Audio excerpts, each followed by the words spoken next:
Now, we bring you a world of adventure with Rocky Jordan.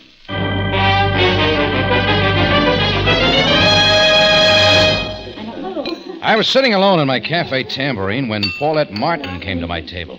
I remembered her from 3 years back. She was the kind you remember. But now she seemed scared, said she was being followed. Paulette showed me a large manila envelope, said what was inside was worth a lot of dough. I thought she was just playing cops and robbers for the excitement of it, but when she made a private phone call from my office and didn't come back fast enough, I got that old feeling that it was going to be one of those nights. I made for my office on the double. Paulette Martin was gone. She'd left the manila envelope with me for safekeeping. I tore it open. Inside were 2 X-ray plates. Down in the lower left-hand corner was the name Dr. Konstantin Markoff. Then I remembered what I'd seen in the newspaper just an hour ago. Dr. Konstantin Markoff had been found at 10 that morning in his office on the Sharia Romar.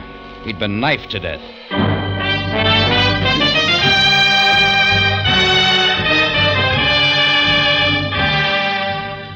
On a narrow street, not far off Cairo's native quarter, stands the Cafe Tambourine, run by Rocky Jordan.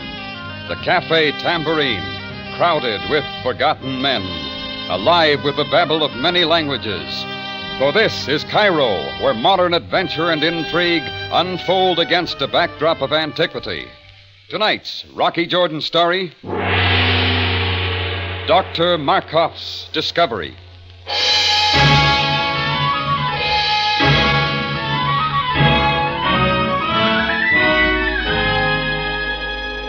I slipped the X-ray plates in my desk drawer and walked around to the door, leaning into my cafe. A small gray-haired gent in a derby hat was standing at the bar. He was watching me over the rim of his glass. Then his mouth moved slightly. The 2 men who stood on either side of him with their backs to me turned slowly, leaned against the bar, peered at me through the smoky haze. Then I noticed a cabbie pushing his way through the crowd, headed in my direction. His eyes skipped around the cafe as if he were looking for somebody. As he came up, he took his cap off, started twisting it in his hand. 1,000 pardons. You are Mr. Jordan? Yeah. The young lady I drove here in my cab, I believe she said she was coming to see you. What about it? She told me to wait, Mr. Jordan. She said she would only be a minute, but already... Well, she's gone, friend. Gone?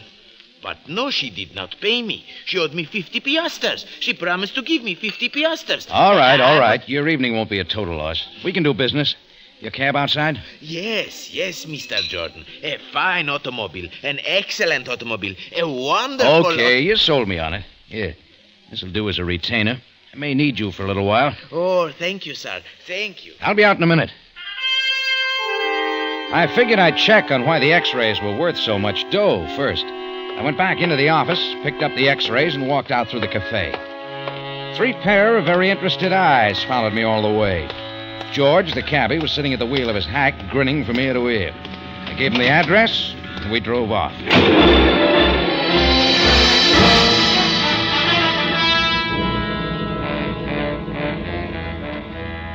A quarter of an hour later, I was walking along the 10th floor corridor of the Victoria Hospital, looking for a guy named Fisher who ran the X-ray lab.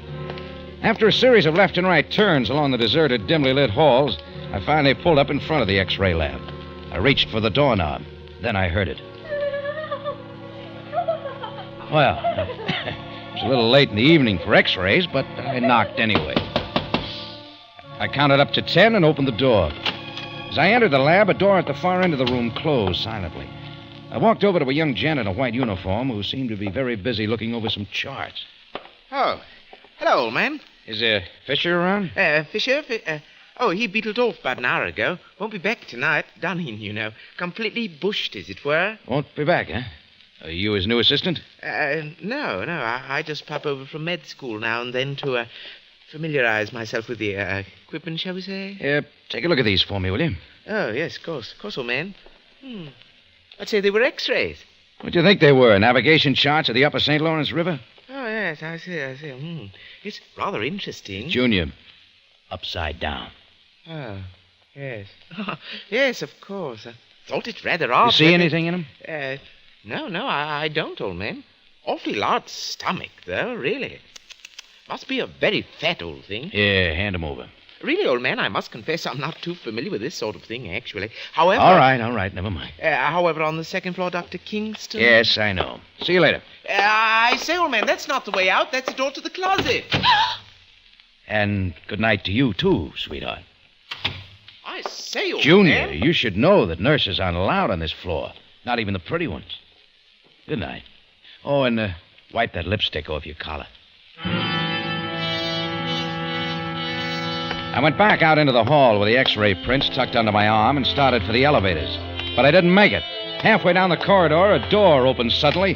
An arm shot out, and I caught the fist in the side of my head, and down I went on the cold white marble floor, listening to the footsteps hurry away down the corridor. I hadn't blacked out entirely. When I got to my feet a few seconds later, I looked around for the x-ray plates. They were gone. I hurried over to the elevators. Only one of them was in operation, so I started down the stairs. On the first landing, I bumped into them. I stopped. They stopped. There were three of them. Two tall, heavy-set gorillas flanking a small, slim gent with a derby hat. The characters I'd seen earlier in my cafe. Then the little guy reached for his hip pocket. Instead of a gun, he brought out his wallet and started up the stairs toward me, alone. Will come with us, Mr. Jordan. Well, you'll have to make me a good offer. Maybe a set of pickle dishes, huh? Perhaps this will persuade. I am Colonel Bukhar of the Istanbul Police. My credentials. Istanbul, huh? You're a little out of your territory. What's the matter, take the wrong streetcar? Shall we go, Mr. Jordan? Mind telling me where? You have a choice. A choice? Yes. Police headquarters or the morgue.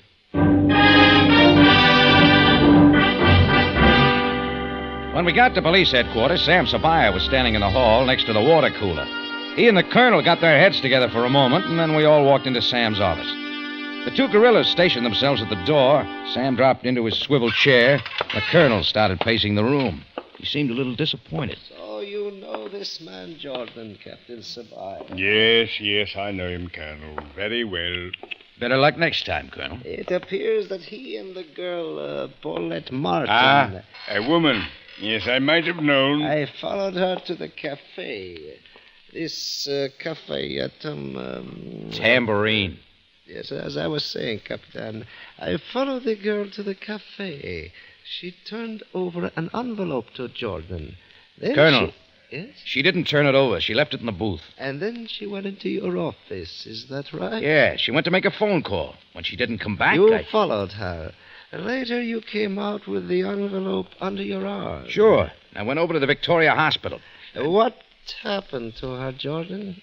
I don't know. She ducked or somebody grabbed her out of my office. What were you and the girl up to, Jordan? Look, I hadn't seen Paulette Martin in over 3 years. Tonight she waltzed into my place with an envelope and gave me a pitch about joining her in some deal. What sort of a deal? She didn't get around to tell me. She went to my office to use the phone, and that's the last I saw of her. Jordan, what was in the envelope? Oh, a couple of x-rays, Sam. X-rays? What sort of x-rays? Just plain x-rays. Some guy's stomach. Jordan, this is no time. Sam, I'm telling you. Just a moment. Jordan, where are those x-rays? I don't know. Somebody grabbed them away from me at the hospital. So somebody took them away from you, huh? Just like that. The x-rays, Jordan, were they from Dr. Markoff's office? Yeah. And the patient's name, it was also on the x-ray? I don't remember. Look, would you mind telling me something? What is that? Why are the Istanbul police so interested in this routine? You do not know, of course. A lot of things I don't know about this, including why a guy's stomach is so important. How Paulette Martin got mixed up in this deal, and why she came to me. Just a minute. You did not know that Paulette Martin worked in Dr. Markoff's office? No, I didn't know that. She was his receptionist. But, of course, you would not know now. You said you had not seen her in the last 5 years. 3. Yes. You still haven't answered my question, Colonel. Why is the Istanbul police interested? I don't intend to. Perhaps Captain Sabaya will tell you if he is so inclined. At the moment, I have work to do. Captain, I would like to talk to you for a moment, in private. Yes, of course, Colonel.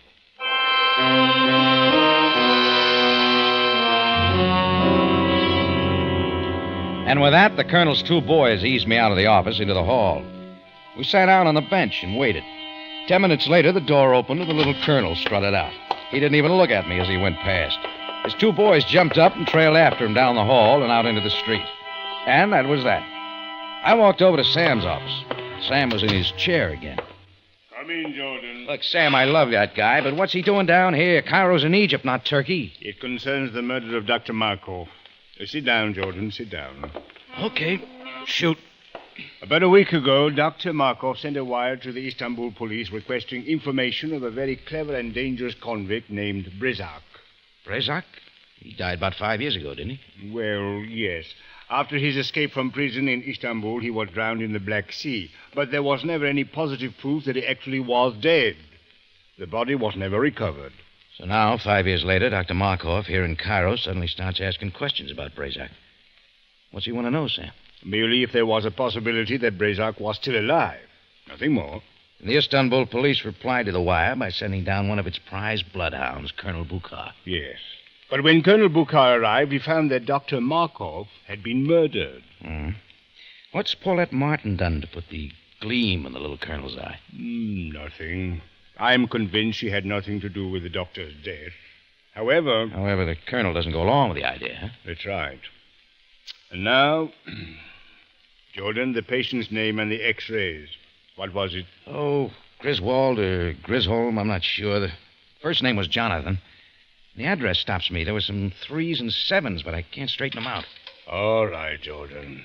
So if there's nothing further, I'd like to go back to my cafe. Yes, of course. Thanks. Oh, and thanks for straightening things out for me with the hotshot colonel, Sam.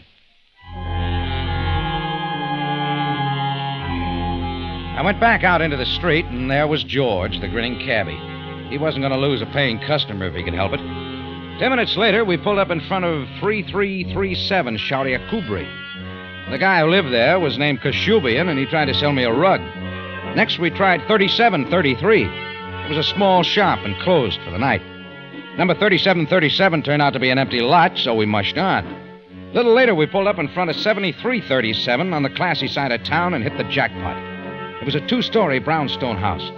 The native houseboy led me into the library, where I met Mr. Griswold himself, all 280 pounds. He was sitting behind a desk, a napkin tucked under his chin, gnawing on a drumstick. In his other hand was a piece of celery. Come in, sir, come in. Dominic, a plate for the gentleman. You'll join me, sir? Yeah, thanks, no. Glass of wine, then. Dominic, a glass for Mr. Jordan. Jordan. Jordan. For this. Pleasure, sir. Pleasure. Now, sit down, sit down.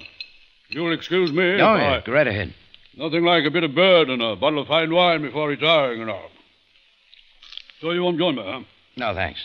Well, then. Now, Mr. Jordan, to what do I owe the pleasure of this visit? Dr. Markoff. Oh. Dr. Markoff. He's dead, sir. Just this morning. I read about it. Sad. Yes, I know. He took some x-rays of you recently, didn't he? X-rays? Yeah, indeed, sir. Indeed he did. But how did you know?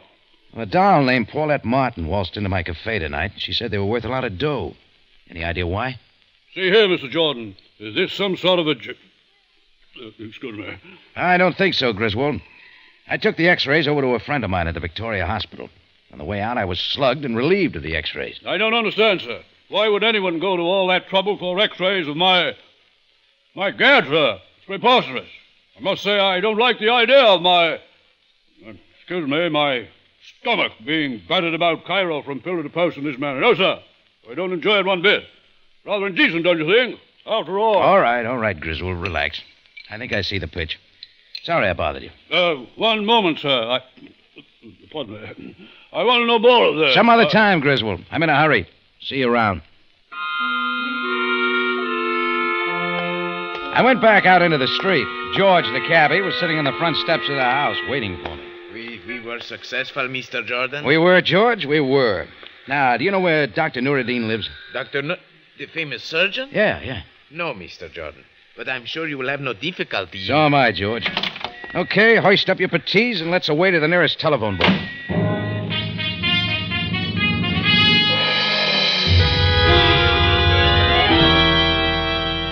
If anybody would know about unusual x-rays, it would be the surgeon, Nuruddin. At 9:45, I was ushered into his study. At 10 o'clock, Dr. Nuruddin and I had a glass of sherry, and at precisely 10:15, I left. with a small pencil sketch he had made. It was the kicker to the case, and I tucked it safely away in my breast pocket. 5 minutes later, I put in a call to Captain Sam Sabaya. Yes, Jordan. What is it now? Meet me at Dr. Markoff's office in 10 minutes, Sam. I'll tell you all about it then. Oh, and bring the key. Just a minute, Jordan. Bring the key, Sam. Bring the office key.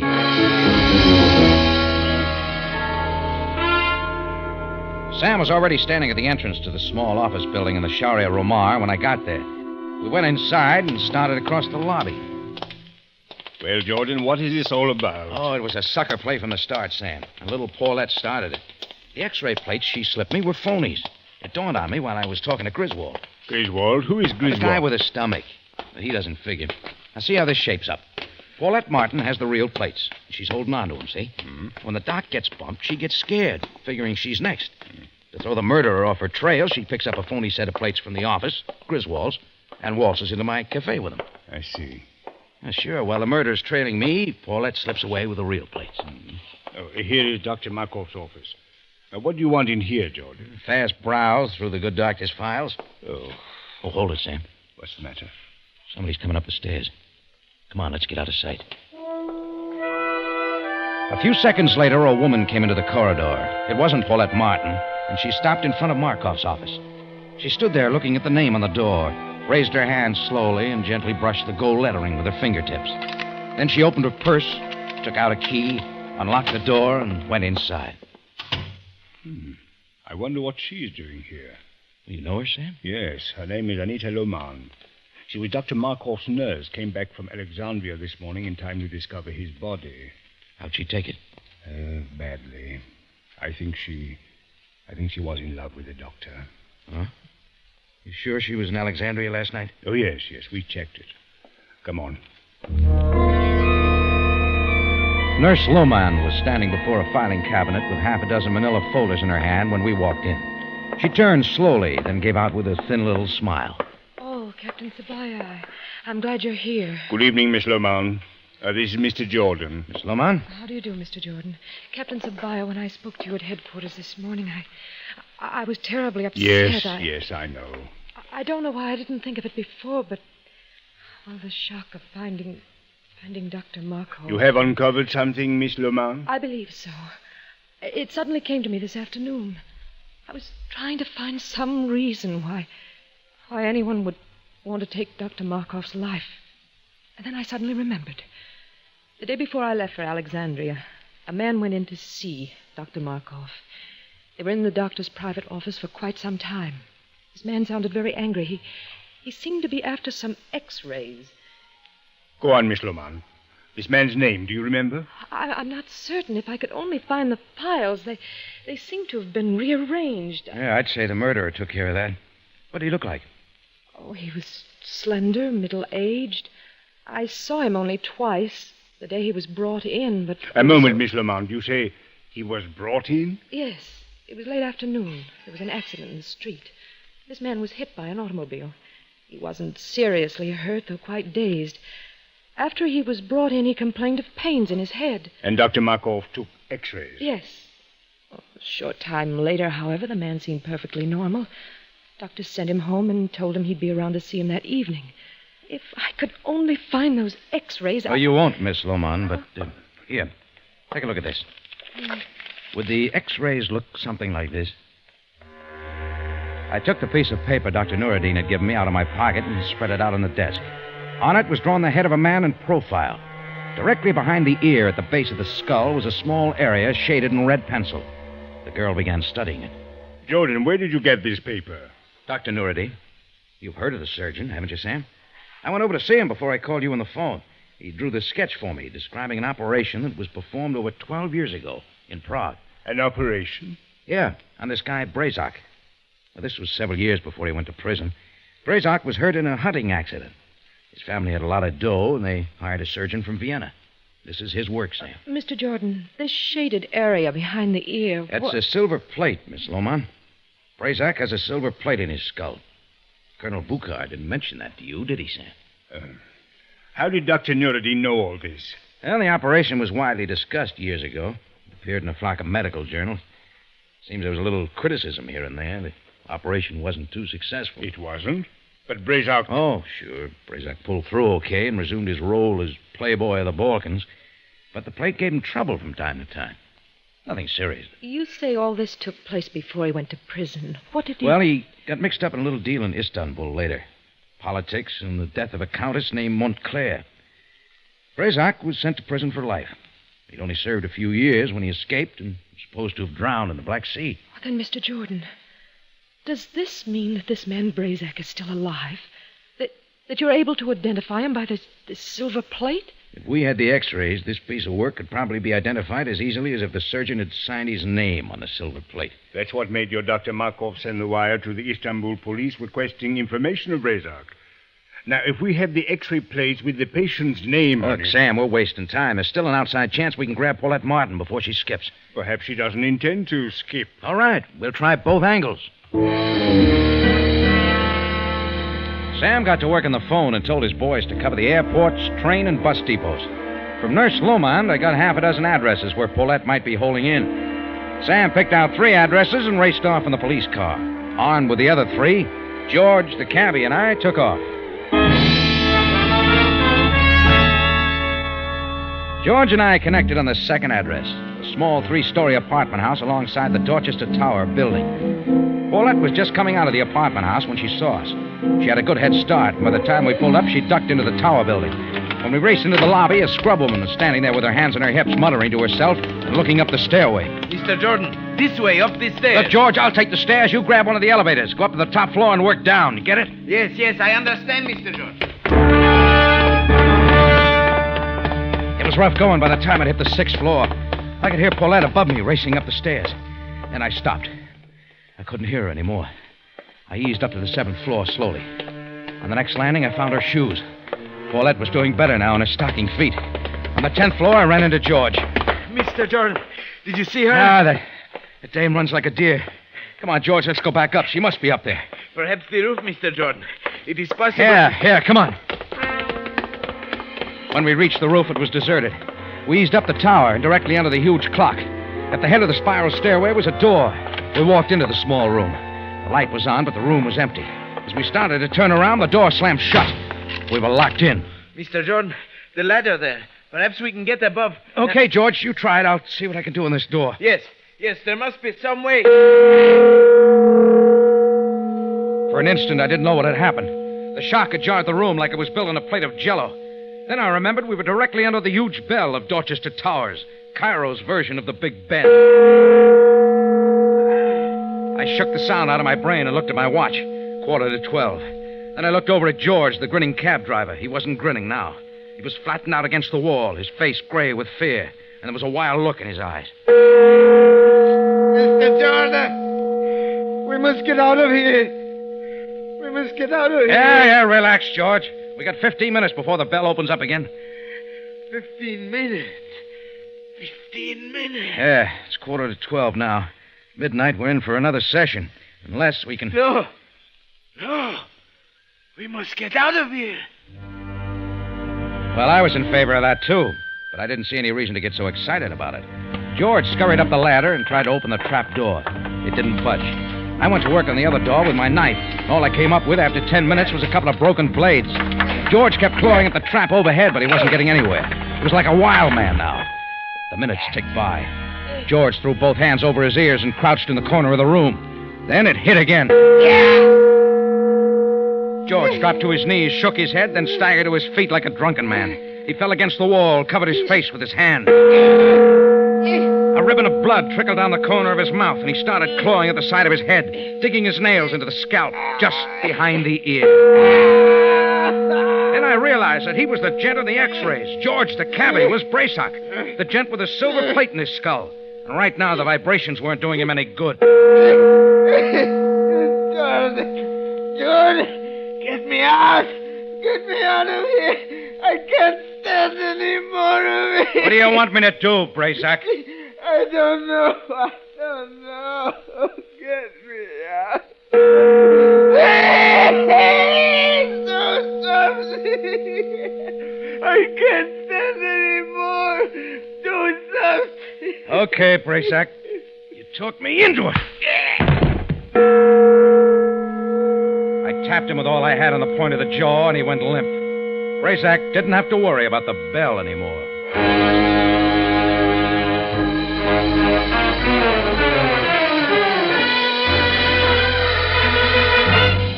In a moment, Rocky Jordan returns with the ending to tonight's story.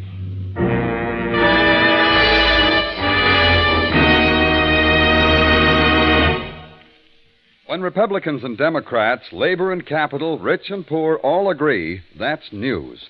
And they do agree on at least one subject, the miracle of America, a free booklet available to everyone. Write for your free copy and learn why being an American is the greatest gift mankind knows today. Address Miracle of America in care of the CBS station to which you're listening for your free copy of the vital and informative booklet, The Miracle of America. Write today. And now we return you to Rocky Jordan for the conclusion of tonight's story.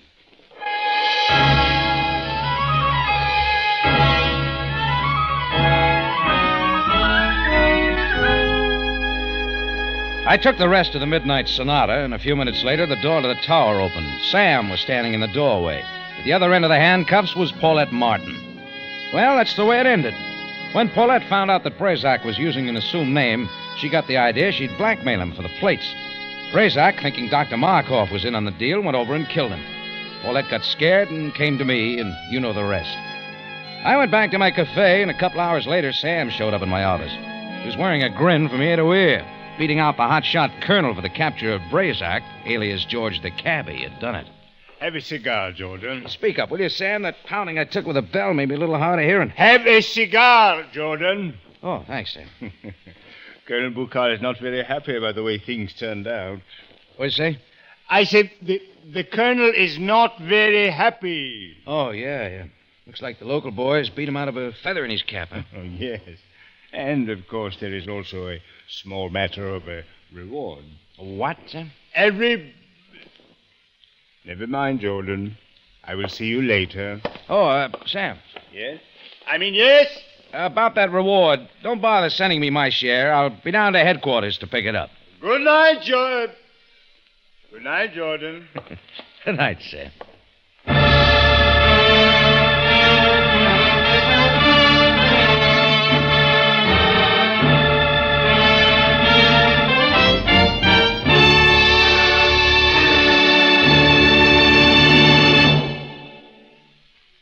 Now, here again, with a brief word, is Rocky Jordan. Friends, I'm just another American, but one who lives almost halfway around the world from home. Believe me, there's no better way of learning to appreciate the American way of life, like being away from it.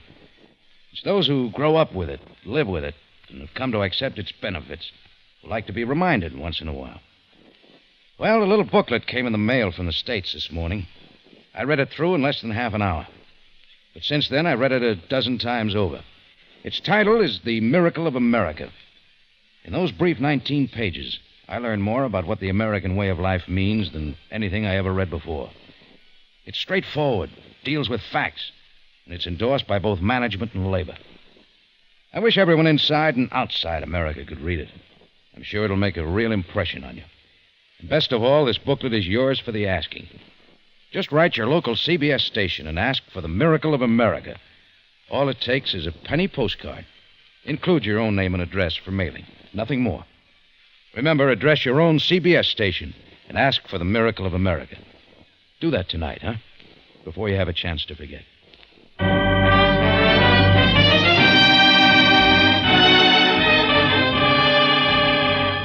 Remember, you have a date next week at the Cafe Tambourine in Cairo. Same time, same station. And the story is Ace High Straight. Rocky Jordan, written tonight by Adrian Jandot, stars Jack Moyles in the title role with Jay Novello as Captain Sam Sabaya. Original music composed and conducted by Richard Arant. Rocky Jordan is produced and directed by Cliff Howell. Larry Thor speaking. Rocky Jordan is presented over CBS, the Columbia Broadcasting System.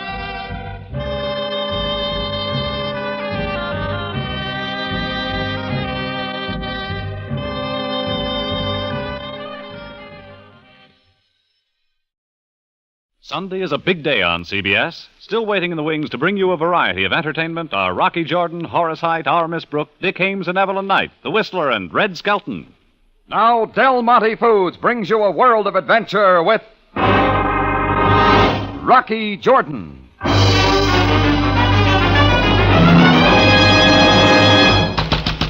Go around the front way, will you? The tambourine's open. The front door, I said. Rocky, let me in. All right, just cut out the pounding. Scrappy Sims. Rocky, help me. What's the matter with you? Can't I? Here, over on this couch. Now, easy does it. Oh, thanks, Rocky. Yeah, bullet wound. That what it is? Yeah. I'll get help. Just give me that package. Oh, no, Rocky. Oh, easy, fella. You're all right here. No, the Beetle. The what? Tell me, Scrappy, what are you trying to say? Nobody gets the white Beetle.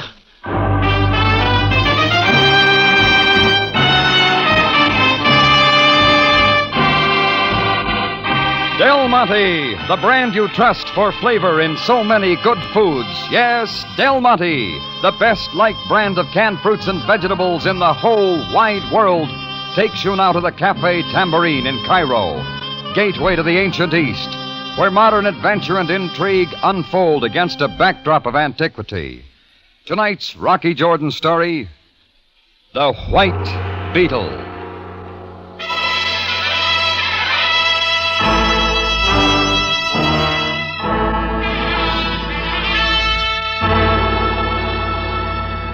The heat had settled down over Cairo that afternoon. A good time for me to catch a nap in my tambourine office. That's when the big pounding had come at the alley door, like a wild horse put in the wrong stall. I'd no sooner got the door open than he came staggering in. Scrappy Sims. Somebody I hadn't seen in quite a while. And the bullet hole in his side wasn't doing him any good. I put him on the couch, but he clung to a package in his hand and kept mumbling something that didn't make sense. Beetle. No, Rocky. What about it, Scrappy? Clear it up, will you? The white Beetle. Now listen to me. Who shot you and why? You gotta tell me what happened. Rocky. Scrappy, listen to me. Scrappy. Get me the emergency hospital. Rush it. Emergency. Rocky Jordan, Cafe Tambourine. There's a man here that's shot up bad. Get an ambulance over here the quickest way you can. I'll explain when you get here. Now step on it. My next call was meant for Captain Sam Sabaya, Cairo Police, but I didn't finish dialing. Make that call later, Mr. Jordan. I turned and saw her standing right behind me. She was small and olive-skinned, with dark, deep-set eyes, and lips held as tight as her white dress that fit every bit right. There was no fear there at all, maybe because of the gun she held in her hand. Later, I said. Put down the phone as I told you. Doesn't anybody use the front door? I'm not here for pleasure, Mr. Jordan. Unless you like playing with guns. This is hardly a game. I'm doing only what is necessary. Like finishing up your job on Scrappy Sims? You're much too hasty with your conclusions. Just don't touch him, lady. I'm telling you, leave him alone. I'm interested only in what he holds in his hand. Get it for me. Oh, Scrappy wouldn't like that. Get it for me and don't open it. Yeah? It's all yours. Lay it on the table and then keep back. Hey, by the way, what good is a white beetle? No good to you, Mr. Jordan, I assure you. Now be careful that you stay just where you are. This man's misfortune is quite enough for one day. I'm convinced. Sounds like you better get moving. But don't follow me. I'll shoot you if I have to. She was out of sight before the ambulance pulled up. I got my call through to Sabaya, and then I stuck around to answer some questions and stay with Scrappy Sims until they took him away. After that, I went to headquarters and briefed Sam on everything that had happened. He took it all down.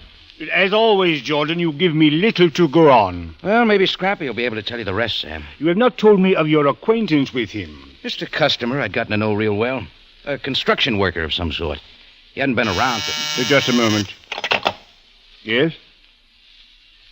Yes, go on. I see. No, that is all for now, thank you. Jordan, I have sad news for you. Scrappy Sims is dead. Yeah, I'm not much surprised. So now it becomes a problem of murder. You are certain that he said nothing more to you? All I could get was the white beetle. It had something to do with that package he had. What could it mean, Sam? Who can say? Of course, an Egyptologist might have a theory. Oh, the sacred beetle? Oh, you're reaching. Perhaps, Jordan, perhaps. But such an insect was once a thing of worship in Egypt. venerated as a type of sun god through the known history of the Pharaohs. Sure. All very interesting. Yes, I fear that we digress. About the girl now, Jordan. Who took the package from Scrappy Sims? You do not know who she is. No, Sam, but if I see her again, I'll know. Yes, what is it now? Bannister? John Bannister. Inquiring about Scrappy Sim? Oh, very well. Send him in at once. Want me out, Sam? No, Jordan. I prefer that you remain. Captain, I'm sorry to be so impatient, but this is important. Very important. Yes, of course, Mr. Bannister. Oh, Mr. Bannister, this is Mr. Jordan. Hello, Mr. Bannister. How do you do, Mr. Jordan? Captain, you must help me see Scrappy Sims. What do you know of this? Why, nothing, except that I heard just a short time ago he'd been shot. I can't believe it. Nevertheless, it is true. I went to the hospital as soon as I could, but they wouldn't let me see the boy. I'm asking you to help me, Captain. I fear that it would do you no good. But you must understand he's my dearest friend. He's almost like a son to me. Mr. Bannister, I regret then to inform you that Scrappy Sims is dead. Dead? Oh, but that's impossible. But we can hope that you might help us find the answer. Why, yes, anything. Did you know that young Sims was back in Cairo, Mr. Bannister? Yes, he'd been on a construction job up the Nile. New irrigation dam. You were with him? No, I have other work here, but why these questions? Don't you know anything? Only that after being shot, he made his way to Mr. Jordan's cafe. Well, then he must have told you something, Jordan. Nothing I haven't told the police. Sam, if that's all for me, That is all, Jordan. However, I would like to talk further with Mr. Bannister.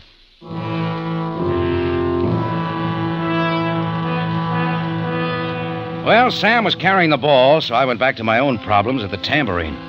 Only the memory of Scrappy Sims stayed with me. I had a strong feeling a lot more was to come. And it happened that way when a stocky man with close-clipped hair and his young shadow invited themselves into my office without the formalities. Mr. Jordan, I am Dr. Eric Kleberg. This is my dutiful son, Hans. All right, Kleberg and son, what do you want? We want to know where it is. Well, what is? We must be more specific, Hans. The scarab, Mr. Jordan. Scarab? Oh, sure, the white beetle. The same. And you do know. Scrappy Sims brought it here, and it was not seen again. Do we get it, Mr. Jordan? Maybe. Just tell me why you should have it. Man likes to know those things. A fair bargain. Very well, I will tell you. We are wasting our time, Vater. Patience, Hans. Look, if you two'd like to argue this outside... Mr. Jordan, a short time ago, while working in an excavation on an irrigation project up the Nile, Scrappy Sims uncovered this scarab of the white beetle. Because of its size and remarkable preservation, he realized its value and brought it into Cairo, seeking a buyer. And I take it he found one. Through a friend, I contacted him at the Silvestri ceramic shop in Old Cairo. He showed me the scarab. I, too, realized its value. The finest example of the 18th dynasty. What about the law, Kleberg? It says Scrappy should have turned it over to the government. They'd have paid him. A nominal sum, yes. But he wanted more, and I was willing to pay it. You know, they call that black market. Regardless of that, I advanced him 2,000 pounds. And now the scarab, please. There's just one little hitch, Kleberg. I haven't got it. Then where is it? I wouldn't know. Mr. Jordan, you might as well know that my son and I are fully armed. Oh, yes, the guns show through your coats. So maybe you put the bullets in Scrappy Sims, huh? I told you that talking was a waste of time, Vater. A man must listen to his son. We will find it then. And quickly, Hans. Yes, sir. Give it up, Junior. You won't find it that way. We shall soon see. And if we do not find it here, and we learn that you have lied, we shall return to try another way.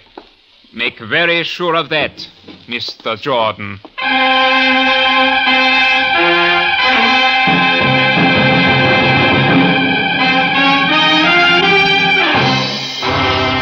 Del Monte Foods is presenting tonight's adventure with Rocky Jordan.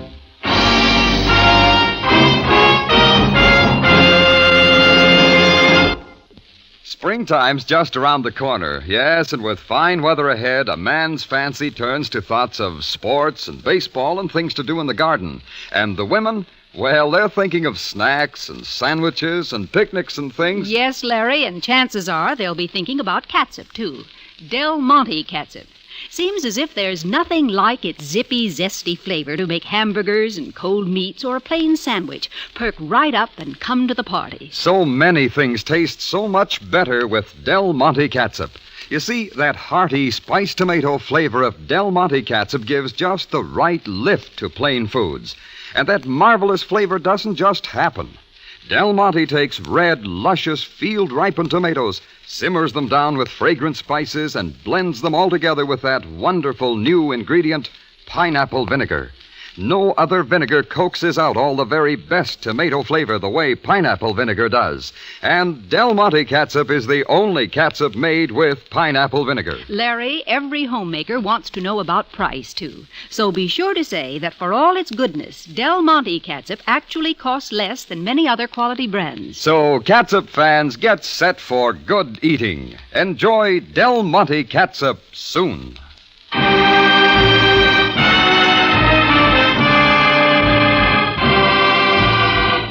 And now we take you back to Cairo and tonight's Rocky Jordan story, The White Beetle.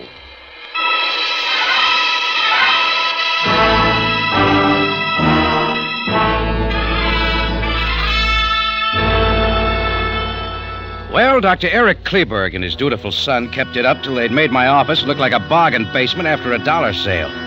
They didn't find the white beetle scarab because it wasn't there. Then they were gone.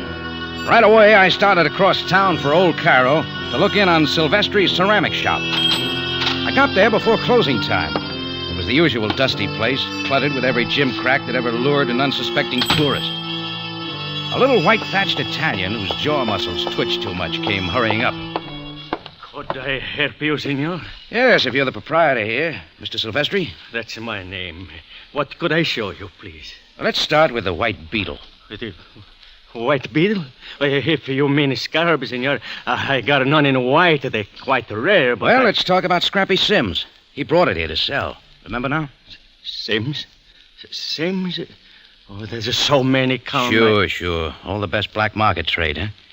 Who set up the deal here between Scrappy and Kleberg? Was it you? Senor, who sent you here? Dr. Eric Kleberg? Well, then there must be some mistake. Now, if that is all, senor, I am about to lock up for the night. All right. We'll make it later. I turned to go, figuring to file Silvestri under active. That's when my eyes caught a big mirror on the side wall that reflected through the door to the back room. And the face I saw there sent me running back. No, not that way, senor! Senor! It was the face of the girl, the same one who'd come to my cafe that afternoon to take the package from Scrappy Sims. This time, she had no time to do anything. Mr. Jordan, Don't try for the gun this time, lady. Let me go. Stop with this, senor. What is Maria to you? Oh, so Maria's the name, huh? What's the last one, Silvestri? Yes, she's my daughter. Now, what's the meaning of this? It's nothing, Father. Yeah, we'll see what your purse says. Give it to me. Give it back to me. Not Mr. on your Jordan. life. Have a look, Silvestri. A nice shiny .32. Marie. Father, you don't understand. But Captain Sabaya will understand. He wants very much to see you. Come on. I go with you, Marie. No, please stay here, Father. Yeah, that's right. Stay here, Silvestri. They'll come when they want you.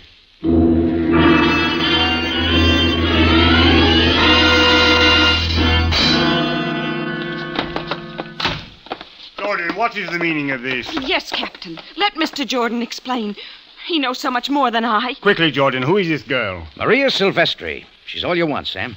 Do I understand that this is the one who was at your cafe? One and the same. The whole answer to Scrappy Sims' murder. Sealed and delivered. Is this true, Miss Silvestri? It is not. I've never killed anyone. Jordan, this is a serious accusation. One which must have good proof. All right, here it is. The gun, right out of her purse. Is this all you bring? What else do you want, Sam? Pictures? Jordan, you come dragging a girl into my office on a charge of murder and you call this evidence. Then you call it. This gun is a .32. Scrappy Sims was killed by a .45. You didn't tell me. Nor did you ask me. Very well, that is all, Miss Silvestri. Wait a minute, Sam. What is it now, Jordan? She stole the package with a white beetle from Scrappy. That's enough to hold her. You say it was the white beetle that she took? But are you quite sure? Sure as anyone could be. And are you willing to swear to it? That what she took was not hers and that it was the white beetle? Well, no, Sam, I'm not. Surely you know that we deal with facts here. And until you have them, I do not intend that you further embarrass this department. You are at liberty, Miss Silvestri.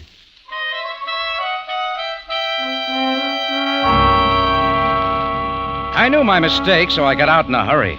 It looked like Maria couldn't have fired the shot that killed Scrappy Sims. So if I was ever to get back in Sam's good graces, I had to dig up the whole story.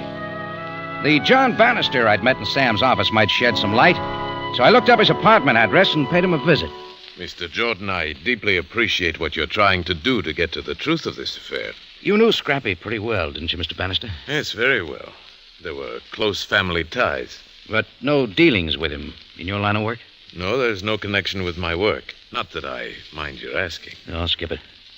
You never saw the scarab he brought back from up the Nile? Scarab? Oh, he called it the White Beetle. Oh, yes. Captain Sabaya questioned me about that. No, Scrappy never mentioned it. Then maybe you can give me something on his relationship with a ceramic dealer named Silvestri and his daughter, Maria. Yes, he did mention a deal with Silvestri. Oh, what kind? He didn't say, except that it was something that would lead to money. Sure. He was handling the sale of the White Beetle for Scrappy. Then it seems that Silvestri's quite deeply involved in this. Yeah. You wouldn't know where I could find a guy named Kleberg. I'm afraid not. Who is he? The buyer. Oh, thanks, Mr. Bannister. I'll keep trying.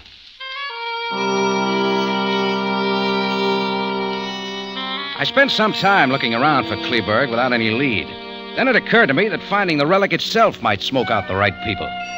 Maria had taken it, and her father's shop would be a good place to hide it. I got there around 10 o'clock. There was a night light in back, and the front door was barred. I tried the lock on the back door, and it was easier. In a couple of minutes, I was inside the back room, about to move on to the front.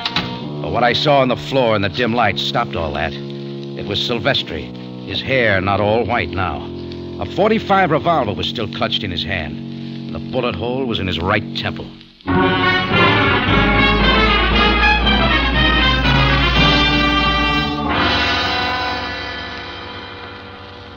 Jordan, have you forgotten that you were already wrong once tonight? All right, Sam, but that doesn't make it happen again. The bullet which killed Silvestri is from a .45 revolver, such as you saw clutched in his own hand. I have no doubt that ballistics will report that the bullet was fired from that gun. With that, you close the books and call it suicide. It is all quite obvious. After killing Scrappy Sims, Silvestri took the easy way out by taking his own life. Only you've left a blank space. Why would Silvestri want to kill Sims? Will you come in here, please, Miss Silvestri? Please sit down. Whatever you wish, Captain Sabaya. Now, I want you to tell Mr. Jordan everything as you told it to me, beginning with the time Scrappy Sims approached your father with his scheme. He asked my father, with his knowledge of ceramics, to make an imitation of a white antique scarab. A phony? That's right. My father used a genuine scarab as his model. Sims was to make believe that he'd found the imitation while he was digging, and he would say it was real. The plan was to contact Dr. Eric Kleberg and sell it to him at a good price. With your father making all the arrangements? Yes. My father needed the money very badly, so he agreed. It wasn't until after the imitation had been made that I found out, and then I knew my father had done a very foolish thing. Continue. What did you do then? I tried to make amends by getting the imitation back from Scrappy Sims before the damage was done. But I was too late. The contact had already been made with Kleberg. Sure, and he'd made a 2,000-pound down payment. That complicated things. As she will tell you, Jordan. I saw Sims leave with the scarab this afternoon. He seemed very excited, so I followed him. A short distance from the cafe, I heard a shot. I didn't see who fired it. Sims was wounded, but he kept on going until he reached your cafe. And you showed up conveniently to get it away from him. Believe what you like, Mr. Jordan. I took it only to keep my father from being brought into this killing. Is it not clear to you now, Jordan? No, not all of it, Sam. You yourself told me that Silvestri had seemed nervous and despondent. And rather than bring his daughter into this mess, he took what seemed to him the only possible course. So that's what you think? Well, I don't. And if I were a man such as you, I'd find out who killed my father, and then Miss Silvestri, you must learn to face that which is obvious. Well, to you it is, Sam. Only where's the phony scarab? It's hidden in my home. If you wish me to get it for you, I will, Captain Sabaya. I will trust you to bring it here, and as soon as possible. Mind if I go with us, Sam? If you like, Jordan. I'm sure that Miss Silvestri will appreciate your company. Maria and I went out together. She didn't seem to care one way or the other. We caught a taxi that took us to her home in the Italian sector. There wasn't much conversation until I'd paid the cabbie and We were going up the walk to the house. Maria, it happens I don't think your father committed suicide. It's difficult to know what you think, Mr. Jordan. I don't think he killed Scrappy Sims. No, he did not. Sam Sabaya doesn't think so either. Didn't you hear what he said himself? Oh, sure. The quick answer. When Sam acts like that, you can be sure he's thinking a lot more. Now, he's a real careful guy. You know him better than I do. Just a minute. Here's the scarab, Mr. Jordan. Take it. Yeah. Your father did a real good job with it. He was an artist at his trade. Now, please. Wait, Maria. I got an idea. I'm going to take this and do some checking. But the captain's waiting. Well, he'll always settle for answers. There may be a lot more to this than we figure, Maria. Isn't there enough trouble with Sabaya already? You said you'd like to know who killed your father. That still go? You know it does. But who could it be? Somebody who wanted the scarab real bad, maybe. Kleberg? He's a good bet. You wait here, Maria.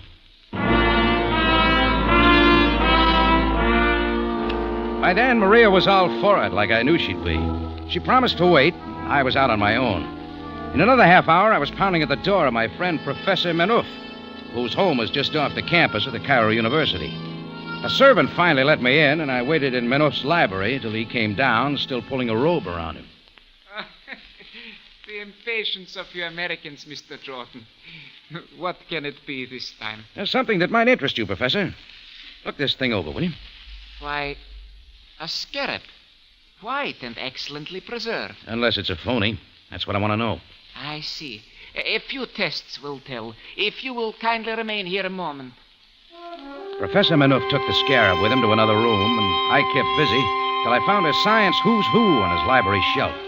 I thumbed through the K's, and finally there the name was. Kleberg, Dr. Eric. University of Munich, University of Ankara. Authority on archaeology and antiquities. And I had all I wanted. Mr. Jordan, do you realize what you have here? Don't bother to tell me. I know now. This is a real scarab. It is absolutely genuine. Sure. Kleberg knew way too much about antiquities to offer to buy a phony. He knew he was going to get the real article. A remarkable specimen. 18th dynasty, I would say. There is only one like it in the Cairo Museum. Yeah, you better look there again, Professor. One of the museums are phony. What? Oh, you cannot be serious. Yeah. Scrappy Sims had it all figured. To get Silvestri to make a phony. But what he didn't tell Silvestri was that he had a further plan. That somebody else was in on the deal. I fear that I do not understand what you are saying. Somebody who switched the real one with the phony in the museum. So Scrappy could sell this one, the real one, to Kleberg. Should I know what you are talking about, Mr. Jordan? Well, just find out about that one in the museum. You can read the rest in the morning papers. In just a moment, Rocky Jordan returns to conclude tonight's story.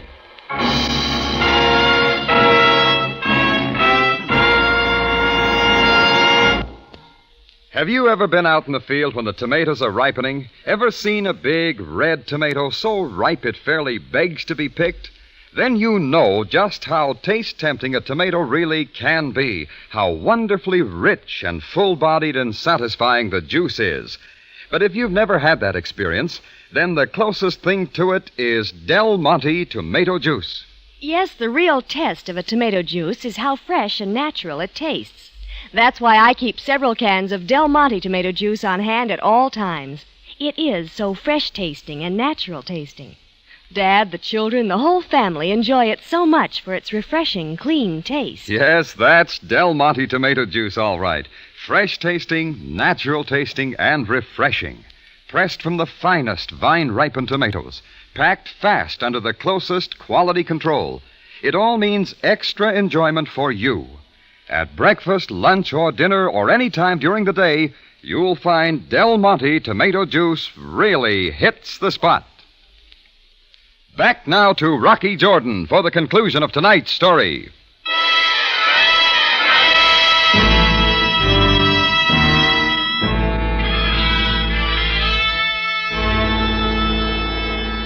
I left Professor Menouf's library knowing two more things.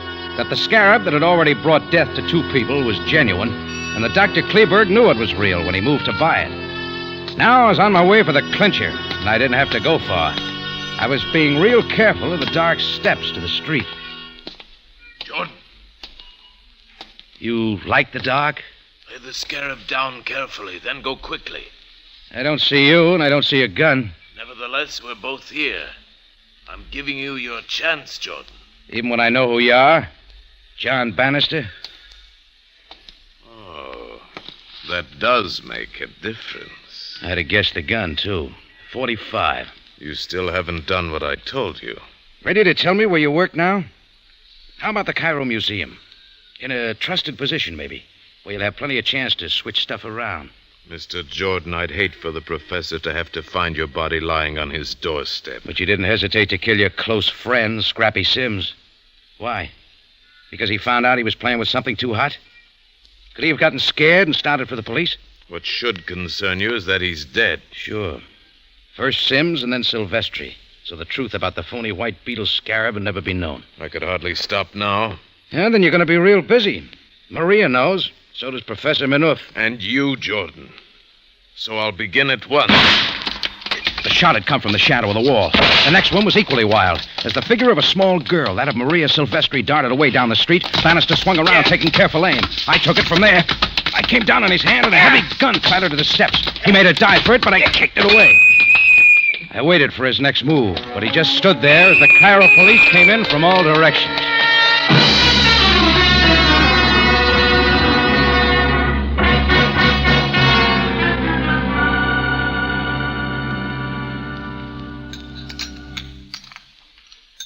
More sugar in your coffee, Jordan? Oh, no thanks, Sam. I like to drink my coffee, not chew it. My people have been drinking coffee in this manner for countless years. You could get used to it. Maybe. But some things I'll never get used to. Yeah. Such is the problem of all mankind, Jordan. Learning to accept that which Allah decrees. I'm thinking about Maria. Oh? What about her? Her try for revenge. Attempted murder. What you say puzzles me. According to the notes in my dossier on the case, Maria fired the shots at Bannister only to save your life. Is that not how it was? Thanks, Sam. Let's just leave it that way, huh? What does your dossier say about Bannister? You were quite right about him. He was an employee of the Cairo Museum. He has confessed to switching the relics. The true one will be returned to its place. All this over a little white beetle. Was it worth it, Sam? Well, who can say? To Bannister, perhaps. Doesn't make sense to me. Why should it? Remember, if all people's sense of values were equal, there would be little adventure in this world. You would not like that, would you, Jordan?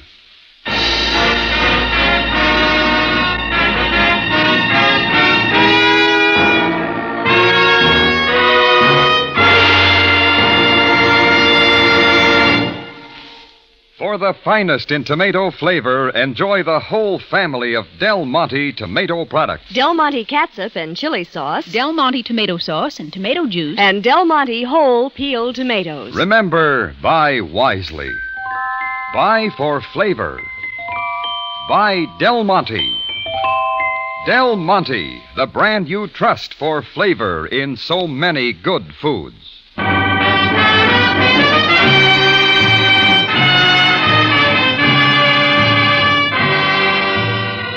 Rocky Jordan, written by Larry Roman and Gomer Cool, stars Jack Moyles in the title role with Jane Avello as Sam Sabaya, and is produced and directed by Cliff Howell, with original music composed and conducted by Richard Arrunt.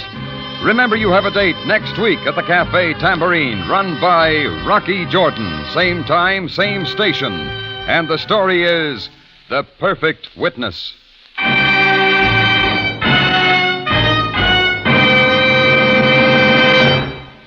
If it's gay summer flavor you want in a quick dessert or salad, serve Del Monte Fruit Cocktail. It's ready cut and ready mixed, a real flavor treat. So good looking. Ask for Del Monte Fruit Cocktail. Larry Thor speaking. Rocky Jordan is presented over CBS, the Columbia Broadcasting System.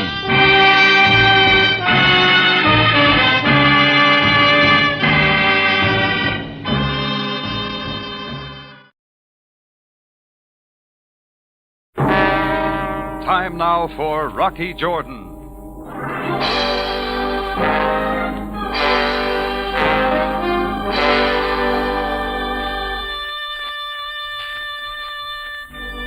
was a hot afternoon in Cairo when she walked into the Cafe Tambourine.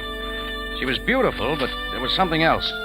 Something so wrong with the picture that I couldn't take my eyes off her. It wasn't the blonde hair piled on top of her head, or the dress that clung to her like a football player covering a fumble, nor even the set expression on her face.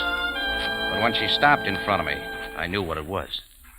She was all woman, but not an inch under 6'4".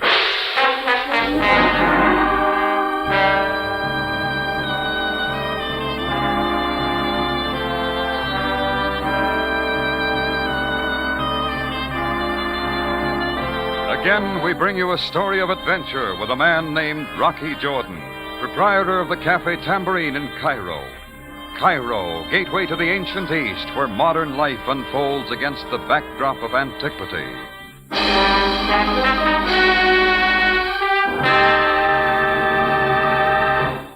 Tonight's story, The Bartered Bridegroom.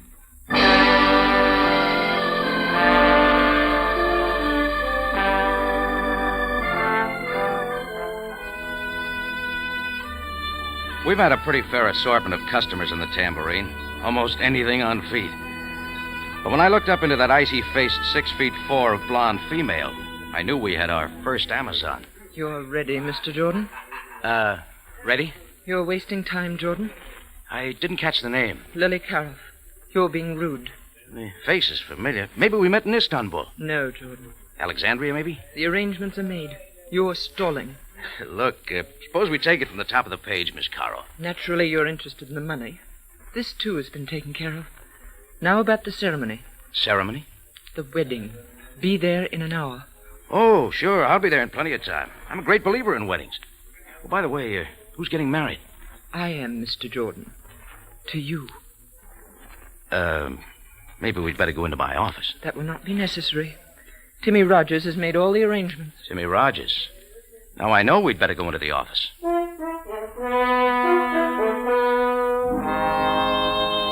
She sat across the desk from me and lit a king-sized cigarette. The hand that held the match wore a queen-sized diamond. It sent a reflection against the wall. I didn't like the way the reflection quivered. Her face was under control, but her hands gave her away. She was a nervous bride. Timmy should have explained these details. If I know Timmy Rogers, he doesn't bother with details. That's unfortunate. Nevertheless, in 1 hour, you and I shall be married. You will receive $5,000. Is that clear? Oh, very. It is not enough money? Oh, that's not entirely it, Miss Caroff. Having never been married before. You're being rude again. I plan to leave Cairo immediately after the ceremony. Really? Tell me, Miss Caroff, where are we going on our honeymoon? Enough, Jordan. I will not be insulted further. You will receive the $5,000 as soon as I have sold my interest in the Club Fashad. Fashad? Oh, yeah. Now I remember you and Mike Sloan bought that together recently. Yes, but I am selling my interest. What's the matter? Business falling off? No, not business. You see, I'm a white Russian. Certain of my friends have been disappearing lately. I do not wish the same thing to happen to me. I see. But this is not what I came to talk about. Now, the wedding... Look, Lily, I've got news for you. I'm not in the mood for marriage. Your moods do not interest me, Jordan. You are going to marry me. Well, I'll admit you're more persuasive with a gun. You will not refuse me. Maybe it didn't occur to you, Lil, but you can't marry a dead man. Come on, put the gun away. There are many other ways to make certain you do not back out. Jordan, be at my club in 1 hour. It means your life.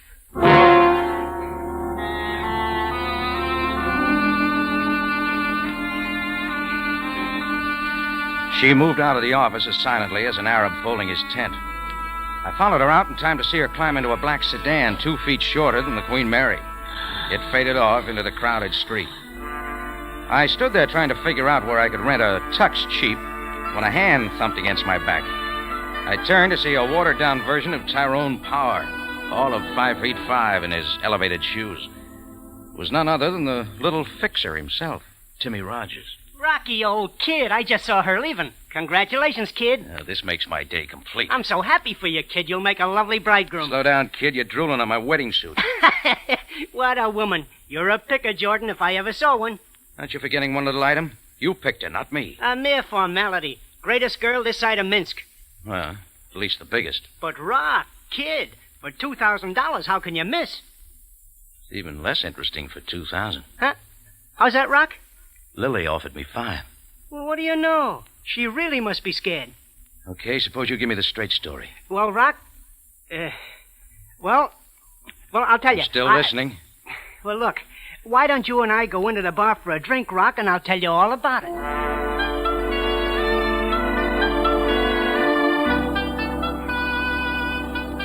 I followed the little man into the bar. We pulled up on a couple of empty stools by the open front door. Timmy Rogers rubbed his hands, licked his lips, and ordered a double orange blossom.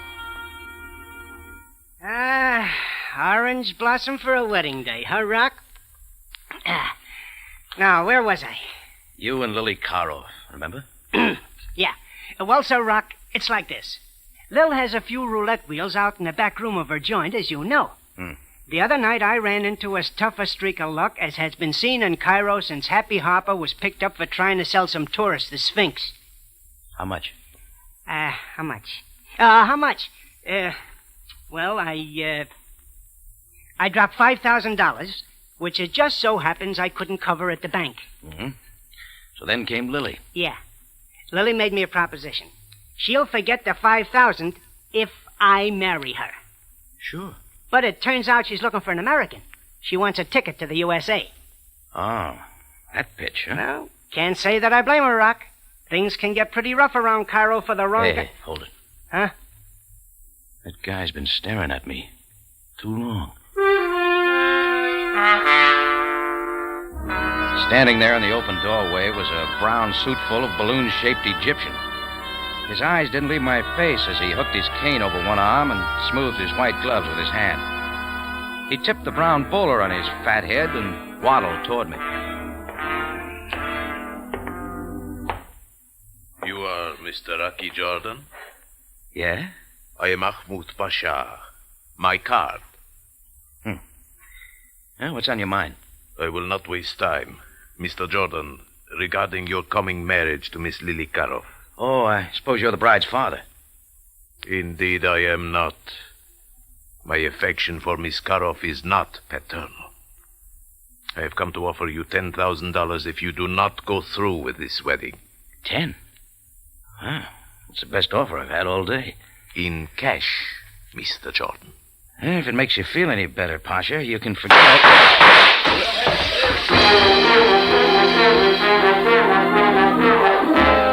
I hit the floor fast. Over my head, the big mirror behind the bar shattered and rained glass. When the rain stopped, I jumped up and raced for the door. Outside, there was a dent in the usual late afternoon traffic, and down the street shot a black sedan. It was the same car Lily Cairo had stepped into 15 minutes ago. Well, that gave me something to think about as I walked back into my cafe to survey the damage. The man in the brown bowler had vanished. Underneath the table, his broken cocktail glass in his hand, was Timmy Rogers. I helped him to his feet. All right, little man, fit that into your patch story. I had nothing to do with it, Rocky, so help me. You'll have to do better than that. Rock, listen. I didn't know Lily would go that far. Wasn't Lily. She may be in a hurry for a wedding, but she doesn't want to marry a corpse. Well, maybe she was only trying to scare you, Rock. Could be, but I don't like her idea of a wedding invitation. Come on, let's go. What are you going to do, Rocky? I'm going to pay my respects to the bride.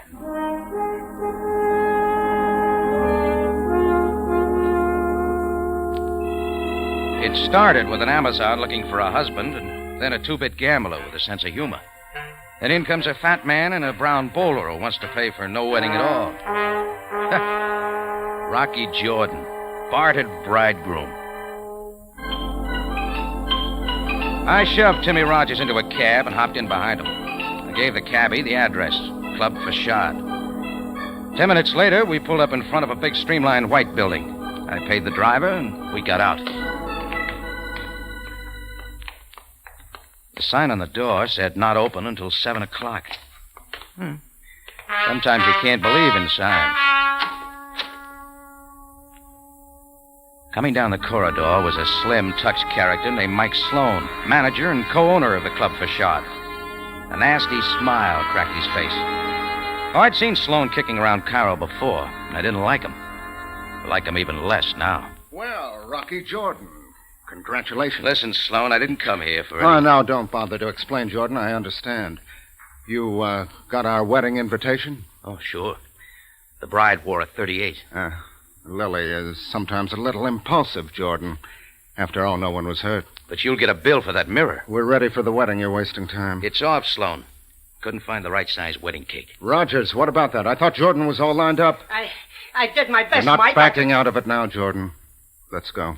The bride's waiting. Pack her in ice. She'll keep. I'm out of it. Too easy, Jordan. Not a chance. Just watch me. Rocky, listen, you're making a mistake. You sure are, Jordan. Oh, I see. It's going to be one of those shotgun affairs, huh? Oh, well. I wouldn't want to have to kill you. This way, Jordan. The gun in Mike Sloan's hand didn't move. It buried itself into the middle of my spine. Timmy Rogers wrung his hands and trailed along behind us.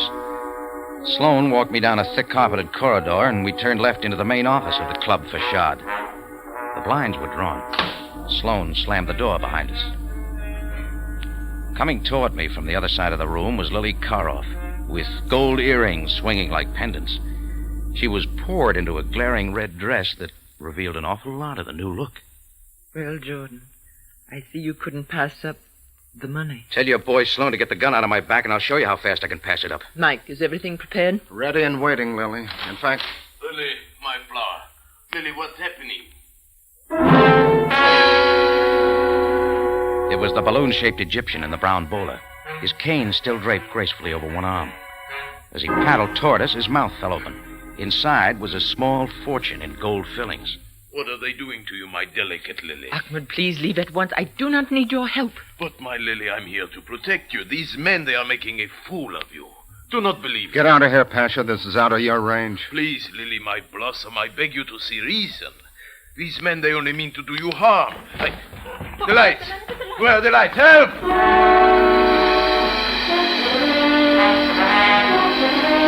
The room was a pool of black ink. I dived for the spot where Sloan had stood with the gun. I felt hot hair on my neck and turned. The carpet came up and made a fuzzy pillow for my cheek as everything folded into a nightmare of spinning rooms. And somewhere off in the distance, I heard the toll of wedding bells.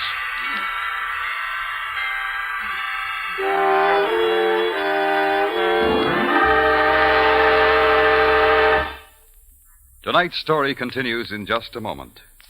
We're sure you listeners, many of whom have written letters to CBS, are happy to know that Rocky Jordan is back on the air. Yes, Rocky Jordan joins one of the most outstanding mystery lineups in radio. Over your CBS station every Sunday night, you'll hear not only Rocky Jordan, but Sam Spade, Dashiell Hammett's Great Private Eye, and The Whistler, one of the most popular shows on the air. Remember, this half hour each Sunday evening will be the time for Rocky Jordan.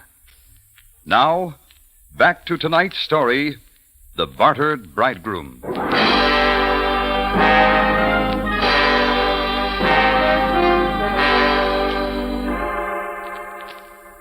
It was still the office of Lily Karoff. I opened my eyes into a stream of water cascading down my nose. It was coming from a big white pitcher. Holding the pitcher was Sam Sabaya, Captain, Cairo Police. Well, Jordan. You know, Jordan, on you, this carpet looks very good. I wish I could say the same thing for my head. Oh, what happened, Sam? Nothing unusual for you, Jordan. Only murder. Look, beside you. Lily? Miss Lily Karoff, quite dead. Like a model for a detective magazine cover. Only she is not posing, Jordan. Okay, Sam. Am I booked? Not yet, Jordan. Not yet.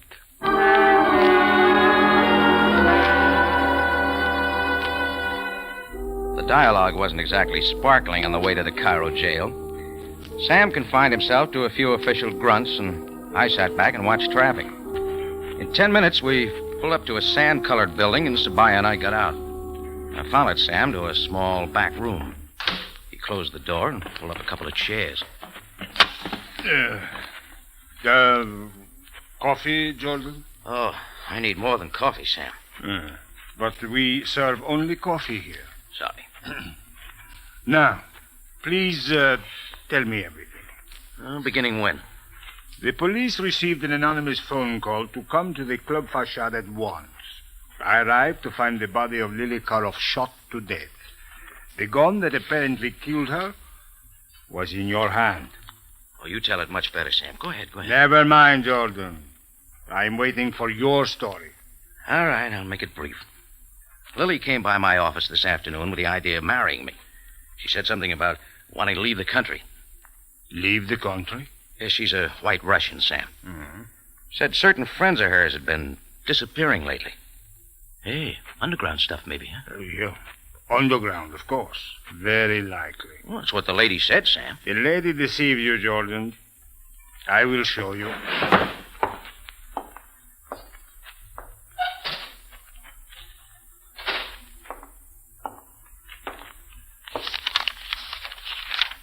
Now, here we are. A complete report on any and all underground activities in Cairo in the past year. Look, not one case of unexplained disappearance, as you call it. Well, Sam, a good job wouldn't leave a case history for the police. Jordan, I'm afraid you have been taken in by this fantastic story. Live and learn. Well, anyway, after Lily, my next caller was Timmy Rogers. He's a small-time gambler. He gave Lily the idea about marrying me. Mm-hmm. Go on. Then a short, fat man in a brown bowler shows up. Lily's stage door Johnny. He tries to buy me out of the marriage. Jordan, I'm trying very hard to believe you. So then Mike Sloan, one of Lily's boys, shot up my place just so I wouldn't forget. It's my wedding day. All right, I went to Lily's to set everybody straight, and that's where you found me. Jordan, what about this man in the brown bowler? His name is Ahmud Pasha. You got anything on him, Sam? Certainly, Jordan. Ahmud Pasha happens to be one of the richest men in Cairo. Yeah, but... And the most respected. He is a business broker of high reputation. He buys and sells business enterprises. Like nightclubs? And why not? Jordan, you are beginning to waste my time. It is not likely that you killed Lily and then struck yourself on the head. Therefore, I shall release you with the usual warning. Jordan, do not... Oh, not again, Sam. I've heard that speech before. No, I'm not leaving Cairo. I like it here.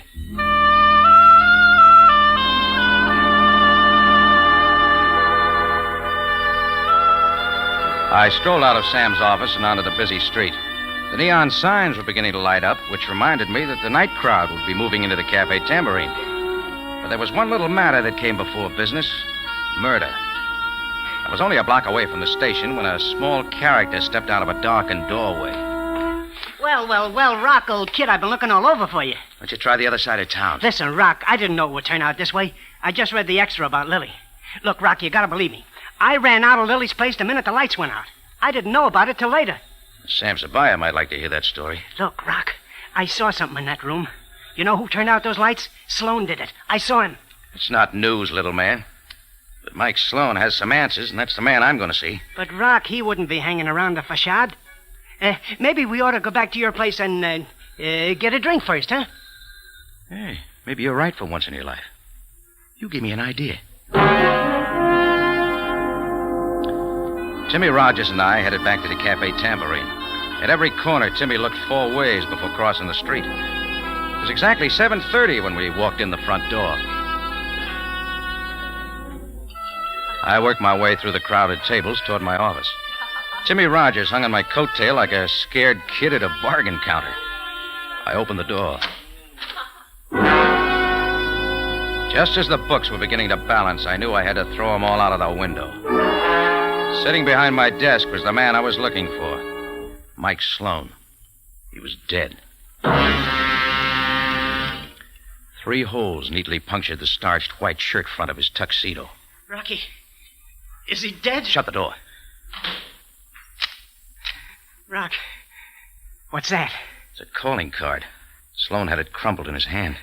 Gee, Rock, let me see it. Yeah, not so fast. Here. What? There's nothing on it. Just a dirty orange spot. Try turning it over, Timmy. Makes more sense that way. Rock, It says Ahmed Pasha. You guessed it. It's his calling card. Then that means Ahmed Pasha left it there? Oh, not likely. Maybe Sloan was trying to tell us something. You're right, Rocky. Sure. Ahmed Pasha was in love with Lily and she wouldn't have him. So when he couldn't stop the wedding, he killed her. And Sloan saw him do it. It fits that way. And maybe it does, Rocky. What are you going to do now? Find Ahmed Pasha. Well, I don't know, Rocky. The Pasha didn't strike me as that kind of a guy. Maybe we're jumping to conclusions, Rocky, huh? Maybe not. Well, I don't know. That isn't much proof. Ahmed Pasha just doesn't look like the kind of person who would commit murder. Are you going to call Sabaya? Yeah, later. There's one other call I'm going to make first. Where's that, Rock?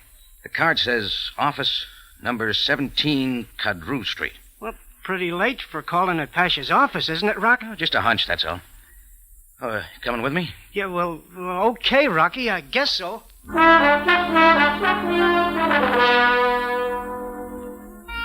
We ducked out the alley door.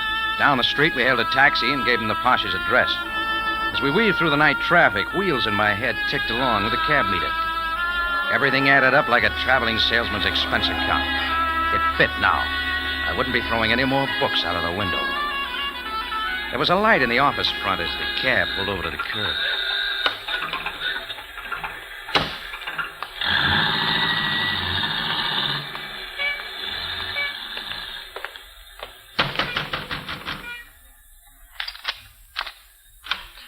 What is it, please? I'm looking for Ahmed Pasha. Is he here?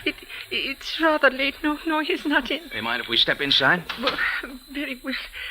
You are also from the police? Rocky, maybe we better get out. No, not exactly, sweetheart. Ahmed Pasha left a calling card at my place. I'm returning the call. Then you are not the police? No. When were the police here? A while ago. I don't remember. Please. Ahmed Pasha is not here. I cannot help you. I have not seen him all afternoon. Oh, just calm down. We'll make this short. Please don't ask me any more questions. It is time to close the office. I must go home. One thing more. Any idea where we could find him? Perhaps at his hotel. That is all I know. Oh, yeah, the Parner. No. The Hotel Shepherd. Room 614. Oh, yeah. Yeah, sure, that's it. Sorry to bother you.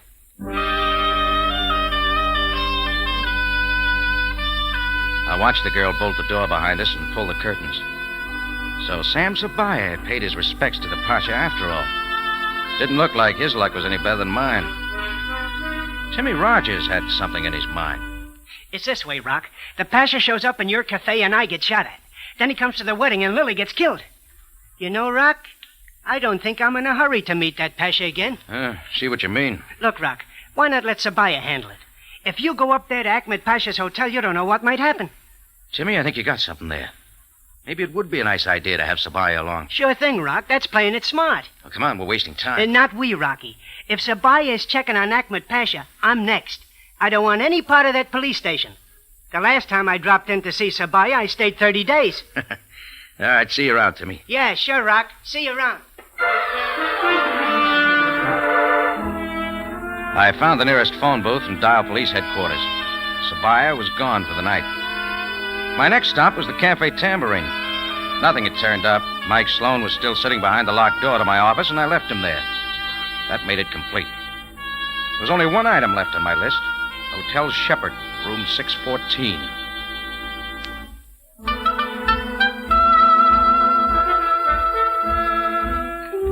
The lobby of the Shepherd was teeming with the tourist trade. I strolled over to the main desk and waited for a pith-helmeted Englishman to collect his mail. Then I moved in. Rocky Jordan, I say, it's good to see you again. Where you been? Oh, usual places, Archie. Ah, what's on your mind, Rocky? Archie, you got a small favor. Oh, Rocky, the last favor you asked of me almost cost me my position here. Oh, sorry to hear it. This one's going to be easy. Oh, yes? What is it? I want the key to room 614. Really? Oh, now, Rocky. There you go again. Oh, this is important, Archie. Oh, I can't do it, Rocky. Sorry. I'd really be discharged doing a trick like that. Besides, that's Ahmed Pasha's room. Don't you know that? Well, he's a permanent guest Look, here. Look, Archie, I said it was important. Oh, well, I'd like to, Rocky, but you know... Thanks, Archie. I knew you'd help me out. Archie's a real friend. He made like he didn't even know I'd slipped him the 10 spot when he handed me the key. Being in Shepherd's was like old home week. When the little numbers on the door said 614, I stopped. This was the end of the line. I put the key in the lock. I gave the doorknob a quick turn, kicked the door open, and dived for the floor inside. When the shooting stopped, I reached back with my foot and kicked the door closed. In the thick darkness, I started crawling for the spot the shots had come from. I figured he wouldn't move, but I was wrong. I met him halfway. He didn't have time to shoot again.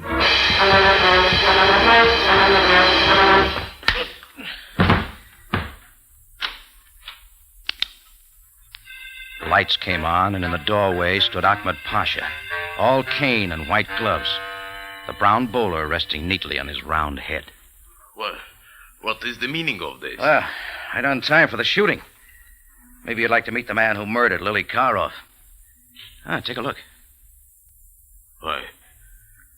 Why? That's right. The little fixer himself, Timmy Rogers.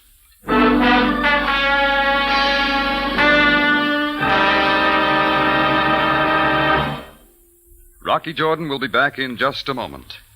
Now a note for you listeners. Remember, Rocky Jordan has joined one of the most outstanding mystery lineups in radio. Over your CBS station every Sunday night, you'll hear not only Rocky Jordan, but Sam Spade, Dashiell Hammett's great private eye, and The Whistler, one of the most popular shows on the air. Remember this same time, each Sunday night, for Rocky Jordan. Now for the ending of tonight's story.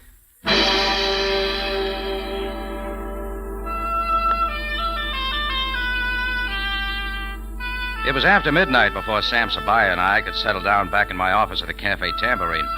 They had taken Sloane's body away, and as usual, Sam wanted details. Now, Jordan, about the Pasha's calling card. I found Sloane dead with a card in his hand. It was Ahmed Pasha's, all right, but on the back there was an orange spot. The Pasha's too neat a guy to be passing out soiled calling cards. Besides, the color of the spot struck me. Where would you pick up an orange spot? Well, I haven't the slightest idea. That's because you don't drink, Sam. Ever hear of a cocktail called an orange blossom? They're real fancy things, made with orange sherbet and gin. What has this orange blossom to do with the calling card? Timmy Rogers was drinking one this afternoon when my bar got shot up. He must have picked up Pasha's card off the bar after the shooting.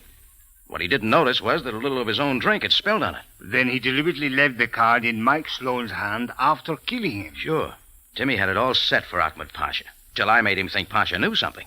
That's when he got scared. He waited for Pasha in his hotel room, and when I came in, well, you know the rest. He fired at a swinging door. So Timmy killed Lily and then Mike because Mike had seen him do it. Now, the whole scheme was simple, Sam. It was Timmy's idea to set up the phony White Russian scare. That was to get Lily out of town so he and Mike could take over a money-making nightclub. They were going to buy her out for almost nothing. And at the same time, Timmy could square the $5,000 he owed the club. A good scheme it was, too, Jordan.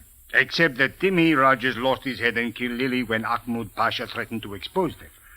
Ahmed Pasha must have loved Lily very much, Jordan. Lily. His little flower, Do not make fun of his love, Jordan. Love is a serious business. I guess I wouldn't know, Sam. I guess I wouldn't know.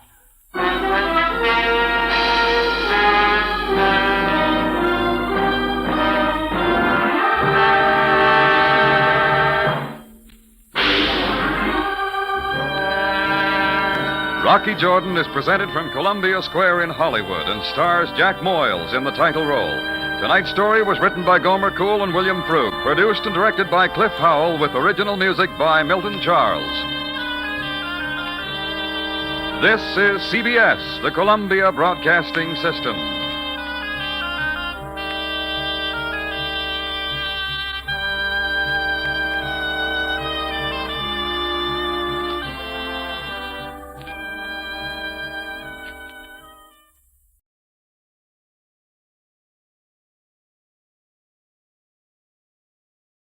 Buy wisely.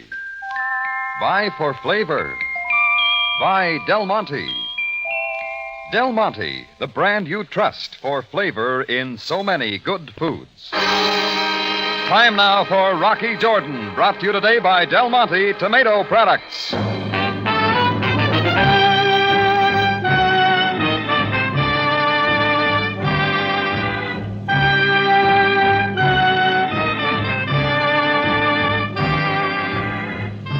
far from the Mosque Sultan Hassan in Cairo stands the Cafe Tambourine, run by Rocky Jordan. The Cafe Tambourine, crowded with forgotten men, alive with the babble of many languages. For this is Cairo, where modern adventure and intrigue unfold against the backdrop of antiquity. Del Monte presents Rocky Jordan and this week's story, Adventure with Andrea.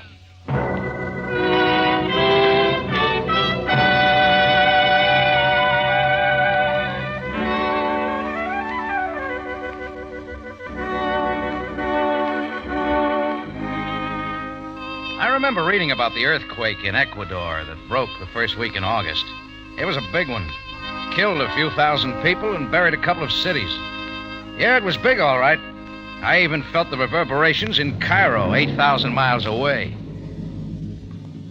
It started the night I'd left Chris, my bartender, in charge of the tambourine because I had some business across town. When I got back about 2 and looked in the front door, I saw there was trouble inside. My bartender, Chris, was swinging from the ground at a big guy who was taking it all, then delivering in turn. They moved from the side of the cafe to the center, turning over a table and chair. When the bottles began to break, I figured it was time to put a stop to it.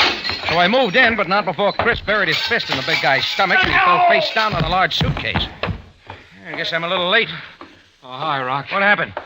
I don't know. This guy moved in with his suitcase. Started up the stairs to your room. I said it was private, but he wouldn't take no. Who is he? Toby Barker's the name. Toby? Hiya, Rock. Oh, you know him, Rock? Yeah, surely knows me. Port Said, Algiers, Istanbul. Remember, Rock? I remember that when you left Cairo, you took my cash register with you. Huh? Oh, that, yeah. What are you doing back here? Now, I'll tell you all about it, Rock, but let's go upstairs so I can clean up, huh? Toby wrapped a big paw around the handle of his suitcase, and we went up to my room. He washed up, came back into the bedroom, and flopped on the bed. That's when the conversation started again. It's good to see you again, pal. Been a long time, huh? 3 years, 4 years? Something like that. Miss me? Not much. Yeah. Still sore about me picking up that loose change in your register? $600. It's not the money so much. I just don't like a guy with glue on his fingerprints. Well, Rock, that's why I'm back. To make amends. $600? Okay, $600 it is. I'm a little short right now. Oh, yeah, sure. But here's $200 on account. I'll give you the other $4 in a couple of days. Yes, sir, I'm a new man, Rocky. Turned over that leaf everybody talks about. Hey, see that suitcase there? Can't miss it. Mm-hmm. Samples. I'm a salesman. Kitchen utensils, can openers, strainers, potato scraper. Bring modern mechanics to the oppressed housewife in the Middle East. Why, they'll welcome me here with open arms. A new Caesar conquering Egypt with aluminum. You haven't lost any of your wind. It's going to be fun bunking with you for a couple of days, Rocky. You staying here? Oh, you wouldn't have it any other way, pal. Oh, Rock. Yeah. I'd appreciate it if you don't mention it around town that I'm back. That way you don't want a hotel? You know how it is, sport. A couple of debts, some people carrying grudges for a long time, and, well, I'd just as soon it wasn't newsed around that Toby Barker's in Cairo. You can keep a secret, huh, sport? Well, that's how it began. Part 2 started the next morning. About 9 o'clock, I noticed a kid, 14 or 15, standing across the street bouncing a ball up against a wall. At 11, he was still there, but his arm was tired, and he was just sitting on the curb. 1 o'clock, he was bouncing the ball again, but I could see his heart wasn't in it. What he was really doing was a watch job on the tambourine. 3 o'clock, the kid was still there watching, and I was getting pretty curious. I moved out to talk to him, but when he saw me coming, he started to run. I took out after him. Hey! Hey, kid! Slow down. I'm not going to hurt you. I just want to talk to you. He kept on running down the Sharia car with me after him. But on the corner, he ran into a fat lady carrying a basket of groceries. The kid and a bag of Brussels sprouts rolled on the sidewalk. 2 seconds later, the fat lady was picking up her Brussels sprouts, and I was picking up the kid. Why does the boy not watch where he is going? Why doesn't that look before he runs into innocent people carrying Brussels sprouts? All right, kid, come on, up on your feet. People, the way they raise their children. They raise them to knock over innocent people in the street carrying Brussels sprouts. He apologizes. Come on, kid, step to the side here. I want to talk to you. Suéltame. Déjame ir. Déjame ir. All right, settle down. Déjame ir. No le hice nada. Solamente estaba aquí afuera atendiendo mis propios negocios. Huh? Suéltame, le dije. Now try speaking English. English. Pero, señor, no hablo inglés. No lo hablo. Then try speaking Arabic. Por favor, señor, no lo comprendo. Suélteme, por favor. You were watching my tambourine. Why? ¿Por qué, kid? What's going on? No No sé de qué habla. Le dije que estaba atendiendo mis negocios. Suéltame, señor. Suéltame.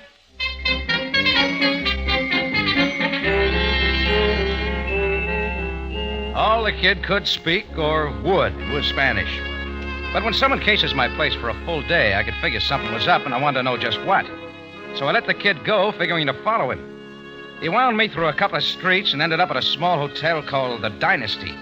He disappeared into room 212. A few seconds later, I knocked on the door.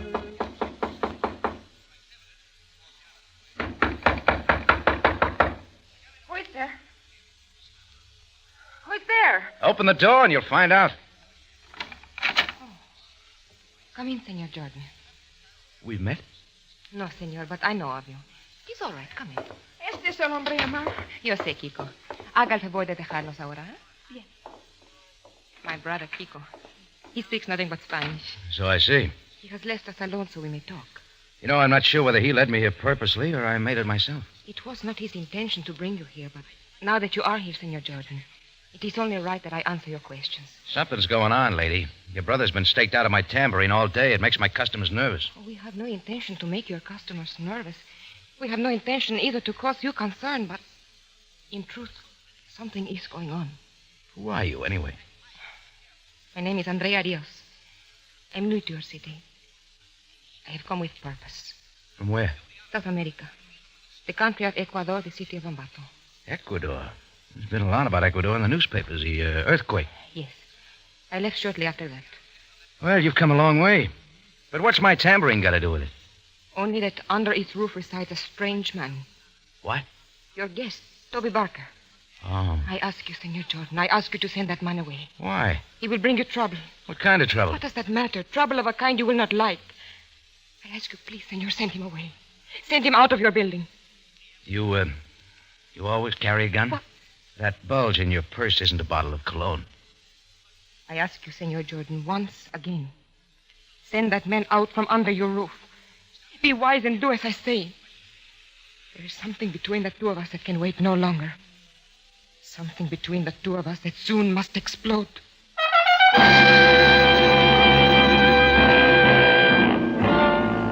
Well, I had the feeling it was a simmering pot. Ingredients? One Toby Barker and a dame from Ecuador. It looked like I was going to be the one to get hit with a flying lid. I went back to the tambourine and spent a couple of hours getting ready for the supper crowd. Chris was racking up a few bottles behind the bar. My cook was scratching around the kitchen with a mixmaster. And I went into my office. Toby Barker was there, looking out the window. Oh, hi, Rock. I didn't hear you come in. Looking for someone? Yeah, Rocky, yeah. A friend of mine's coming to see me here. I didn't think you'd mind. He's going to sign up for a large consignment of my kitchen utensils. Then I hit the road. This friend of yours, a woman? Woman? From Ecuador, named Andrea Rios. Andrea Rios? What'd you find out about her? Things get out. Yeah? Got a cigarette? Yeah. She the friend you're waiting for? No. What have you had to say about her? Oh, nothing, Rock. Just some dame, you know how it is. Met her in Ecuador. Had a little whirl. A little hard to shake, that's all. You know how it is with women's sport. I know if they're chasing a man, they don't bring along their little brother. Oh? He's here too, huh? That's right. And she's got another little companion that spits lead. Yeah. She's the impetuous type. What is it, Toby? I told you, Rock. Just a little boy meets girl stuff. Nothing important. You're lying. No, Rock. No, really. Hey, look. Now, just forget about it, huh?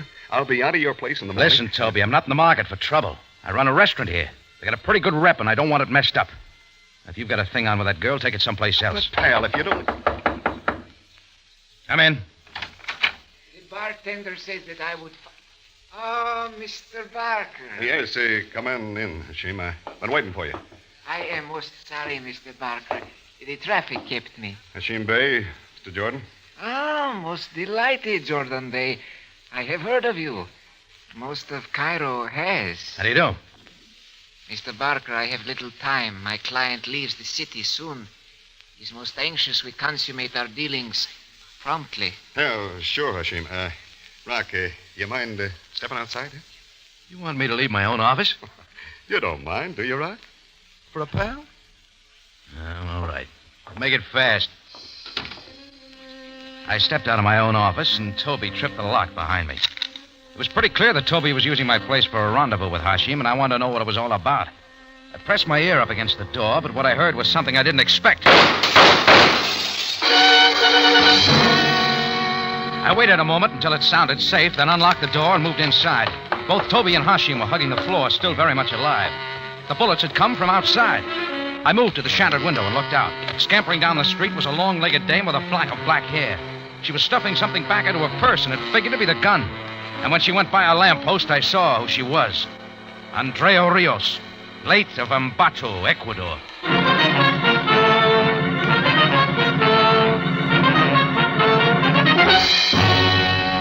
Del Monte Foods is presenting tonight's adventure with Rocky Jordan.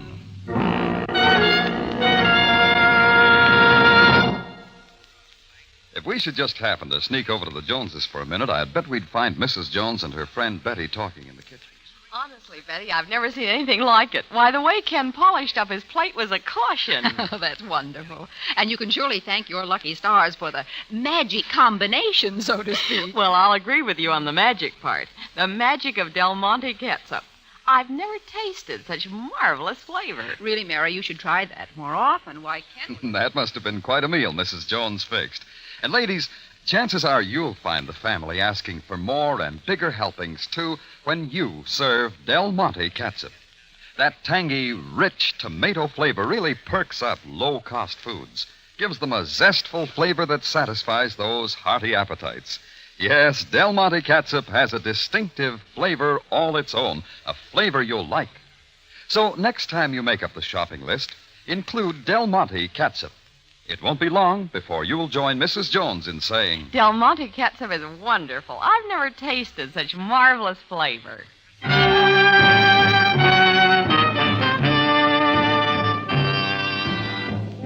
And now we take you back to Cairo and tonight's Rocky Jordan story, Adventure with Andrea.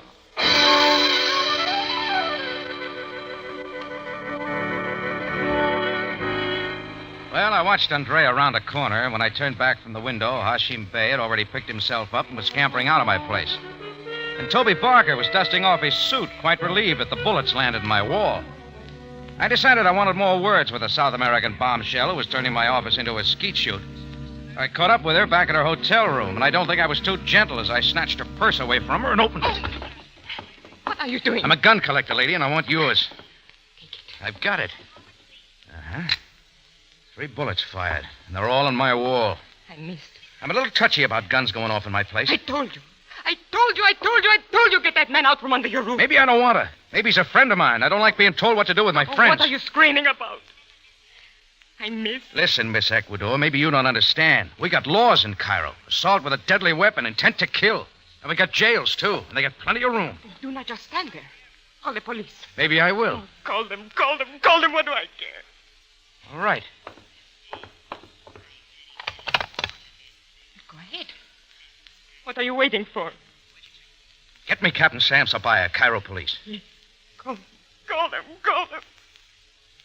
What does it matter now? I missed.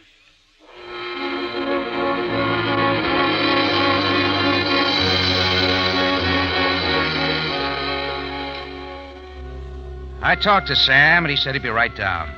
Then I hung up and turned back to look at Andrea. She had slumped down on the couch and was beginning to cry. Some dames can turn it on like a water faucet and use it to get things their own way. But this was different. This was real. At least it looked like it. It wasn't a loud cry. It was soft, but tight, like it was bound up in ropes. And it was a deep cry. It made a fellow wonder. After a while, she came out of it. Senor Jordan. Yeah? What are the jails like? You won't be fond of it. I did not suppose I would. Do you have anything you want to tell me? There's much I could say. I'm a good listener. But to what avail, Senor Jordan? I have tried to kill a man. I have followed him halfway around the world with one purpose. There's a reason. Reason. What is reason for one person is not always for another. Try me. I'm living in Ambato in Ecuador. My father is a most revered and wonderful man. He's the proprietor of a fine art shop containing beautiful and expensive relics of early Ecuadorian culture.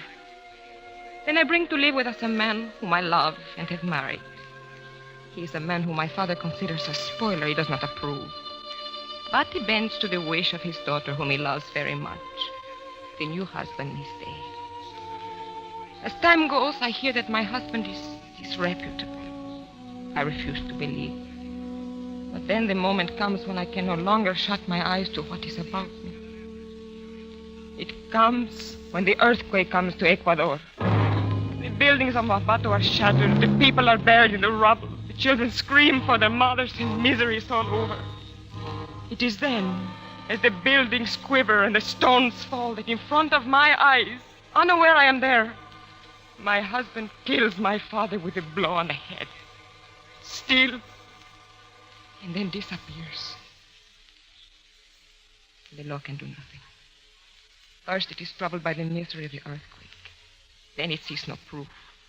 As far as it is concerned, my father was killed by falling rubble. But the daughter knows differently. The daughter saw, and yet she has no proof. Now the burden of justice lies with her.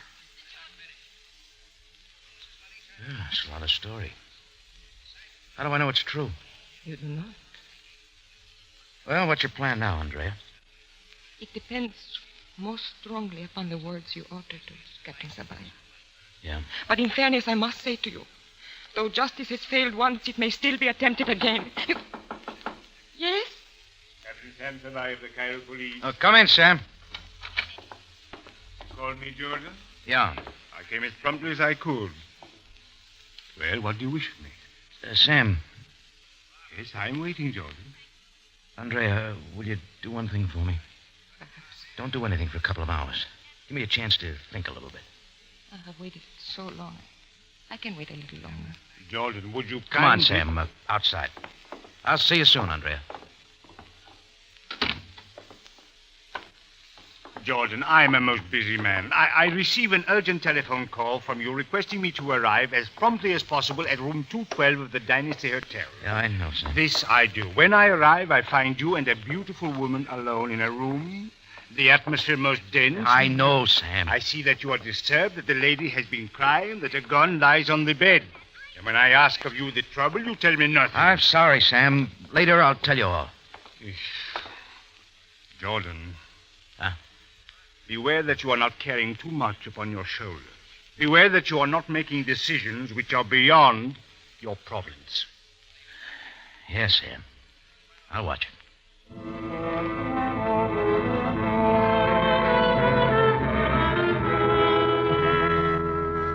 I left Sam and went back to the tambourine, trying to figure all the while if what Andrea had told me was true. I went up to my room. Toby wasn't there, but Chris was. Oh, hi, Rock. Just picking up a few of Toby's empty bottles. Hey, what's the matter? You look like you've been through an egg beater. Where's Toby? He left a few minutes ago. He had a phone call. Said he'd be back soon. Ah. What are you looking for? His suitcase. Did he take it with him? No, it's over there behind the couch. I'll take a look inside. He said there's nothing in it but his samples. Kitchen equipment. Yeah, let's find out, huh? Now, that's kitchen stuff, Rocky. Orange squeezer, knives. Let's look at the bottom layer. What is it, Rocky? Looks sort of odd, doesn't it? It's filigree. Gold, silver, or platinum. They're Ecuadorian ornaments of some sort and pretty expensive. I don't get it, Rock.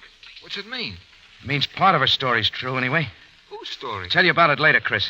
Look, Toby will be back pretty soon to sell this stuff to Hashim. You'll have to do something for me. I want to see a lady from Ecuador.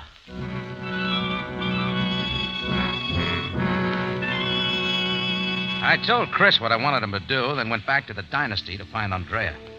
The desk clerk said she'd gone across the street to get a sandwich. I found her munching on some deviled egg and sipping black coffee. You came back sooner than I expected. I got an answer sooner than I expected. What do you mean? I went through Toby Barker's suitcase. Oh. Gold and platinum filigree, eh? My father's. That's right. Worth quite a bit of money. $50,000 to $100,000, depending on the buyer. Even now, Toby is trying to close the deal with an Egyptian named Hashim. And then he will leave the contract. I have not much time. Andrea. Yes? You tip his hand. Sooner or later, he'll tip his hand. Will he? I'm trying to tell you to lay away your gun. I know, Rocky. He's not worth it, Andrea. If he did what you said he did, he's still not worth your killing. You do not have to go on. My mind is made up. It has worked within me for so long that there is nothing for me to do but to kill him. Andrea. He is an evil man the law cannot touch. He killed my father. And the death is laid at my feet.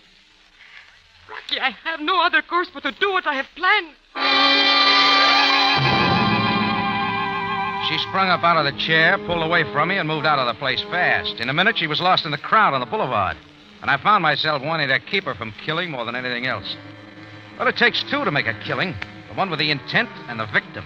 If one couldn't be stopped, maybe the pigeon could be removed. I figured I could beat her back to the tambourine, so I called a cab, told him to step on it. A little while later, he dropped me off just in time to see Hashim Bey scurry out of my place with Barker's sample case in his hand. He was moving toward a black sedan on the corner, I suppose to his waiting client. But I was interested in Toby Barker. I found him in the kitchen, a roll of bills in his hand. Oh, hiya, Rock. I'm just going to leave this for you. The rest of the $600 I owe you. Old Hashim and I closed the deal. I turned over my kitchen utensils to him, and he turned over his cash to me. You better start moving, Toby. Huh? I said you better start moving. I'm going. What's the big hurry? Did Hashim open the suitcase before he took it? No, there wasn't much time. He had someone wait. What? You'd better move. For more reasons than one, pal. You're turning into a rabbit in a greyhound race. What are you talking about? Andrea's on her way over here, and she's got a new clip for a gun. Oh? Well, thanks, Rock. Thanks, pal, for warning me. I'm not thinking about you. Well, then I don't want her to kill you, that's why. I don't think you're worth it. You don't want her to... Oh, no. Oh, well, there's one for you. Oh, that's rich, pal. The Rock going soft for my wife. A back door, Toby. Use it. Sure, Rock. I'm going. Oh, hey, wait. What about your money? Forget it. I don't like the way you got it. Your debt's canceled. Suit yourself. Go on now, make it fast. There's a plane for Athens in 30 minutes. So long, soft touch. I'll use your 400 to have... At the shot, Toby grabbed his stomach, and that's when the rest of them came. He toppled over in his face, and by the time he hit the ground, he was dead. I looked up the alley to see where the shots had come from. All I saw was a figure standing there with a gun in her hand. Andrea Rios. And it looked just like it was mission accomplished.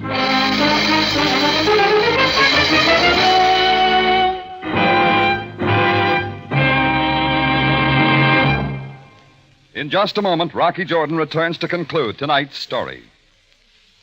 When you get right down to it, folks, the best cooking authorities are you homemakers. You ladies who, day in and day out, have to turn out appetizing meals and yet stay within the budget. That's quite a problem, as you know. Here's how one experienced homemaker, Mrs. J.H. Tandro of Oakland, California, solves the problem. She's a Del Monte enthusiast, been cooking for 24 years, and she said... I've solved the problem of meals with appetite appeal the easy way, with Del Monte tomato sauce. Well, I've been a cooking fan for a long time, and Del Monte has always been a staple on my pantry shelf. You see, I make a great many stews, meat pies, and fish dishes, and I just can't imagine them without that good, rich tomato flavor. And Del Monte tomato sauce is so easy to cook with. Anybody can use it. Thank you, Mrs. Tandro. Yes, Del Monte tomato sauce is so easy to use. Just pour it over and cook it in. Then sit back and enjoy a real flavor treat. For tomato flavor at its best, buy the original tomato sauce. Buy Del Monte. Back now to Rocky Jordan.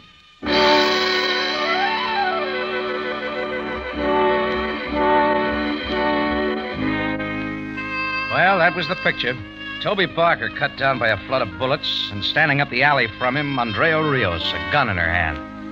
It had been a long haul for her, but it looked like she'd finally done it. As I saw her leaning against a building, beginning to sob, I felt sick. I hadn't been able to get the pigeon away in time. Well, I started up toward her, and as I got closer, I could hear her sobs. They cut into me like knives, and I began to feel sorry for everybody who got into something they had no way out of. Andrea. I heard him groan. I saw him grab his stomach. Come on now, get hold of yourself. He fell forward on his face. Andrea. Did I do it, Rocky? Did I finally do it? Give me the gun. And now that it is done, am I more happy? Andrea, listen to me. This gun hasn't been fired. All the bullets are still in the clip. You didn't kill him, Andrea. Indeed, she did not, George. Sam. Since I answered your telephone request at the Dynasty Hotel, I've been keeping a close watch on you. I don't get it. You didn't cut Toby down. I've been outside the tambourine. A moment ago, Miss Rios came and waited by that lamppost. Then I saw this man, Toby Barker, emerge by your back door. I saw Miss Rios reach into her purse for a gun. I moved to stop her, but before I could, shots came from another direction.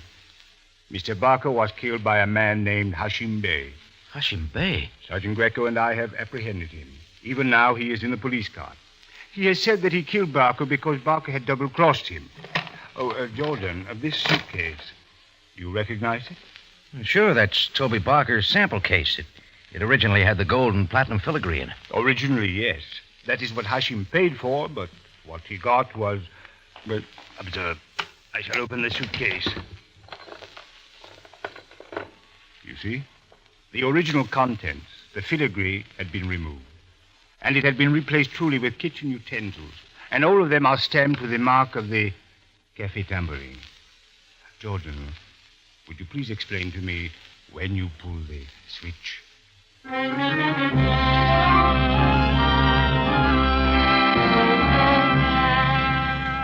Well, Chris had done what I had asked him to do. Remove the filigree and replace it with plain old utensils for my kitchen. I was trying to save the filigree for Andrea Rios because I knew Toby was getting ready to peddle it right away. I had no idea the switch would make Hashim throw bullets at Toby. But it did, and, well, that was that. I turned the filigree over to Sabaya, and after the inquiry, it'd go back to Andrea Rios. That's about all, except that Andrea got her justice without putting her own foot in it. Later, Andrea and her brother Kiko went back to Ecuador. Well, who knows? Maybe someday I'll take a trip over there myself.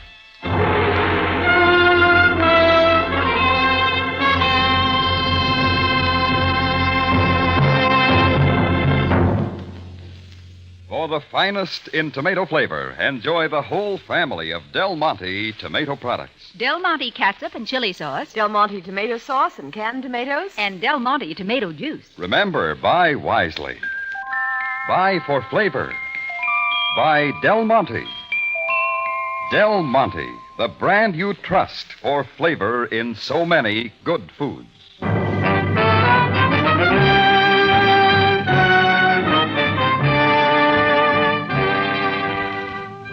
Rocky Jordan, written by Larry Roman and Gomer Cool, stars Jack Moyles in the title role with Jay Novello as Sam Sabaya, and is produced and directed by Cliff Howell, with original music composed and conducted by Richard Arant. Remember, you have a date next week at the Cafe Tambourine run by Rocky Jordan. Same time, same station. And the story is The Nile Runs High.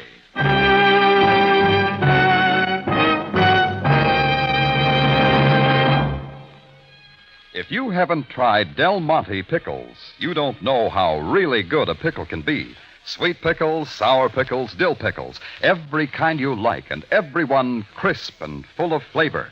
Del Monte pickles, more good products from the brand that always puts flavor first.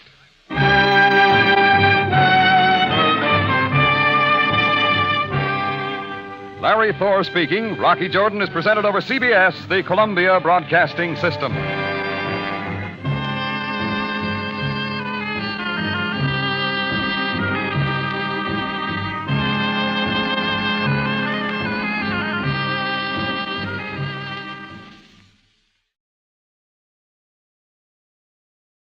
It's been Jack Benny, Amos and Andy, Bergen and McCarthy. Still waiting to entertain you on CBS are Rocky Jordan, Horace Heidt, our Miss Brooks, Dick Ames and Joe Stafford, The Whistler, and Red Skelton. Now, Del Monte Foods brings you a world of adventure with Rocky Jordan.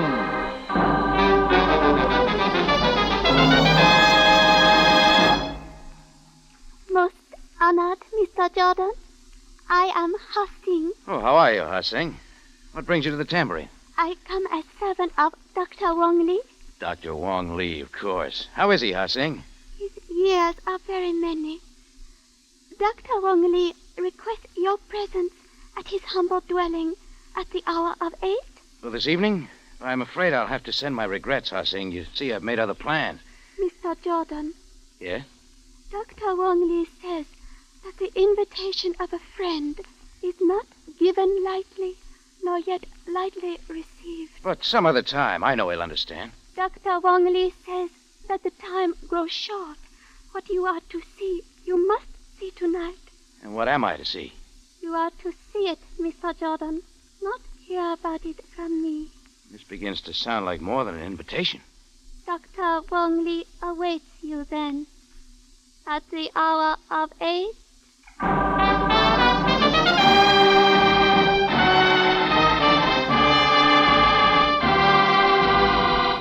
Del Monte, the brand you trust for flavor in so many good foods. Yes, Del Monte, the best-liked brand of canned fruits and vegetables in the whole wide world, takes you now to the Cafe Tambourine in Cairo, gateway to the ancient East, where modern adventure and intrigue unfold against a backdrop of antiquity. Tonight's Rocky Jordan story, The Secret of Wong Lee.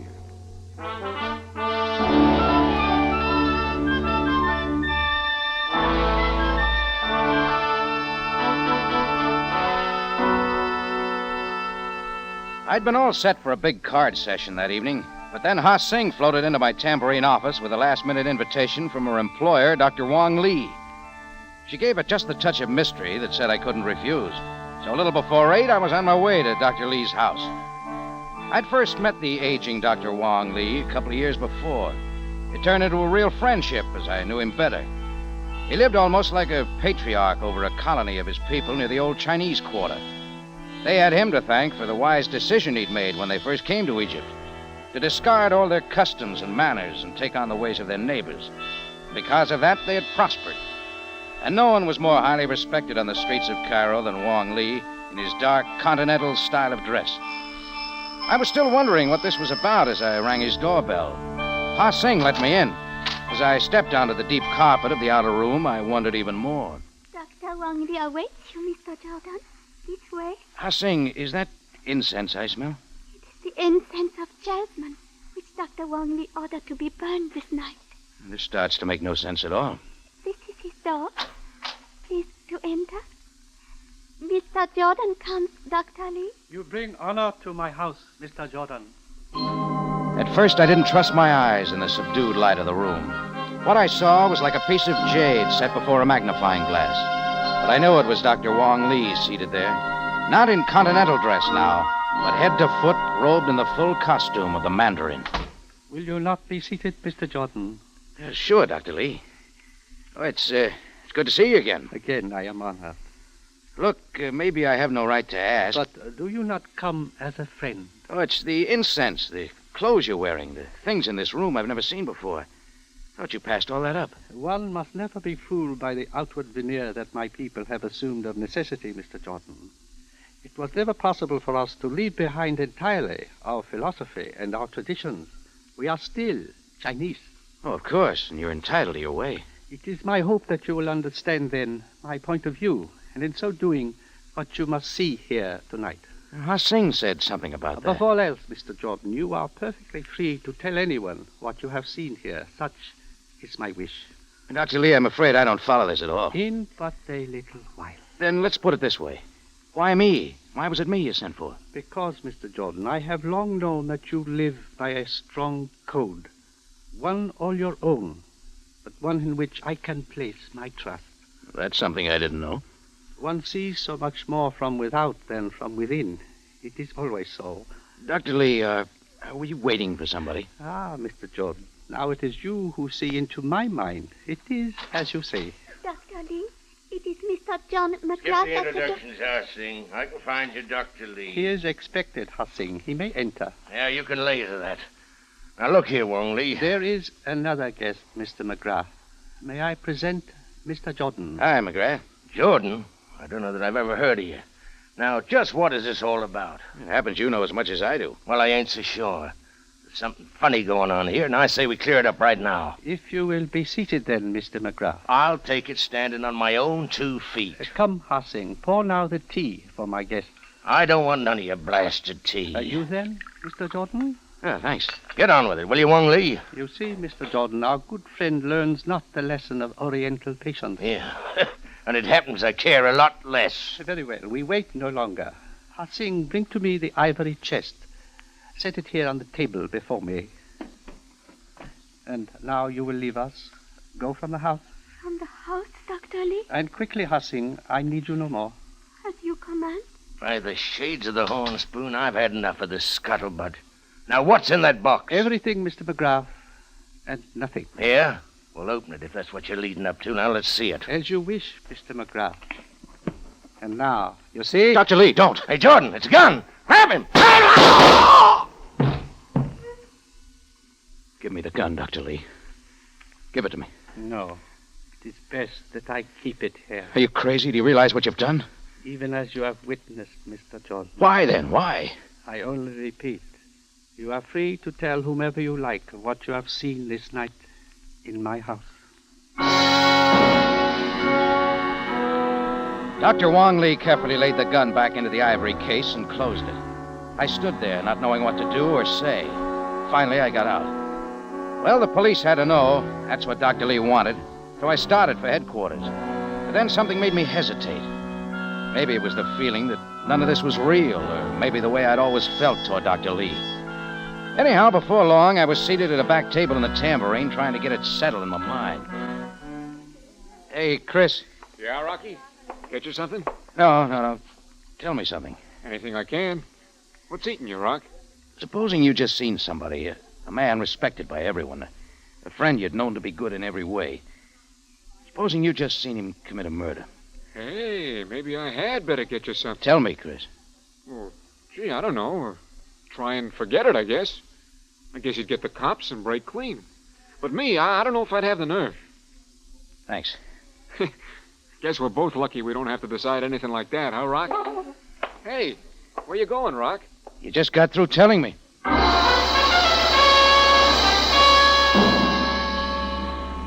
10 minutes later, I walked into police headquarters asking for Captain Sam Sabaya. He was still at his desk, and there was somebody else.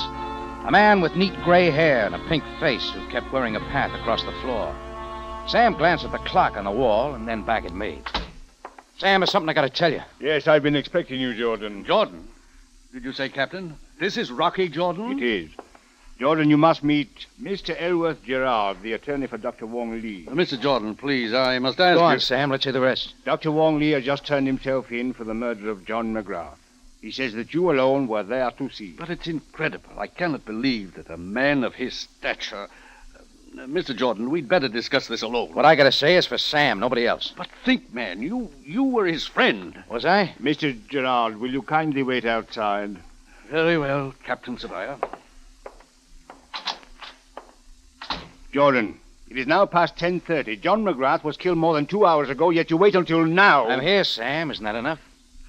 Were you at Dr. Lee's house tonight? I was. And what did you see? I saw him fire 3 shots into John McGrath, killing him. I was his witness. He wanted me to tell what I saw. But he didn't say why. Nor will he say more to us.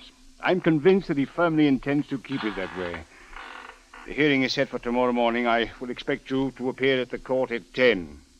Is that all there is to it? This is an open and shut case, Jordan. There has to be something behind it. Who was this McGrath? The seaman's card was found in his pocket. Beyond that, the important fact is that he's now dead. Why, Sam? Why would a man like Dr. Lee do such a thing? Jordan, are you trying to condone a deliberate, premeditated murder? I'm just trying to see more than that. Oh, naturally. I am fully aware that you will not let this rest. However, I have no authority over your movement until 10 tomorrow morning. Be there, Jordan, and make no mistake about it.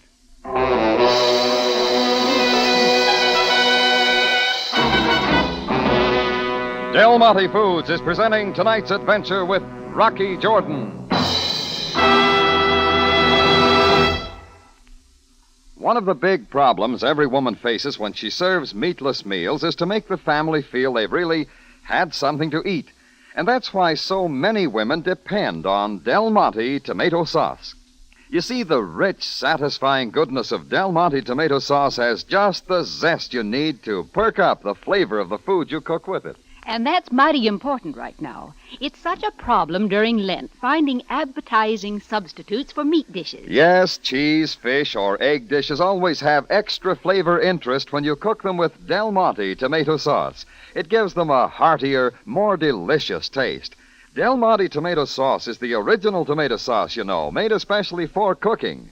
It's not too bland, and it's not overly spiced either. It has just the right balance of rich tomato flavor and piquant spices, a special flavor that no other brand has ever matched. And I know from experience that means extra pep and appetizing goodness for all economy and Lenten dishes. So, friends, next time, insist on Del Monte tomato sauce. A whole generation of good cooks have depended on Del Monte for matchless flavor.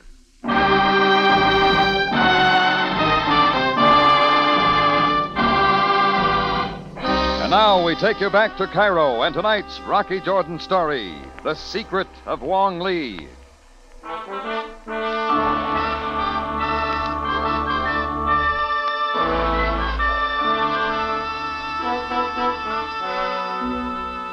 Well, the hearing was all set for 10 the next morning, with me as a star witness of Dr. Wong Lee's deliberate murder of John McGrath. Now all I could hope for was something more to tell, to try and justify in some way what Dr. Lee had done. The one place to begin was right back to Lee's home. When I got there, the house was all dark. I was about to try the front door when I saw the knob slowly turn, and I ducked back into the shadows. Coming softly out was the girl servant, Ha Sing, her arms loaded with books and papers. I held it till she was well down the street and then followed. She turned away from the Chinese colony and before long into the busy traffic along the Sharia Solomon Pasha. Just as she hailed a cab, I decided it was time to stop. Ha Sing! Wait, Ha Sing! Mr. Jordan, you must not follow. I've got to talk to you. No, please. It's about Dr. Lee. We can do nothing for him now, nothing. But we've got to. You must have had some idea of what he planned to do. I cannot answer. It is his wish. You seem in a big hurry to get all that stuff away from his house. Why, does it hold the answer? Please permit me to go, Mr. Jordan. Who was McGrath? Why would Dr. Lee kill him and say nothing? Tell me, Ha Sing. No, I must go, Mr. Jordan. Let me go. As Ha Sing twisted away from me, one of the books slipped from her arms. In the time it took me to pick it up, she jumped into the waiting taxi and it pulled away fast.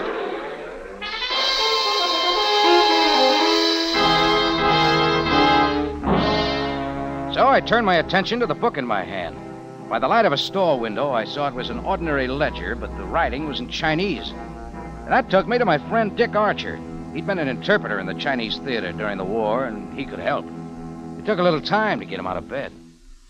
Oh, this better be good, Rocky. You broke up a beautiful dream. I'm sorry, Dick. Just tell me how the scratchings in this book come out in English, huh? This is very dull. Just some bookkeeping. Let's see.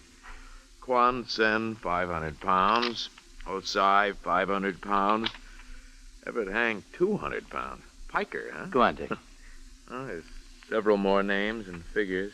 Oh, speaking of figures... Come on. What else is there? Same names and figures repeat for the last 3 months. What is it, blackmail? Shakedown? I don't know for sure.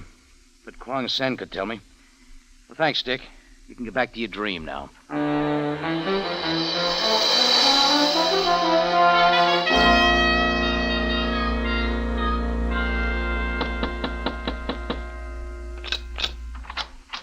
My humble house sleeps at this hour. Are you Kwang Sen? I am Quan Sen, he who sells herbs and spices in the bazaar. Why am I honored by your presence? I'm Rocky Jordan, a friend of Dr. Wong Lee. We've got to help him. If there were only a way now... Don't tell me you won't even try. None can help him now, not even his own son. He has a son? In Alexandria, with the army intelligence. But he, too, will understand. Kwang Sen, you've been paying Dr. Lee 500 pounds each month for the past 3 months, is that right? There is only one way that you could know of this. And so you do not come to help. I'm doing this for Dr. Lee. No, Mr. Jordan. For 15 years, my people live in honor in Cairo. It is Dr. Lee's wish that we remain so. He wants it even to the point of killing? It was his choice. Then why McGrath? Who was he? My lips closed, even as the door... Kwang Sen, listen to me.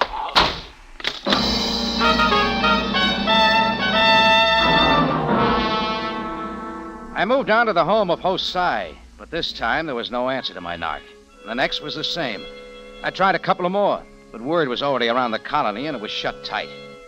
So then I switched to McGrath, a guy with a sailor's tongue and manner that meant he'd been at sea a long time. I moved around the Nile front bars in Bulak, hunting a lead on McGrath, but a shrug was the best I got for my efforts. And it was close to morning when I spotted an all-night game, operating by a flickering light under one of the river docks. All right, scud along with you, mister. Topside for strangers. Does this stuff help make me a member? I know. A life member while your money lasts. Lay down a sizable bill for the next roll. It's down. All right. Now, here goes. Snake eyes, craps. You win, lad. I'll let it ride. Ah, you think Lady Luck's with you, eh? Not in finding John McGrath. Ah, McGrath, you say now. Well, you needn't be looking for him here. They say he's in Cairo. For 3 months running, living like the best of them. Ah, on what? We don't ask and care less. All right, your money's covered. Still my roll. There. Where was McGrath sailing, say, 15 years ago? Here, now, is it the man or his past you be looking for? A little of both. You ever take a cargo out of China? A human cargo, maybe? You know McGrath well, lad. With his own ship sailing the Yellow Sea and points beyond. Ah, look, you win again. I didn't make my point. I'll still let it ride. Tell me what McGrath was like. Let any man tell you that McGrath can never get a ship or a crew no more. Him and his evil ways. All right, it's left his roll. Wouldn't cut you in, huh? Aye, he'll cut you in. And your throat to the bargain. You still be hunting for him? Oh, didn't I tell you? He's dead. Oh, is he now? There's them that won't mourn this day. Except for the man who killed him. Well, thanks, Pop. Wait, son. You just won again. Here, take your money. You take it. Send it to your dear old mither in Ireland. Ireland, is it? I'll have you know I was born in Boston.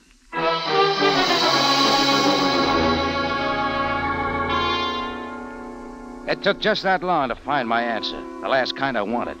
So I went back to the Tambourine and stayed there. All I could do now was be at the hearing and tell them enough to convict the venerable Dr. Lee of murder. But nothing more, even when I was sure I had the answer. And shortly before 10 that morning, I started for the hearing in the court on Sharia Gizan. I parked a couple of blocks from there on a side street, and that was my mistake. I just made the sidewalk. Half a dozen healthy Orientals were all around me, and it all went according to plan. I put up all the fight I had till a damp cloth went over my face, and the fumes poured in like a hot ocean wave, and I sunk under, where there was nothing.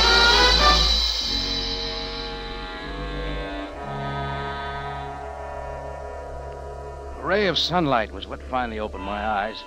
I saw it was from a crack between boards that walled a small shed where I lay.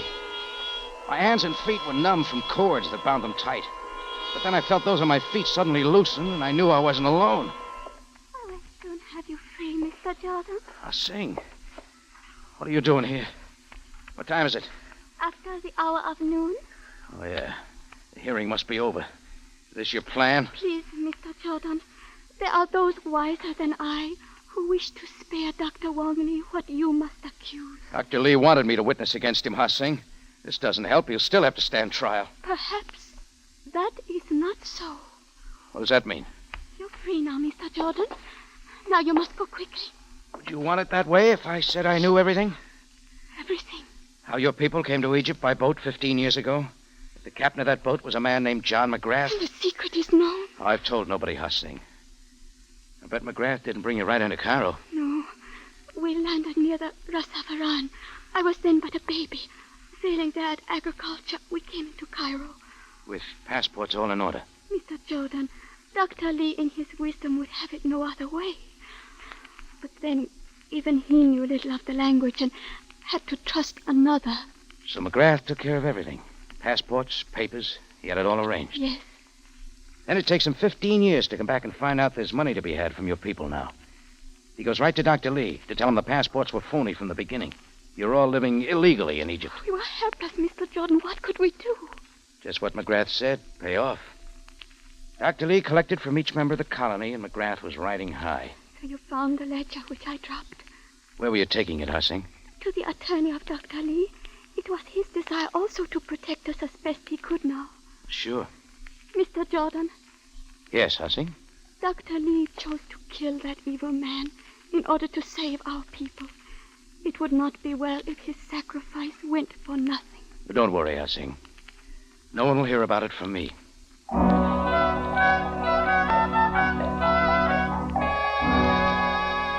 I left Har Singh, walked over to the Sharia Solomon Pasha, and caught a taxi to headquarters. There was still nothing more I wanted to tell. But I knew Sam was beating the bushes for me by now, and I wanted it over with. Jordan, I gave you express orders that you were to appear at the hearing of Dr. Lee at 10 this morning, knowing full well that you would take every possible means of avoiding it. Supposing I told you I was on my way there. But 3 hours too late. Jordan, do you not know that the penalty for contempt of this sort is most severe? All right, so get it on your blotter, get it over with. Yes, but it appears that you are most fortunate. How so? Dr. Lee is a man of many years. The shock of this thing seems to have brought a great change over him. It was thought best to postpone the hearing until tomorrow. I'll be there. Jordan, it is obvious that the past few hours have held great activity for you. I've been around. Your intent, I am sure, was to learn something which might in some manner extenuate Dr. Lee's crime. And what now can you tell? The Dr. Wong Lee shot and killed John McGrath. Nothing more, Jordan? Nothing more. Exactly how is Dr. Lee, Sam? It is hard to say. His son is on leave from his Army intelligence post in Alexandria to be by his side. What'd you say? I said that Dr. Lee's son is on leave from his Army intelligence post. That's all I wanted to know. Kwang Sen told me the same thing. Straighten your fez, Sam. Jordan, what are you talking about? I'm through talking, Sam. Come on, I'll show you. In just a moment, Rocky Jordan returns to conclude tonight's story.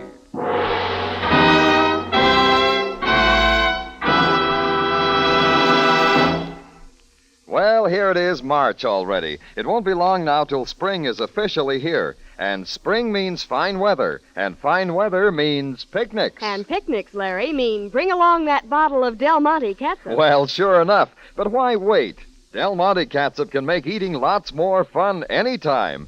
That rich, lively-tasting flavor can sure give plain foods a great big boost. That's right, Larry. I've never seen a catsup that pleases the men folks more. It's that zippy, zesty flavor that does the trick. Yes, you have to hand it to Del Monte for showing folks just how taste-tempting catsup can be. You see, Del Monte is the only catsup made with pineapple vinegar. And pineapple vinegar really coaxes out all the best flavor from red, vine-ripened tomatoes. Blends perfectly with those fragrant spices Del Monte uses. Gives you a catsup that's nothing less than outstanding. Yet, it actually costs less than many other quality brands. Give yourself a flavor treat, friends. Buy Del Monte catsup next time. Back now to Rocky Jordan for the conclusion of tonight's story.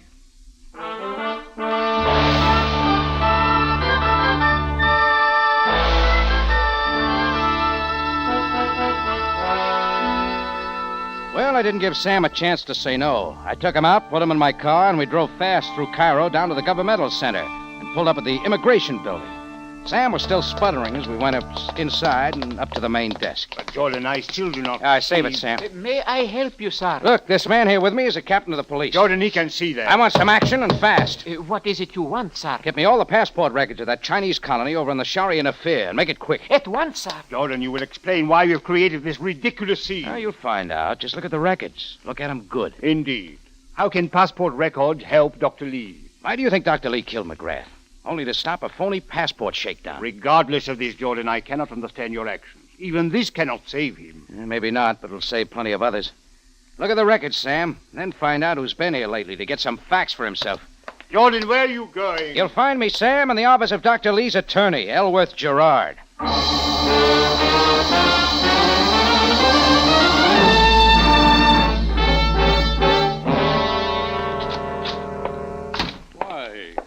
Mr. Jordan. Yes, here's the ledger book you've been wanting, Gerard, with all the records of McGrath's shakedown.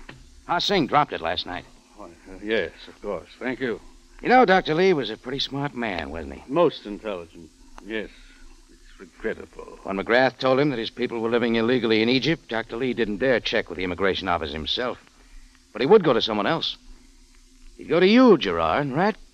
Mr. Jordan, as his attorney... Yes, as his attorney, you could have found out. He'd have made sure you did before he started paying. Mr. Jordan, I'll confess that I did. McGrath was right. But naturally, I kept what I learned in confidence, as I feel you should. Yeah, you let Wong Lee and his people go right on thinking what McGrath had told him was true. But you knew better. What are you trying to say? I don't know how you and McGrath got together, Gerard, but it was a great setup. How much did he cut you in for? You'd better get out of here, Jordan. He even had me fooled till I remembered about Dr. Lee's son. His son? With the Army intelligence. What's the first thing the authorities would do before taking somebody into intelligence? Check his background and that of his family. They'd have learned if there was something wrong, only there wasn't. Wasn't there, Mr. Jordan? Every cent McGrath collected was based on your lie. You're just as guilty of McGrath's murder as Dr. Lee himself. But you'll never... That paperweight won't fix it. All right. See? No, Jordan, no more. All right. Get up. Jordan, I am looking for Ellsworth Gerard. Hey, you'll find his coat right behind this door, Sam. On the coat rack. Gerard is still in it.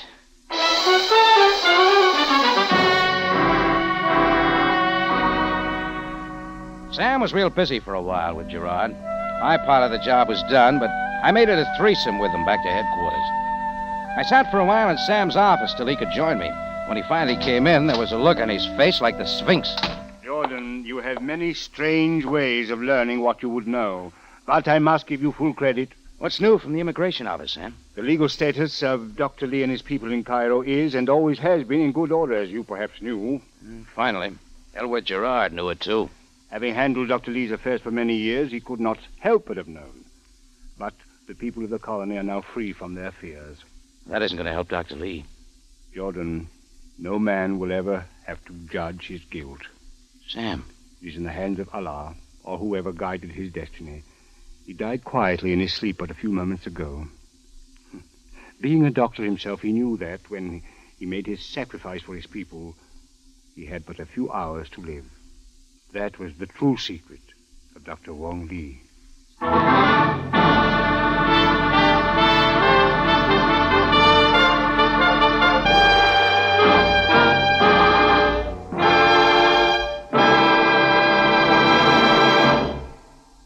For the finest in tomato flavor, enjoy the whole family of Del Monte tomato products. Del Monte catsup and chili sauce. Del Monte tomato sauce and tomato juice. And Del Monte whole peeled tomatoes. Remember, buy wisely. Buy for flavor. Buy Del Monte. Del Monte, the brand you trust for flavor in so many good foods.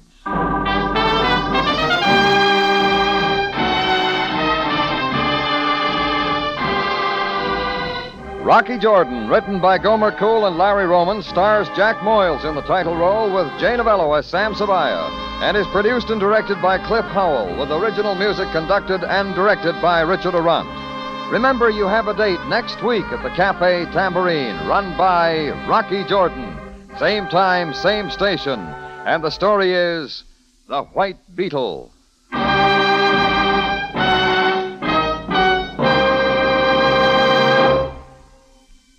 Want to brighten your meal with sunny, tropical flavor? Then you want Del Monte pineapple. For salads, dessert, or a refreshing drink, choose from 5 styles: sliced, crushed, chunks, tidbits, or juice. You'll really enjoy the luscious flavor of Del Monte pineapple.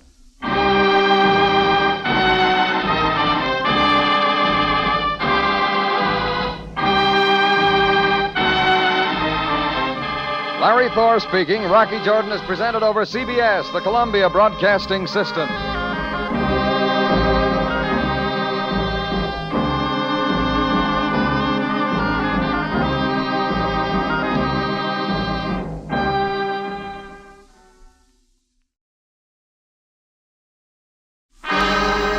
Time now for Rocky Jordan.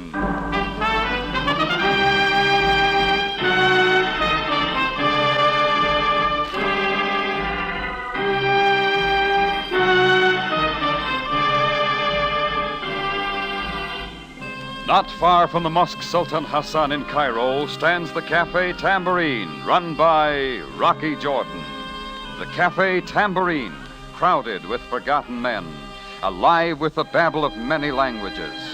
For this is Cairo, where modern adventure and intrigue unfold against a backdrop of antiquity. Tonight's story, Desert Betrayal.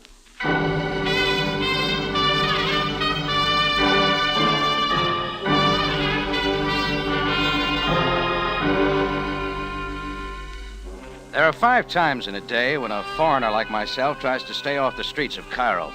That's at dawn, noon, late afternoon, sunset, and just after dusk, when the muezzin appears in his minaret to call the faithful to prayer. At that moment, all activity stops, and the devout Muslim kneels on his rug facing Mecca. Keeping away from them at those times is one respect we can pay their religion, and they appreciate that respect. But I guess I wasn't watching the clock this particular evening. My cafe tambourine still held the intense heat of the day, so I got out and walked down the crowded Sharia Lagoon toward the Nile to try and catch a cool breeze. I just stopped to glance at a big poster, something about a rally for the politician El Marmad Bey, when I heard the voice of the muezzin in the minaret high above me. Suddenly, all sounds of activity stopped as the natives faced east, their foreheads to the ground. As quick as I could, I ducked back through a narrow passage off the street that led to the winding stairs of the minaret.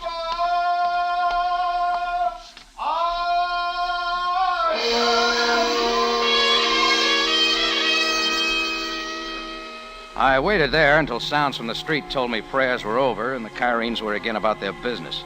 Then I was about to be on my way when the scream came from the minaret. As I turned and looked up, I saw the bearded muezzin in his flowing robe stagger out of the tower, pitch headlong down the winding stairway. He rolled over and over, and he didn't stop till he sprawled at the bottom, almost at my feet. It was like something out of a bad opera, and for a split second I couldn't move. But the red splotches from stab wounds spreading across his white robe snapped me out of it, and I rushed over to him. All right, easy there. Try not to move.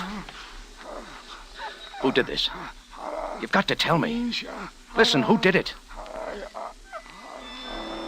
I guess he figured he was done for, and there was a look almost of ecstasy on his kindly face. But I didn't want to give up that easy. I made a move to try and stop the bleeding when I heard heavy footsteps coming down the stairway. It was another figure in the robes of a muezzin, only he had a black field boots on. Come on, hurry up, will you? Help me with this man. Shut up and get back. We gotta work fast. He's sure to Quiet, die. I said, and move. I'm not going anywhere. I tell you again? Since when does a muezzin carry a luger? Don't touch him.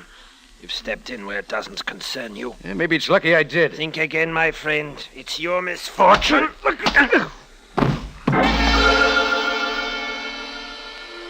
I felt the blow of his heavy luger across my face, and that was all. Only a roaring like a calm scene on the desert, and me spinning with the wind, till it seemed to pitch me back down to the foot of the minaret. The pain in my head drove me to my senses, and when I opened my eyes, it was pitch dark. The dead body of the kindly muezzin lay beside me. Just as I realized I was clutching something tightly in my hand, a flashlight stabbed right in my eyes. So, it is you, Mr. Jordan. Get up at once. Well, good hunting, Greco. Who called you? There was no police call. Ali, Alva, Sergeant Greco. take the knife from this man. Knife? The one in your hand, Mr. Jordan. You need not feign surprise. You do not deceive me. Getting ideas already, Greco? Hand over the knife. Oh, take it. I don't use knives. Indeed. However, it was in your hand, stained with the blood of the sacred muezzin lying dead by your side. Look, don't you know a plant when you see one? Enough. This time you have overstepped yourself, Mr. Jordan. Okay, arrest me. Get it over with. Perhaps that will not be necessary. I need only to call the people in from the street to witness this thing. What are you getting at? When the news spreads that their revered religious leader has met violent death by the hands of an unbeliever, you will be disposed of very quickly. You'd like that, wouldn't you? I would be helpless against the mob. You see, Mr. Better Jordan? get some sense now, Greco. If the muezzin's death gets out, there'll be a lot of repercussions. You think Sabaya'd put another stripe on your sleeve if that happened? My personal ambitions have nothing to do with this. Think it over. Mr. Jordan, you will understand that I had no intention of disclosing this to anyone, not as yet. Sure, Greco, sure. Ali, bring another man. You will take the muezzin to the minaret and hide his remains there. It will be done. One moment. Under no circumstances will you breathe a word of this to anyone. Is that clear? It is, Sergeant Greco. Quickly now. And you, Mr. Jordan, will come with me. Greco waited only long enough to watch his aides lift the muezzin and carry him carefully up the steep winding steps to the tower. As they disappeared into the dark, he gave me a shove and I walked ahead out into the street. Neither of us spoke a word on our ride to headquarters. I was taken to Sabaya's office, and a couple of guards held me there for maybe half an hour till Sam made his appearance.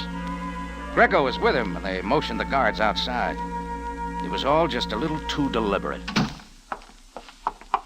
Greco been telling you things, Sam? Keep silent until spoken to, Mr. Jordan. Then let's get at it. Jordan, I have Greco's statement.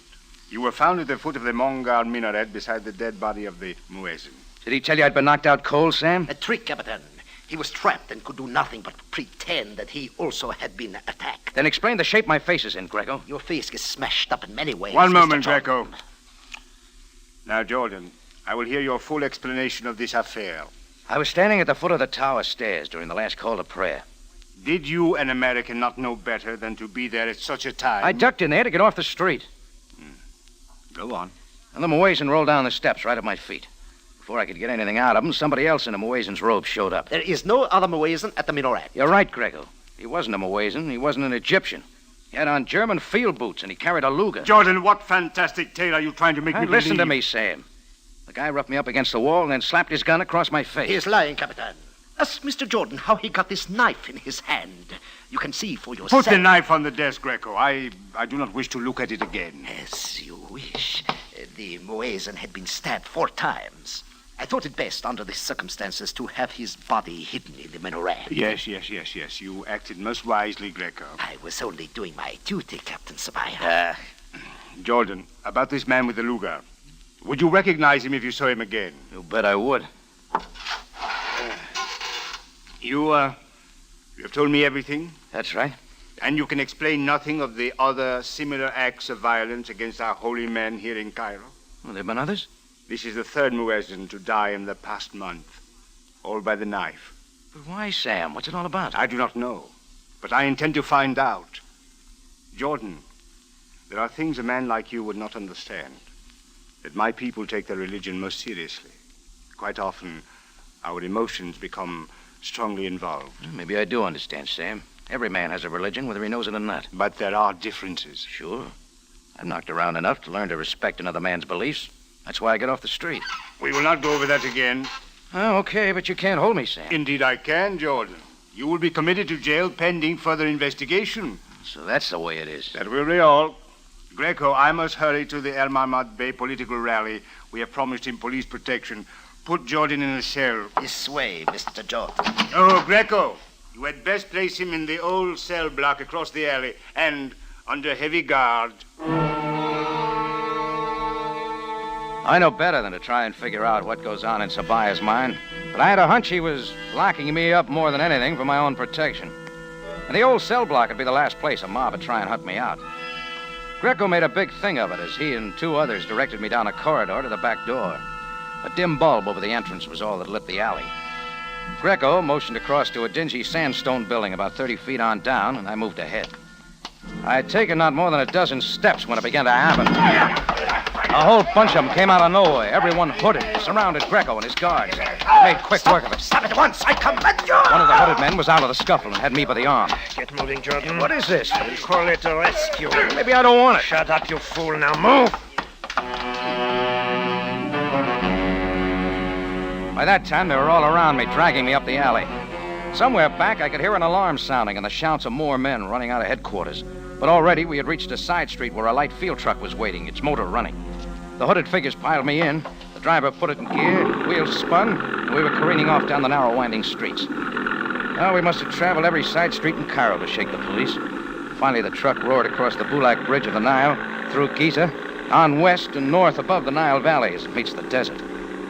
As the truck picked up speed, the men relaxed their grip on me, peering ahead to the onrushing road, so I had a chance to look them over. Well, the top man had called it to a rescue, but I knew better. Every one of them was wearing German field boots and carrying a Luger. The jump was a risk, but I knew there was nothing alongside but soft sand, and it was the only way. I waited till we hit a sharp, bumpy curve, and I was off and rolling. And the 4th time over, I was on my feet, clawing my way through the brush. Then they opened up. I dived for a ditch with the wind knocked out of me, and I stayed there, my face in the sand, waiting for them to flush me out, knowing exactly what would happen when they did.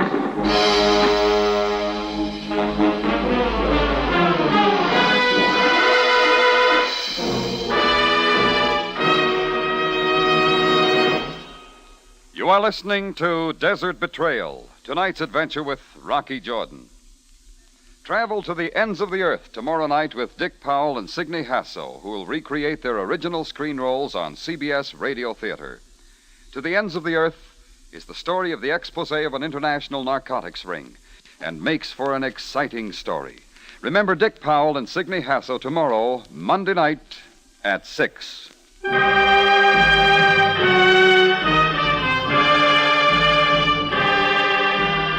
Now we return you to Cairo and tonight's adventure with Rocky Jordan, Desert Betrayal.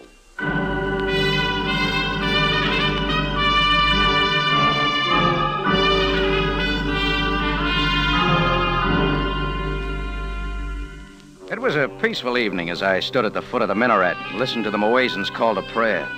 But all that was changed a few seconds later when the Muezzin lay dying at my feet. A man wearing German field boots and a gun to match planted the killing on me. Not long after, as I was being taken to a jail cell, the same man with a lot of helpers broke it up, dumped me in a truck, and roared out into the desert. I remember jumping from the speeding truck, some gunshots, and not much more, till a breath of air hit me. And it wasn't air off the desert. It smelled of cheap gin, like my cafe tambourine after a hard night. It came from somebody bending over me. Get up, monsieur, before they find you. Where are they? Searching the brush and the other side of the sand dune. Up with you now. Yeah. Where are we going? To my hut, only a little way. Allez, monsieur, allez! Somehow she got me to her hut and dropped me on a cot.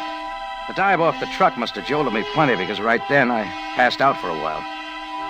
Well, the next thing I knew, it was daylight and I was wide awake and choking for breath. She was sharing her cheap gin with me. The gin, it helps, n'est-ce pas? Oh, they sell stuff that bad? Oh, so it is champagne you wish. No, no, I'm sorry. I woke up too quick. Oh, it is nothing. Anyhow, you took a lot of chances, sister. I am Suzette. Perhaps another drink now? No, thanks. As you wish. Any of those guys come around? No, monsieur. They went away. Looks like you got a good hideout here. Oh, well, we all hide from something, n'est-ce pas?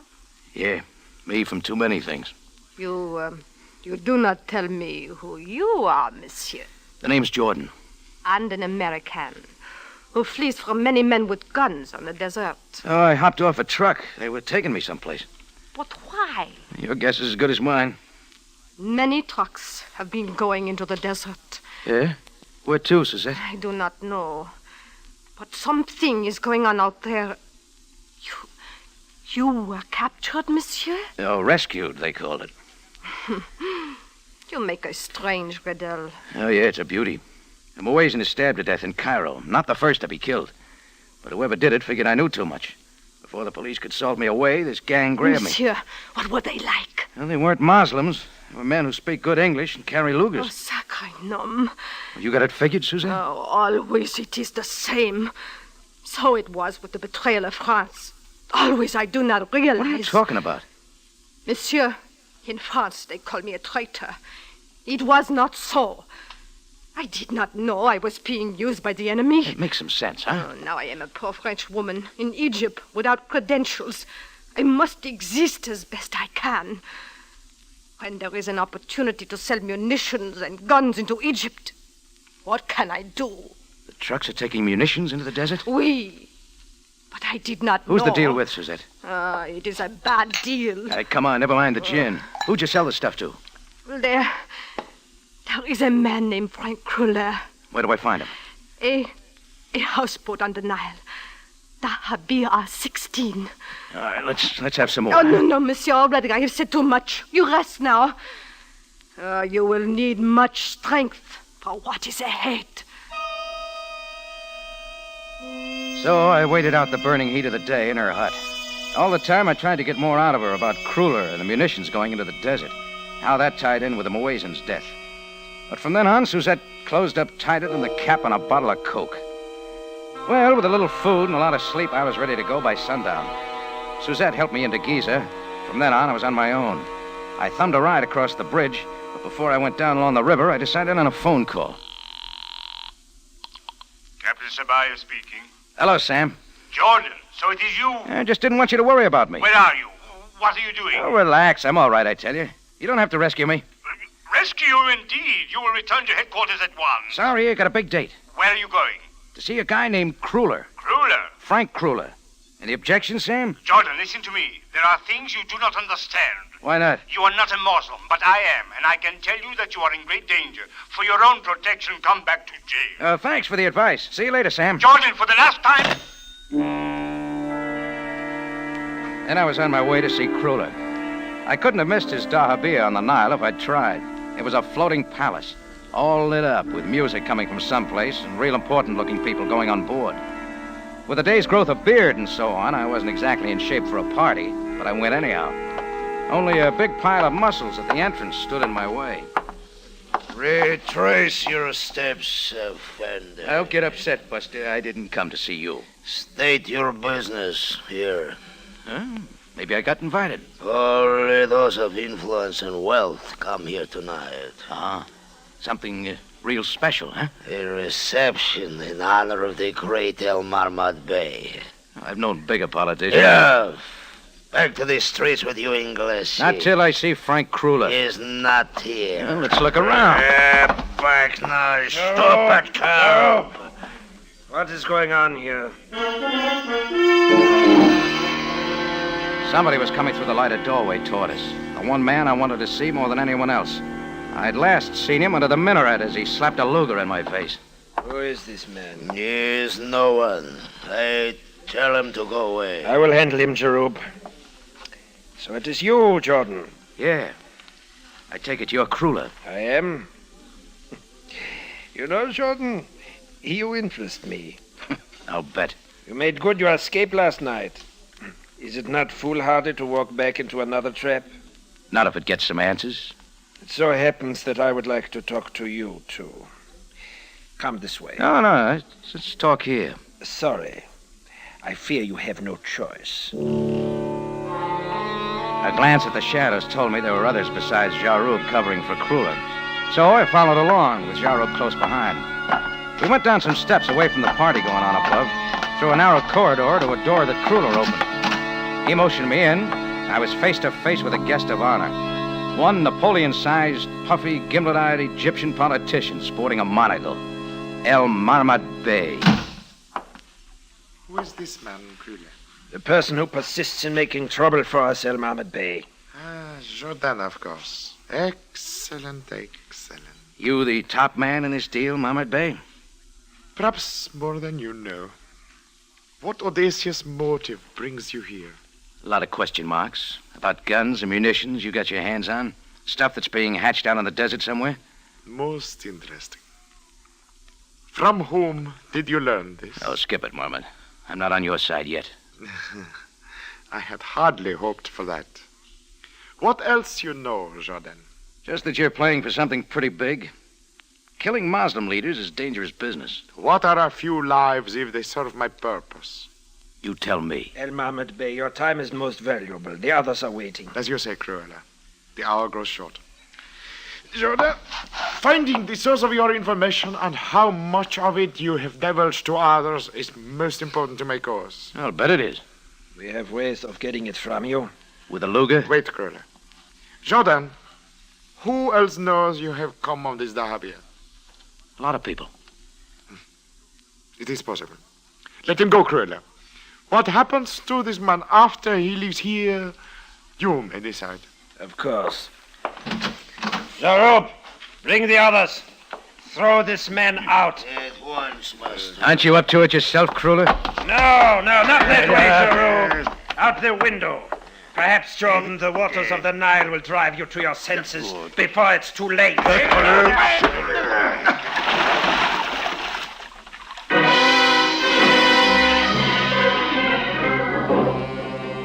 I got plenty of Nile water, all right, but I didn't head for the shore. I saw them moving along the bank waiting for me. Then a little boat took off downstream trying to pick me up. But they didn't know I was hanging onto the anchor chain. In a little while, I was pulling myself back into the little room. It was empty now. The noise of the party upstairs covered for me, and I started looking around. A couple of shoves, and I had the closet door open. What was inside didn't surprise me. A stack of small arms, Lugers, Mannlicher rifles, and cases of ammunition. Next, I tried the desk in the corner. The minute I cracked the top drawer, I had what I wanted. It was a list of various muezzins in Cairo. The top 3 names were scratched out, and I figured they were the ones who had already died. Maybe the rest were next. But it didn't say why. I folded the sheet and shoved it in my pocket. Suddenly, there was a soft step from behind. Before I could move, there was a silken cord around my neck, drawn tighter and tighter, and once more, thick blackness poured in.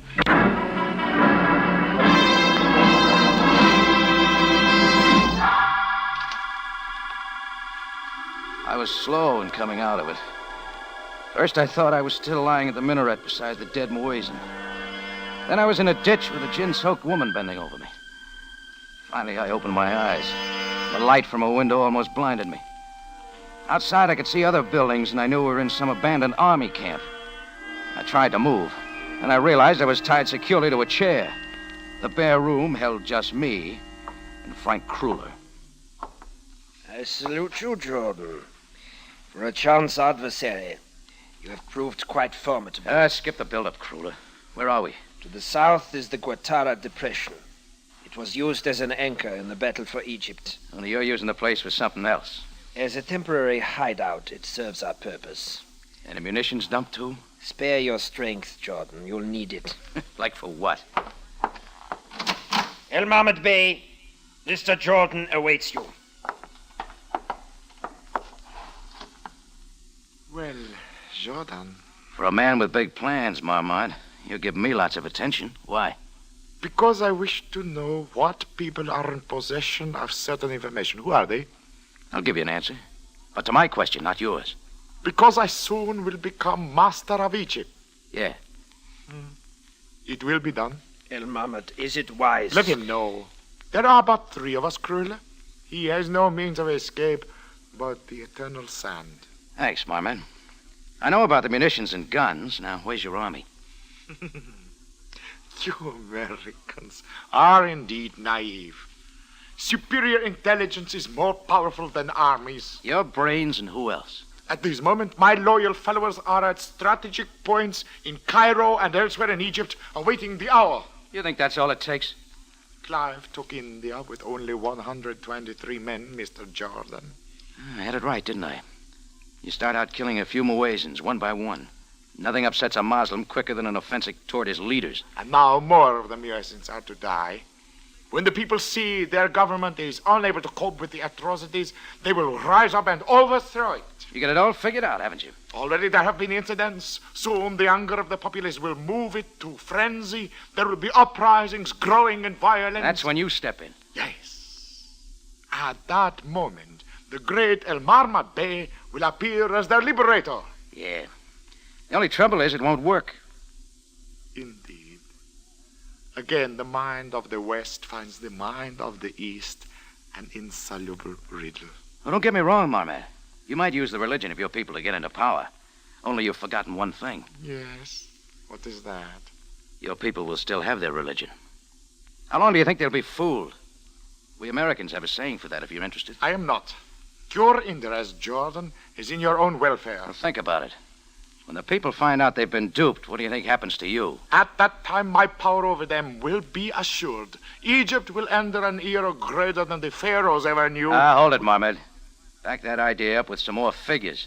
Give me one example of a tyranny founded on religious oppression that has ever lasted. Mr. Jordan, the fact of the moment is that you will die. Tell us what we wish to know, and death will be swift and painless. And if I don't? Death in the desert is very slow. No man has ever withstood the heat or the sun in his eyes. Need I say more? I get the general idea. What is your answer, Jordan? I told you. It won't work. Very well. Kruller, take him outside. I suggest that you turn your attention to me, El Mahmoud Bey. At first, I didn't recognize him without his uniform. But it wasn't a mirage. It was Captain Sam Sabaya. Kruller grabbed his Luger from the table as Sam kept walking right on in. How did you get here?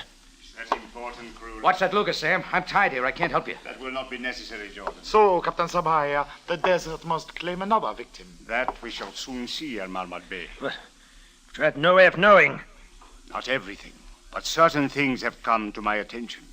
When Jordan phoned me he was going to Kruller's Dahabia, I followed along, and I've been following ever since. Do you think your authority amounts to anything here? My authority and my uniform remain in Cairo. I come here only as a Muslim, to right a grievous offense to my religion. You come to this forsaken place alone? Without even the proof? You can find proof, Sam. Look in the other buildings. They're loaded with arms. Search Kruller's houseboat. In good time, Jordan. Enough of this. Kruller, dispose of this man at once. A very great pleasure. Kruller aimed, and then it happened quicker than I could follow. Sam's foot came up a second before the shot, and the gun clattered across the room. Kruller dived in. Sam crouched like a panther and then slammed Kruller over his head into the arms of El Marmot Bey, and they went down. I'd always thought Sam was pudgy and slow-moving, but he gave me the show of my life. He used every trick on those two guys that I'd ever known and a lot more. Second time Marmot came up, his stomach got mixed up with the left. He was finished. But Kruller tried for more. All the time, I couldn't move. Kruller went to work with his heavy boots, and that's where he made another big mistake. Sam flipped him into a corner, where he piled up like a stack of 10 pins. Then suddenly it was all over. Yeah, I could book you for a main event, Sam. Jordan, you will make no joke about this.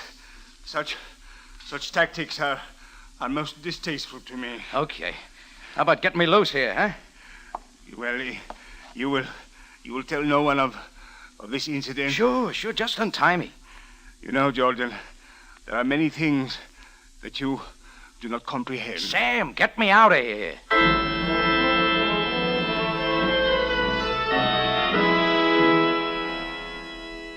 Well, Sam finally untied me. We got El Marmot Bey and Kruller back into Cairo, and from then on, Sam was his old official self. It didn't take him long to round up all the Bey's loyal followers, and I don't have to tell you what happened to them after that. I was going to send Suzette a case of good gin, but she'd done a fade-out, and nobody tried very hard to find her. Me? Oh, I've learned a few things. Sam Sabai has given me jiu-jitsu lessons.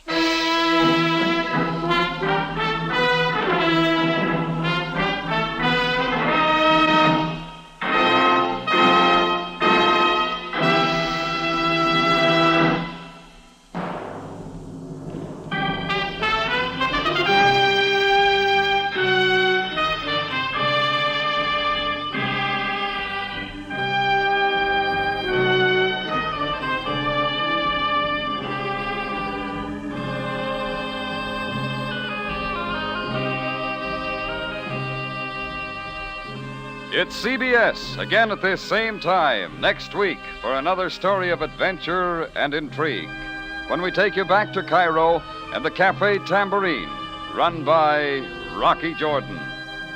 Jack Moyles plays the title role, with tonight's script by Larry Roman and Gomer Cool, from a story by E. Jack Newman. Rocky Jordan is produced and directed by Cliff Howell, with original music by Richard Arant.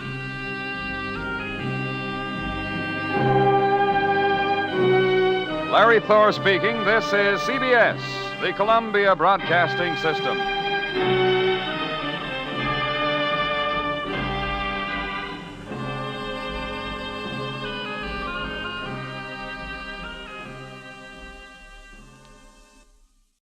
Now, starring George Raft, we bring you a world of adventure with Rocky Jordan. I'm Rocky Jordan. I run the Cafe Tambourine in Cairo. You've heard the old saying, everything comes to him who waits. I remember one time if I waited then, I'd be waiting still. Real still. Dead.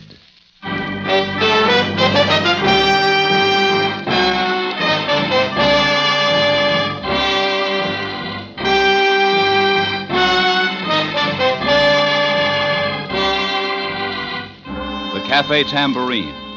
Crowded with tourists, camel drivers, women, cheats, forgotten men down on their luck, the lonely and the lost. For this is Cairo, gateway to the ancient East, where modern adventure and intrigue unfold against a backdrop of antiquity. Tonight's partially transcribed Rocky Jordan story, The Genacos Affair.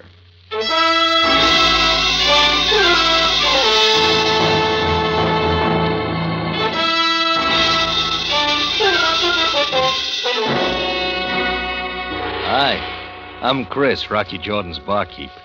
Been working for him for years now. I guess I know the Rock better than anyone. I know he's so close-mouthed you'd never find out what went on around here if I wasn't such a yacker.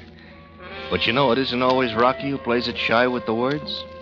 I'm thinking of the time Rocky was beating his brains out trying to get someone else to open up. Yeah, I remember how that one began. Night, all the Cairenes asleep. Rocky, too, in his apartment over the tambourine. And all of a sudden, it sounded like the front door was going to cave in. Mr. Jordan, you will please open the door. It was one of those things from under a stone that passes for a man. Lieutenant Greco, Cairo Police. In the name of authority, you will open the door. What's going on, Greco? Lieutenant Greco to you. I am here on official business, Mr. Jordan. You will dress and come with me. What? At 4 o'clock in the morning? I said you will dress and come with me. That is a command. Greco, what's this all about? I am not at liberty to say, but I warn you, Mr. Jordan. I have the authority to enter your establishment and take you by force, if necessary. And as you know, I would like nothing better. Well? Okay, Power. You're around. But this better be good.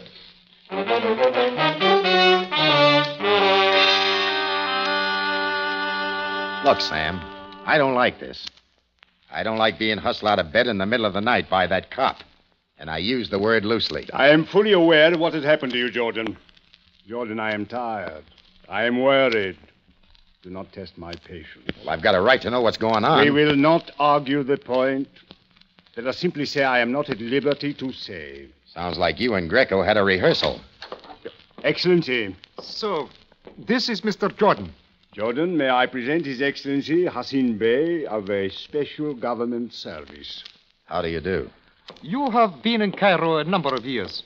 Restaurateur, American citizen. You ran the Cafe Tambourine. That's no secret. You have dealings with the Genacos Produce Company. I get my fruits and vegetables from them. When did you receive your last delivery? This morning before I closed up. What time this morning? How should I know what time? I don't keep a log on the exact time I get a delivery. I see. Now, how about you opening up and telling me what this is all about? Take him, Captain. This way, Jordan. Well, by then, the Rock was as mad as a rooster with laryngitis. Sabaya waltzed him into the next room, and things got worse. There were a dozen more people in there, all standing in line with their sleeves rolled up, and at the head of the line, a medico was busy with a hypo in his hand. What is this, Sam? Get in line, Jordan, and roll up your sleeve. Now, wait a minute. If you think Jordan, you will do as I say. And if some joker's going to stick a needle in my arm, I want to know why. You will, Jordan, in time. For the moment, do as I say. All right, Sam. If that's the way you want it. When you have finished here, you may go home. Thanks. Sure you haven't forgotten anything? Though, as a matter of fact, Jordan, there is one more thing.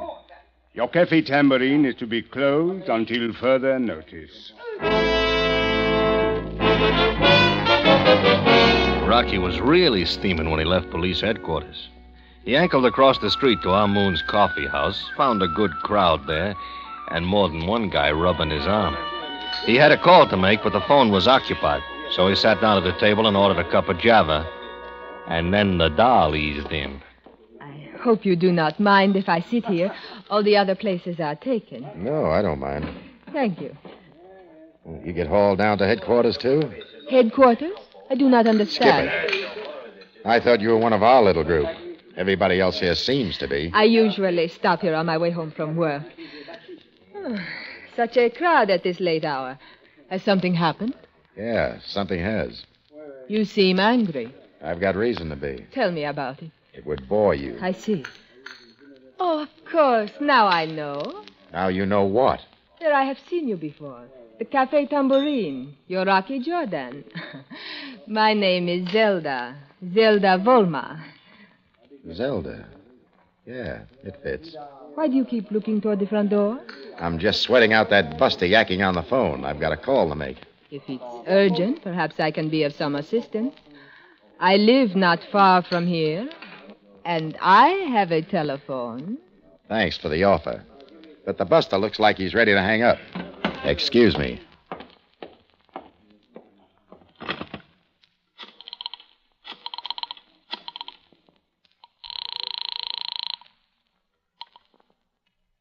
Embassy, McIntyre. Mac, this is Jordan. Oh, yeah. Listen, I know. You get hauled out of bed in the middle of the night, get a shot in the arm, and your cafe gets padlocked until further notice. Yeah, we know all about it. Well, what are you going to do about it? Not a thing. We're in complete agreement with the Cairo police. Night.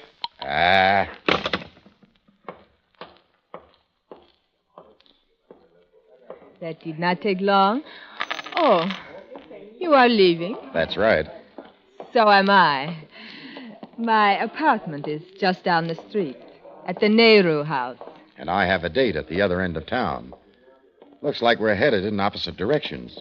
It needn't always be that way, Mr. Jordan. I'll file it, baby.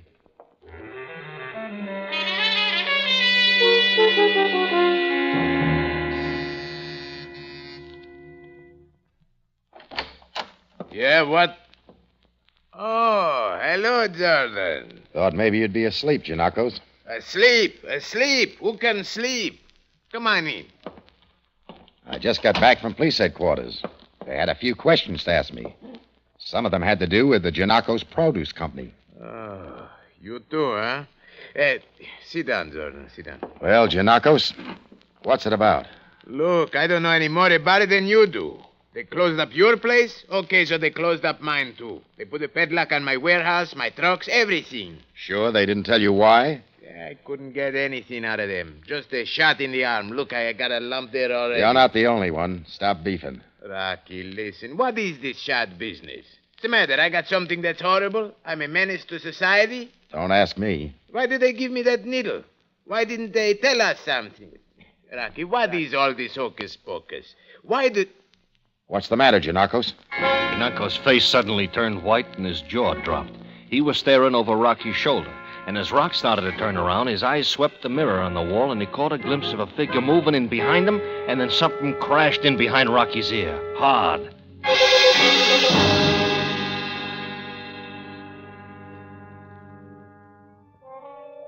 When Rocky came to, he was still sitting in the chair, but the room around him looked like it had been hit by a blockbuster. And standing in the middle of it all was Captain Sam Sabaya. Are you all right, Jordan? Yeah, I guess so, Sam. What happened here? You tell me. I was just sitting here talking to Genacos when somebody slugged me. Who did it? I don't know. I only caught a glimpse of the guy in the mirror. But you did see him. Yeah. You know, Sam, there was something familiar about the guy. Oh, my head there. Oh, I'm sure I've seen him someplace before, but I can't think where. Wait a minute. Genacos was sitting across from me. He saw me. Genacos is dead. Genacos? Dead? We found him in the bedroom. He had been shot. Captain Sabaya. What is it, Lieutenant? We have searched everywhere. The apartment, the warehouse. There is no sign of a small black bag. I was afraid of that. The killer must have found it. Taken it with him. Yes. What's all this about a black bag? Never mind, Jordan. Come along. Where are we going? To police headquarters. I want you to look over some photographs. Well,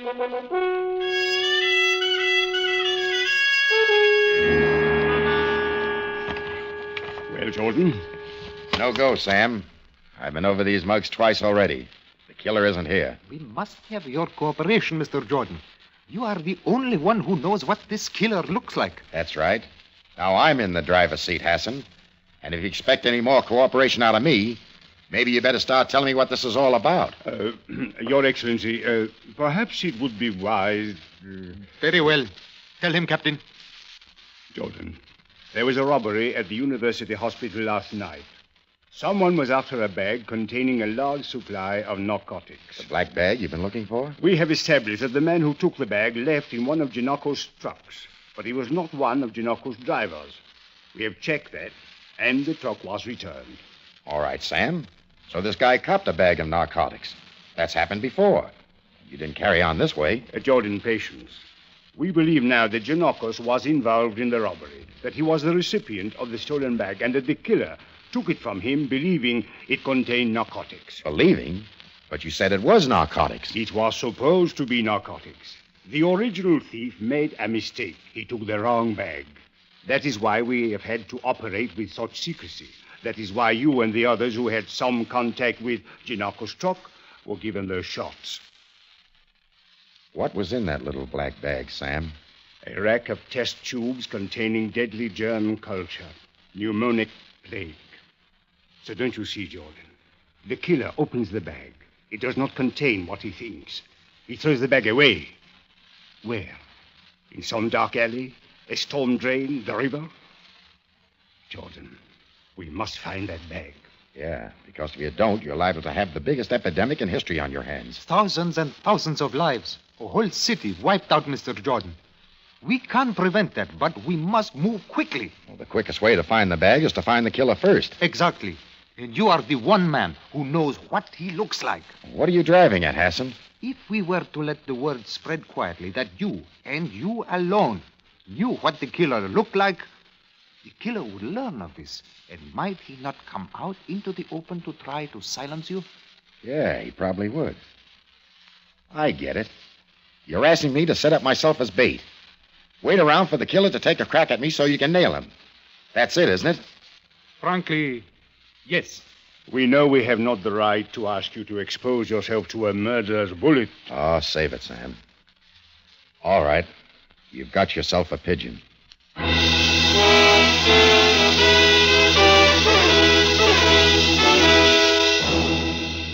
You are listening to tonight's adventure with Rocky Jordan, starring Mr. George Raft.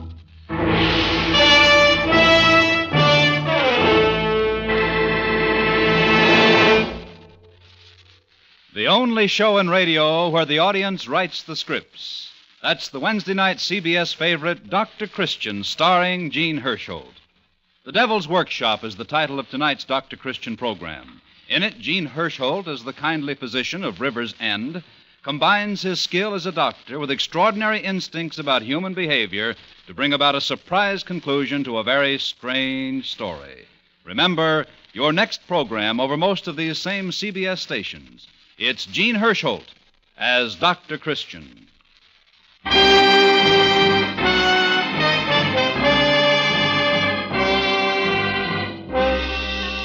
Now we take you back to Cairo and tonight's Rocky Jordan story, The Genacos Affair.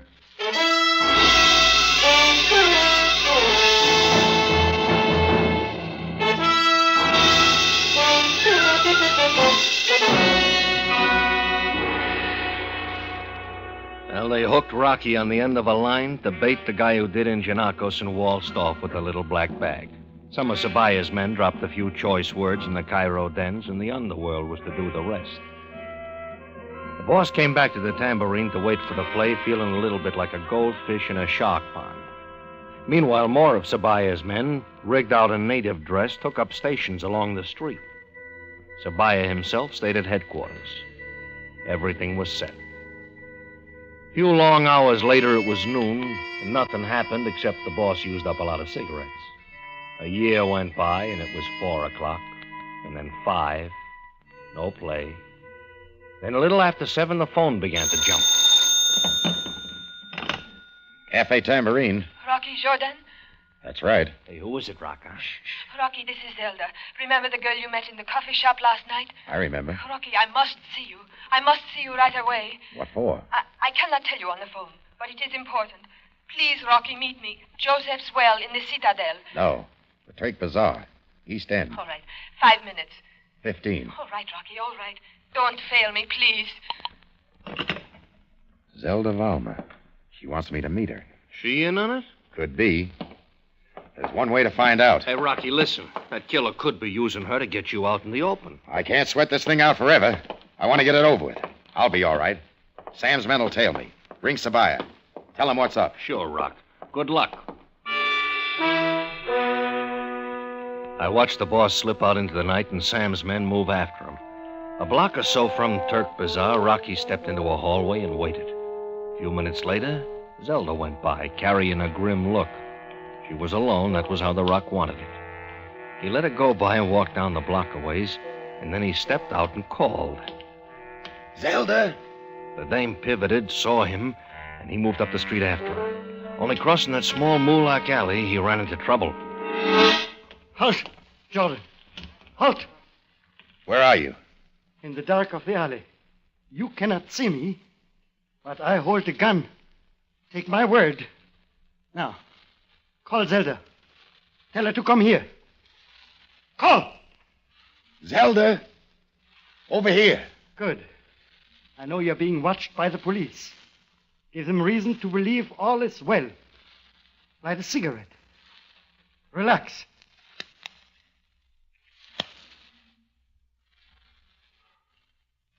Good. Is everything all right, Leon? Fine. Talk to him, Zelda. Let us not waste any more time. You will not be injured if you cooperate. I've heard that before. Zelda, ask him. Quiet, Leon. Let me do this. You're wasting time. We do not have all night. Sounds like you two are married. Rocky, you must answer a question for us. A very important question. What disease are the police giving shots for? Why do you want to know? We want to know. Isn't that enough? The police have a free shot for anyone who might have come in contact with the germs. For everyone they know who might have come in contact with the germs. Some they do not know. You and Leon? Yes. I'll make a deal with you. Answer my questions, and I'll tell you how to get an answer to yours. Well, Leon. Of course. What does it matter now? Okay. Who is this Leon character? Is he the one who killed Genacos? No. Bring him out of the shadows so I can see for myself. All right. You pass on that. Now tell me, how did you two come in contact with the germs? Leon was the one who drove the truck and stole the bag for Genacos. And you? I worked the switchboard at the hospital. I was the inside contact. I set up the robbery with Genacos. As you know, we were supposed to steal narcotics. Genacos had a buyer. We were supposed to get rich. Instead, all you're going to get is a high fever. Oh. Where did you touch the stuff? At Genacos' house after the robbery, before we knew it was so deadly. Rocky, what is it? Cholera? Typhus? What? Who killed Genacos? Where's the black bag now? We do not know. Who is Genacos' buyer? We do not know. Well, that is true, Jordan. She had told you everything we know. Now you must tell us the name of the disease. I said I'd tell you how to get an answer to your question, and I will. Go to the police and tell them what you just told me. What? Cheat. You have cheated us. I didn't cheat you. I'm doing you a favor. You will die with your favors? Leon, don't shoot. That will not get us what we want. The lady's so right. That native selling water up the street is actually a cop. He'll give you what you want. But, Rocky, if we tell the police what we told you, it means jail. Yeah. But not telling them means the morgue. Take your pick. So long. Rocky turned on the gun and walked off. He could hear Zelda and Leon scrapping, but he didn't wait to find out what they decided. He signaled the water cellar, and the cops did the rest. Well, the Volma floozy and Leon the Weasel were buttoned up, but the killer in the little black bag was still among the missing. The Rock came back to the tambourine, filled me in, and went up to his apartment. But when he stepped inside, he found out he had company. Come in, Jordan. Shut the door. It was a beanpole with a voice, and he was sporting a nervous 38. Shut the door, I said. Quickly. Now lock it. What piece of woodwork did you come out of? The police followed you when you left. I came up the fire escape. I've been waiting for you ever since. Well, Harold Bannister. Genacos' killer. Yeah, now I know you. Now you know me. Are you saying that you didn't know me before? That's right. Just a little idea to get you out in the open. Oh, you idiot, you stupid meddler. Before this, I had no quarrel with you. You needn't have had to die. Now I must kill you. And of course you don't want to. Of course I don't. Killing isn't my business. Just peddling narcotics. Why did you kill Genacos? Because he tried to double-cross me. He took my money, and then he tried to say that he didn't get the narcotics. He tried to tell me... Hey, Rocky. Who's that? My bartender, Chris. He'll have to be let in. He knows I'm up here. All right. I'll be in the closet. Door will be partially open. Now, don't make me kill him, too. Hey, Rock. Anything wrong? No, Chris. All right. Let him in. Oh, had me worried for a minute. Here, I brought you some coffee and sandwiches. You okay? Yeah, I'm okay. Oh, put the tray down on the table over there. Yeah, sure thing, Rock. You want anything else, Rock? No, thanks. Well, I'll get back downstairs. Slug him, Chris! Hey, was lucky I caught you not, Rocky. Nice work, Chris. Let's get a look at him. Hey, you really put out his fuse. I guess I did hit him kind of hard. Well, now it shouldn't be long before we turn up that black bag. Ring Sabaya. He'll want to talk to this boy down at headquarters.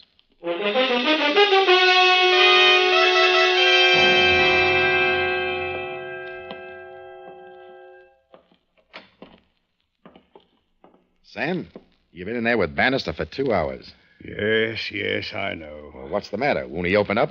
Oh, he confessed to the murder of Genacos readily enough. What about the little black bag? Well, he does not know where it is, Jordan. He's lying, Sam. No, I'm certain he's not. Well, make him a deal. If he tells you where the bag is, you'll see to it that he gets off with life instead of an execution. I've already tried that, Jordan. He insists he does not know where the bag is, that he did not find it when he searched Genacos' apartment. Oh, fine. Then Genacos must have gotten rid of it. Yes, I'm afraid so. But where could Genacos have hidden it, Jordan? Where? Look, he must have gotten rid of it between the time Zelda left his apartment and the time I got there. 1.5 hours, Sam. Yes. Well, he couldn't have gone very far. Well, if you were to search the area around Genacos' We have place... already done that, Jordan. We found nothing. But it's got to be around there somewhere, Sam. Well, it isn't. Lieutenant Greco and his men searched the area thoroughly. The empty lots, the garbage heaps, the storm drain, the railroad yards. Everywhere. Standing there, staring out the window isn't going to help find it, Sam. Look out there, Jordan. Cairo. My city sleeps unaware of the danger that threatens to destroy it. Unaware that death will come with the dawn.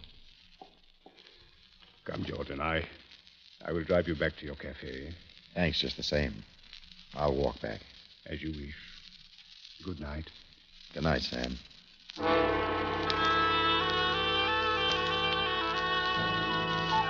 When Rocky left police headquarters, he didn't head for the tambourine. He just started walking. Just walking and thinking hard. And then suddenly he realized he was back in Genacos' neighborhood again. He stopped by the railroad yards, lit a cigarette, watched the switch engine batting some empty boxcars back and forth. And that's when it happened. The idea hit him with the wallop of a Sunday punch, and he took off for the switch tower on the double. Questions. I have told the police all I know, Effendi. Let's run through them again. You said there was only one freight train in the yard here early this morning. Yes. And that is it there on the far track. The police have already searched it an hour ago. They did not find the bag. Is that all of the train? All of it, Effendi? Were any of the cars unhooked? Sent down the line before the police searched the train? Why, yes. Several empty cars were removed this afternoon. Where are they now? About a mile that way on a side track. Thanks, Buster. That's all I wanted to know. Rocky put in a fast call to Captain Sabaya and then headed down the tracks on the run. He found the empty boxcars, all right. Real empty. The bag wasn't around. And then something started buzzing in Rocky's head. He was pretty sure the police hadn't told anyone what they were looking for. And yet the gent in the switch tower had mentioned the little black bag. So Rocky raced back to the tower. But before he got there, he saw the gent running across the tracks with the bag under his arm. The rock was closing the gap between them by the time they reached the St. George Bridge, and then the guy jumped up on the rail and stood there holding the bag over the river. Stay back! Stay back or I will drop it! Now, take it easy, Buster. Nobody's going to hurt you. I just want that bag. Yes, so you can turn me over to the police. No, Effendi. No one will know I found the bag. I have only to drop it in the river. It will be your word against mine. You won't get in trouble if you do as I tell you. Trouble? Never in my life have I been in trouble. I do not know why I took this cursed bag. You found it after the police left, in the boxcars down the line. Yes. The police forgot to ask you about them, didn't they? Stop. Do not come closer, or the bag and the jewels go into the river. Jewels? You better take a look in that bag, Buster. No jewels. No money. Nothing but death. Death? Go ahead. Take a look. Only be careful. Well, are you satisfied? I do not understand. Nothing but bottles. And enough germs to wipe out a whole city. Oh. And whether you like it or not, you're going to have to go to the police. Get yourself a shot in the arm, or you're liable to be dead by morning. You are trying to trick me. Don't be a sucker. I'm giving it to you straight. Now, come on. Get down from there and give me that bag. Come on. Here. Take it. Take this cursed bag. That's better. Nice work, Jordan. Sam. I was watching from the shadows close by. I did not dare shoot. I could do nothing. Here, let me have the bag. Here you are. Yes. Oh. Jordan, it is all here. At last. Captain Savoy. Here comes Greco. Captain, it has just occurred to me that the black bag may be... what is that you have, Captain? A little black bag. You were supposed to have found it. You were supposed to have searched this entire town. Instead, it was Jordan who found it. Mr. Jordan found it. I'm sorry, Greco. Lieutenant Greco. Correction. Sergeant Greco.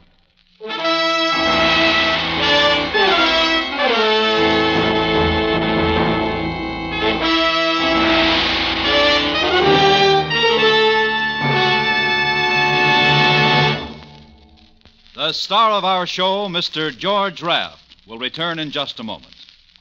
Tomorrow night's treats over most of these same CBS stations.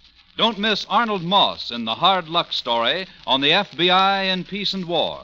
Mr. Keene, tracer of lost persons, solving the poison pen murder case. And another hard-hitting crime story on the lineup. Yes, 3 CBS mysteries in a row, Thursday nights. Tomorrow followed by Lee Tracy as newspaperman Hildy Johnson in the comedy hit The Front Page on Broadway Playhouse. Now here again is the star of our show, Mr. George Raft. Thank you for being with us tonight. The Cafe Tambourine will be open next week, same time. I'll be looking forward to seeing you. Until then, Saida.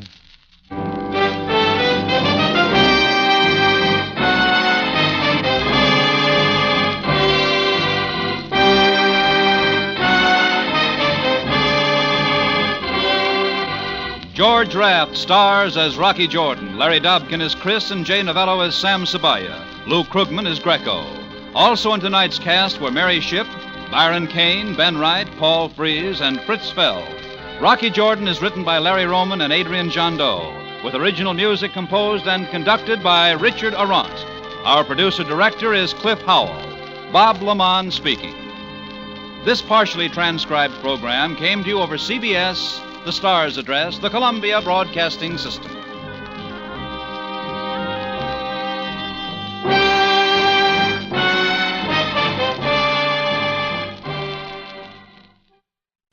Now, starring George Raft, we bring you a world of adventure with Rocky Jordan. I'm Rocky Jordan. I run the Cafe Tambourine in Cairo. If you're ever out this way, stop in. I'll have Chris, my bartender, mix you one. You won't forget.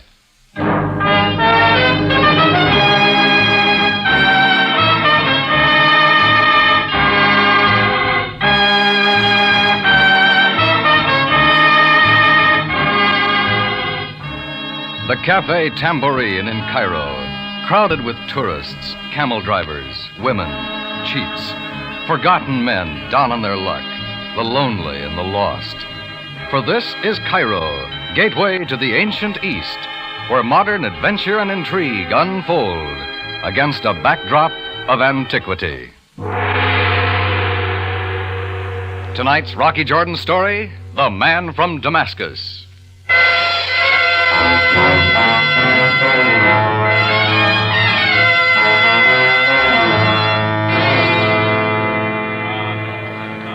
Hi. I'm Chris. I've been Rocky Jordan's bartender and best pal for years. He told me you might stop in. Sit down. Hey, Chris. Oh, excuse me a minute. Oh, yeah, Rock? Watch those two in the corner. They look like a couple of pickpockets I knew in Istanbul. I'll keep an eye on them, Rocky. And if they start moving around, throw them out. Yeah. And, Chris. Yeah? Take it easy on the conversation tonight, huh? Me? Oh, Rock, don't I always? Oh, sure. I'll be in the office, Chris. Okay, Rocky.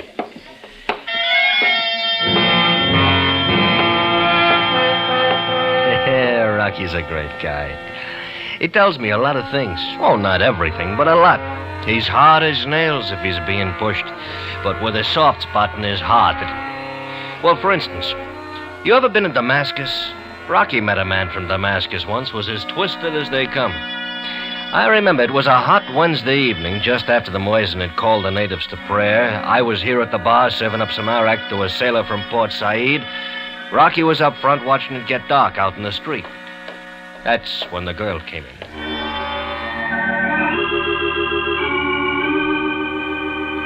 Oh, her hair was black and her eyes were wide and gray-green and plenty worthwhile. She had what it takes, and on Rocky, it took. He suddenly lost all interest in the street outside as she walked up to him. Pardon. You are Mr. Jordan? Rocky Jordan? Yeah, lady, that's right. I am Sandra Marr. I am new to Cairo.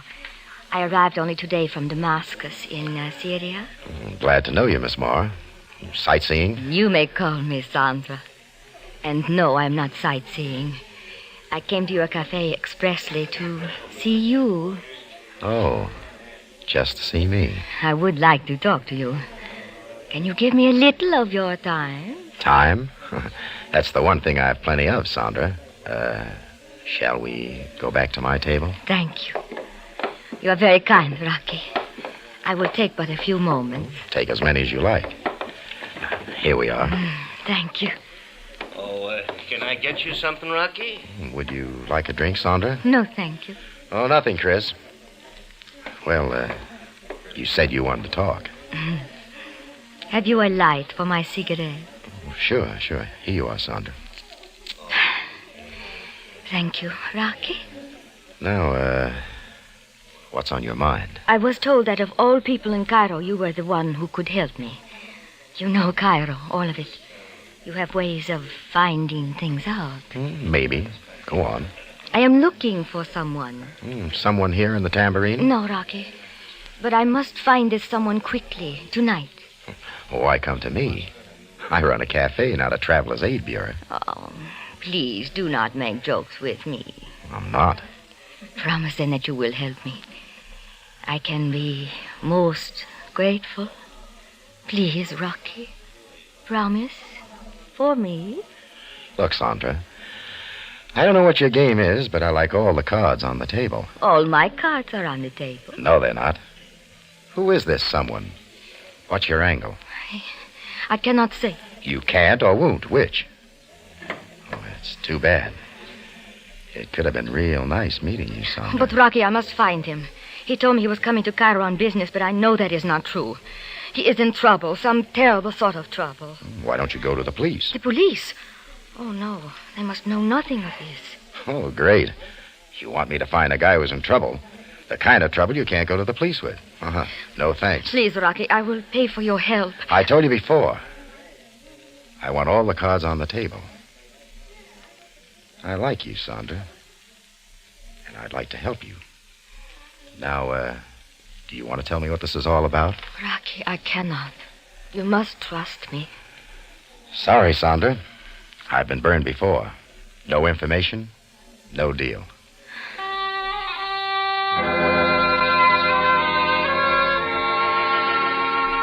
She didn't say another word, just got up and started for the door. Rocky watched her all the way out. Then he lit his smoke and headed for his office.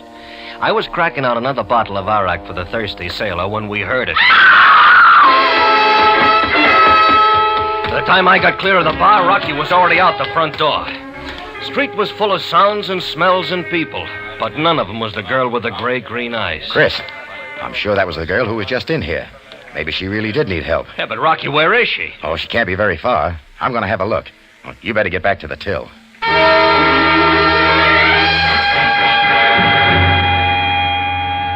He was gone a good half hour looking for him, but when he finally got back, he was alone.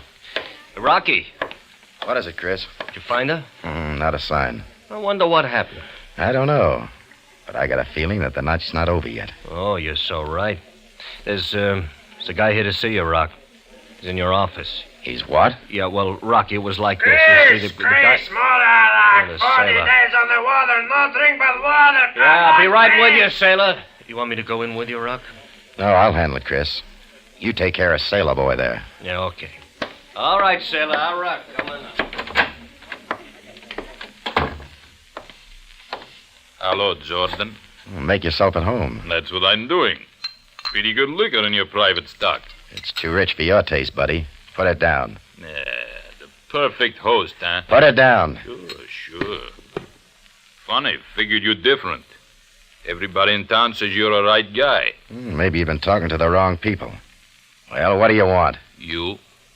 I've got 1,000 pounds here for you, Jordan. There. Go ahead, count it. What's that for? Partial payment for services about to be rendered. No, thanks.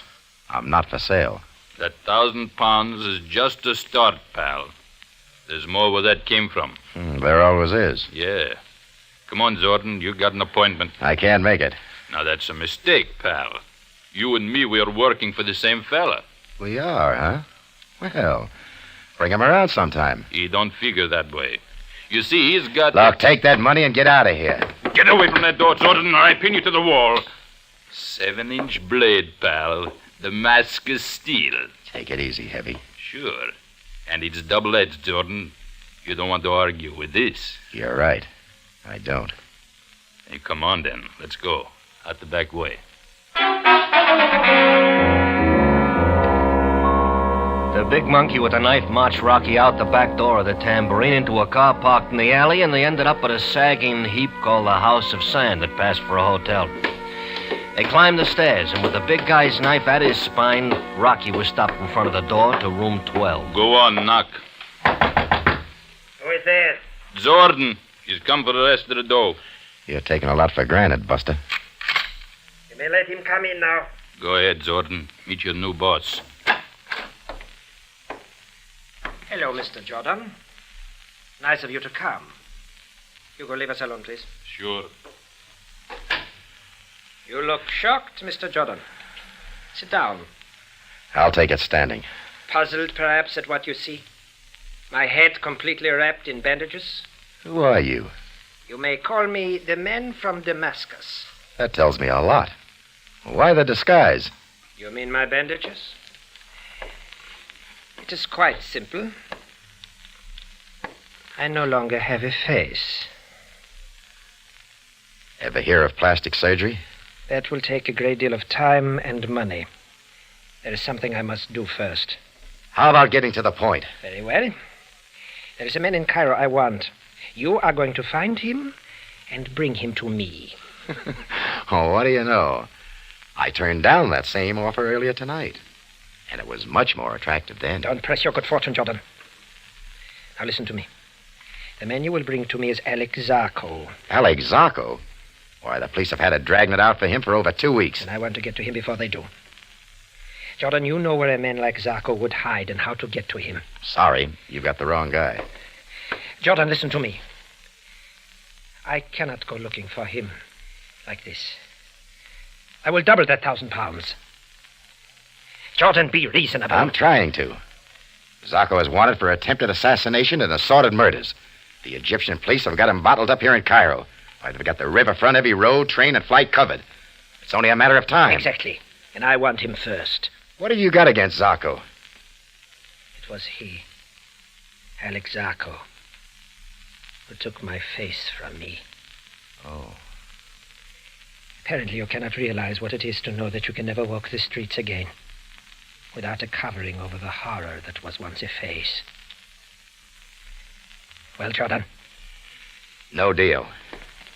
You've got a private beef with Zarko. Keep it that way. Now, do I get out of here or not? This time you do, because I still need your help. Don't count on it. Jordan, wait.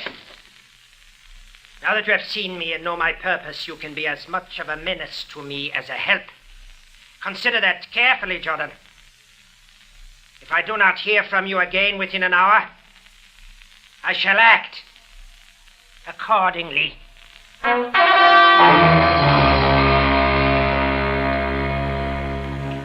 When Rocky come back to the tambourine, he didn't say a word.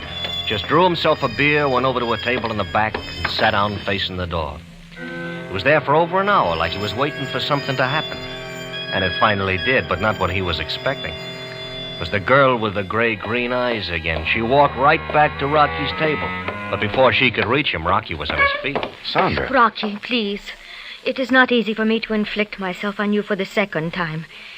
But I have to. I'm sorry. Never mind the apology, Sandra. What happened? When you sent me away before, there was a man out there in the street. A big man who carries a knife. I'd seen him before, only a few days ago in Damascus. He started after me, but I got away and hid. From both of us. Oh, I went to look for you myself. I'm glad you did. But when I left my hiding place, I saw you drive away from here with that same man. It is my belief he took you to the person I am seeking. The one who calls himself the Man from Damascus, huh? Yes. Will you tell me now where the Man from Damascus is? The answer's still no. He's looking for trouble, and you don't belong in it. But I do. I must help him. Help him? Maybe you don't know he's gunning for a guy named Alex Zacco. Oh, no, that cannot be true. Paul is not that kind of person. Paul... Paul? Paul Ma, maybe? Yes. Oh. I see. Paul. You'll find him in a place called the House of Sand. Oh, Rocky, thank you. Someday I hope I can explain. Well, you got what you came here for, Sandra. See you around. Rocky, please, you do not understand. But I must go to him. Don't let me keep you, Sandra. Oh, Rocky.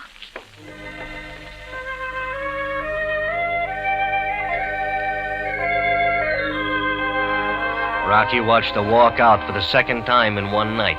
And then he started to come up front toward the bar. I looked up just in time. Rocky! At the back door, a guy with his whole head in bandages. He's got a gun! Rocky, look out! Your hour is up, Jordan. You have made your decision. Now die with it!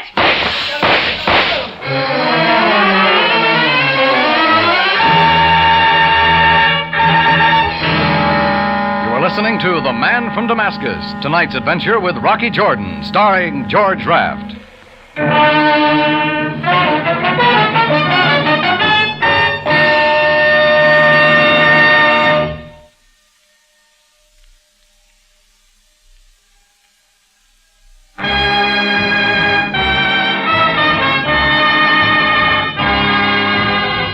And now we take you back to Cairo and Rocky Jordan's adventure with The Man from Damascus.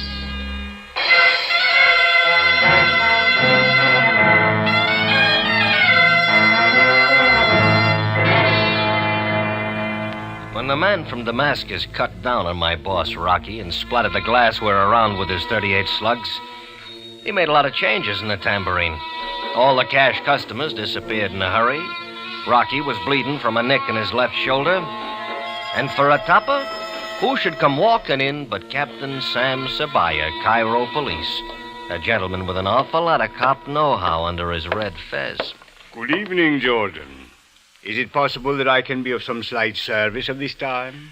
I doubt it, Sam. The floor show's over. Better get a broom, Chris, and let me know how much stuff was broken. I'm going to collect damages in full. Yeah, okay, Rock. Damages from whom, Jordan? I can't remember. Oh, here. Give me a hand with this handkerchief, will you, Sam?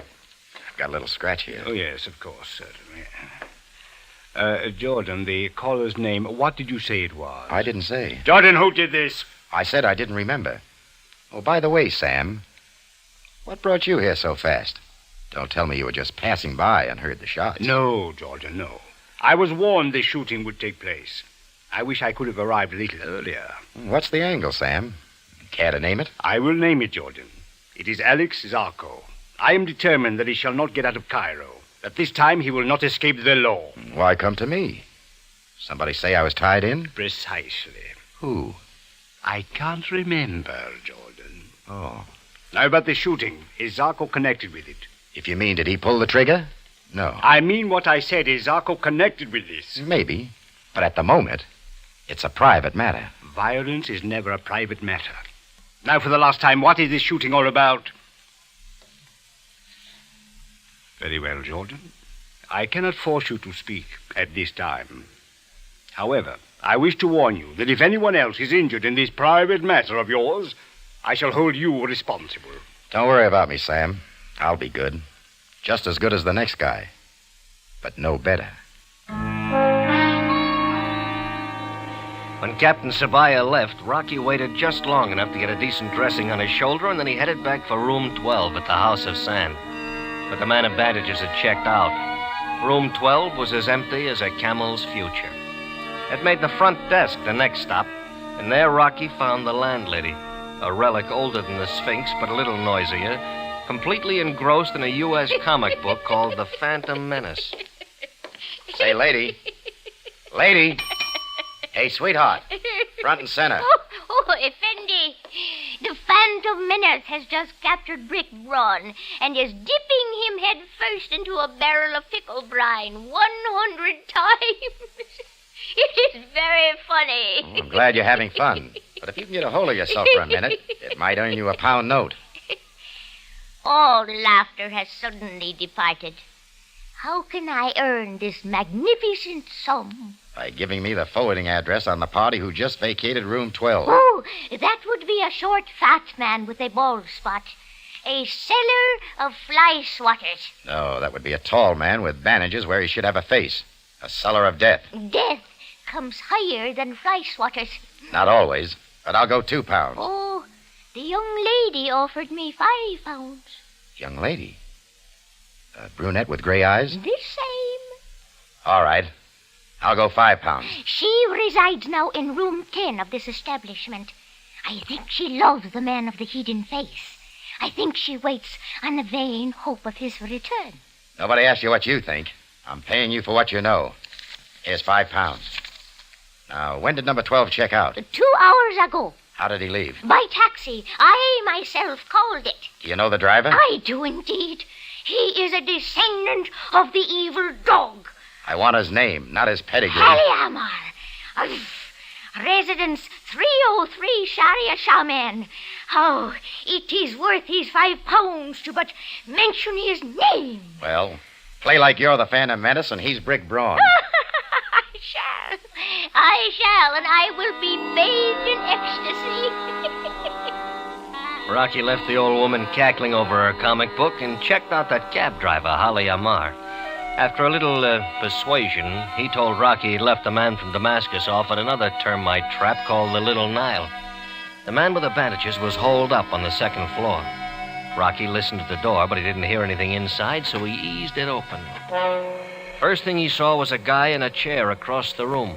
It was the man from Damascus, all right.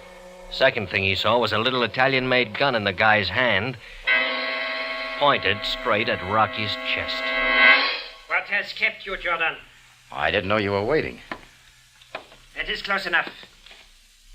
Well, you have come, living up to your reputation perfectly. I knew that if I had not killed you in your cafe, you would come looking for me. Put down that gun. You're not going to kill me here. For one thing, Captain Sabaya knows you're after me. That does not worry me, Jordan. Maybe not, but for another thing, Sandra's in town. Sandra? That's right. She's in Cairo looking for you. She came to me for help. Right now, she's at the House of Sand waiting for you to come back. Sandra, my sister. Your what? My beautiful sister. The only person I have in the world. So you're her brother. Well, what do you know? And I took you for Mr. and Mrs. Sandra thinks an awful lot of you, Ma. She doesn't figure you could kill anybody. Me or Alex Zacco. Regardless of what's happened. Stop it, Jordan. Do not unnerve me. You and I are stalemated. You have a score to settle with me, but I am holding the gun. Now, if I drop the gun... You want me to drop the grudge, is that it? Yes. I do not want you dead, Jordan, because I can still use your help. I still want Alex Zacco, and if you can be trusted... You're crazy. I told you once, I'm not butting into a private feud. But I am, Jordan. Sam. You will drop the gun, please. Drop it! You're really getting around tonight, Sam. I know you well enough, Jordan, to realize that you would not allow someone to shoot at you and then forget it. When you would not tell me who had done it, I knew if I followed you long enough, you would lead me to him. You usually do. Look, Sam, this is strictly between Ma and me. I've told you once, Jordan, violence is not a private matter. I will not allow killing if I can help it. And I will not allow either of you to interfere with the police capture of Alex Zarko. And you have not found him yet? No, but I will. And you will not. Mr. Marr, you will please remove the bandages from your face. What? I said you will please remove the bandages. Very well. I shall step into the light, gentlemen, so that you may see all that is left of what was once a face. Rocky and Captain Sabaya watched Paul Marr unwind the bandages, uncovering first what should have been his chin, and then the battered purple skin on his cheeks, the twisted mouth, the mashed nose, and then his eyes. A hard, waxy kind of a stare came from his left eye, an eye that couldn't blink because it had no lid. There. Now you can see why I feel as I do about Alex Zarko. I'm most sorry I had to subject you to this, Mr. Marr. But I still cannot allow a personal revenge to interfere with my execution of the law. It is customary in Cairo in affairs of this nature to use the following procedure. There is a train leaving Cairo for Alexandria in 1 hour. You will please be on the train. From Alexandria, you should have no trouble securing passage back to Syria. Sam... And you, Jordan, shall remain in my custody until Mr. Marr has left the city. You have then 1 hour, Mr. Marr. I will meet you at the Cairo station to make certain you have boarded the train. Now you may put the bandages back on your face. Jordan, you will come with me to police headquarters. Come on.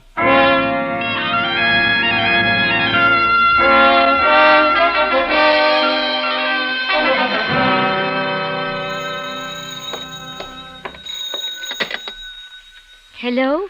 Rocky Jordan, Sandra. Oh, Rocky. I'm calling from police headquarters. Police headquarters? Is it about Paul? Yeah. I know the man from Damascus is your brother. I also know he's leaving Cairo. My hunch is he's going to Damascus. What? How do you know this, Rocky? You have seen him again?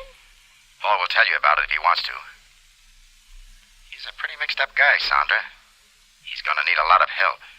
He says you're the only person he's got. I know. There is no one else. And I guess it's up to you. Yes, I must go. But, Rocky, someday when Paul is himself again, perhaps I can come back to Cairo? Yeah, perhaps you can. And, Rocky, when I do, When you do, you know where to find me, Sandra. At the tambourine. Now get going and throw your things in a suitcase and see if you can keep them out of trouble. And Sandra. Yes, Rocky? Good luck.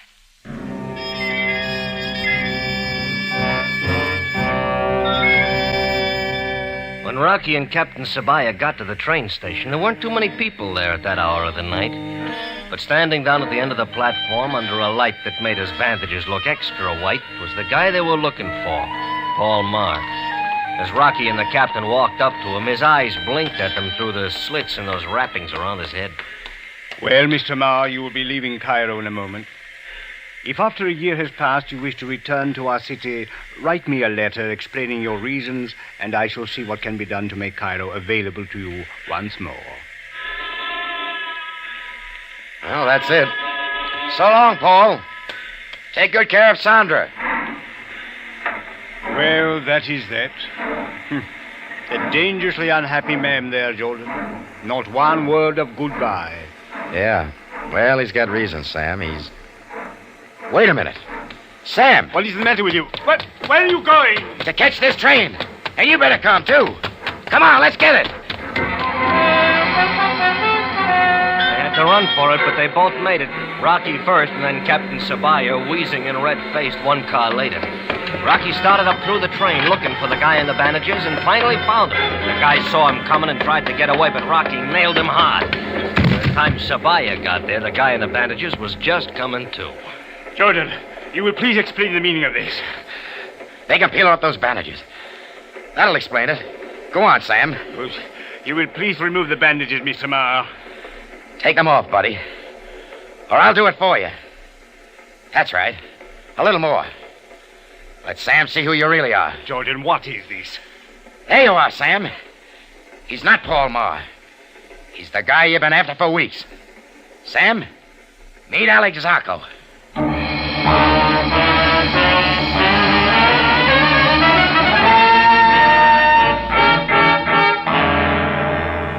Now, you see, it was all a fancy plan of that Zarco guy to get out of Cairo disguised as Paul Marr.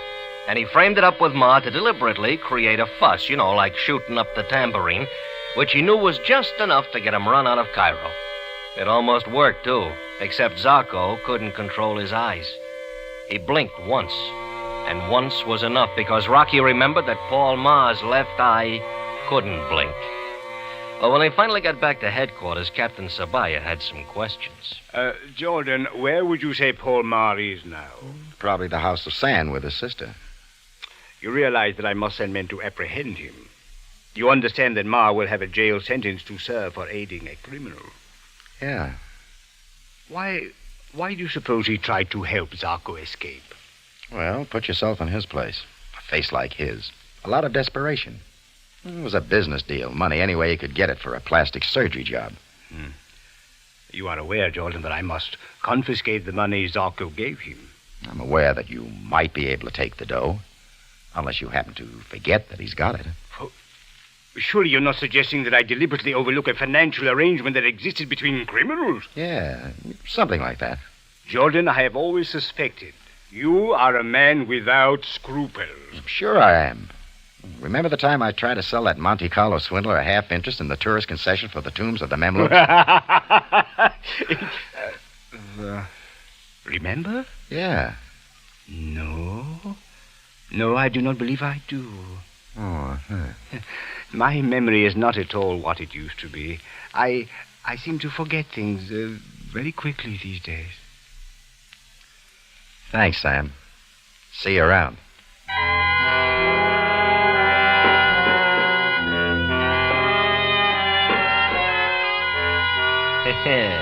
And that's what I mean. That's what I was telling you about my boss, Rocky Jordan. Hard as nails when he's being pushed, but he's got a soft spot in his heart that, I don't know, kind of pays off. Say, Chris. Oh, excuse me.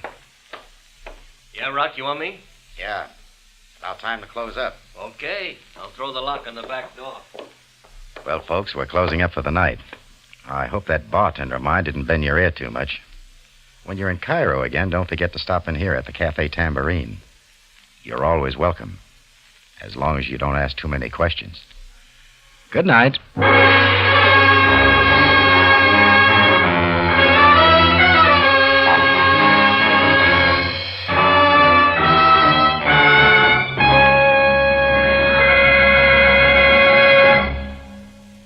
It's CBS again at the same time next week for another story of adventure and intrigue when we take you back to Cairo and the Cafe Tambourine, run by Rocky Jordan.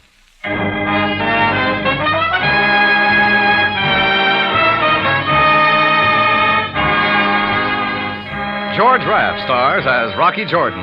This program was produced and directed by Cliff Howell with original music by Richard Arand. Tonight's story by Adrian Jonto and Larry Roman was prepared for broadcast by Robert Mitchell and Gene Levitt. This is CBS, the Columbia Broadcasting System.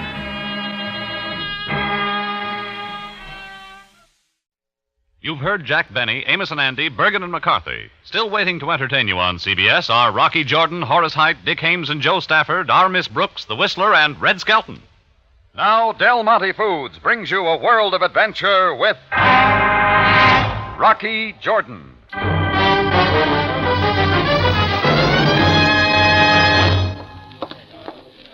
Backsheesh, Effendi, backsheesh. Yeah, hold it, Simon. You don't belong inside the tambourine. Oh, but I do not come to beg, Effendi Jordan. If you will permit me but a moment. Nothing doing. You know our agreement. You work the customers on the outside, I'll handle the ones in here. But what you do not understand, sir, I must speak with the gentleman who sits there with the young lady. Then wait for him outside. Now empty, Simon. Go on, beat it. Your command, sir, but if I do not see him, something most awful might happen. Something most awful.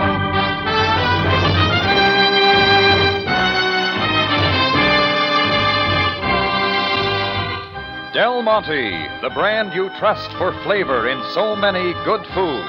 Yes, Del Monte, the best liked brand of canned fruits and vegetables in the whole wide world. takes you now to the Cafe Tambourine in Cairo, gateway to the ancient East, where modern adventure and intrigue unfold against a backdrop of antiquity. Tonight's Rocky Jordan story, The Beggar of Farar.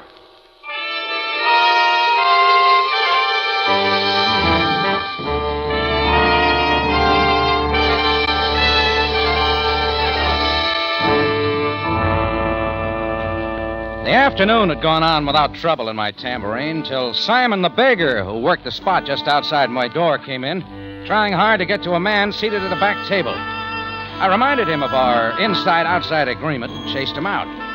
But I wondered what he was up to and turned my attention to the man at the table, the retired businessman type, and with him a young woman, brunette, pretty, and intense.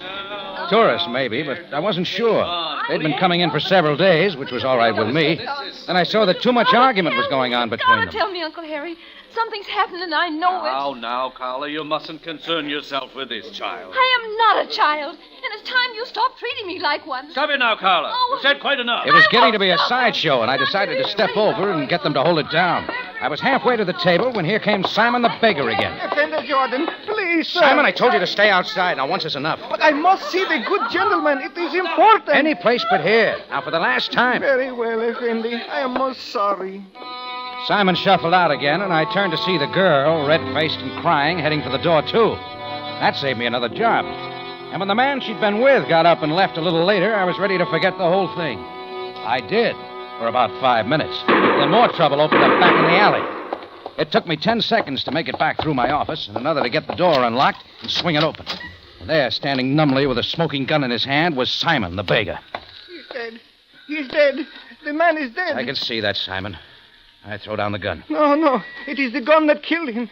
This poor innocent man. When you came in to talk to him in the cafe, I didn't think you wanted to kill him. Not I, Effendi Jordan. No. Not I, but another. Then who? Where is he? You're holding the gun. I could not kill. I, the humble beggar of Farar. I do not know the way of a gun. As Allah is my witness, Make sense, will you, Simon? Tell me what happened. I told you, Effendi, in the cafe. I told you something terrible would happen, and now he is dead. You hear that? The police are coming. They'll get it out of you. Police? Oh. Simon! Simon, come back here! He had thrown the gun down and was running wildly down the alley. Something kept me from following just long enough, and as Simon rounded the corner into a side street, the police came piling in from the other way. I let them pick up the gun and held up with the answers till Captain Sam Sabaya arrived. After a while, we were in my office, and Sam was eyeing me across the desk. Now, once again, Jordan, you say the victim was in your cafe a short time ago arguing with an attractive young lady. What was it about? We've been all over that, Sam. Jordan, I find it hard to believe that you could know so little. Look, if you're putting me on the grill... You know full well that I'm not accusing you. However, one of my men tells me that he saw a figure fleeing from the alley. One whom he identifies as a beggar named Simon. Well? Simon's always around this block someplace. Did you see him? All right, he was there. He had the gun, but that doesn't mean anything. What did you learn from him? He swore he didn't do it, and that's all I got. So, Jordan, you find yourself in the ridiculous position of trying to protect a worthless beggar. Worthless, Sam? Simon considers it an honorable profession. And because of that, you think him innocent? Oh, he's worked out front for years. He never gave me any trouble. Jordan, your sentimentality quite overwhelms me. That's the same. I don't think the old fella could kill anybody. Although you saw him with the gun which killed a man, and he fled from the police. Oh, you'll need a little more than that. The dead man's pockets were empty. He had been robbed. That is surely motive enough. Yeah, sounds that way. Well, Simon will be found no matter where he hides. And Jordan. Yes, Sam. I shall disregard your efforts to shield the beggar this once, but not again. Well, maybe Sam was right, but a couple of things bothered me. To begin with, why had Simon come into my tambourine to beg? He hadn't tried that in years, since we'd made our inside-outside agreement. Why had he tried to contact the man there? I went back into the cafe trying to figure it. That's when I saw a white calling card on the floor by where the man and girl had been sitting. I picked it up, and it read, Kahn the Great, Pyramidologist. It's quite a mouthful. I've heard enough about pyramidology to know that it was some kind of trick handed down by the ancients to foretell the future. Some call it science, some call it baloney. Me, I wouldn't know, so I decided to visit Kahn the Great and see what he had to say.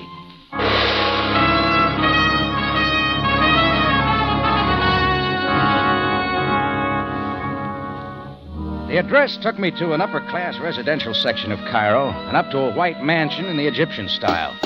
The big knocker got a quick answer from a dapper little man wearing an ascot tie. Oh, come in, Governor. Come in. Oh, thank you. Here, let me see now. You didn't have an appointment, did you? No, you didn't. You wouldn't be the butler. Hardly. I'm Sir Hubert Ludley. Glad to meet you, Sir Hubert. Oh, it's just a title, Governor. Sounds nice as a carriage trade, it does. Get me Kunan, huh? Oh, Kunan the Great's busy with a client at the moment, he is. But if you care to wait now, Governor. Thanks, I'll do that. It gave me a chance to look the place over. A good hangout for the Pharaoh's ghost, filled with ancient symbolic statues, meaningless charts, and duplicates in stone of the great pyramids of Giza. I just sat down in an uncomfortable chair when a door flew open, and out walked the pretty brunette who'd had the big argument with a man in my cafe. Will you please step out of my way? Sorry, lady. Can you spare a minute? No, I have other business. Oh, wait. You remember me. I'll explain what it's about. Let go of my But arm. you've got to listen. It's for your own good. Let go, I said. Hey, look, you got to tell me some things.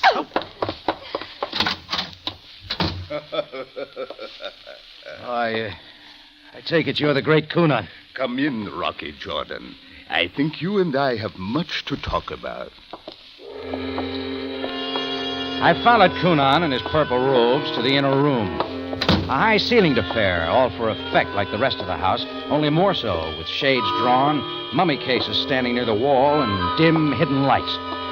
He led me to a big mahogany table, bare except for the stone replica of a pyramid in the center. Be seated, Mr. Jordan, across from me. Look, I'll make it quick. One moment, please. You wanted me, sir? Yes, Hubert. Mr. Jordan and I are not to be disturbed. Righto. I'll see to it, sir. Now, Mr. Jordan, I assume that you come to learn of your future. Forget the future. Start by telling me how you knew my name. Names, events, all things are foretold in the Great Pyramids. Then skip it. Something else is more important. Wait, Mr. Jordan. Since ancient times, it has been known that the pyramids, built to geometric perfection, place this world in touch with the sun, the stars, and the infinite. Pyramidology is a science well accepted by my people. Well, they can have it. You protest? Others have scoffed until they learned of our remarkable predictions.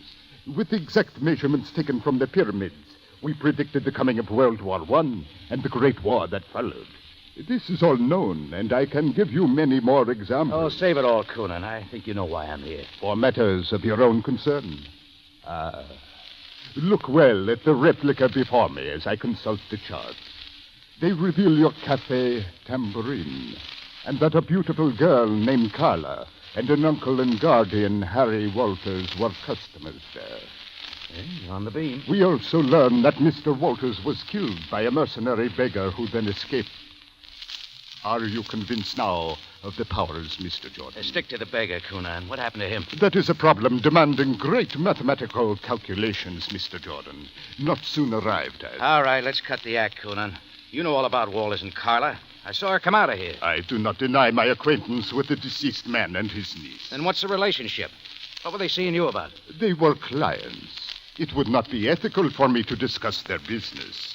No, there are others waiting. All right, just send me a bill. Wait, Mr. Jordan. Yeah? I see now that the pyramid casts a dark shadow, one which touches your life. It warns that unless you go your way, unmindful of the problems of others, you, Mr. Jordan, may find death.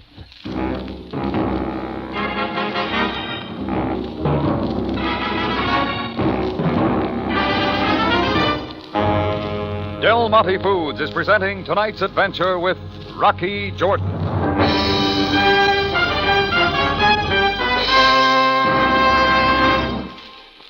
Ladies, today I'd like to come right out and ask you to try a special style of Del Monte pineapple. Del Monte pineapple chunks. You haven't really enjoyed pineapple until you've tried them. They're big, generous, juicy wedges of superb tropic pineapple, cut from double-thick slices, about 1 inch wide and 1 inch long. You can toss them right from the can into a salad, or parade them in rows on a cake icing, or broil them with meats. Why, right this minute, you ladies can probably think of dozens of ways these handy chunks can help you. Best of all, You can have these tender, bite-sized nuggets of golden fruit just as is, rich and juicy, completely refreshing, with that same full-ripe, tart-sweet flavor you find in all 5 styles of Del Monte pineapple. Remember, I'm talking about pineapple chunks. Del Monte pineapple chunks. You can buy them all over the West. Ask your grocer tomorrow.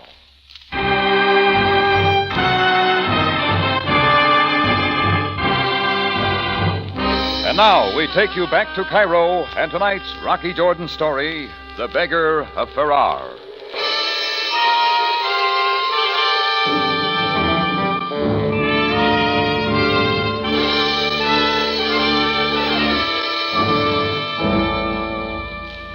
Well, I left the great Cunan's house with a big education in pyramidology. But his veiled threat told me I'd been right. The death of the man I knew now as Harry Walters wasn't any robbery murder by Simon the Beggar. And Cunan knew plenty he hadn't told me. Well, it was night by the time I'd parked my car back at the Tambourine and unlocked the door leading into the dark office. A sound inside made me snap the lights on quick. Don't think waiting here was pleasant, Mr. Jordan. You'll find tables out front, Carla. Not for my purpose. What I have to say is to you alone. You weren't so anxious to talk at the great Cunan's house. I suppose seeing you there shouldn't have surprised me so much. It convinced me of what I could not make my uncle believe. That you can trust no one. Why'd you come here, Carla? Not as a customer again, Mr. Jordan. I'm here because of what I learned from the police. That my uncle was killed by a beggar, and you allowed the beggar to escape. Where is he? I don't know. I think you do know. Not where Simon is, or what your uncle's death was about, or how Cunan figures in. Let's hear your idea. What I think doesn't matter. Only that I'll never forgive you for what you've done. Leave the gun in your purse, Carla. I'll use it, Mr. Jordan. Unless you turn up with that beggar murder, I'll come back and I'll kill you. She might at that, till her thinking got straight. Add her threat to that of Cunan, and all this because I thought a poor beggar couldn't kill a man. I knew Simon was hiding because he was afraid, but I had to find him for his story, before the police got to him first. His only safety was among his own people. And that's all the lead I had as I started out, prowling the dark, silent streets of the native quarter.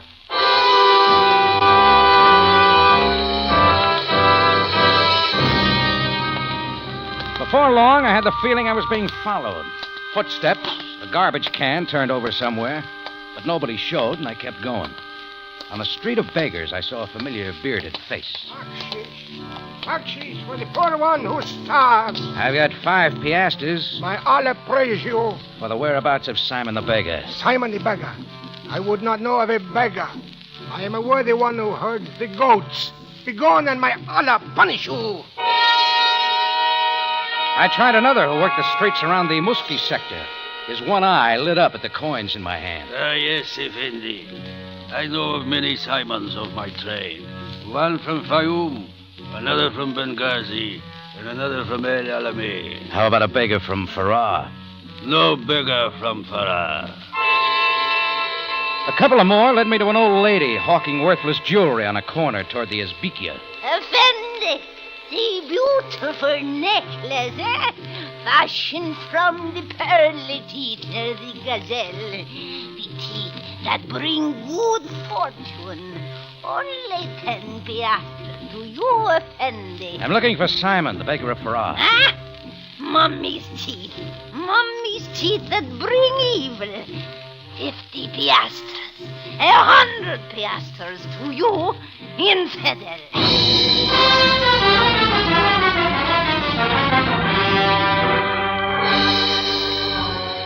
Well, it went on and on that way, and it looked like all the beggars in Cairo had joined in a conspiracy to save Simon from the police or from anyone. But a few words dropped here and there took me north along the Nile, away from the glittering waterfront, to where an old abandoned steamer was grounded at the bank, a place for homeless beggars, worth a chance.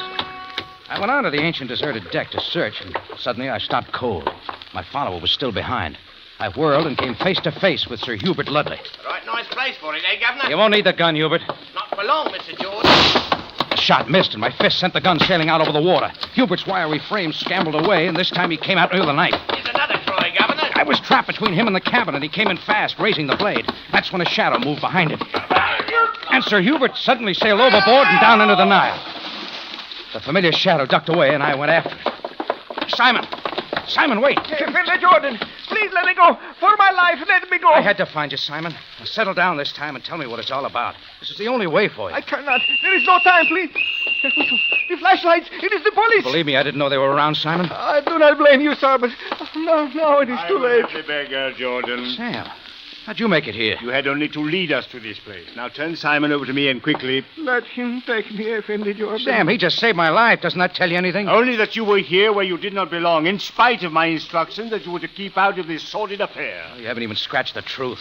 Don't believe me, then. Talk to that guy out there splashing in the Nile. Talk to Carlo Walters. To Kahn the Great. Kahn the Great? Jordan, are you... I've never given you a bump steer, Sam. Not even when I said Simon was innocent. Give him a chance, will you? I shall discuss this with you later. Amu, Greco, get the man from the water and bring him along. I stood there biting my lip. In the hands of the authorities, a beggar's about as helpless as a rat in a rain barrel. So I had to act fast. The evening papers had given the address of Harry Walters, deceased, as the Regis Court, a swanky place for wealthy tourists. I went there. Our rooms bring a very high price. It's exclusive here. Yes, your carnation tells me that. Oh, all our guests dress for dinner. You wouldn't like that. A pound note for the key to Harry Walters' suite. Even the tips are much higher. There's liable to be an investigation around here about Mr. Walters' death. You wouldn't like that. Please bring the key back, sir. I entered Harry Walters' suite and saw a large book-lined study. It meant that he wasn't a tourist just passing through. A little work got his desk unlocked. A look at his books told me that he'd been a large investor and speculator in Egyptian cotton. That was enough to keep me digging for some more, and I found it in a notebook. Page after page of everything I wanted. Mr. Jordan, what are you doing here? Well, come in, Carla. I got something to tell you. Get away from the desk. This gun isn't in my purse now. You won't need it. You should have tried this desk yourself. But not you, Mr. Jordan. The clerk thought you were with the police, but I know differently. Breaking into my apartment is a serious crime, but the house detective will take care of that. Carla, I think you'd better look in this notebook first. Why should I? See for yourself. You'd like to know. All right, give it to me. But I advise you to be careful. Huh? See anything now? A bunch of signs, numerical symbols, screwy calculations, the degree of certain angles. And opposite every degree is a date. What? I don't understand. Oh, it tells. Every date corresponds with some business transaction on the part of your uncle. Whose symbols were they? Pyramidologists. Kahn the Great. Sure. The numbers are the shares of stock your uncle had bought and sold. Kahn, with his hocus-pocus, convinced him he could predict the stock market. He couldn't predict anything. Well, how can we know? I'm sorry, but I still don't see Mr. Jordan. Look at this last page. Yes? Figures to show your uncle bought $50,000 worth of shares in cotton. Yesterday, the market collapsed. Oh, I see. Harry Walters was the victim of a full-scale swindle. He knew it, didn't he? Oh, I'm sure he did. I tried to get him to tell me. I was trying to in your cafe, and that's what we were arguing about. Kahn knew your uncle had caught on. That's enough reason for killing him. But what about the beggar? Yeah, maybe Kahn had used him to spot people with big money. But Simon couldn't have known of your uncle's business transactions. All he knew was that Kahn was after your uncle. Simon tried to warn him, not to kill him. Oh, Mr. Jordan, I'm so sorry. I didn't know whether it was you or Kahn. When I went to him, he only laughed at me. I was beside myself. I can understand that, Kahn. Oh, thank you, Rocky. I'll do anything to help you now. There's only one way. Get Kahn. But how? Well, these figures are no proof of his guilt. He's got duplicates of all this someplace in his house. That'll be evidence of the swindle and a good motive for murder. All I have to do is to get him. Oh, I'm going with you. Oh, no. This is a man's job. Well, you should know by now that I'm not afraid. Whether you want me to or not, I am going with you. All right, Carla. Let's go. Carla and I went out together and caught a taxi. We gave the directions to Kahn's neighborhood, and 10 minutes later, we got out a block from the house and walked the rest of the way. Our plan to take him by surprise was a mistake. Well, Miss Walters and Mr. Jordan, how charming. Oh, you waiting for somebody out here, Kahn? Yes. My precise calculations predicted your arrival. Please come into the house. Well, that was our plan. Then this will make it easy for all of us. Kahn and I think we'd better tell you that... Should we not be frank, Mr. Jordan? I, for one, am quite annoyed that the police have taken my man, Sir Hubert. for assault and battery. It could upset things a little. Yes. It seems that Captain Sabaya saw his attack on you. I do not yet know what Hubert has told him. It is all most inconvenient. Oh, now we'll help things along. No, Mr. Jordan. Men of great science can also hold a gun. Look out, Rocky. Your purse now, Miss Walters. What? Obviously, Mr. Jordan does not have a weapon, or he would have drawn it before. Better give it to him, Carla. Excellent. Now, come with me to the great inner room. Please to be seated once again at the table. We didn't drop around for any pyramid reading, Conan. No, Mr. Jordan. Instead, you are about to witness a ceremony. Yes, a ceremony which I am sure the ancients would appreciate.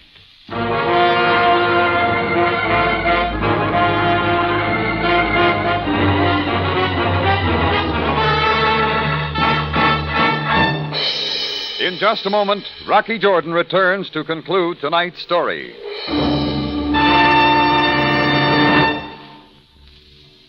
Anytime the conversation turns to good things to eat, folks talk about corn. Tender, delicate corn puddings, crispy corn fritters, or just plain golden whole kernel corn, steaming hot and drenched in butter.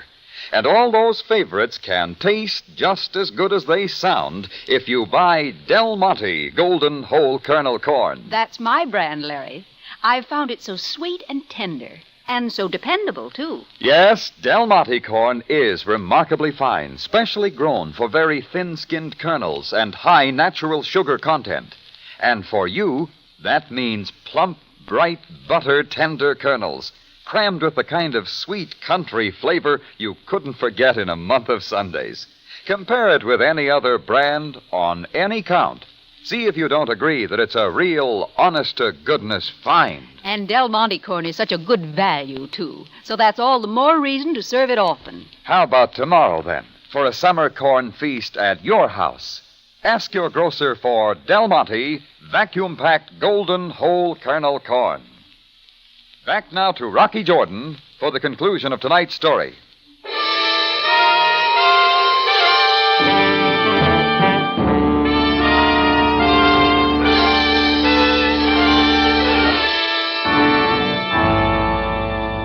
Carla and I sat watching as Conan stepped to a corner safe shaped like a pyramid. Out of it, he took a bunch of ledgers. Still holding the gun carefully, he carried them over and stood before the big open fireplace. Well, Miss Walters and Mr. Jordan, I believe these are what you came to find in my house. A lot of records, Conan? Stock market transactions? Deals you fixed up with Harry Walters? And with others. Those who place their trust in the everlasting pyramids. My predictions have foretold an incredible number of stock successes and disasters. Such as the crash of the cotton market. Oh, how could my uncle have ever believed in you? There are many, Miss Walters, who achieve success, but lack philosophy. Thus, they are led to superstition. And right into your swindle. Your phony calculation convinced them they can turn their money over to you, and that's as far as it gets.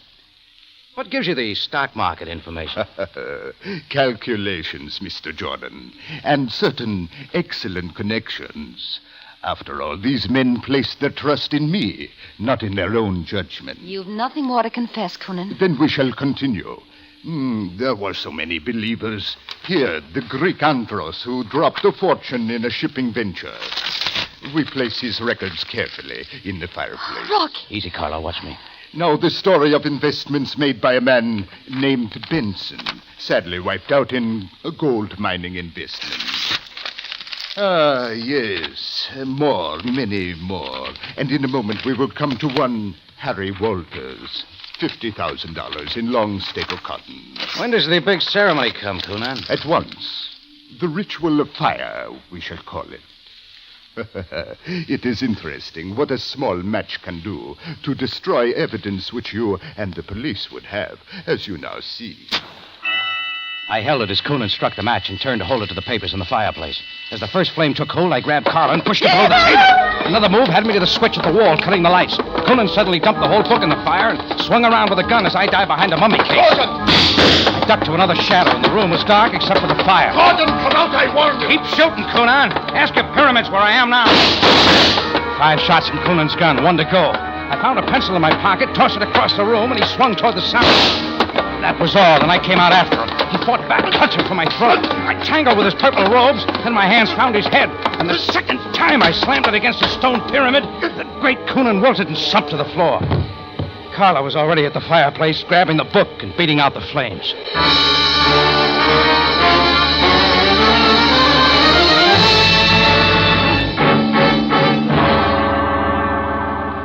Well, I called Sam, and while he was on his way, we found Carla had saved all the papers necessary to tie Coonan to the swindle. Sam and I took Carla to her hotel, and finally we settled down in his office. Jordan, there have been times when you were in error. You did not hesitate to confess. Oh, let it go, Sam. Things look the way you thought. Coonan will have difficulty in explaining the facts now before me, when he is able. There's his confession to Carla and me that he killed Walters. That should help. As you say. As for the beggar Simon... Oh, go easy, will you? Sure, he was a spotter for Coonan, but something must have forced him into it. He has told me, Jordan. It seems that Coonan gave him an expensive gift and then threatened to tell the police that he had stolen it. He knew nobody'd believe a helpless beggar. Simon will soon be at his trade again. A great lesson for us, is it not? Well, how so? The truth is a great democracy, for it comes from the mouths of the poor as often as it comes from the mouths of the rich. You know, you're a great philosopher, Sam. Come on, let's have coffee.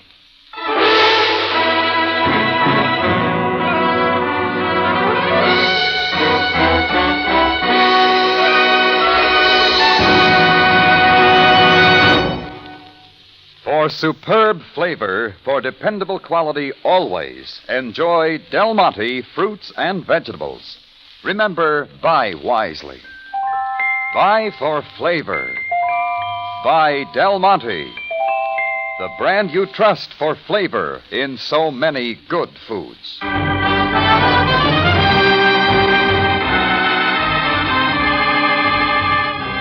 Rocky Jordan, written by Larry Roman and Gomer Cool from a story by William Frug, stars Jack Moyles in the title role with Jay Novello as Sam Sabaya, and is produced and directed by Cliff Howell, with original music composed and conducted by Richard Arunt. Remember, you have a date next week at the Cafe Tambourine, run by Rocky Jordan.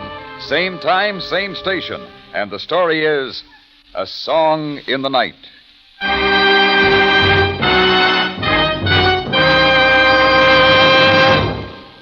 For a bright beginning or a happy ending to any meal, try sparkling, colorful Del Monte fruit cocktail. 5 luscious, juicy fruits are mixed in perfect flavor balance, ready to serve. Save time, save work with Del Monte fruit cocktail.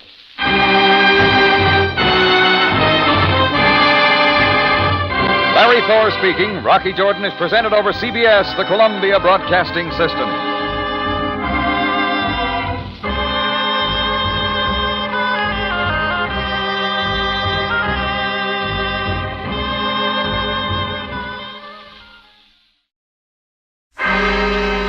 Time now for Rocky Jordan.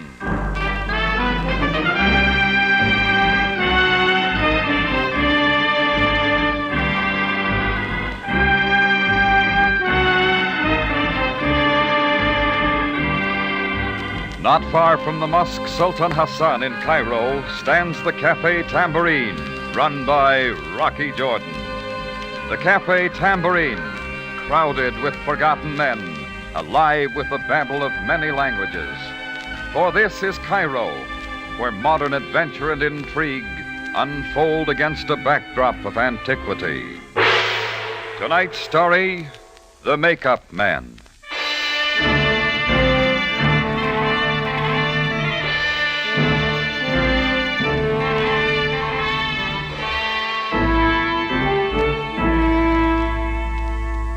Be sure and buy a guidebook if you ever come to Cairo. It'll come in pretty handy.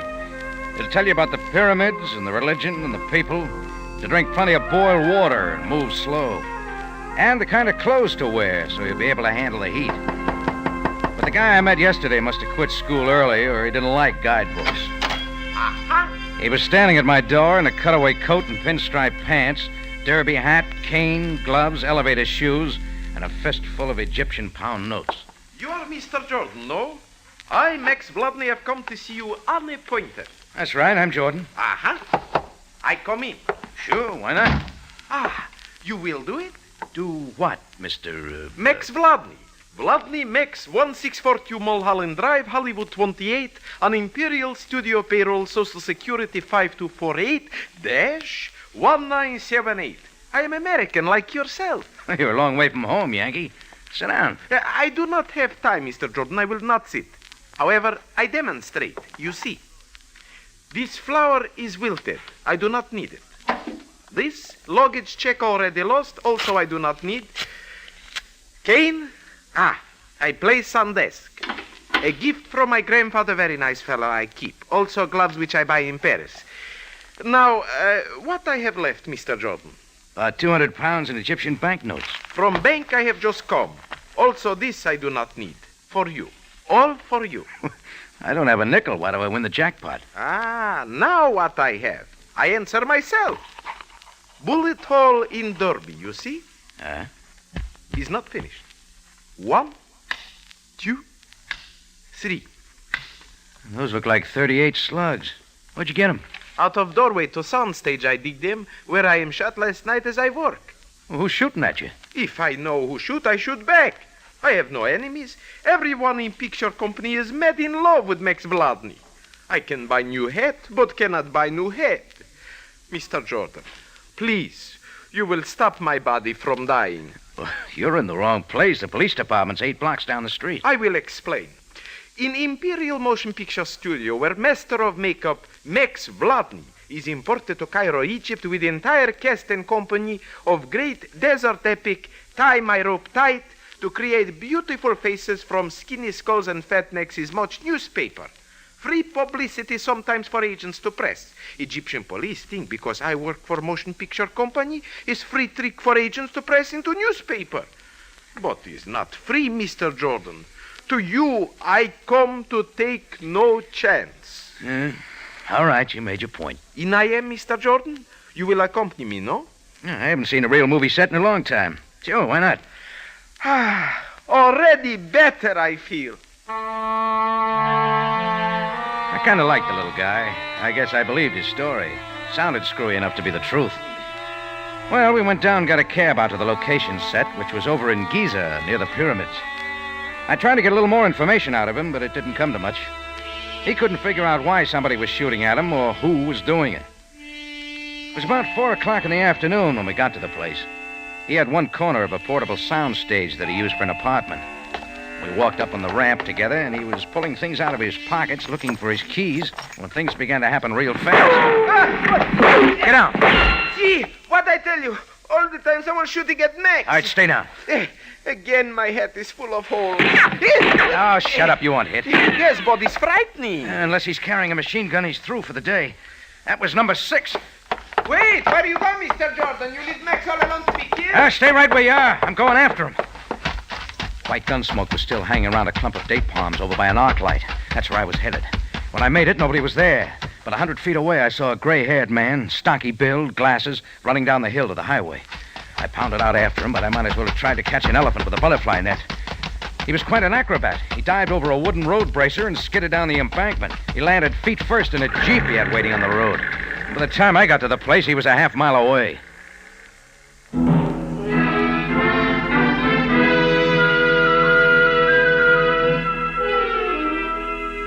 Well, when I got back to the stage, there was a black Nash convertible in the driveway and a blonde girl in the doorway. She had her hands full of Max. He had big tears in his eyes, and she was looking for a handkerchief. Something like this happening to you. Max, why? Why anybody would want to do such a thing is beyond me. Beyond me also is this Hilda. What enemy do I? Max, darling, I don't know, I'm sure, but please, you must think. Think? How can I think? Max, how terrible. How do you do? You're Mr. Jordan. Did you kill him? No, he got away. Oh, and I am again to be shot at. You say he got away? Yeah, who are you? Oh, beg my pardon. This is Hilda Graham. You have seen her in the movie pictures. Some actors they call the shape or the face. Hilda Graham we call the hair.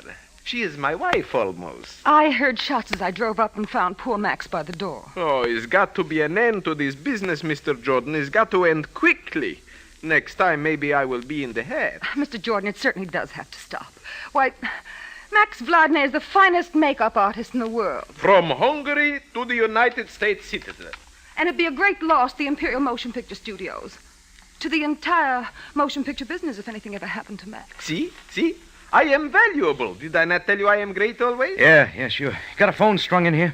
In there. In my private workshop and study where I hope to work and live. Use it, please, Mr. Jordan, before I am dead. Maxie, darling, this is all so terrible. Yes, I know. Now, for all you've done for me, now I shall be able to help you, and I feel so helpless. Oh, it's terrible for me. Captain Sabaya speaking. Sam, this is Jordan. Yes, Jordan. I'll give you the details later. I'm calling from the motion picture location. A little guy named Max Vladney isn't very popular. What do you mean? Somebody just threw some slugs at him. Was anyone injured? So far, no. Thank you for calling, Jordan. What do you mean, thank you for calling? Look, Sam, this little You are guy... being made a fool of. I suppose you have been paid money to use your influence with me so that police will be called in and the newspapers will carry a story about intrigue and murder with the motion picture company. Look, I tell you, this Jordan, little... that is all. Listen, Sam,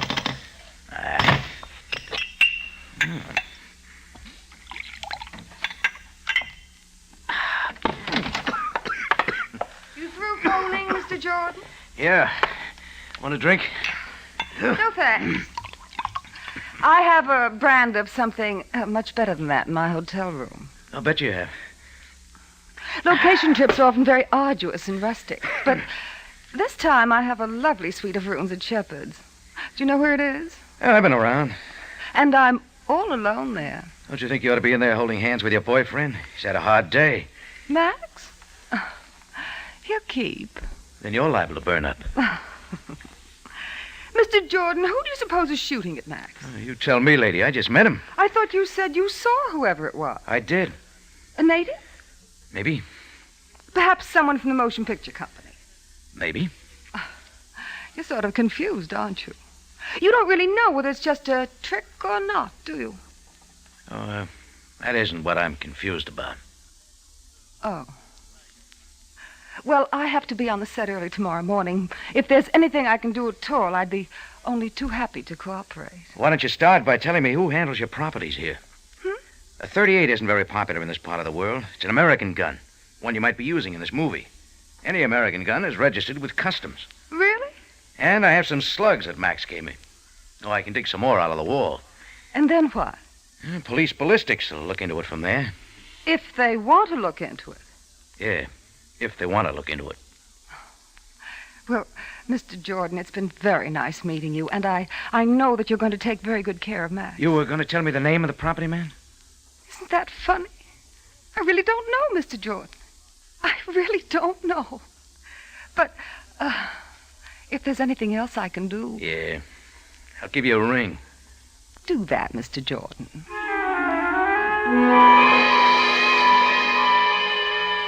I stood there and watched her walk through the front room. She looked like a leopard after a good breakfast. And she had a few nice spots, too. Well, she patted Max on the cheek and kissed him on the head and slid under the wheel of a convertible. That famous long golden hair was blowing behind her by the time she got out of the driveway. Max waved her goodbye. Be careful, my darling. Careful. Lovely she is, Mr. Jordan. Yeah, Maxie, she's just fine. For her, too, I must keep myself alive. Gonna marry her? But, of course, as soon as we finish this picture. She needs me. Yeah, I'll bet. Wait. Mr. Jordan, you called someone. What now happens? We get some reinforcements. Aha. Reinforcers. I like you, Mr. Jordan. You are good to me. Already better I feel.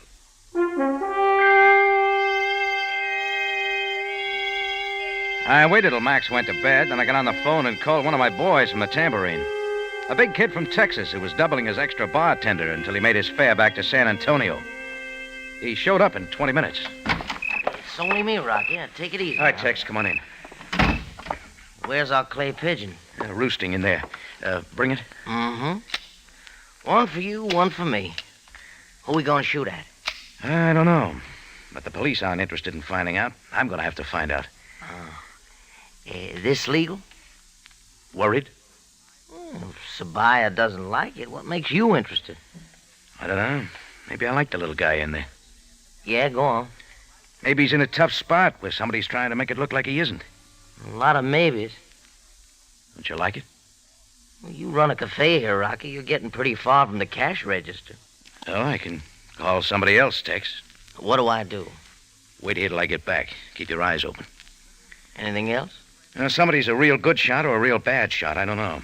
I'm going to find out. Sam Houston talked the same way. Scared? Well, take your time, Rocky. I'll be here. Yeah. Already better, I feel. That was easier than I figured. Back in Cairo, a wire to the port authorities told me the motion picture company had brought in some small arms as props. 3 of them with .38s. The wire told me the consignment had been handled by a man named Pete Berger, head of the property department. And it gave a second-rate apartment address. There was a Jeep parked in front marked Property of Imperial Picture Studios. It could have been the one I saw that afternoon. And the girl who answered the door had a voice that sounded like an empty oil drum full of ball bearings. What'll it be, buddy? Brahms or bebop? Oh, neither one, lady. Well, we ain't got either one for you. How'd you get so nice? I finished finishing school. That guy at the piano, Pete Berger? Who wants to know? My name's Jordan. I'm looking for him. Well, that ain't him, and goodbye. I'll ask him myself. He don't talk. Besides, his name's Valley, Richie Valley. What do you want? Pete Berger. They tell me he lives here. Richie and me ain't never heard of no Pete Berger, and he don't live here. Ain't that right, Richie? See? Richie says it's so. Is, that door lead to rooms upstairs? Yeah, that door leads to rooms upstairs. Mind if I take a look? I mind a lot of things, and taking a look is one of them. And you're going to be real put out because I'm taking a look anyway. Stop him, Richie! Don't let him go up there! Flossie! I was only halfway up when a man in a sweatshirt backed over to the top of the stairs. There were 3 holes just about the center of his chest. He turned and tried to say something. I saw what was going to happen and hugged the banister.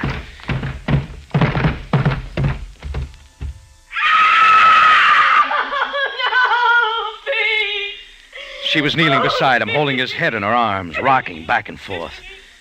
Yeah, you guessed it. It was the same gray-haired man I chased that afternoon. He didn't live 5 seconds.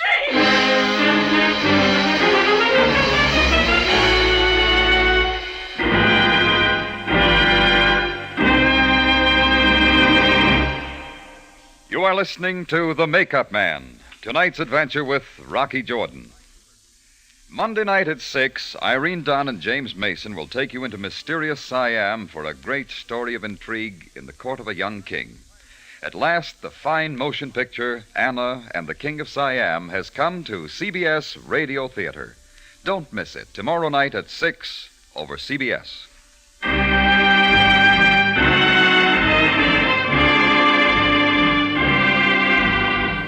Now we return you to Cairo and Rocky Jordan for tonight's adventure, The Make Up Man.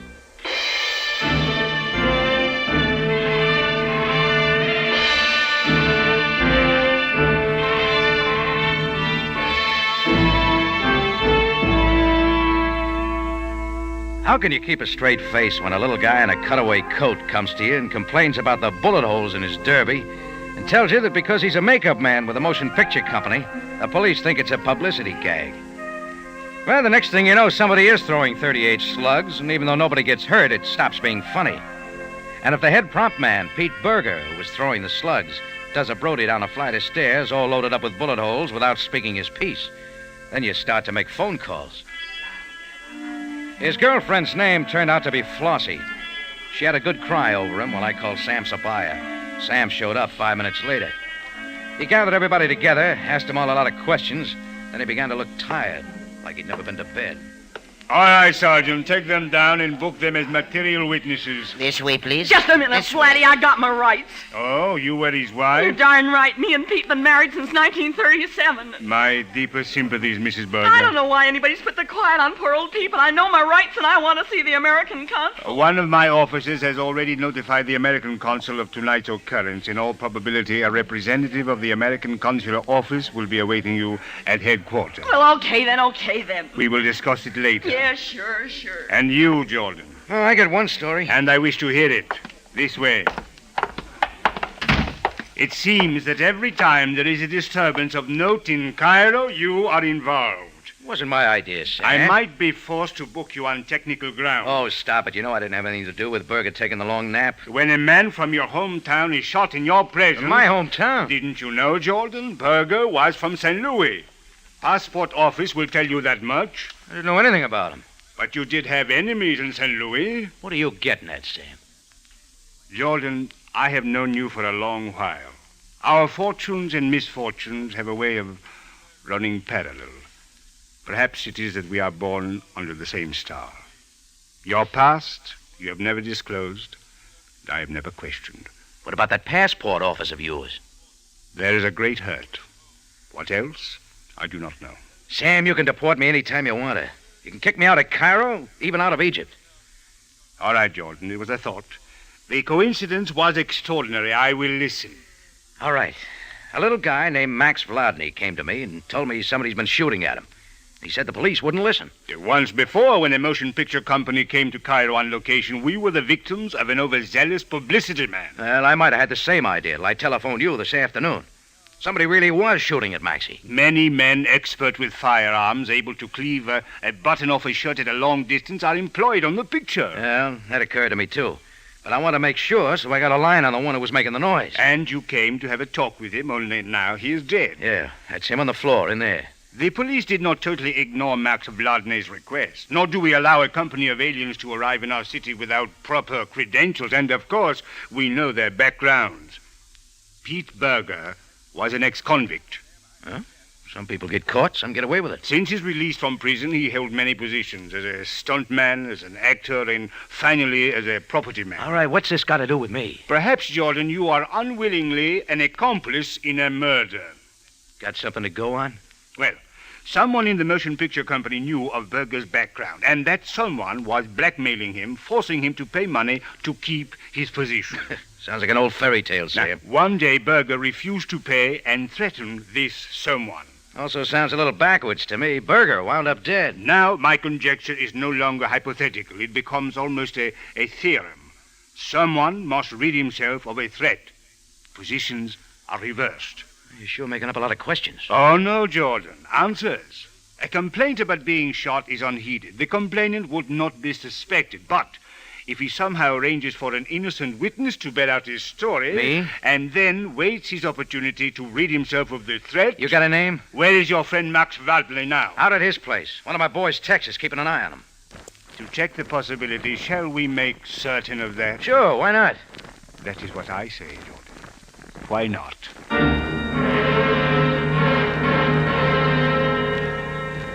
Sam didn't say a word on the way out to the place, but I knew he was thinking that little Maxie'd shot Pete Berger, and the way he'd put it made sense.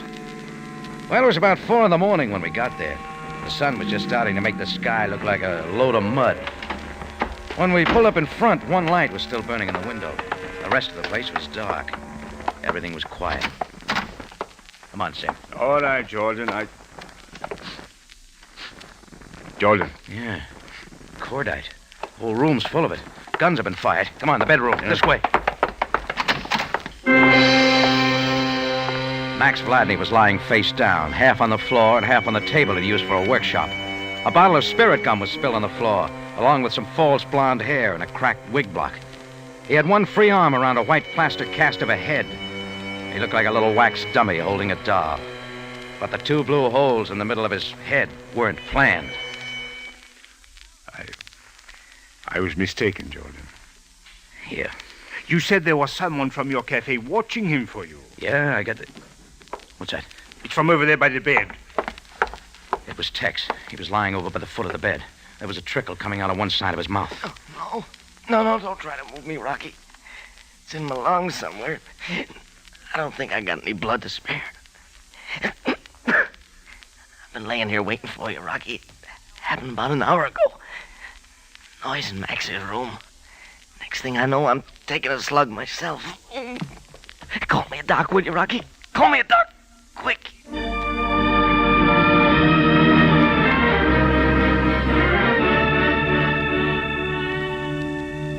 Well, Sam made a lot of phone calls before it was all over. An ambulance came by to pick up Tex and take him to the hospital. Then Sam got his crew in there to take pictures and look at Maxie. He didn't say a word to me, just went around sniffing things and looking. I kept thinking of Maxie and Tex, and part of it began to get hot inside of me.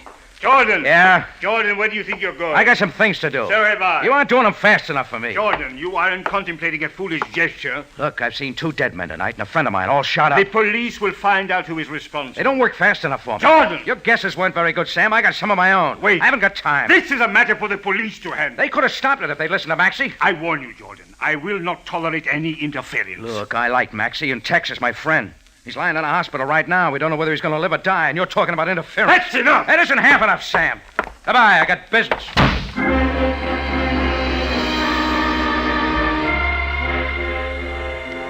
I didn't know where to start or who to start with right then. It's like that sometimes. The flag's up, the meter's ticking, but you're getting nowhere. Then it came to me that Maxie's girlfriend, the Hare, didn't know about him yet, so I went over to tell her. It was 6 o'clock in the morning, but she was wearing a dress that was meant only for nighttime. Well, Mr. Jordan, when I saw you at Max's yesterday, I didn't think you'd be by for that drink so soon. But come in, come in. I was just having some coffee. I have to be on location early. I'm all dressed for the scene, but I have to have a makeup job. You look all right to me the way you are. You can be nice. I have some tough news for you. Max? Something's happened to Max. He's dead. Oh, no. Oh, no, not Max. Poor Maxie. Somebody shot him 3 hours ago. Why would anybody want to kill Max? I want to know, too. Max expected me to marry him, and he had so many plans. Mr. Jordan, what can I do to help? A smart cop named Sabaya is going to be knocking on your door pretty soon. He'll want some answers. I want him first. Would you mind terribly if we sat down? You see, Max was all I had. And I want to be near someone. Sure. I know I'm not doing this scene very well. Mr. Jordan, what can I tell you? Max ever mention a man named Pete Berger? I never heard the name before. He was the head of your property department. He was the one that shot at Max yesterday. He killed Max? No. But... Berger's dead, too. I was there when he got shot. Look, I'm not very good at this sort of thing. What are you trying to find? A reason? People kill for money or for love or just for the plain crazy feeling of blasting a gun at somebody. This has been a lot for you. You liked Max, didn't you? He was a nice little guy. But I got more than that. A friend of mine, he was shot, too. Another death? No, he's still alive in a hospital. Oh. So there's a reason. Well, aren't the police looking? I want to find out who. I see. What kind of work does a makeup man do with a plaster cast? I don't know. I suppose he studies the contour of the face and familiarizes himself with his subject that way. He'd have one of you? I suppose so. He'd have one of every principal in the cast. That's a nice face. Yeah, I've seen it in pictures. My press agents think my hair is my fortune. Yeah. Long, golden hair. Does it feel soft and warm? The way you hoped it would feel? Mm-hmm. You've been wanting to hold me like this. To see me like this, haven't you? And my lips. How do you like them, Rocky?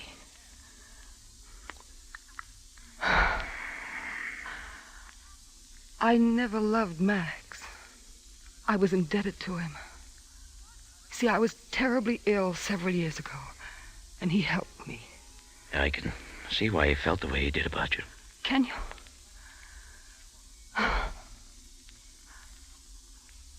I like the way you did that.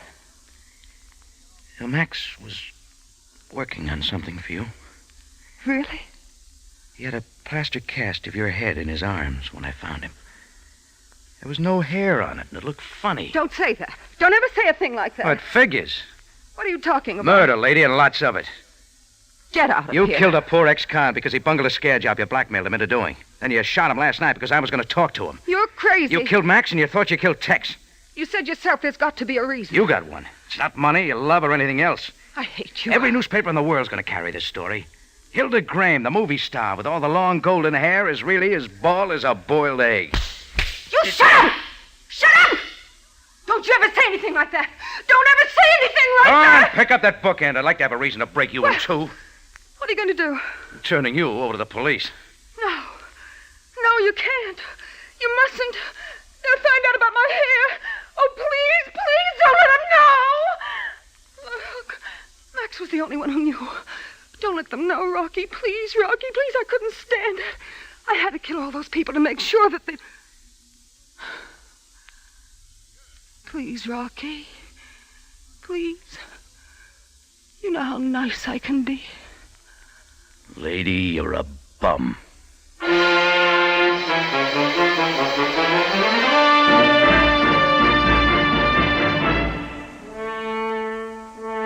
Sam got over being mad when I brought her in. We sat down and figured it out. Max had been trying to get her to marry him, but she didn't want to marry anybody. And she was afraid if she didn't marry Max, he'd tell what he knew, so she killed him. It was her hair, that famous long golden hair. Only it wasn't hers. She'd lost all hers when she was sick. She couldn't stand the thought of anybody going around knowing she wore a wig. A couple of days later, I saw Tex at the hospital. He had some transfusions and a couple of other things. He was coming out of it all right. You know, I think he summed it all up when he said... You know, Rocky, I've been thinking. It's too bad they didn't take Hilda Graham's picture without that wig. Boy, that'd sure serve her right.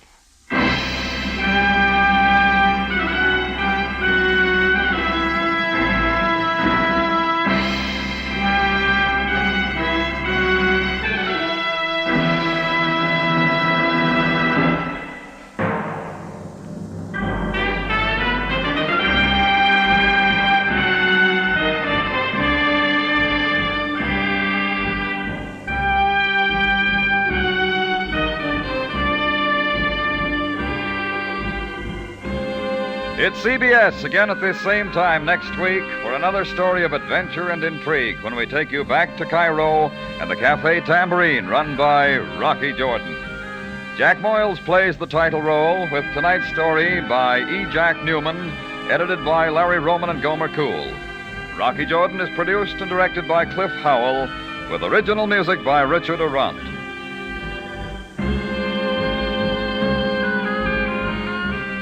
Don't forget, tomorrow night at 6, Irene Dunn and James Mason will take you into mysterious Siam for that great story of intrigue in the court of a young king. The fine motion picture Anna and the King of Siam comes to CBS Radio Theater tomorrow night at 6.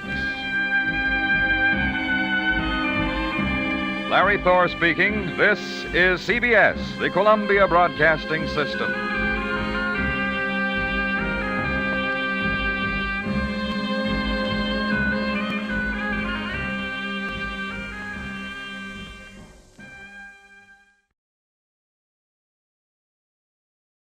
Now, Del Monte Foods brings you a world of adventure with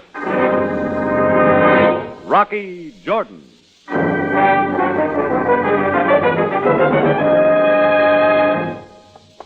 Hey, Rocky. Oh, what's up, Chris? Take a look at that table back in the corner. Our old friend Ali Faye. Oh, a little guy used to do odd jobs around here. The same. Only now look at his expensive clothes. And he's selling the customers something. What's he selling? I don't know. But whenever a tourist comes in, he goes over to that table and talks to him. Once in a while, somebody goes back to his table with him, out of sight. Ah, here's one with him now. Okay, I'll take care of it. Hello, Ollie. Oh, Effendi, Jordan. Sorry to break up your little transaction here, but this is not a bank, and you're not a banker, Ollie. Oh, Mr. Jordan. Outside. Now, Imshi. Now, look, here. And it's for you. I can't stop you from dealing in black market money, but I can stop you from doing it in my cafe. Oh, I'm sorry. I didn't know. Changing money at less than the legal rate's against the law. Carries a stiff penalty. Mr. Jordan, how dare I said outside for you, Ollie. Now I'm going to throw you out. Mr. Jordan, you will regret this. You will pay for this insult. You will pay dearly.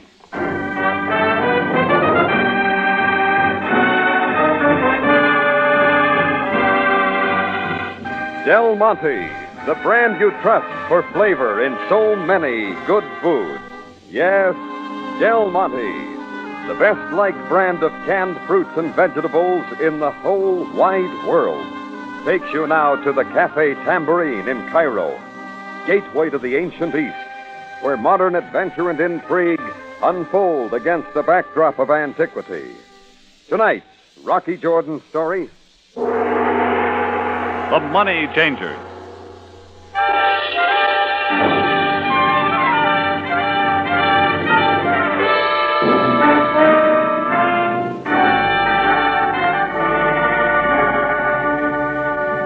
Well, that's the way it started, running a two-bit black marketeer out of the tambourine. His threats didn't bother me. Maybe they should have, because things started to happen fast after that. It was less than 2 hours later that I had my first visitor. He was a big, beefy, coarse-looking American, the kind who can spoil Bond Street clothes with an oversized diamond stick pin. Jordan, name's Murdoch, J.C. Murdoch. Huh? What can I do for you, Mr. Murdoch? Maybe it's the other way around, Jordan. Maybe I can do something for you. Huh? I'm listening. I hear you ran one of my boys out of here this afternoon, Jordan. One of your boys? Oh, you mean Ali Faid? Yeah. I didn't think he was smart enough to play that game alone. So it's your game? Yeah, it's my game. There's plenty of money in it. More than you make selling sandwiches and beer to tourists. Where are you driving at? I got a proposition for you, Jordan. A partnership, you might call it. I can guarantee you maybe $1,000 a week clear. For what? Nothing. Just the use of your cafe. We'll make it a clearinghouse. We'll do more business here than the Bank of Cairo. You mind telling me how it works? Selling over the legal rate? Not selling, buying. Americans in Cairo have no idea what their dollars are really worth. And what are they worth nowadays? Well, to certain customers, rich Egyptians, 60, 70, sometimes even 100% more than the regular rate of exchange. But why? Simple. They can't take Egyptian money out of the country, but American dollars are like gold anywhere, so they convert their Egyptian pounds to dollars, even at a big loss. And aren't they still restricted? Not allowed to take American money out of the country either? Yeah, but we got ways of helping them. That's part of our service. At a slight extra cost, of course. Oh, very smart. And very illegal. And very lucrative. Well, Jordan, how about it? Like I said to Ollie, get out. Oh, now, wait a minute. If it's a bigger cut you Beat want... it. The only time I'm ever ashamed of being an American is when I meet phonies like you. Okay, pal. You're asking for it. Go on, pal. Give it to me. That I will. When you get it, I don't think you're going to like it. Get out. Again, I figured the threats were pure bluff. How wrong can you be? The first thing that happened was when Sergeant Greco came steaming into the tambourine with a beautiful young lady in tow and a smug grin splitting his face from ear to ear. Mr. Jordan, you are pleased to come with me. Talking about, Greco? I am talking about you and this complaint which this young lady, Miss Martha Helvig, has issued against you. Complaint? What about? Mr. Jordan, how can you ask that? What am I supposed to have done? You overcharged her in your cafe. Then when she complained, you insulted her. And finally, you struck her. I what? You most certainly did. Do you not remember? I remember everything that's happened to me for days. You haven't even been in this cafe. Why, Mr. Jordan, you shall answer to the magistrate. Come with me. And if you should resist, I shall be pleased to take you by force. Good day, miss.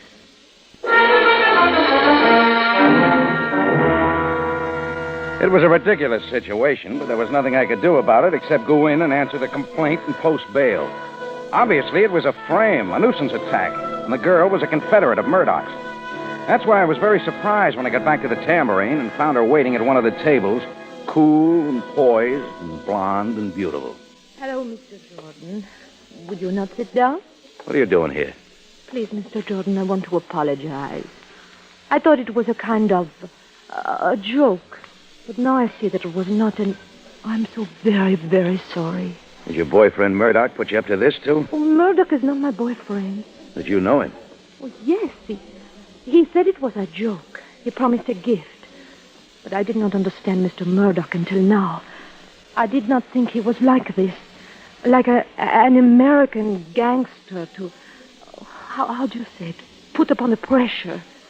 Okay, so I'm sold. You're sweet and innocent, okay. Thank you. You forgive me? Sure, forget it. Thank you. Oh, but Rocky, I must tell you, this man Murdoch, you must be very careful of him. Perhaps it would be safer to do what he asks, no? No. That's bad advice, baby. Thanks anyway. Now, come on, drink up. This time it's on the house.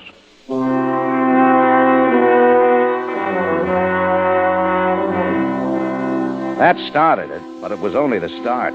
Most of it was nuisance stuff, but it kept getting more serious. First, expensive orders showed up at the cafe that nobody had ordered. Somebody threw a rock through a plate glass window. Then all my vats of beer went bitter mysteriously overnight. The next night, the meat was spoiled. It was beginning to get on my nerves, so I figured I'd better have a talk with Sam Sabaya, captain of the Cairo police. But what can I do, Jordan? Some meat is spoiled, some beer goes bad, somebody throws a rock through a window. How am I to find him? It's all the doings of this mug Murdoch. Perhaps, Jordan. But how am I to prove it? Aren't you interested in Murdoch's black market operations? Oh, very much. But that is even more difficult to uncover and prove. We can pick up many of little importance, like your man Ali Faid, but they do not amount to anything. It is Murdoch or even someone higher whom we must find. And that is very difficult. Unless... Unless what, sir? Unless someone were to help trap him. What do you mean, accept his proposition? Exactly. Yeah. Now, once the tambourine got that kind of reputation, it'd stick. As you say. So you see, the solution to this problem is not an easy one. Yeah, but somebody's got to get Murdoch. Looks like it's up to me. Not entirely, Jordan. But let me suggest that you be very careful. Let him be careful. After that, things happened fast. Back at the tambourine, I found that Murdoch had been calling. 10 minutes later, he called again. Okay, Jordan, you had a little sample. Now you're going to play it my way, or do you want the full treatment? I don't threaten easy, Murdoch. I'm ready any time you are.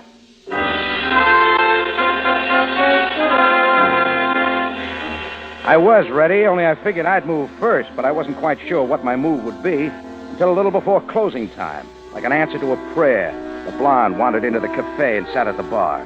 I went over. What'll it be, ma'am? Hey, be careful, Chris. Don't overcharge the lady. Oh, Mr. Jordan.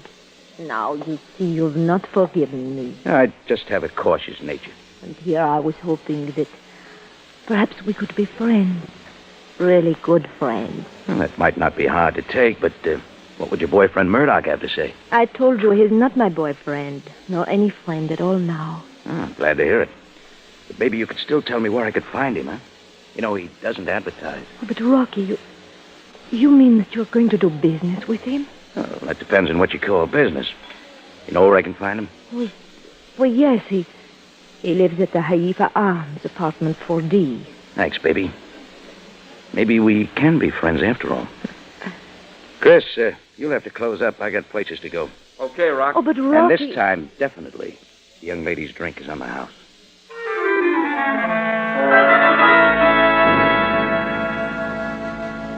The Haifa Arms was one of the swankiest apartment houses in Cairo. And for a minute, I thought the big Sudanese doorman wasn't going to let me in. But he just eyed me like a criminal as I went in. I passed up the elevator and walked up. Outside 4D, I listened a moment before I knocked. There was no answer. Suddenly, I realized what a fool I'd been, leaving the tambourine unprotected. Murdoch never waited long to put his threats into effect, and if that girl still worked for him, she might have deliberately lured me away. I lit out for the tambourine on the run.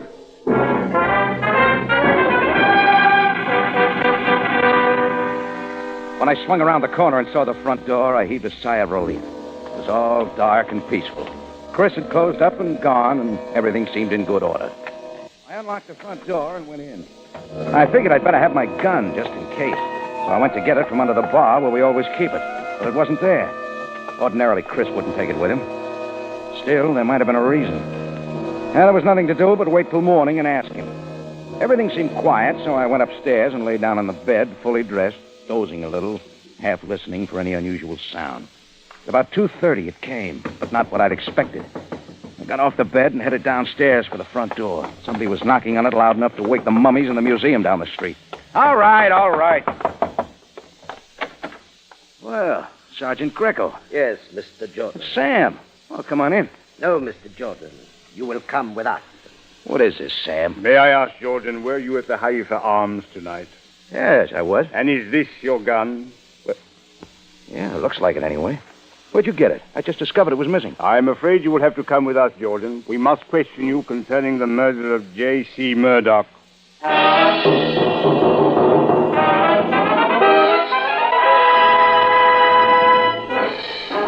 Del Monte Foods is presenting tonight's adventure with Rocky Jordan.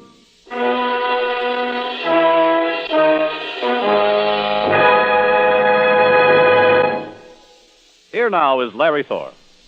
Tomorrow, when you're looking for something different in fruit, something your family will take to like nothing you've ever seen before, get those juicy, wonderfully delicious Del Monte pineapple chunks.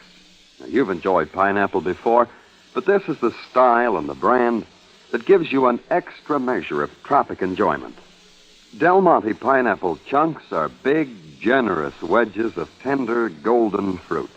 They're about 1 inch long by 1 inch wide, sliced double thick, so juicy. Think how grand they'd be in salads, or decorating a cake, or broiled with meats. Really, there are more things you can do with chunks. But the best of all is to enjoy them just as they come, cool, luscious, and refreshing, brimming with that superb Del Monte pineapple flavor. Now, there's the matchless tart sweetness of exclusive strains of pineapple packed gloriously ripe, the way you find it in all styles of Del Monte pineapple. Remember, I'm talking about chunks. Del Monte pineapple chunks. They're distinctively, excitingly good. Ask your grocer tomorrow.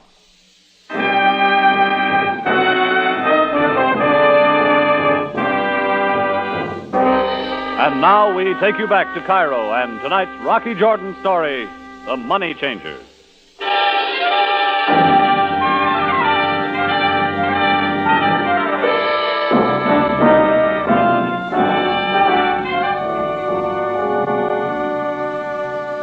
I had expected trouble, but nothing like murder. And so, sitting in Sam Sabaya's office in the cold light of dawn that morning, things didn't look too good. Well, Jordan, it is your gun, and the shot what killed Mr. J.C. Murdoch was fired from it.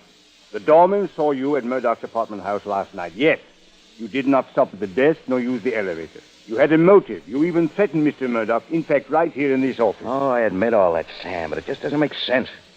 Look, he called me tonight and threatened trouble. Okay, this is trouble, but he'd hardly bump himself off just to make trouble for me. Yet it is your gun. How did it get there? I don't know. Must have been stolen from the cafe somehow. Unfortunate. Yeah, especially for me. Look, Sam, I didn't kill Murdoch. I know that, Jordan. You do? I had to bring you here for the official questioning, and it may be difficult for me to convince anyone else in the Cairo Police Department you are innocent. But for myself, I know. How? You are not so stupid as to leave your own registered gun beside the body. But the murderer must be, to believe so obvious a trick would succeed. Yeah, but who is he? Probably some black market associate of Mr. Murdoch's who knew your habits and where you kept your gun in the tambourine. Wait a minute.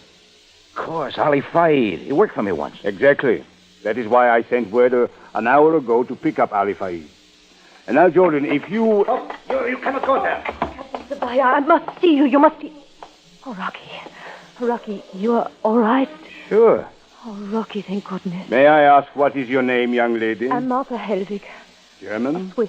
Captain Ceballo, you must believe me. Rocky did not kill Mr. Murdoch. What makes you so sure? Because he could not. I live in the same building. He came to see me. He was with me all the time. How then does it come about that Mr. Murdoch was killed with Mr. Jordan's gun? I don't know. And who then did kill Mr. Murdoch if Mr. Jordan did not? I don't know. Young lady, this is a very noble gesture. But when you wish to save a man from a charge of murder, you had better think up of a much better story. Oh, but Yes, Sam. Perhaps Jordan will have other things to say to you. If so, he may do it outside. I am very busy. Come on, Marta, outside. So long, Sam. Let me know about Ali, huh? And thanks. You are welcome, Jordan. Good morning to you both. Okay. Now, what was that all about? What, Rocky? I don't get you. Don't you? I'm simple enough. Did you really think you could save me from a murder rap? Oh, I didn't know I had to try. Oh, Rocky, please. I was afraid for you. I am still. Please, you must get out of Cairo. Go away before it's too late. I have a home in Switzerland. You can go there. We can go there, if you wish it. Well, that's quite an offer, but I'll have to think it over. It's a little too sudden for me. All right. Now you need some sleep. I will see you this afternoon at the tambourine. Until then. Good morning, darling. Yeah. Good morning. She was soft and blonde and beautiful. And she knew definitely how to kiss.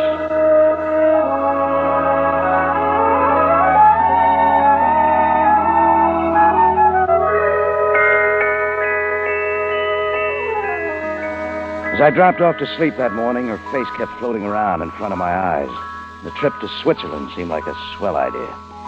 But after 5 or 6 hours of sleep, I awoke with a clearer head. First, I called Sabaya. We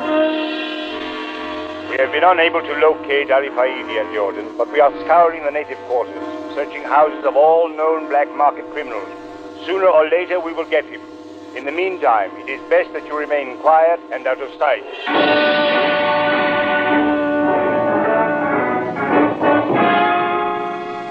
Then, in the middle of the afternoon, I had a visitor. I'm a lawyer, Mr. Jordan. George Cranston of Farouk and Cranston. We have a client, I'm not at liberty to divulge the name, who would like to buy your cafe, the Cafe Tambourine. Yeah? What's the offer?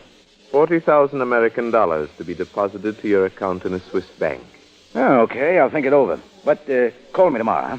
Now, please excuse me. Hey, Rocky. Yeah, Chris, what is it? It's a note. Some Arab kid just brought it in.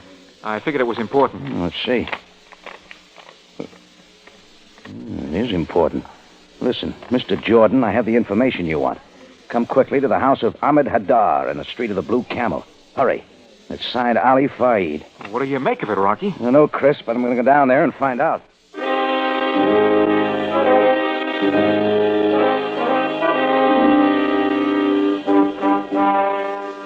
It was deep in the native quarter, in that maze of tiny, twisted alleyways, teeming with all the sights and smells of the East.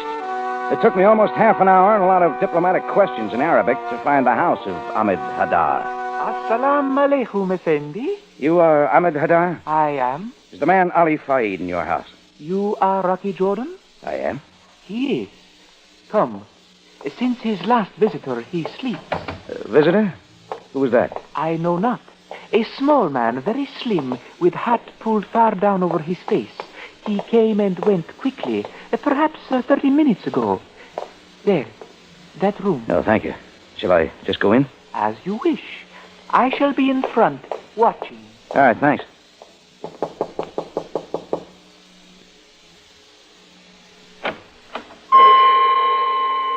Ali Faid hadn't answered my knock, and now I knew why. The last visitor had been the last he'd ever have. He lay on the floor with his eyes open, and a knife in his chest. Open up! This is the police! No! No, you cannot come in! Let us in! We are going to search the house! I recognized that voice, Sergeant Greco of the Cairo police. He was coming in here where I stood trapped over a murdered man. I was fresh out of alibi. Then something on the floor caught my eye, and I got the answer to everything. Now I had to get out of there before Sergeant Greco got in.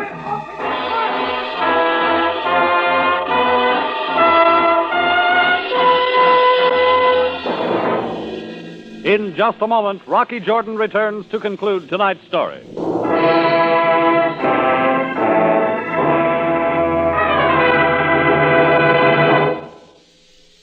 Who's looking for a long, tall glass of real refreshment? You? Then I hope there's a big, frost-beaded pitcher of Del Monte pineapple juice handy right now, ready to quench your thirst with its cooling, tart-sweet flavor. Why, Larry, that's one thing you'll always find at our house in the summer. Lots of Del Monte pineapple juice. It's really an ideal drink for the whole family. Oh, that breezy tropic flavor tastes good any time you're thirsty, from breakfast to bedtime. It's not too tart and not too sweet, because Del Monte packs its own specially selected strains of pineapple just when natural tartness and sweetness are in perfect balance. So it's the perfect juice for all-round use, tempting and tropical, healthful, sweetened only by energy-giving natural fruit sugars. You can drink all you want. And so can the youngsters, Larry. Don't forget that. It does your heart good to see them enjoy a drink that's so good for them. Oh, try this tropic refresher, friends, and remember all the other delicious Del Monte juices, too. There's orange, grapefruit, orange and grapefruit blend, prune, and, of course, Del Monte tomato juice. Look for them at your grocer's tomorrow. Back now to Rocky Jordan for the conclusion of tonight's story.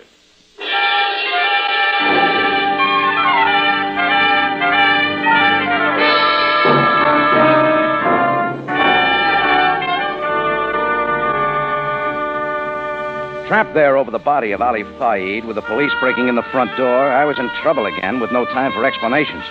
There was only one back window in the room and a long drop down to the street, but I took it.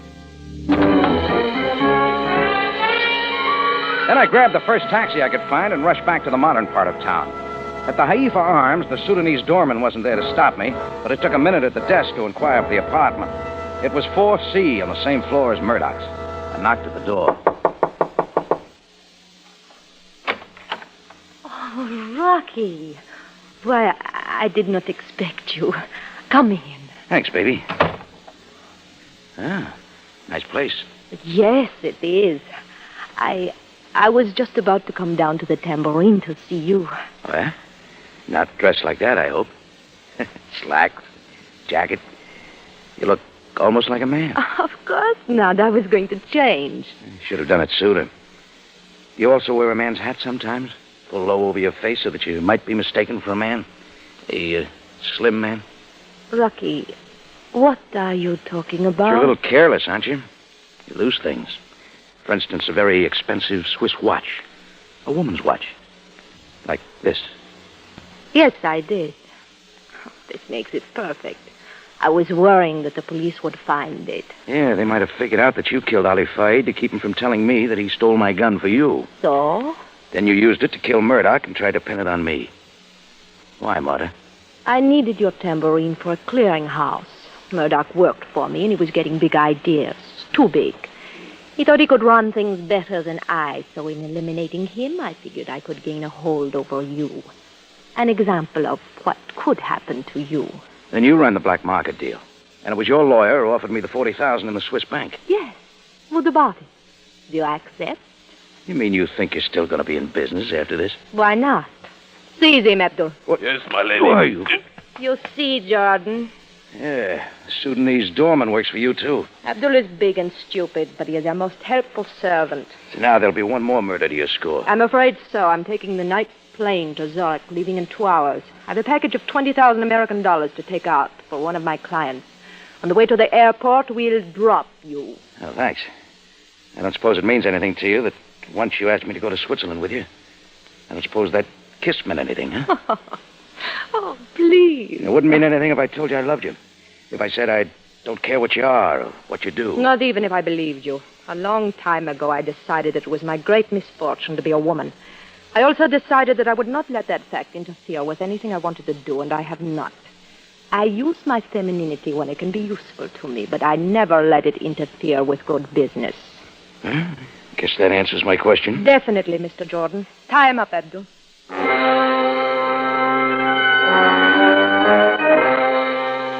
It was dark when we drove out through town and into the desert. Maybe a mile short of the airport, in a desolate and deserted section, they pulled off on a side road and stopped. All right, get out. I can't walk all tied up like this. Untie him, Abdul. I will keep him covered.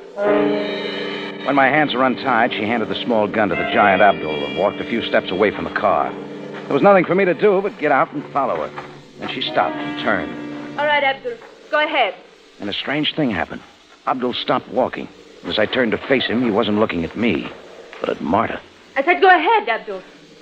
What's the matter with you, you fool? Abdul. You treat me like a slave. I am not a slave. With 20,000 American dollars, I could be a king. Abdul, what are you thinking of? You will never get away with it. Yes. I take aeroplane. Go to some other country. No. Abdul, no. I am not your slave. You'll never get away anymore. With it.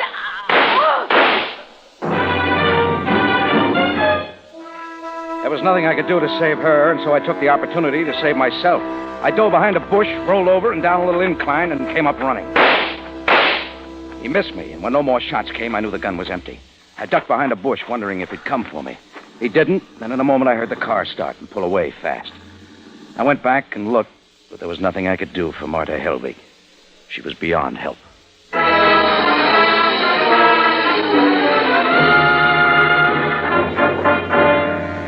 I ran that last deserted mile to the airport, but I was too late. The plane was already in the air, its lights winking as I ran up to the gate. And then I saw them walking up the ramp. Abdul handcuffed between two policemen, and beside them, Sam Sabai.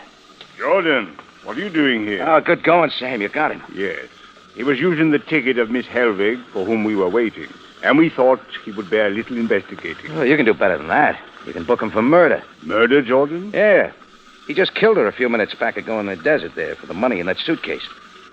Why were you waiting for? I became suspicious of her after she came to my office this morning.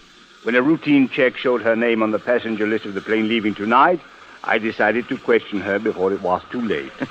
Looks like you were way ahead of me. Not entirely, Jordan. Now, if you will please accompany us back to the scene of the shooting and explain this case to me, I will be most appreciative. Why, sure, Sam. It'll be a pleasure.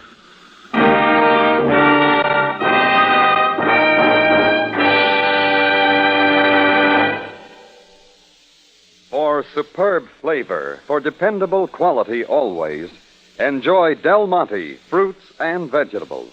Remember, buy wisely. Buy for flavor. Buy Del Monte, the brand you trust for flavor in so many good foods.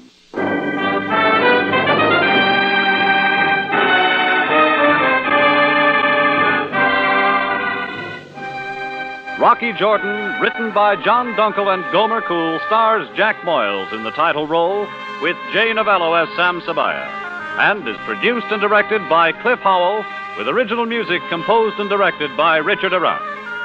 Remember, you have a date next week at the Cafe Tambourine, run by Rocky Jordan.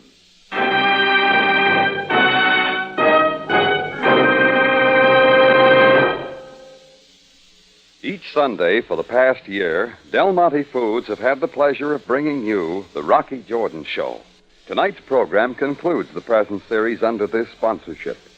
Del Monte wishes to thank the cast, the musical director, producers, and writers for their untiring work. And to you, our listeners, Del Monte extends its sincerest appreciation for your loyal friendship to its products. We hope to renew this friendship each time you enjoy the quality and flavor of Del Monte Foods in your home.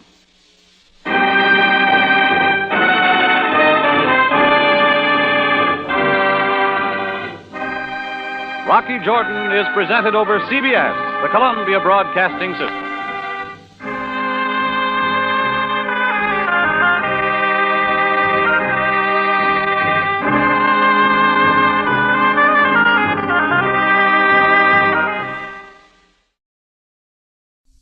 Buy wisely. Buy for flavor. Buy Del Monte. Del Monte, the brand you trust for flavor in so many good foods. Time now for Rocky Jordan, brought to you by Del Monte Foods, the brand preferred by more women than any other line of canned fruits and vegetables in the world.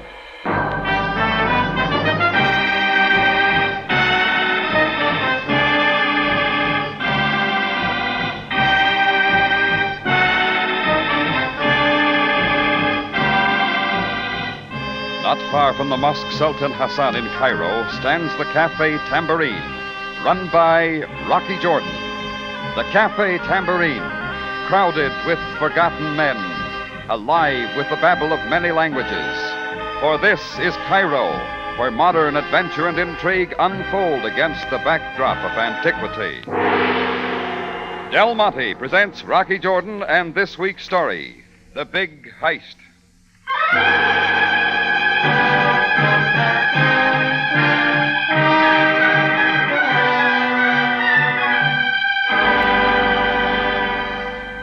It started on the afternoon I took a walk to the British Embassy office. One of my customers the night before had lost his passport at the Tambourine. I was going to turn it over to the consul and have him deliver it to the owner. I went through a large plate glass door into the anteroom of the embassy office. There was a map of the British Isles on the wall and a couple of travel posters of the Dominions. A big mahogany desk stood in the middle of the floor right next to a full wastepaper basket. Behind the desk sat a British brunette with a French haircut. She was the consul's secretary. You could tell she was real efficient by the way she was spreading red polish on her fingernails. Yes? May I help you? My name's Jordan. I run the Cafe Tambourine. One of your nationals left his passport in my place last night. Oh? Well, here it is. You'll see to it that he gets it. Oh, yes. Just toss it on that pile. My fingernails are still wet. Oh, sure. Thanks so much, Mr. Jordan. I'm sure whoever it is that lost their passport appreciates your returning it very much. Excuse me a moment, Miss, Buckley, Helen Buckley. I couldn't help seeing that telegram lying on your desk. Oh, It says it's from McLean. Could that be Freddie McLean from London? why, yes. Flew with the RAF, flies British transport now? It's the same one. Oh, we're old friends. We always get together every time he makes Cairo. I see he's coming in. Yes. The telegram says keep Thursday night open. You saw it. Say, I don't like to break in on anything, but how about you and I meeting him at the airport together? Have supper on me, rehash old times a bit, and then, well, you two can carry on from there. Well... Just a suggestion. Skip it. No. I suppose it's all right. Might even be fun. It's a date, Mr. Jordan. Make it Rocky. All right. Rocky. Thursday evening, then.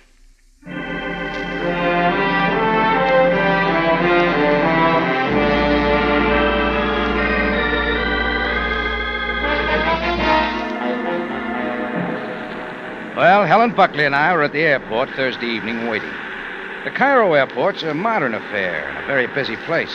Planes shuttling in and out from all parts of the world. TWA Flight 907 for Athens, Rome, Geneva, Paris, and New York. From where we were standing, I could see the big Constellation being readied for its flight to the United States. It gave me a lonely feeling. But I shook it off as the PA spoke again. British Transport, Flight 61, arriving now from London, England. Oh, that should be Freddie's plane, Rocky. Yeah. Come on, let's get closer. We watched the big plane taxi up to Gate 4. Then they cut the motors, and the passengers began to disembark. Then we watched the crew come out, and we were in for a surprise. Freddie McLean wasn't among them.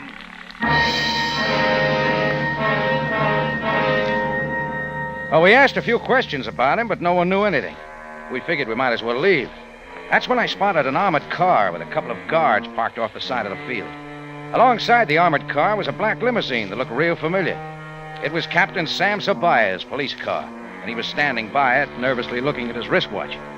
Sergeant Greco was there, too, and a couple of very British-looking gentlemen in street clothes. It was a cool evening, but they were all sweating. I got a funny notion that maybe they were waiting for the same one Helen and I were, so I decided to find out. Hiya, Sam. Oh, Jordan. Looks like you're hard at work. Armored truck, guards, grim look. Yes, Jordan, I am hard at work. Waiting for something? Please, Jordan, I do not have time for conversation. Now, if you do not mind, I would appreciate it. Sorry, Sam. Just thought I'd say hello. Yes, of course. Now, if you will excuse me, Yes, Jordan... we've both been disappointed, Sam. I was waiting for a friend who never showed. Indeed. Well, we shall talk of it another time. Name's now... Freddie McLean. He's a pilot. What did you say? Freddie McLean. Are you interested? Are you here alone, Jordan? That young lady standing over there's with me. We were waiting together. You'll be kind enough to get her, Jordan, then step into the rear seat of my limousine. That an order? Yes. Mr. Bliss of the British Intelligence Service and I have some questions to ask of you. Helen and I moved into the back seat of Sam's car. Sam and Mr. Bliss, a thin, wiry, energetic man with a drawn face, sat in front and spoke over the back of their seat. Mr. Bliss carried the ball, and he wasn't soft. Mr. Jordan, Miss Buckley. Captain Sabaya tells me you were at the airport waiting for Freddie McLean. Yeah, that's right. What do you know of McLean? Well, he's an old friend of mine. I knew him when he was flying in the RAF. He's flying British transport now. And you were under the impression he was due at the Cairo airport tonight? That's right. How did you arrive at that impression? Say, what's this all about? Is he coming in or isn't he? You will please answer Mr. Bliss's question, Jordan. Helen can tell you. Oh, I got a telegram from him. A telegram? Yes. What did it say? Not very much, just keep Thursday evening open. I assumed from that he was flying in Thursday night. Do you have the telegram, Miss Buckley? Well, I really don't know. I can look around the office, but I've probably thrown it away. She had it, though, Bliss. I saw it. I see. Well, what happened? What's wrong? Why hasn't he come in? Captain Sabaya, you'll please take Mr. Jordan and Miss Buckley's addresses so I may question them later, if necessary. Now... Don't we get any explanation? I'm afraid not. Not only no explanation, Jordan, but a further order. You are to mention McLean's name to no one. Nor are you to speak of what has occurred here. Is that clear? Yeah. Now you are free to go, but do not make any trips or plans of trips out of the city without notifying us first. Something was up, something big. And whatever it was, it looked like Helen and I were right in the middle. Well, it was past supper time when we left Sam and Bliss, so we picked up a cab and headed for the house of Pompeii. But our appetites were someplace else, and we took it lightly. As we stepped out of the restaurant and started down the Sharia Muhammad Ali, going toward Helen's apartment house, I spotted a tan gabardine overcoat leaning against a telephone pole. It was draped around a heavy-set man with hanging jowls and black horn-rimmed glasses. I knew we were being watched. I saw Helen to her apartment house safely. Then I turned my attention to the guy in the glasses. But as I moved toward him, he moved in the opposite direction. I had to pick up speed. He led me around the corner and down to the alley where he ducked in. I ducked in after him. The man in the gabardine overcoat was still running. I didn't notice the two guys standing against the wall till one of them got his foot in the way. Just as I figured. Poor sense of balance. Go on, Maxie, help him up. Oh, save it. I can handle it myself. No, Maxie wants to help you. Sure. Maxie wants to help you. Come on. All right, Jordan. Strain yourself. Nothing strains Maxie. He takes pills. Yeah, I take pills. You're a little out of your district, Jordan. Maybe. The tambourine's the other way. What you doing over here? Passing out handbills. What kind of an answer is that? What kind of a question is it? What do you guys want? You were following a friend of ours. Oh, was I? He doesn't like to be followed. Well, neither do I. What you like isn't the point, Jordan. Who is he? The guy with the glasses. A bad question, Jordan. Show him how bad that question was, Maxie. Sure. Maxie will show Hurt, Jordan? I'll let him have his fun. I'll get my turn. You heard the man, Maxie. Have fun. Yeah. Maxie's gonna have fun. Yeah. Okay, Maxie, okay. I can't stand the hilarity. Yeah. From now on, Jordan, the only things you follow are blondes. Drape him over that garbage can, Maxie. He gets the point.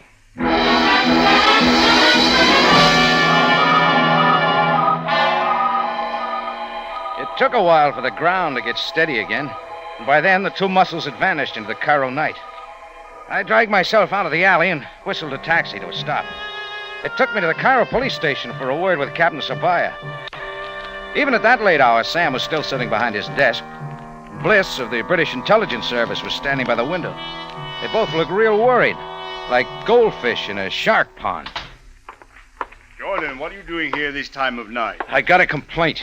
What happened to you? Helen and I were being followed tonight. After I dropped her off, I tried for the tag man.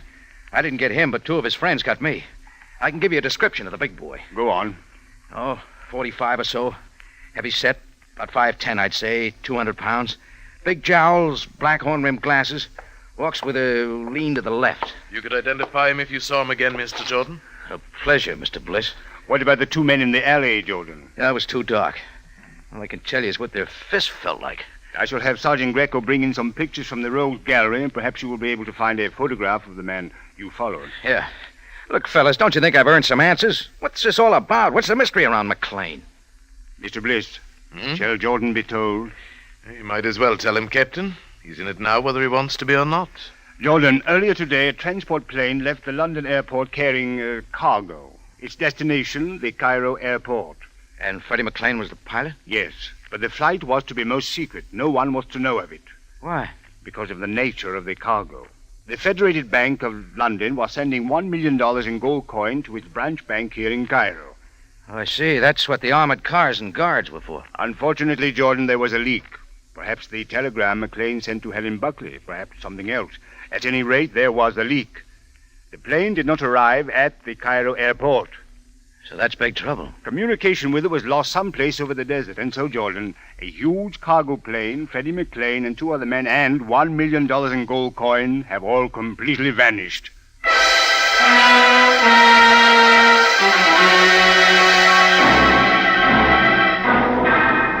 Del Monte Foods is presenting tonight's adventure with Rocky Jordan.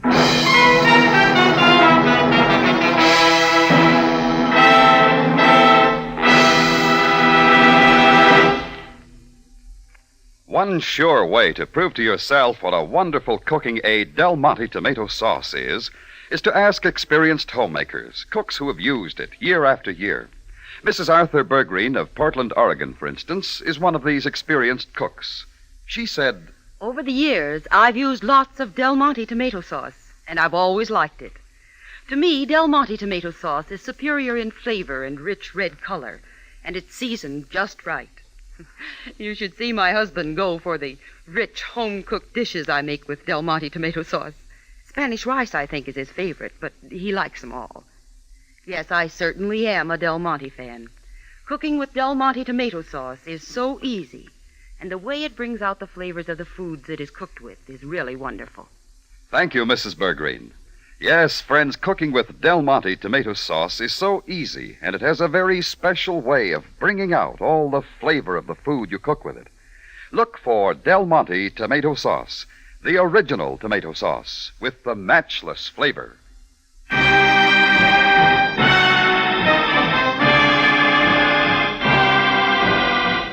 And now we take you back to Cairo and tonight's Rocky Jordan story, The Big Heist.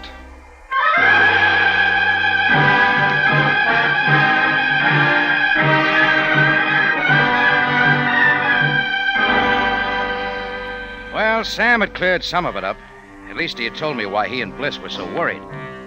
So $1 million in gold coin was missing. The problem was how to get it back. I spent a couple of more hours at the station going through some photos Sam had, but I didn't spot the man I tried to follow. Then Sam said I could go. I went back to the tambourine and hit the sack, but I didn't sleep well. I was worried about McLean, why he'd been stupid enough to send a telegram. The next morning, I had a visitor at the tambourine. A skinny guy with a hawk nose and dirty robes and a smell like a camel. Effendi Jordan, owner of this most noble establishment. Yeah, that's right. My name is Luca. I am a driver of the camels. I have followed the desert trails all my life. A humble lot for a humble man. What's on your humble mind, Luca? You will please excuse the intrusion, Effendi, but observe this small black book. It's an address book. Observe the page I have folded. My address with phone number. Where'd you get this book, Luca? On the person of a poor Inglese who lost himself on the desert. A flyer? His clothes were most odd. He's got a name. One I do not know. Where is he now? Somewhere, but safe. He is then a friend of yours? Maybe. And you wish to be taken to him? And so do the police. Oh, but Luca cannot permit that. Luca will take the Effendi Jordan to this man if the Effendi Jordan will be considerate of the fact that Luca is a poor man with 3 wives and many, many children. All right, how much do you want? Your wish, Effendi. £5. Will the good Effendi wish again? All right, 10 then. Now, come on. But no police. If the police are called, I shall deny my conversation with you and become as silent as the sphinx of my forebearers. How do I know you're not trying to get me out in the desert for another reason? A foreigner who chooses to live in the desert land, Effendi, is one who will take chances. I got a phone call to make. Be right with you. I walked into the office and picked up the phone. Luca tagged along. He wanted to be sure I didn't ring the police. I didn't. I dialed Helen Buckley's number. It rang a couple of times, then I heard her voice. Hello? Hello, Helen. It's Rocky. Rocky, I'm glad you called. Any news on Freddie? Maybe. Listen, I haven't got much time. I think I got a lead on him. A lead? What do you mean? I got a visitor here right now. Camel driver who says he found someone out in the desert. Freddie, I think, and he's got him hidden away. Where? I don't know. I'm going with him now. How do you know he's telling you the truth? Oh, I don't. Rocky, don't do anything foolish. Well, stick close to your phone. If you don't hear from me in 3 hours, notify Sam. Yes, of course. And good luck, Rocky. Thanks. See you later. All right, Luca, let's go. Luca nodded, and we left the tambourine. I drove to the outskirts of town where Luca got old-fashioned. He had a couple of horses waiting. We switched, and soon we were riding over the sand. He led me over an obscure desert trail over endless dunes of hot, still sand, then turned off the trail and wound me in so many circles I felt like a roulette wheel with a loose bearing. It was about an hour and a half after we left the tambourine that I saw a couple of solitary palm trees jutting up toward the sky. When we got closer, I saw a tent. That's where Luca was taking me. A few minutes later, we were reining our horses to a stop. You will find the Inglese in the tent. I hope so. You coming in? I will wait outside. The Effendi will go into the tent alone. Okay, I took it this far. Guess I can take it the rest of the way. I walked to the tent and threw open the flap. First thing I saw was a body draped on a blanket on the floor. It was dressed in aviator's clothes, and the mop of red hair told me it could have been Freddie McLean. But he was lying face down. I went over to him. It was Freddie McLean, all right. There was a bullet wound in his shoulder, and he was sleeping. I shook him gently and woke him. Rocky Jordan. The same. Where am I? You're in a camel driver's tent on the desert. But how did you get here? Long story, Mac. How do you feel? Well, better. The last thing I remember, I was wandering around the desert. Yeah. You strong enough to ride a horse? Yes, I think so. How's the shoulder? Well, as good as can be expected. We got to get into the city. A lot of people are wondering about you. I can imagine. Look, I know about the gold coin you were flying for the bank. What happened? I still don't believe it. Let's hear it. Well, we were flying without incident until we hit a stretch of the desert close to Cairo. The next thing I knew, there was a strange voice on my radio. It came from a fighter plane on my tail. Fighter plane? Yes. He had his guns on us. Well, we weren't carrying any guns. It was a secret flight, and we didn't want to get any attention by loading up with guns. Anyway, the fighter plane made us cut our radio, then forced us into a landing on some isolated airstrip in the desert somewhere. It sure took a lot of planning. Well, they thought it was worth it. There was a lot of gold on my plane. What happened to your crew? Dead. I got away somehow. I imagine they didn't care much. They knew I'd caught a bullet, and I suppose they thought that I'd die out on the desert. You remember where that airstrip is? Approximately. All right, let's get into town and tell Sabaya. Come on, I'll help you. No, please do not. Jordan, Effendi, Luca! Luca! He won't answer, Jordan. Maxie just separated him. Yeah, Maxie just separated him. You fellas are pretty busy, aren't you? Oh, there's enough to do. Maxie, throw a little sand over that camel driver and scatter the horses. Sure, Zacco. You know, McLean, we owe Jordan a vote of thanks. He was a good enough Joe to lead us right to you. All right, out of the tent.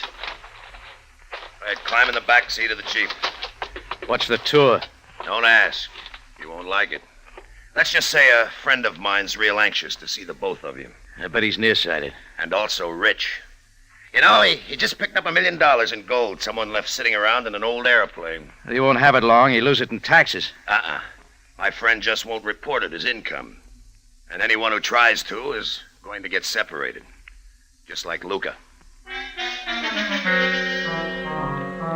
Well, the second lap of that desert journey of mine was taken in the back seat of a Jeep. Zacco drove, and Maxie sat in front with a Tommy gun across his lap. It didn't take a sand diviner to guess where we were going. An hour or so later, we were pulling into an old abandoned oasis, stuck in the middle of some ruins from an early dynasty. There was an airstrip leading to it, probably left over from the last war. To one side, under some camouflage netting, stood the British transport plane McLean had flown from London. Alongside of it stood a fighter plane. That's all we saw.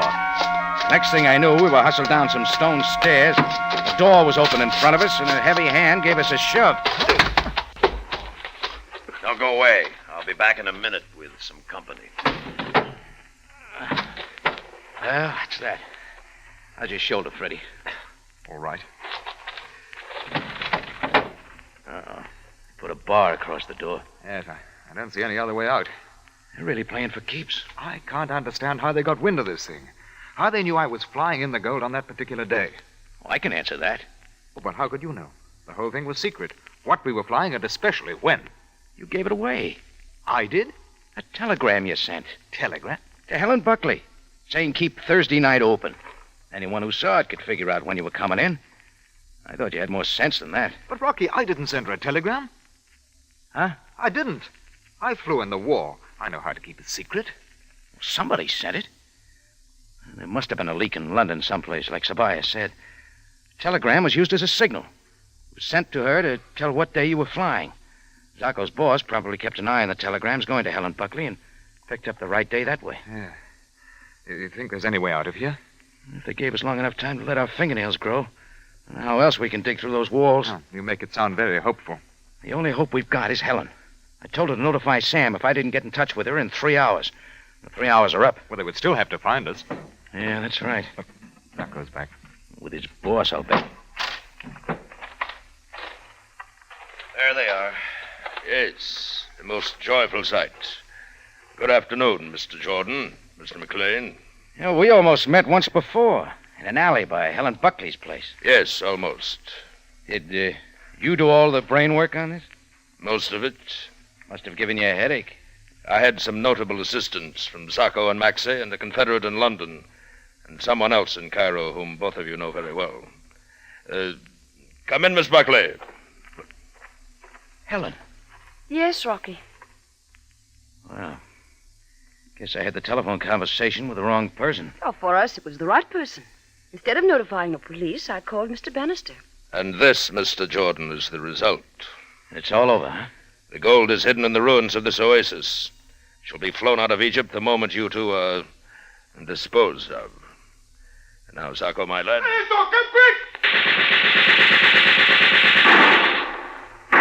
Zacco, see what's going on. Yeah, I'll go take a look. Bannister! It's the police. They got Maxie. They're all around. They're open. Bannister. The police. Zacco sprawled out on the dirt floor, pretty dead. Helen stood looking at him, too stunned to move. But Bannister wasn't. He started up the stone steps looking for a place to run. I caught him on the top step and grabbed his back of his shirt collar. He spun around, tried to use his knee, but my fist was fast. That bounced him off the dirt wall. I moved in to try again, but Sam Sabaya stepped up and stopped the fun. That will be sufficient, Jordan. All right, men. Take Bannister away. Have him take Helen Buckley, too, Sam. She and McLean are down in that room. Also take Miss Buckley into custody and see if Mr. McLean is all right. Well, that's it, Sam. You'll find the gold coin hidden in the ruins someplace. Bannister will tell us exactly where. Do not fear. Well, I'm still a little confused, Sam. How'd you get here just when you did? How'd you know where to come? You told me, Jordan. I told you? Do you not remember? No. But nevertheless, you did, Jordan. Come, let us go back to the police station. I shall explain it all to you there.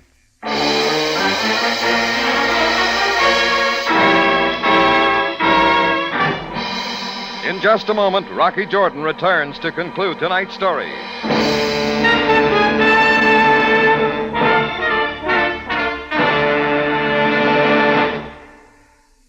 With Thanksgiving Day coming up next Thursday, one thing is sure. You won't have to worry about what the main dish is going to be. But planning dishes to go with the turkey is sometimes a problem. So here's a suggestion. Why not serve shrimp or crab cocktails? They're easy to fix, and they're a grand way to get your meal off to a flying start. Yes, a shrimp or crab cocktail is a wonderful starter for that Thanksgiving Day dinner. So easy to fix and so tasty when made with Del Monte catsup. Use it plain or in any special recipe you like. Yes, seafood cocktails certainly profit by the extra zip and zest you get in Del Monte catsup. You see, Del Monte catsup is made with pineapple vinegar, the exclusive, superlatively fine vinegar that coaxes out all the very best tomato flavor in catsup. No other catsup has pineapple vinegar. Only Del Monte catsup has it. And Del Monte catsup costs less than many other quality brands. Ask your grocer for Del Monte catsup today. Back now to Rocky Jordan for the conclusion of tonight's story.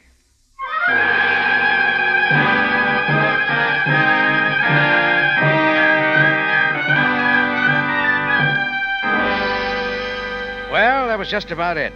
Sam left some of his men to gather up the gold coin, and the rest of us rode back into Cairo. Freddie McLean was taken to the hospital to have his shoulder dressed. Helen Buckley and Bannister made the lockup. I went to Sam's office with him and Mr. Bliss, the special British investigator. The first thing Sam did was dispatch the coroner to take care of Zacco and Maxie. Second thing he did was brew some of that very strong Egyptian coffee. We all had a cup, and for once it tasted good. Well, Mr. Bliss, what are you going to do about Bannister's London contact, the one who sent the telegram through to Helen? I'll have my London office trace the telegram. They'll find out who sent it and make the arrest. After that, I'll wire the London bank and tell them their $1 million in gold coin has been recovered. Yeah, that shouldn't make them sore. Well, Sam, what about it? What about what, Jordan? I still want to know how you got to Bannister's hideout. As I said, Jordan, you told us how. A moment, please. Now, listen. Listen, I haven't got much time. I think I got a lead on him. A lead? What do you mean? I got a visitor here right now. A camel driver who says he found someone out in the desert. Freddie, I think. And he's got him hidden away. Where? I don't know. I'm going with him now. How do you know he's telling you the... Well, Jordan, does that answer your question? My conversation with Helen. He had my phone tapped. Oh, I'm afraid I'm responsible for that, Mr. Jordan. You see, I couldn't trust anyone, and while you were here last night, I had my men set it up. After that, Jordan, it was just a matter of following you through the desert. Well, I'm not complaining. At any rate, Jordan, Mr. Bliss has now learned something that I have known for a long, long time. Well, what's that, sir? If one ever wishes to locate the source of trouble in Cairo, one should simply observe your movements very carefully. Why? Because somehow, Jordan, you always manage to end up right in the middle of it.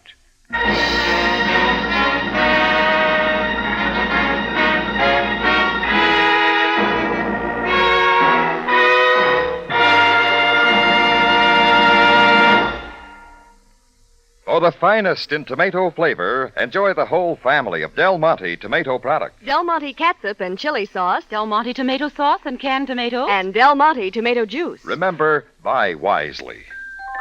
Buy for flavor. Buy Del Monte. Del Monte, the brand you trust for flavor in so many good foods.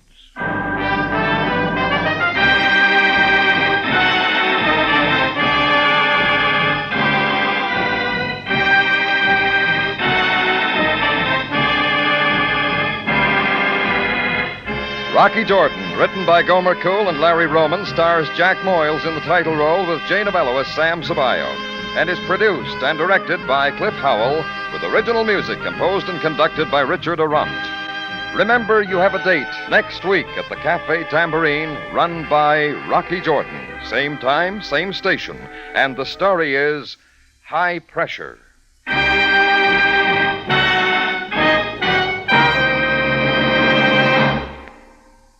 What is more taste-tempting than a dish of whole kernel corn, steaming hot with melting butter? Why, nothing, if it's Del Monte whole kernel corn. Extra sweet, extra tender, real corn patch flavor. That's Del Monte whole kernel corn. Try it.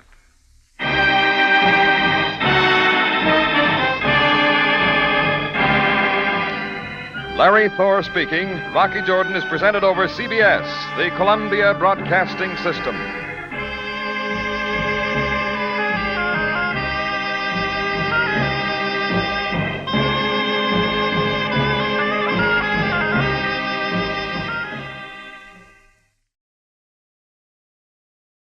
Now, starring George Raft, we bring you a world of adventure with Rocky Jordan.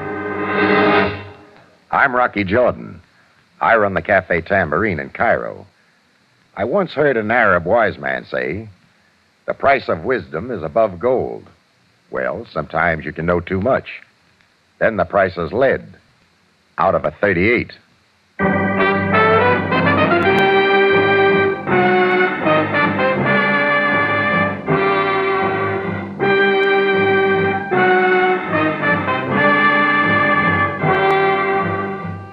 The Cafe Tambourine, crowded with tourists, camel drivers, women, cheats, forgotten men down on their luck, the lonely and the lost. For this is Cairo, gateway to the ancient East, where modern adventure and intrigue unfold against a backdrop of antiquity. Tonight's transcribed Rocky Jordan story, Man in the Nile.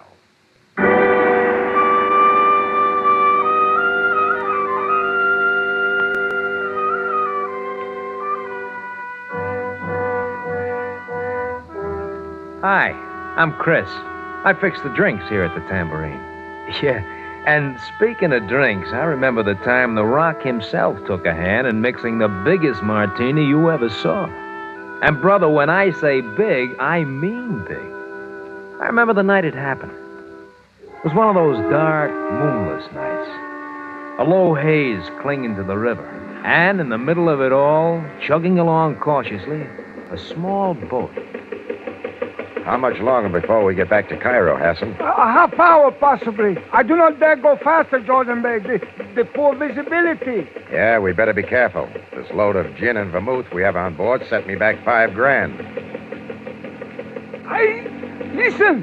This I had feared. A speedboat, Jordan Bey. I tremble when they are on the river. I had better warn him. Here, I'll do that. You stay with the wheel. Sounds like he's over that way. I will turn for sure. Look out, Hassan. There he is. Hey! Coming right at us. Jump, Hassan, jump.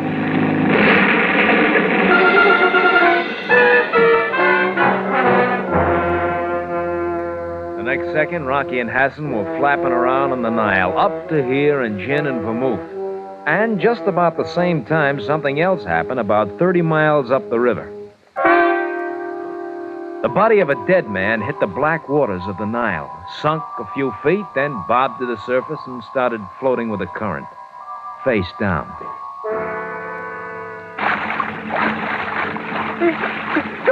Jordan B!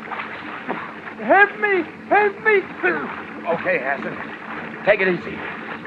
You all right? Yes. Hey, you in the boat! How do you like that? The dirty rat's pulling away. He's not even going to pick us up.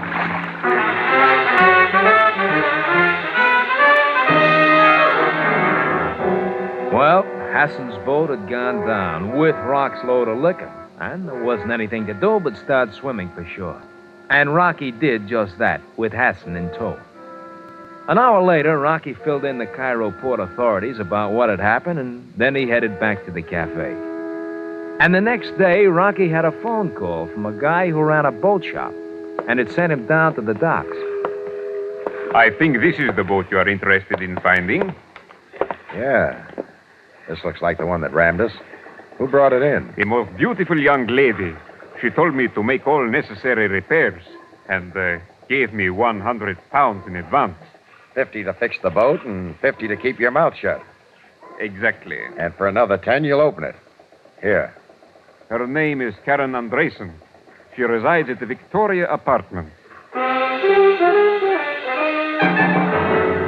Rock put in a call to the police and started for the Victoria apartments. Meanwhile, up the river, the man in the Nile floated downstream. He was a big man with cropped hair. His passport said Ed Fredericks, American. Occupation, newspaper correspondent. The bullet hole was in his chest.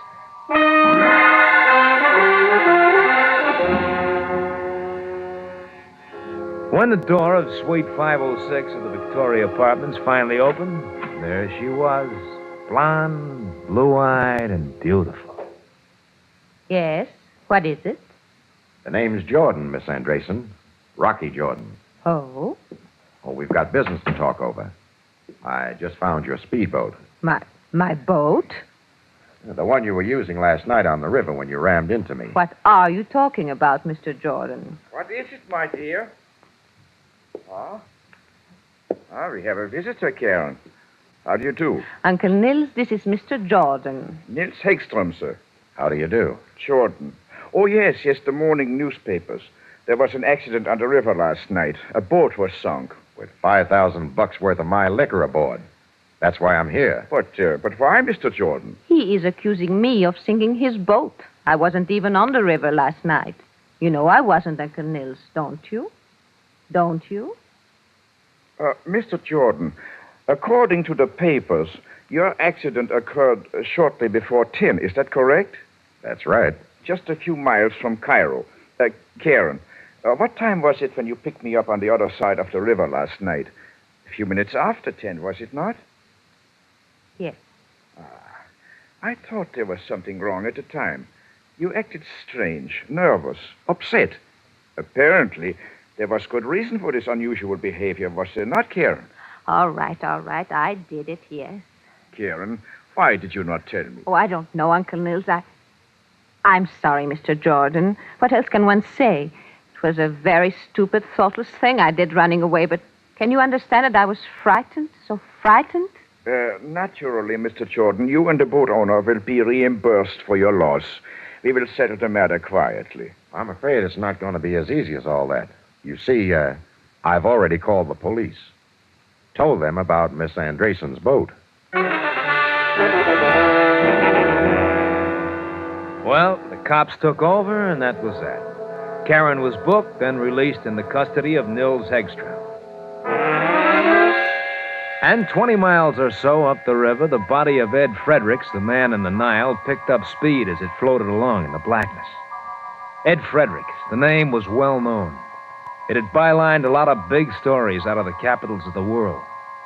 But now he was nothing but a corpse, floating by a raft full of natives, unnoticed in the night. And meanwhile, Rocky sat alone in his office at the Tambourine. And it was easy to see that he wasn't happy about the way things had turned out with Karen Andresen. About 9 o'clock, Rocky got a phone call from a guy who wouldn't leave his name, but who had something interesting to say. Mr. Jordan, I have just found the boat. The one that ran you down. You're a little late, aren't you? I found it this afternoon. Oh, that boat. Miss Andresen's, you mean? No, Mr. Jordan. The boat that was involved in the accident was not Miss Andresen. What? Furthermore, Miss Andresen herself was not involved. Wait a minute. She admitted it. So I have heard, yes. But you see, I am certain she had nothing to do with the accident. Then why did she confess? An interesting question, Mr. Jordan. The answer should be equally interesting. Hello? Hello? Rocky sat there for a while, staring at the telephone. Then he got up and walked out. Quarter of an hour later, he was buzzing Karen Andresen's apartment. And just at about that time, at a spot some 10 miles from Cairo, the man in the Nile, good and dead, got himself tangled in a patch of reeds along the bank and stayed there, bobbing gently up and down. Yes, what? Oh, Mr. Jordan. May I come in, Miss Andresen? Why not? What have I done now? Maybe it's what you haven't done. What do you mean? Well, I got a phone call a little while ago from a man who said you had nothing to do with the accident on the river last night. Really? Your caller was a crank, Mr. Jordan. What were you doing on the river? We've been all through that. I was to pick up Uncle Nils. But you were moving downriver when you hit us. Oh, well, I don't remember really. Perhaps you're right. Yes, I was going downriver. Sorry, the speedboat that hit us wasn't going upriver or downriver. It was cutting directly across the river, coming at us from the south bank. Really, Mr. Jordan, I told you I don't remember how it happened. Now, please, I don't want to talk about it anymore. I'm so ashamed of myself. Why should you be ashamed for something you didn't do? Oh, it's all over, Mr. Jordan. Finished. Can't we let it go at that? No, we can't. Why should you take the rap? Please. Okay. If that's the way you want it. Now, why don't you ask me out for a drink? I think I should like that.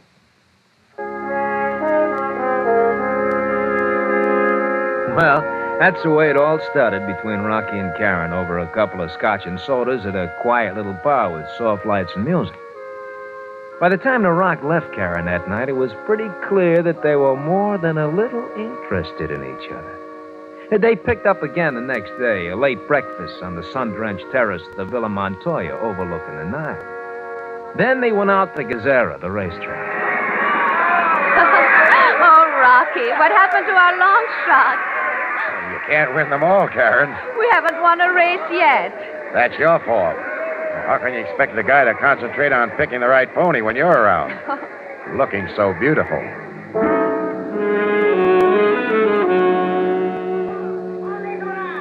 Old Cairo. It's fascinating, Rocky. I've never been here before. We've only started, Karen. There are a lot of things to see. A lot more things to do. Oh, not getting tired, are you? Of course not. I'm having a wonderful time.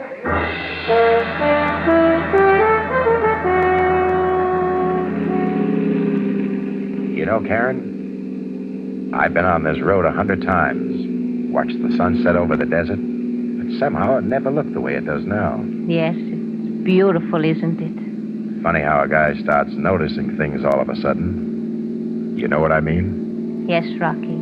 I know what you mean.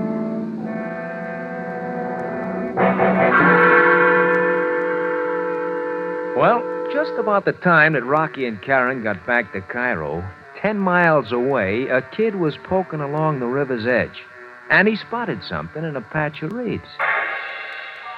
He moved closer, and that's when he spotted the body in the water. The kid whirled around, took off on the double to find a phone, and start the police off on a murder investigation.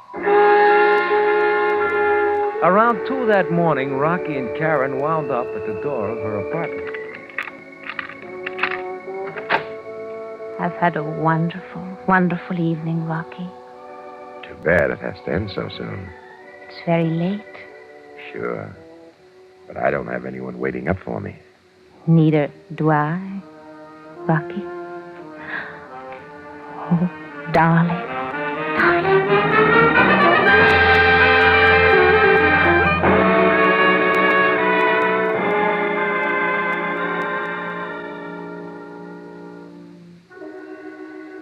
When Rocky stepped out of the Victoria Apartments and started down the street, a car pulled up at the curb alongside him. Oh, Mr. Jordan! Mr. Jordan! Yeah, what's on your mind? We have never met, Mr. Jordan. My name is Anton Mitescu. I think we have met. Only was over the telephone, right? Correct? And you've been trailing me all day. A charming couple, you and Miss Andresen. Yes, she's a most beautiful woman. Most beautiful. But also, I think, a murderess. What? For further details, Mr. Jordan, I suggest you consult your local newspaper. Good night.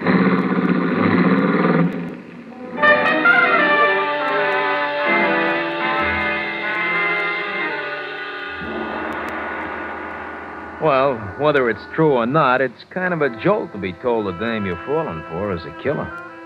The Rock headed back to the Tambourine. On the way, he bought a paper, and that's when he read all about the killing of Ed Fredericks, the famous international correspondent. The guy who'd been floating in the Nile. The next day, Rocky and Karen picked up where they'd left off. He took her to lunch at the Mina House Hotel at the foot of the pyramid. Rocky, you've been so quiet. Something is on your mind? Oh, I just been going over that murder story that's in the papers. Ed Fredericks, the correspondent. Oh. You knew him? No, I didn't really know him, but I did bump into him once or twice in Istanbul. I had a cafe there. Oh, I see. But that's not it. Well, there's a little brain cell way back here trying to buzz me a message. It's about your last name. It sounds real familiar to me, and I just can't seem to pin it down. I'm sorry, Rocky. I can't help. I don't know where we... Well, it'll come to me. Oh, tell me something, Karen. Do you know a fellow named Anton Mitescu? Mitescu? Tall, thin, pencil mustache, and patent-leathered hair. Oh, him. You do know him, then? No, but I've seen him a few times at my hotel looking at me quite intently. I did not like it. That's all you know about him? Yes. Why? Oh, nothing. Forget it. Rocky, are you sure everything's all right between us? Yeah. So far, everything's fine.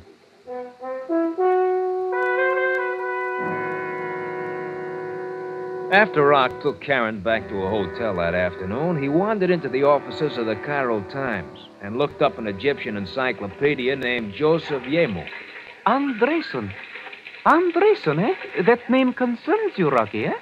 Perhaps it was the headlines in last night's papers that brought it to mind. Maybe. Is there a tie-in with Ed Fredericks' murder? There is a tie-in with Ed Fredericks. Well, how does it go? Well, 3 years ago, Mr. Ed Fredericks, working for a certain New York newspaper, wrote a series of stories exposing a certain gentleman named Alec Andresen. Sure. I remember it now. A swindle. Andresen was a bigwig on the International Cotton Exchange. Correct. Fredericks' expose ruined Andresen completely. He resigned from the exchange and later was indicted for fraud. A few weeks later, Andresen committed suicide. They found his car at the ocean's edge. He was never seen again. Thanks. You are leaving? Yeah, I've got a date with a man who makes nasty statements.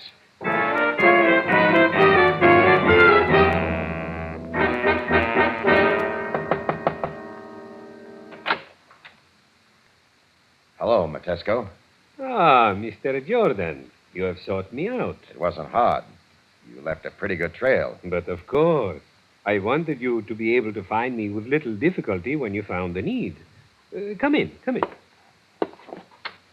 What have you got on Karen Andresen? Yes, that is important indeed. You two have grown quite fond of each other. Oh, yes, I have made it my business to notice. All right. Now, make it your business to talk. You know, of course, about Karen's father, Alec Andresen and Ed Fredericks. Yeah, I know. So now you're going to tell me Karen killed Fredericks to avenge her father. Is that not ample motive? Yeah, it has been. But you'll have to do better than that. Fredericks was killed upriver about 30 miles or so. And Karen Andresen was in Cairo at the same time, running you down in a speedboat on the Nile? Except, Jordan, the fact is she was not the one who ran you down in the speedboat, regardless of what the Egyptian court will say. How do you know so much? Simply because it was I who ran you down in the boat. Not intentionally, of course. Now, Jordan, why would Miss Karen Andresen admit to something she did not do? Obviously because she was establishing an alibi. Or if an Egyptian court found her guilty of the action against you, she could not very easily be accused of killing Mr. Ed Fredericks 30 miles away. You worked it out pretty neatly. Truth is not always elusive. Now, would you not say that the knowledge I hold will make me a wealthy man?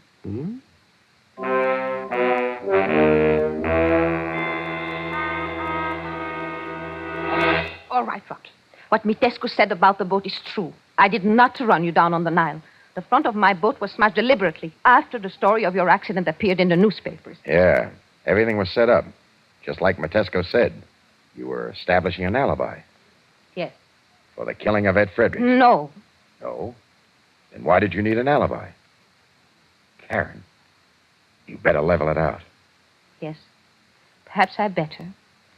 I'll tell you all that happened, but you must believe me. I met Ed Fredericks a few weeks ago in Alexandria. I'd never seen him before. He said his name was Grant, that he was an importer. I saw no reason to doubt him. All right, go on. Well, we became quite friendly. Not like you and me, Rocky. Still, we saw much of each other, and, well, you know how things like that are. We talked, and I told him a lot about myself, and... And he was a good listener, I'll bet. Last week, I found out who he really was. Now, understand, Rocky, I am not defending my father. What he did at the cotton exchange was wrong, but could I be expected to turn against a man who had been so kind and loving to me for as long as I could remember? Well, that figures. Keep it going. So, there was Ed Fredericks, taking me out, dining with me, dancing with me, lying to me, using me to get information, kissing me. Well, how would you feel? Just as I did, I think. Angry and ashamed. That's when I did a foolish thing. I bought a gun. What was that for? To prevent Fredericks from reopening the whole business about my father. Even if you had to kill him? That must have been what was in my mind. On the way to Fredericks' house in Riga, I became frightened at what my anger would drive me to do. I threw the gun in the river and went on to Fredericks' house without it, to plead with him to forget this long-forgotten happening. When I got there, I found him dead. I'm still with you. I became terrified. I had bought a gun. I had a motive. I feared I had been seen going into his house. I came back to Cairo, told Uncle Nils what had happened, and he helped me set up the alibi after reading about your mishap in the newspapers. Yeah. Take the rap on a light charge to clear yourself of a serious one. Yes, Rocky. Well, that is it. You believe me, don't you? Rocky, I knew you would. But there's still the matter of Frederick's killer. Yes. Karen, are you sure there's not something else you want to tell me? No, Rocky. I told you everything. Okay. I think you ought to go down to police headquarters and tell Captain Sabaya just what you told me. But, Rocky, what... Afraid to? No, I'm not afraid. Come on. I'll take you down.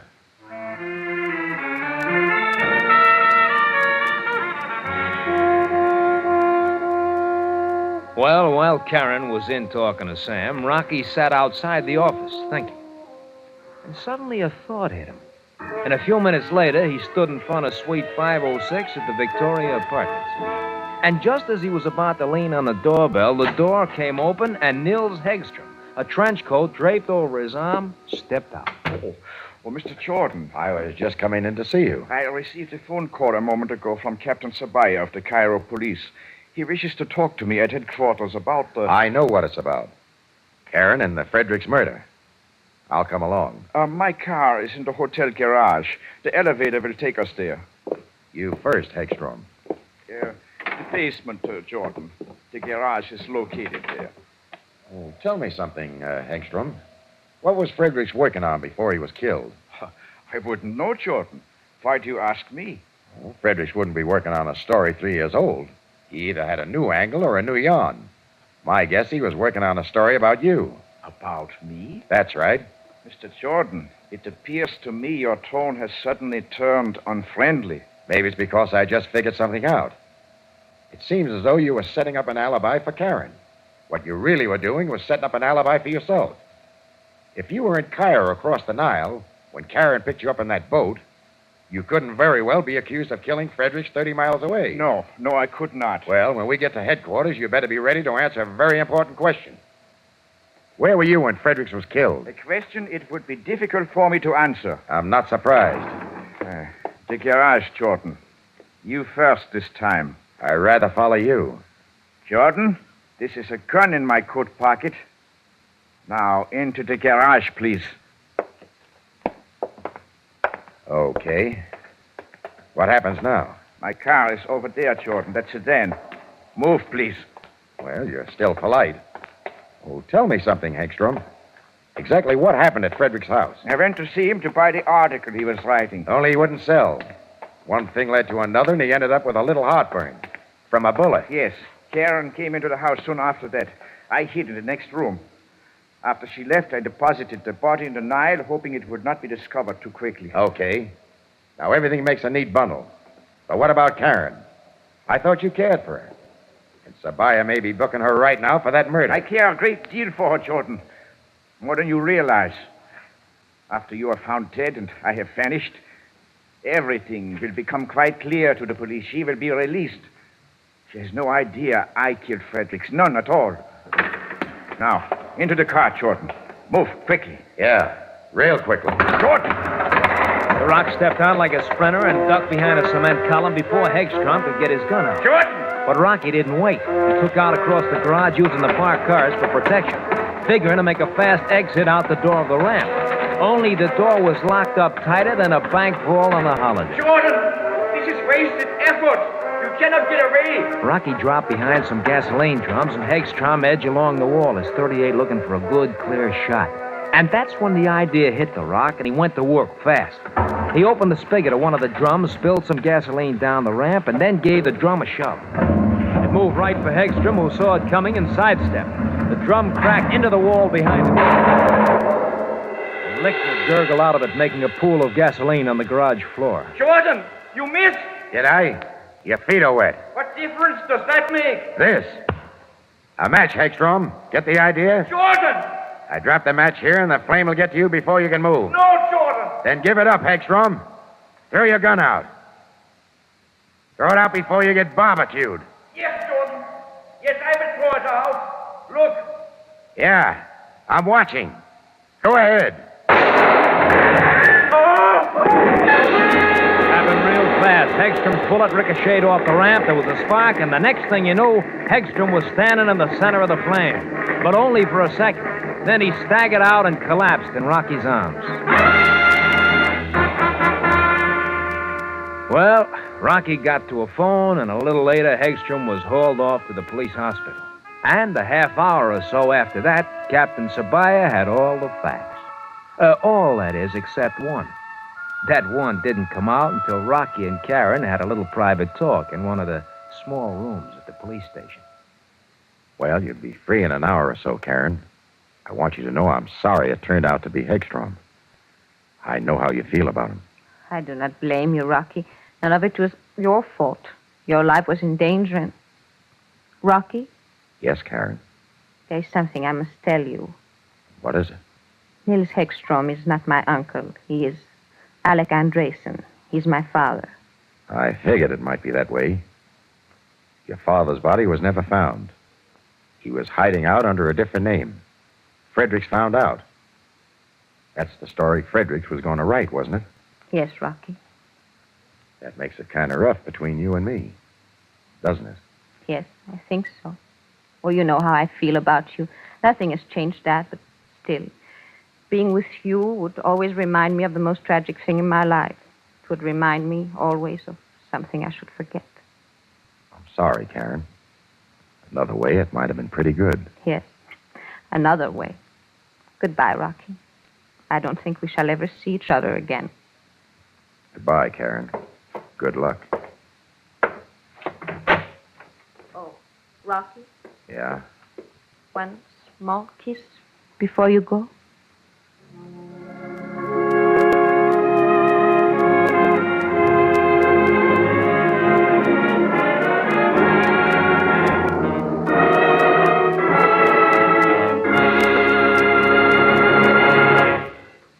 Our star, Mr. George Raft, returns in just a moment. The Nation's Nightmare, special 6-week CBS radio probe, looks into crime on the waterfront. Then there's a sprightly musical session in Robert Q's Waxworks in store. The FBI in Peace and War tackles first offense criminals who lure teenagers into organized crime. Broadway Playhouse stars Francho Tone and Wendy Berry in the campus comedy Ball of Fire. When? Why, each and every one of the CBS radio treats will come right this way over most of these same stations tomorrow night. Now, here again is the star of our show, Mr. George Raft. Well, Karen left Cairo by the midnight plane, and that was the last I saw of her. I don't think about her too much anymore, only whenever I look at the blue waters of the Nile. Hope to see you at the Cafe Tambourine again next week. Until then, Saida.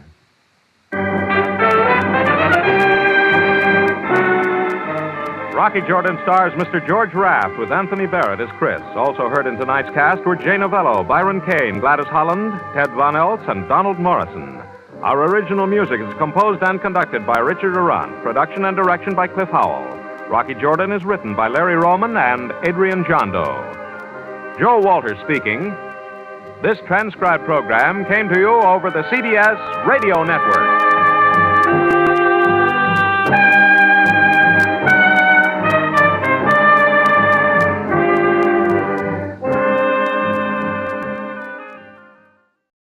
Now, Del Monte Foods brings you a world of adventure with Rocky Jordan.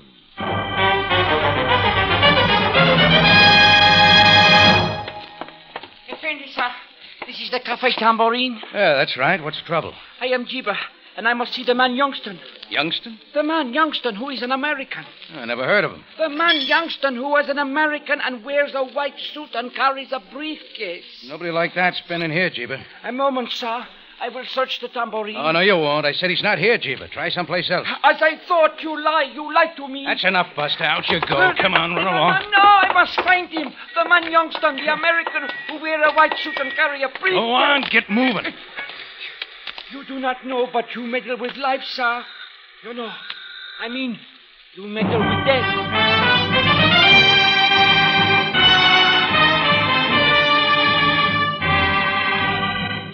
Del Monte, the brand you trust for flavor in so many good foods. Yes, Del Monte, the best-liked brand of canned fruits and vegetables in the whole wide world, takes you now to the Cafe Tambourine in Cairo, gateway to the ancient East, where modern adventure and intrigue unfold against a backdrop of antiquity.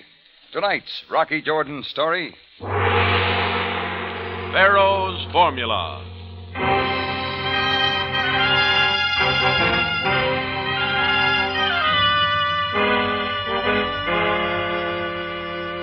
My tambourine had its usual smattering of customers for a hot Saturday afternoon.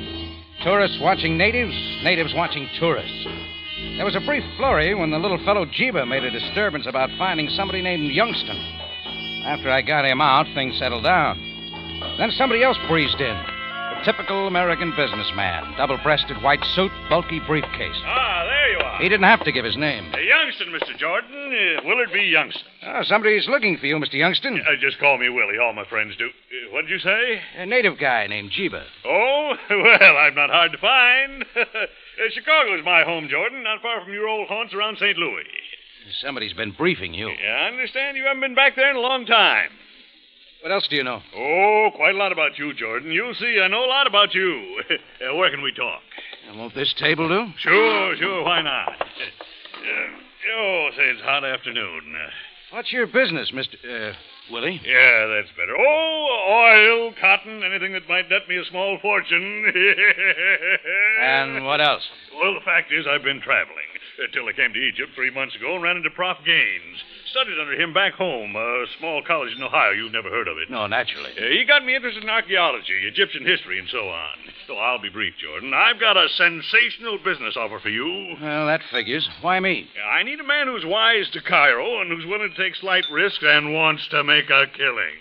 I've done a lot of research on you, Jordan. You're my man. Get to the point, Willie. That's what I like.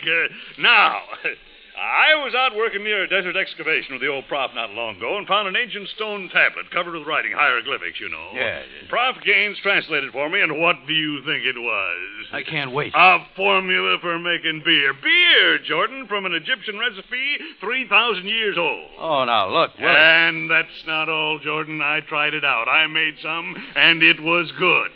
So I rented a warehouse, got some equipment, and last week began producing the first batches. Oh, I tell you, it's great, Jordan. In America, it'll be a sensation. I'll bet. Yeah, here. I brought along the sample for you to try. Oh, no, thanks. I just had lunch. Oh, not even a taste? Well, can't let it go to waste.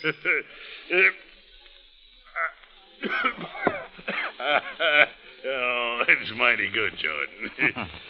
Well, there you are, there. Now, I want you to be my Egyptian representative. That's all you want.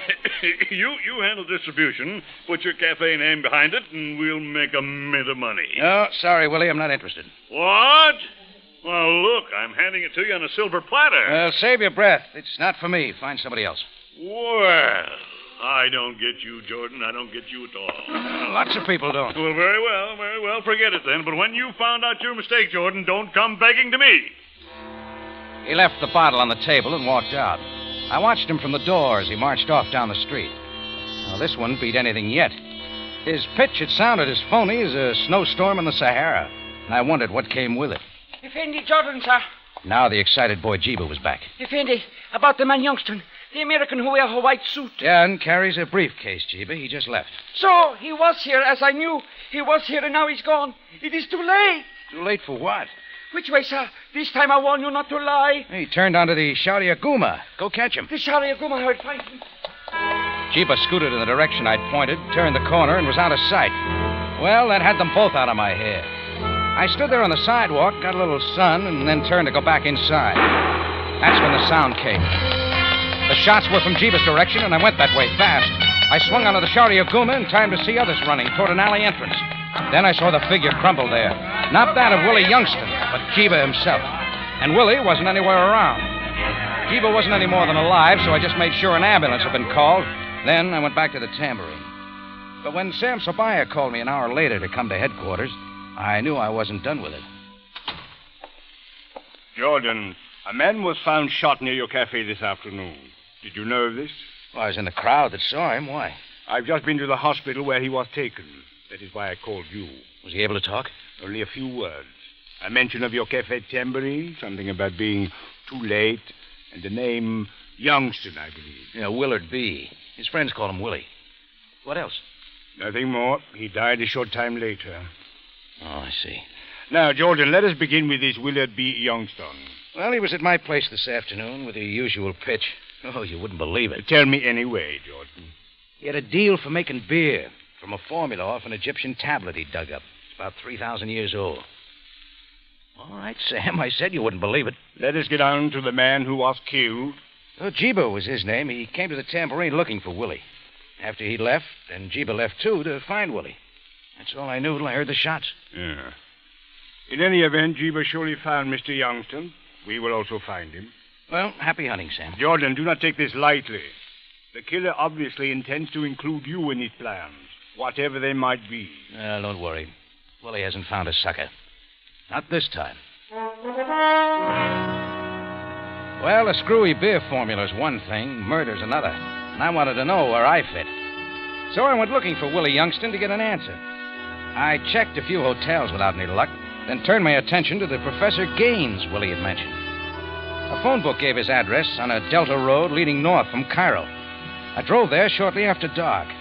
It turned out to be a farm, 40 acres or so, with a small house behind a courtyard. A tall, burly fellow opened the door.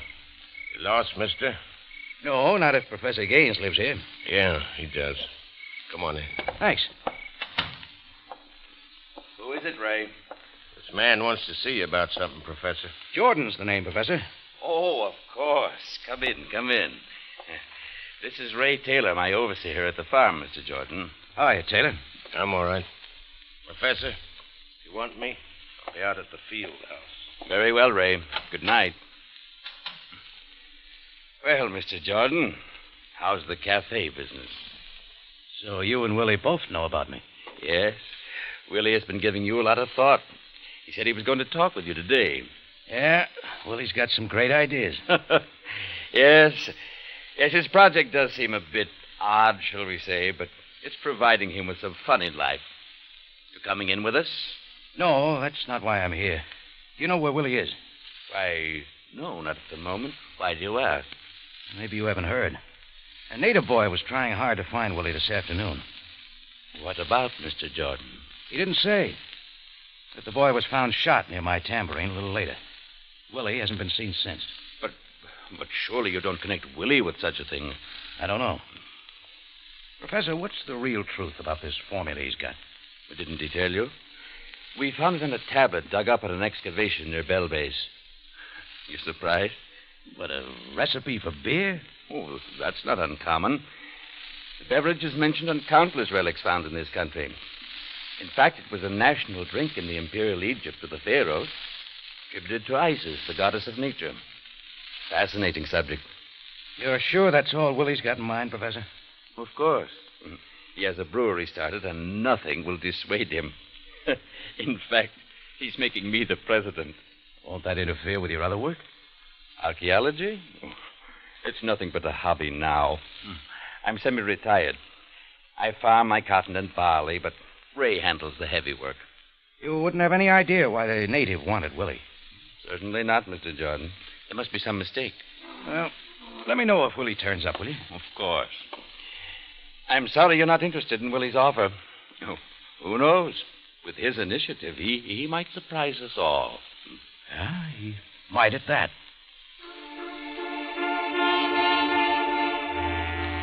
I told the professor goodbye and went out. I walked across the court to my car parked outside, wondering if I'd find out anything at all, except a lot of worthless history. Just as I reached the gate, footsteps came hurrying from behind. I turned and saw the figure of a young woman.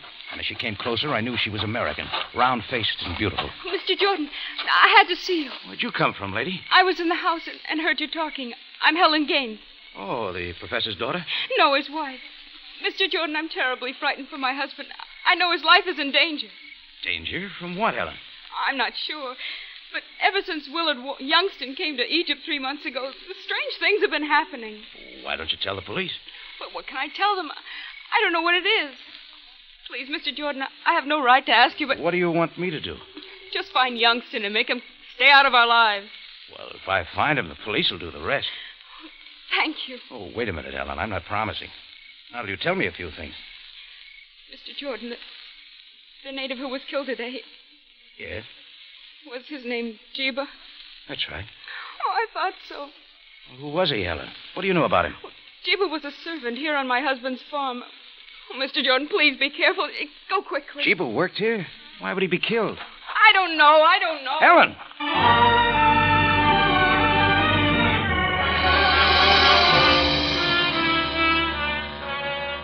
Her anxiety seemed real enough, but how does a guy know for sure? She was halfway to the house running, and I let her go. I went on to my car and drove back into Cairo and to the tambourine. When I got there, I saw the help had already closed up and gone. I unlocked the alley door just in time to hear the sound coming from the cellar below, like a lot of breaking of bottles. Hey, who's down there? Come out of there! Whoever it was had a flashlight, and I made the mistake of not putting on the cellar lights. The flashlight went off, and it was pitch black. I met him at the foot of the steps, head on. We both went down scrambling. I made a grab for his throat and held till the flashlight caught me behind the ear. It loosened my hold. He twisted away and found the steps fast. Before I could follow, he was out of the alley door and gone. I turned on the lights and looked around. Not one of the full bottles had been touched, only the empties scattered over the cellar floor. It was weird, and it didn't make sense. And all I was sure of was that Willie had come back.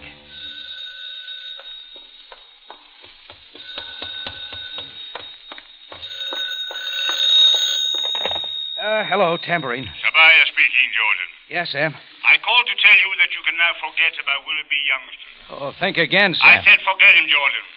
Youngston, at this moment, is in jail, booked on suspicion of murder.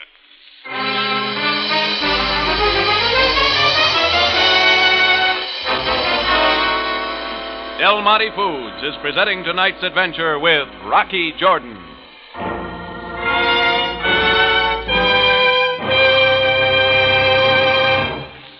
Here in the West, it's every man to his own barbecue, whether it's the patio fireplace or the kitchen broiler.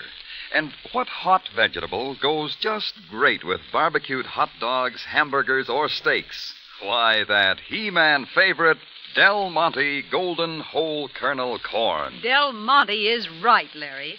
That's the brand I count on to give my men folks the kind of sweet, tender corn they like. Yes, more and more women are finding that Del Monte is the sweetest, tenderest corn their money can buy. Del Monte's idea is to raise plump, bright corn kernels with a higher natural sugar content and very, very thin skins besides for special tenderness. Compare Del Monte Golden Whole Kernel Corn with any other brand, not only for sweetness and tenderness, but for quality, dependability, and rich, hearty flavor, too. I think you'll say no other corn comes up to it. Don't worry, Larry. When we women find a thrifty vegetable like canned corn with everything Del Monte corn offers, we know when we're well off. Here's grand summer corn eating that's a good value in every sense of the word, friends. Enjoy Del Monte vacuum-packed golden whole kernel corn soon and often.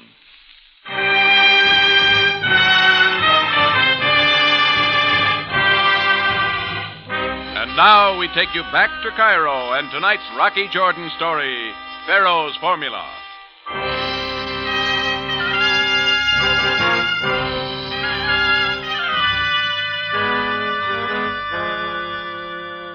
I sat mulling over what Sabaya had just told me on the phone. With Willie Youngston in jail, he couldn't have been the one I just scuffled with in the cellar. But an empty bottle had an answer, like the one Willie had opened at a tambourine table the afternoon before. It was an off-size type that you wouldn't save to return, so it wouldn't be with the others in the cellar. I found it in a wastebasket out front, empty now. Held up to the light, it showed a white chalkiness inside. I put it in my pocket, and 10 minutes later, I was at the door of my friend, Dr. Wong Yin, a chemist.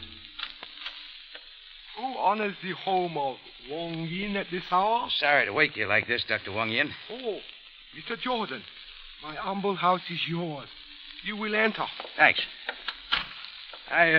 Wondering if you could analyze what's on the inside of this bottle. It is possible, if you will return in the morning. Well, I've got to know right away. How long will it take? Oh, 1 hour, perhaps? You will wait then? Oh, I'll be back in 1 hour. Well, that gave me time for another call down at police headquarters. Sam was just leaving, and it took some big arguing, but he finally led me back to Willie Youngston's cell and left us there alone. Willie sat slumped in a corner, pale and shaky. Jordan, what's going on around here anyhow? That's a good question, Willie. You don't look so good. Good. I feel awful. Why did you run away from the shooting? Shooting? I don't know anything about a shooting. I don't remember anything. Oh, sure you don't. You just blacked out. It's all like a dream. That's it, exactly. That's it. I don't remember a thing. Uh-huh. You never get a jury to believe that. But I'm telling you the truth, Jordan. I don't know what you, Sabaya, or anybody else is talking about. Now, how could I? Look, Jeeba was hunting for you. He followed right after you, and then he was killed. You couldn't help but know. I got dizzy, I tell you, dizzy. Things started whirling around. It's the last I knew till I woke up here in jail. When did you say this happened? Right after I left your tambourine. I don't know what hit me. Believe me, Jordan, I don't. Maybe I do believe you. Oh, that's more like it. What can I do, Jordan? What can I do? Nothing here, Willie. You leave that to me. I didn't wait to tell Willie what I had in mind. The hour was almost up, so I hurried back to the Chinese chemist's house. A very worried Dr. Wong Yin met me at the door. Mr. Jordan, I am so very sorry. It happened right after you left. What happened, Wong Yin? I took the bottle into my laboratory to test the contents as you asked. Yeah, go on. I had just bent over my work when the lights went out. Someone had come in. I could not see who it was. I started for the door. The bottle's gone? Yes. And when I finally turned the lights back on, I saw it had been taken. I tried to follow, but it was no use. Well, don't worry. Mr. Jordan, my failing brings dishonor to this humble person. Oh, no, Dr. Wong Yin. You got an idea where the bottle went and why.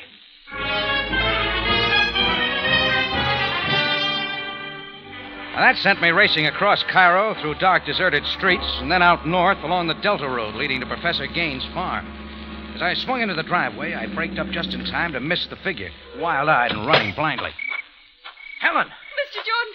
Mr. Jordan, I'm so glad you came. I tried to call you. Why, Helen? Come on, there was a terrible fight between my husband and his overseer, Ray Taylor. Where are they? My husband's back in the house. He's hurt, Rocky. And what about Taylor? Well, I don't know where he is. Please hurry. Helen? Mr. Jordan's here, darling. Oh, Mr. Jordan, it is good of you to come. Hey, look, Professor, you shouldn't be sitting up. You gotta lie down in the cot here. Yeah, I'll help you. Yeah. Thank you. Oh, I'm afraid I'm not much of a fighter anymore. A little water will help. Oh, I'll get it. Now, what's all this between you and Ray Taylor? I found him out, Mr. Jordan. He's been cheating at the books, robbing me of the proceeds to my farm. I confronted him with what I knew. He was furious and beat me. Here's the water. Thank you, my dear. Oh, I feel much better already. Professor, what happened to Taylor after the fight? He fled. I don't know where. First thing's to tell the police. I'll do that right away. Mr. Jordan, wait. Don't be afraid for me, my dear. Ray won't come back. He doesn't dare. Oh, he's right, Helen. The professor will be all right. Just let him try to get some sleep. Her worried eyes followed me as I went out. I backed my car out onto the road, and then I parked it and circled back around the house till I found a well-beaten path leading through a cotton field. It was a moonless night with the dark that comes just before morning. I noticed the extra thick growth around me, then a building loomed ahead that figured to be the field house. I went in. Something scooted across the floor, and then it was quiet. I lit a match. There on the floor was Ray Taylor, a gun clutched tightly in his hand. He was dead. Now things started adding up fast, and they didn't seem screwy anymore. I moved out into the cotton field, and some looking around told me now why it grew so thickly. Beneath the cotton, I found something else growing. I pulled one up, put it in my pocket, and turned back to the house. A stumble on the path ahead started me running. Rocky, Ellen, please. what are you doing out here? My husband fell asleep. I saw you come back. I had to know why. I think you do know. I think you know who's in the shack back there, too. Yes, I know, but listen, Rocky. All right, now tell me just exactly what did happen out here tonight. I heard a fight going on, and a little after that, a shot. I ran out to the field house and saw Ray Taylor there. He was dead. All fixed up to look like suicide, huh? Were you in on the deal with Taylor to rob your husband? No, you have no right to say that. You're wrong, Rocky. You seemed real anxious for me to help you get Willie Youngston out of the way. Want to explain that, too? I told you I wasn't sure. I suspected many things, but I wasn't sure. I was only trying to protect my husband. Oh, sure. I knew that was coming. You don't believe anything I say, do you? No, not yet. Let's talk about this cotton field now. A cover crop for something else. Poppies. They grow fields of poppies for only one reason, Helen. Narcotics. I knew that. But how could I help but know? Yes, and you probably know a lot of other things, too. Now we'll find out something else. What, Rocky? Where? An old warehouse, maybe. Recently reconverted into a brewery. Just to make sure, you're coming along, too.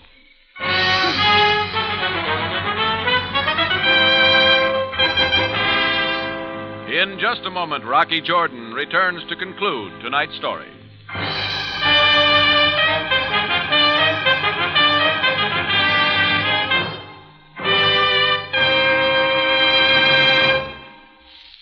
Here now is Larry Thor. Friends, let's talk pineapple. That unusual, delicious style of pineapple called Del Monte Pineapple Chunks. Have you tried these generous, tender, juicy wedges of tropic pineapple? Now you can buy them all over the West. And believe me, they are something to buy and to eat. Beautiful bite-sized pieces cut from double-thick slices of plump, golden pineapple. Pineapple ripened in the tropic sun till it's well-nigh bursting with juice and flavor. These luscious chunks come about 1 inch wide and 1 inch long, so thick that somehow it seems more like eating pineapple right on the plantation than any other style. You can toss chunks right into a salad, serve them broiled to a turn with ham or chops, or heap them high and sunny in the center of your favorite gelatin ring. But first, try them plain for breakfast or refreshing dessert, so you taste the full measure of that same superb, full-ripe flavor you find in all 5 styles of Del Monte pineapple. Remember, I'm talking about chunks. Del Monte Pineapple Chunks. Ask your grocer tomorrow. Back now to Rocky Jordan for the conclusion of tonight's story.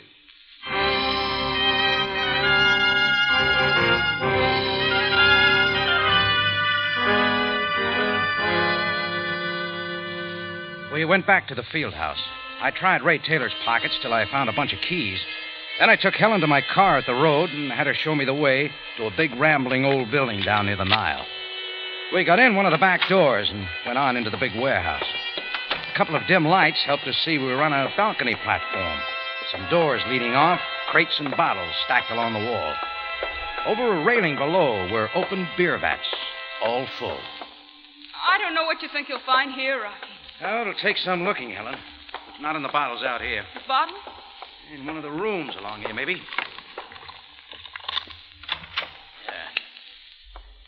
Yeah. We'll start with these. George, turn around. Darling, what are you doing here? Now, come out of there. Both of you. No, keep away from me, Helen. I have a gun. But, darling, you're not well. He's not really hurt, Helen. I should have seen that. I don't understand. Don't you, Helen? But surely Mr. Jordan has told you. No, but I'll do it now, Professor. Narcotics is the big project. Youngston's beer thing's only a front. But an excellent means of transporting narcotics out of the country. An occasional bottle in the cases here and there. Not likely to be detected. It's been done before. Darling, please don't say any more. Keep quiet, Helen. What difference does it make now? I'll bet Willie didn't know a thing about what was going on. The formula was all a plant. Naturally. When the stupid man came along, we were delighted. Ray Taylor and I. So that's the way it was. Unfortunately, Ray committed a grievous error when he let Willie get a hold of the wrong bottle. Yeah, one filled with an opium solution that Willie brought to my cafe. The sip he took really did knock him out. And you sent your native boy Jeeba to get it back, huh? Or else. And when Jeeba failed, Ray overplayed his hand and shot him. I didn't want that. So Ray and I had it out. And Ray lost. Oh, darling, there's still time to get out of it. No one has to know anything. No, Helen. It's far too late. I'm sorry you and Mr. Jordan became so inquisitive. So terribly sorry. No. Let Helen go again. She's been covering for you all along. She'll keep it up. I will. I swear I will. How can I be sure? I wish there were another way. Helen started to run, and I whirled back as Gaines leveled the gun.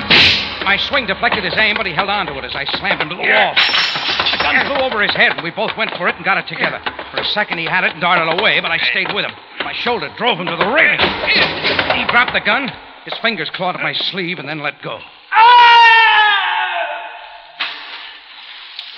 I looked over the splintered railing in time to see him come to the surface, splashing around in a vat of unripe beer.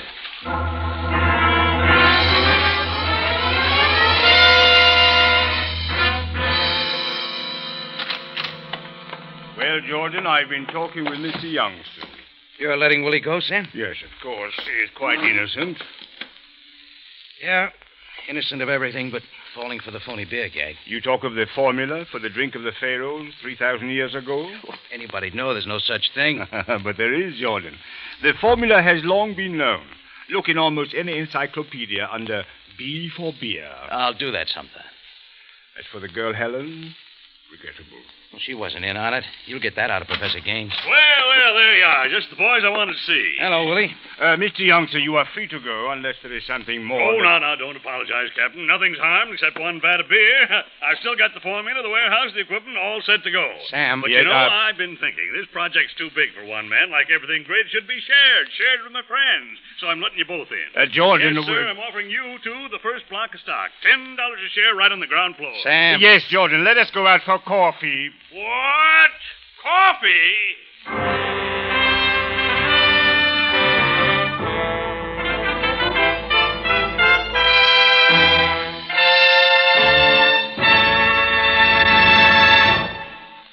For superb flavor, for dependable quality always, enjoy Del Monte fruits and vegetables. Remember, buy wisely. Buy for flavor. Buy Del Monte, the brand you trust for flavor in so many good foods.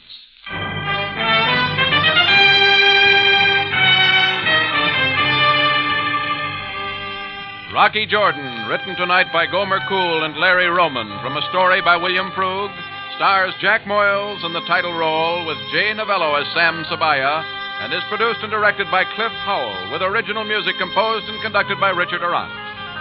Remember, you have a date next week at the Cafe Tambourine, run by Rocky Jordan. Same time, same station. And the story is Shakedown.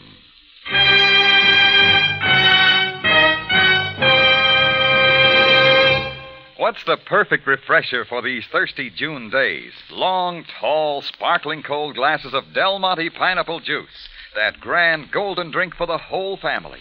Buy Del Monte pineapple juice tomorrow. Enjoy it next time you're thirsty. John Jacobs speaking. Rocky Jordan is presented over CBS, the Columbia Broadcasting System.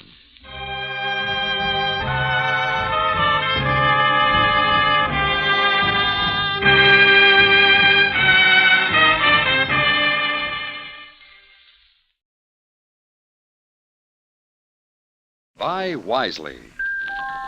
Buy for flavor. Buy Del Monte.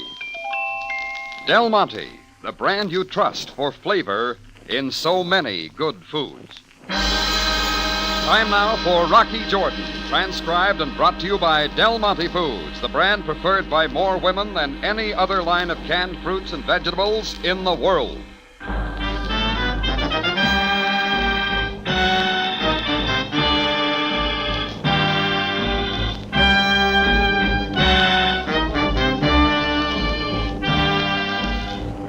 Not far from the Mosque Sultan Hassan in Cairo stands the Cafe Tambourine, run by Rocky Jordan. The Cafe Tambourine, crowded with forgotten men, alive with the babble of many languages. For this is Cairo, where modern adventure and intrigue unfold against the backdrop of antiquity. Del Monte presents Rocky Jordan and this week's story, The Man from Cairo.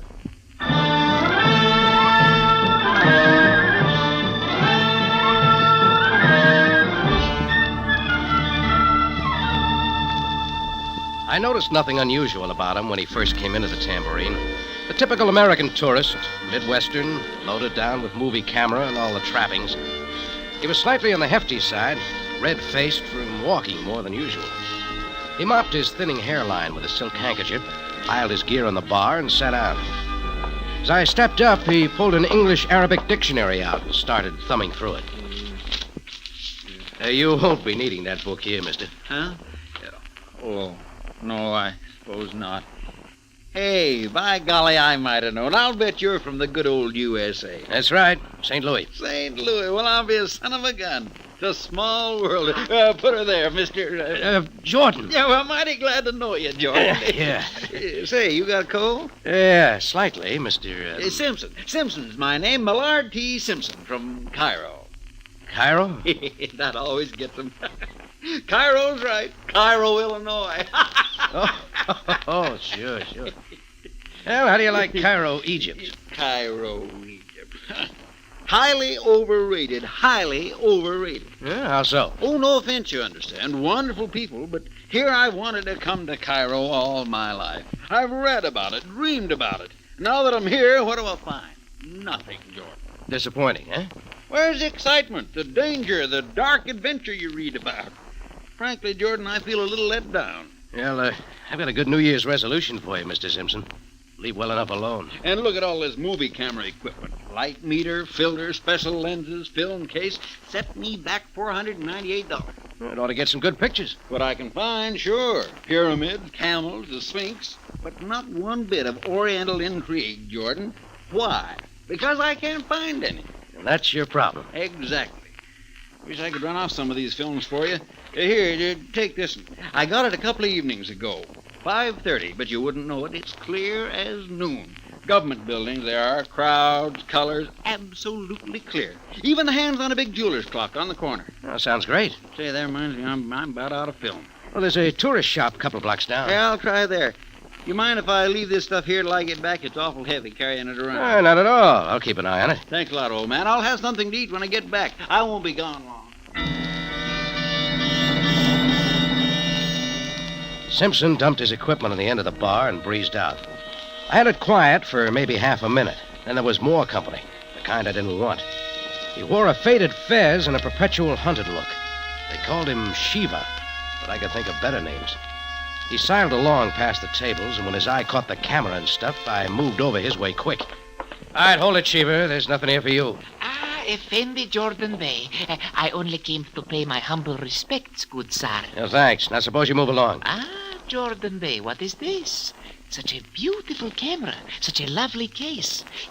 Could it be that it is for the rolls of film? They're not for you, Shiva. Break it off. Come on. But you do not understand, sir. The camera I could not afford. But if the case does not cost too much, for £5 perhaps? No soap. It's not mine to sell. But only for this lovely case. Your price, Effendi. Look, I told you, Shiva. Now, for the last time, Imshi, back out to the street. Not yet, Jordan Bey. What? Drop the gun, Shiva. Drop it. But I have been a most generous man. Have I not offered to buy? Now I will take the film as I wish. Why? What's in it for you? Do not stop me, and do not follow. What is that? You want to know? Look out the front window. Police? No. Keep them out, Jordan Bey. Keep them out. Not that way, Shiva. Come back here. Where is he, Mr. Jordan? We saw him here. If it's Shiva you want, he went out through the kitchen. After him, man! Through the kitchen! All at once, they were making a Roman carnival out of my tambourine. I followed through the kitchen, the alley door, and watched them race off. Shiva was nowhere in sight. Then I thought about Simpson's camera stuff and got back into the cafe. It was all still there. About then, Chris, my bartender, came on the job, and after a while, we had things about in order. I was writing the last table when who should come breezing in again but Millard T. Simpson, Cairo, Illinois. Well, back again, Jordan. Got just the film I wanted. Did you find any excitement, Mr. Simpson? Excitement? Not a thing. Should have stayed here. Why? A character came in making a grab for some of your camera films. Wanted them real bad the way he waved a gun. Oh, but everything's here, isn't it? Well, that's because half the Cairo police caught up with him about then. They ran him through here and out the back door. Oh, you'd have loved it. Good try, Jordan. What does that mean? Oh, you old son of a gun trying to dream up a wild story just to intrigue me, huh? You think it didn't happen? So I'm looking for excitement. You needn't have bothered. Look, he only went for your film case. What's in there he'd want? Some mighty good shots, Jordan. Hey, how about dropping over at the hotel for a couple of hours? I'll run off a few of them for you. It's only 10 minutes from here, the Royale. No. I'm a little busy right now. Well, not that I wouldn't like to see him. Oh, some other time then, huh? You know you're my kind of man, Jordan. Shake. Hope to see a lot of you. Goodbye. Simpson and all his paraphernalia were gone then. I guess he decided then not to eat. But I couldn't help wondering about him and about the way Shiva had gone after that case full of film. So I decided to call police headquarters and have a word with Captain Sabaya. Sabaya speaking. Hello, Sam. It's Rocky. Well, Jordan? Some of your boys paid my tambourine a visit a while ago. So I understand. They were after a bum named Shiva. What about? Do not be concerned, Jordan. Shiva always chooses to make things difficult. Did they get him? No, however, we will... A moment, Jordan. Hold the phone, please. Yes? The man we are looking for has been found. You are sure? I am sure, Commander. Very well. Jordan, Yeah? you will come to headquarters immediately. How's that, Sam? What are you driving at? You surely heard me. Do as I say, Jordan, and as quickly as possible.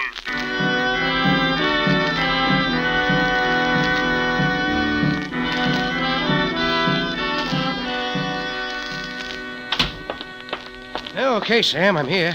They find Shiva? He has been found, lying dead in an alley of the Sharia Rabaya. Word came during your phone call. Well, what do you want with me? Jordan, I ask you now why you inquired about Shiva, and what was he doing in your cafe?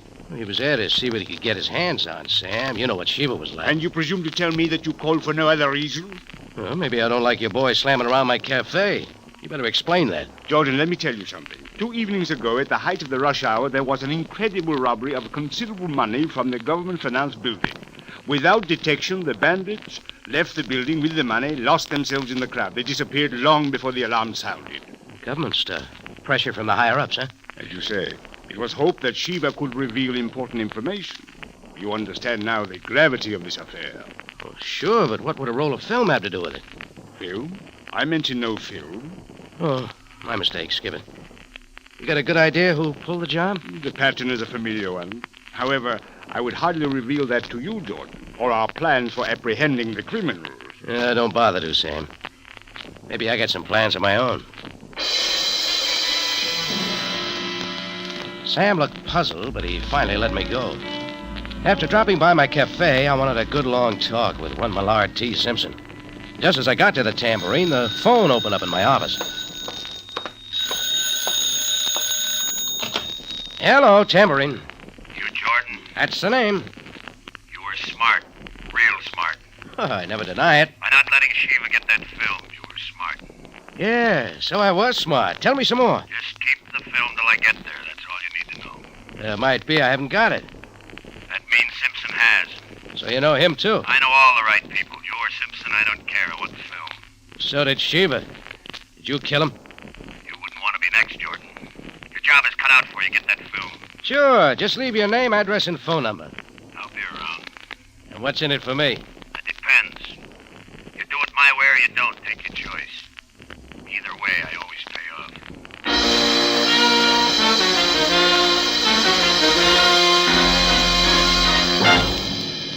Del Monte Foods is presenting tonight's adventure with Rocky Jordan.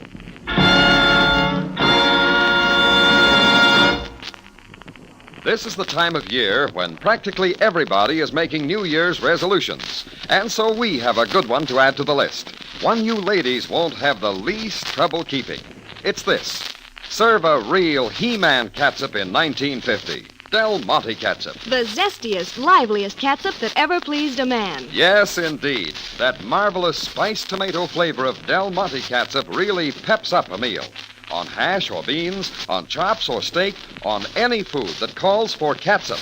You'll find Del Monte catsup is a real flavor treat. It does wonders for the flavor of plain foods, and it has a zesty, lively flavor to please the heartiest appetite. One of the big secrets of the marvelous flavor of Del Monte catsup is pineapple vinegar.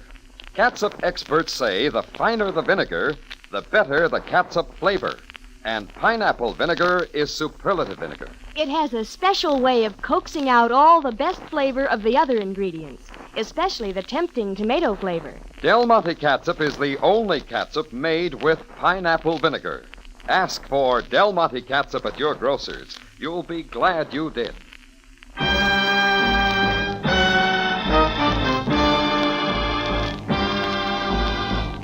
And now we take you back to Cairo and tonight's Rocky Jordan story, The Man from Cairo.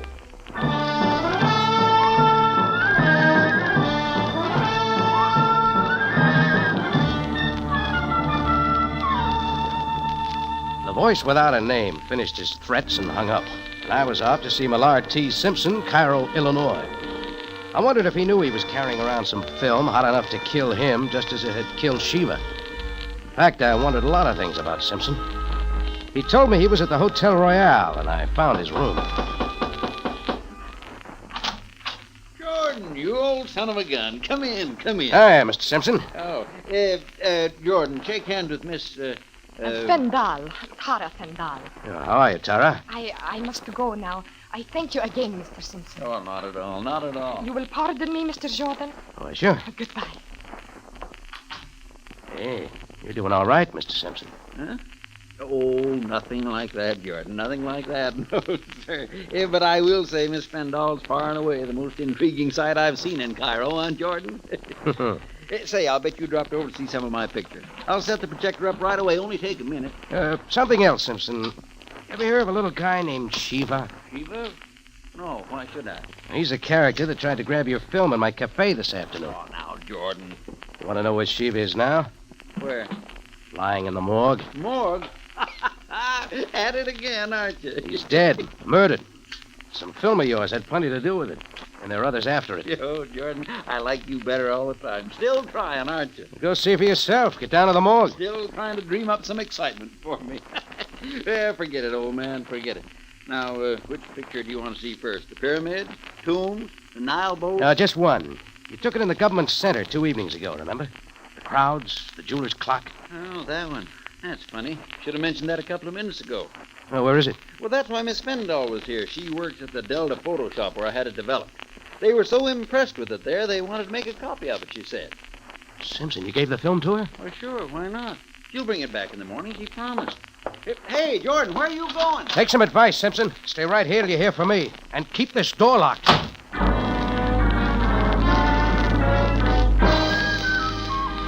I stopped in the lobby just long enough to ring the Delta photo shop. No, they'd never heard of anybody named Tara Fendal. So I went moving around the Cairo night, around the places where you can buy anything or sell anything, get information or give it for a price. I found who I wanted in a little dive off in the Muski sector. He was sitting at a table with his back to the wall. He didn't even look at me. Hello, Jack. Why are you sitting down, Jordan? I don't know you. I got something on Millard T. Simpson.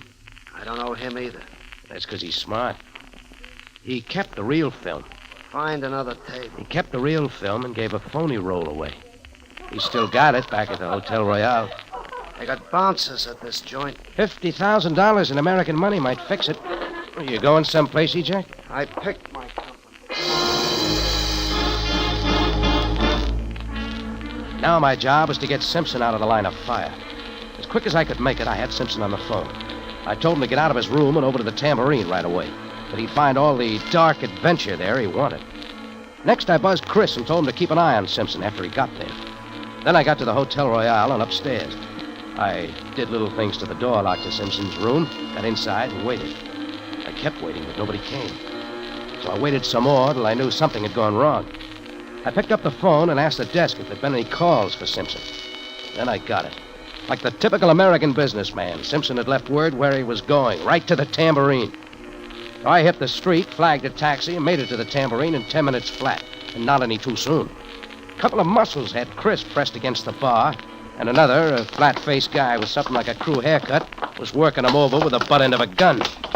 All right, bring it off. Rocky, get these guys off Let of him me. go, I said. Cut it. Yeah, like he says. Let the barkeep go. You can concentrate on Jordan now. I will concentrate on him, Grobeck. So, Grobeck's the name, huh? You wouldn't give it on the phone. Rocky, they came in after Simpson. Catch your breath, Chris. Grobeck will tell it. You heard him right, Jordan. I want Simpson. I know he's here. Oh, is he? You think he'd be hanging around here knowing you'd show up? Where's Simpson, Jordan? I thought it's the film you wanted.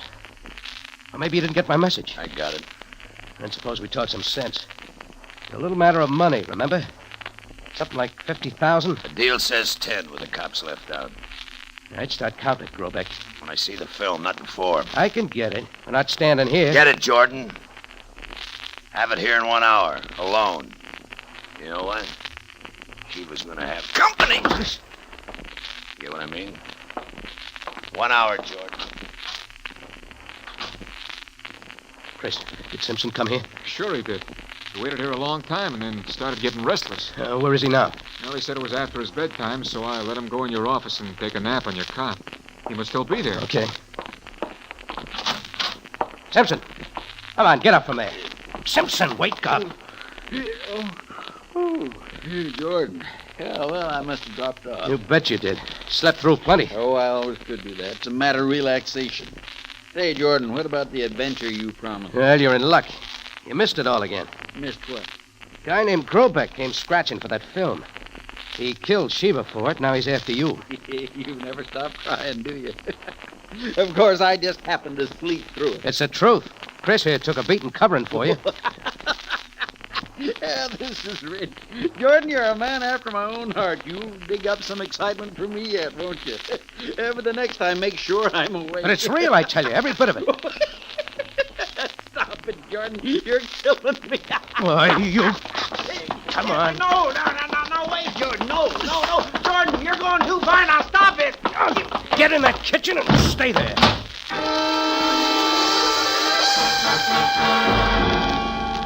I told Chris to lock up the tambourine and keep Simpson there. Then I was out looking for an Egyptian girl who called herself Tara Fendal. I got over to the Hotel Royale and started tagging taxi drivers who picked up fares there that afternoon. It took some time and a lot of piastres, but it finally paid off. One of them said he'd picked up a girl of Tara's description, and for 3 times the fare, he took me across Cairo, down to a shabby 2-story hotel near the Nile docks. I went in, bribed the sleepy clerk for a room number, took the creaking steps to the upper floor, and knocked at 207. There was a sound inside, but no answer. I knocked again. Still quiet, so I laid my shoulder against the door and shut. She was there, standing rigid against the far wall. But you are not. Why have you come here? Simpson introduced us, Tara, remember? Oh, Mr. Jordan. But I could mean nothing to you. Will you please go? Sure, that can be arranged. As soon as you hand me the film you took for Mr. Simpson. I do not know what you are talking about. Oh, you are mistaken, Mr. Jordan. Please, what are you doing? It may take time, but I'll find it. There is nothing there that you want. Oh, you must believe me, Mr. Jordan. Simpson gave you the film. Where is it? But why? Why would you want it? Now, we're getting somewhere.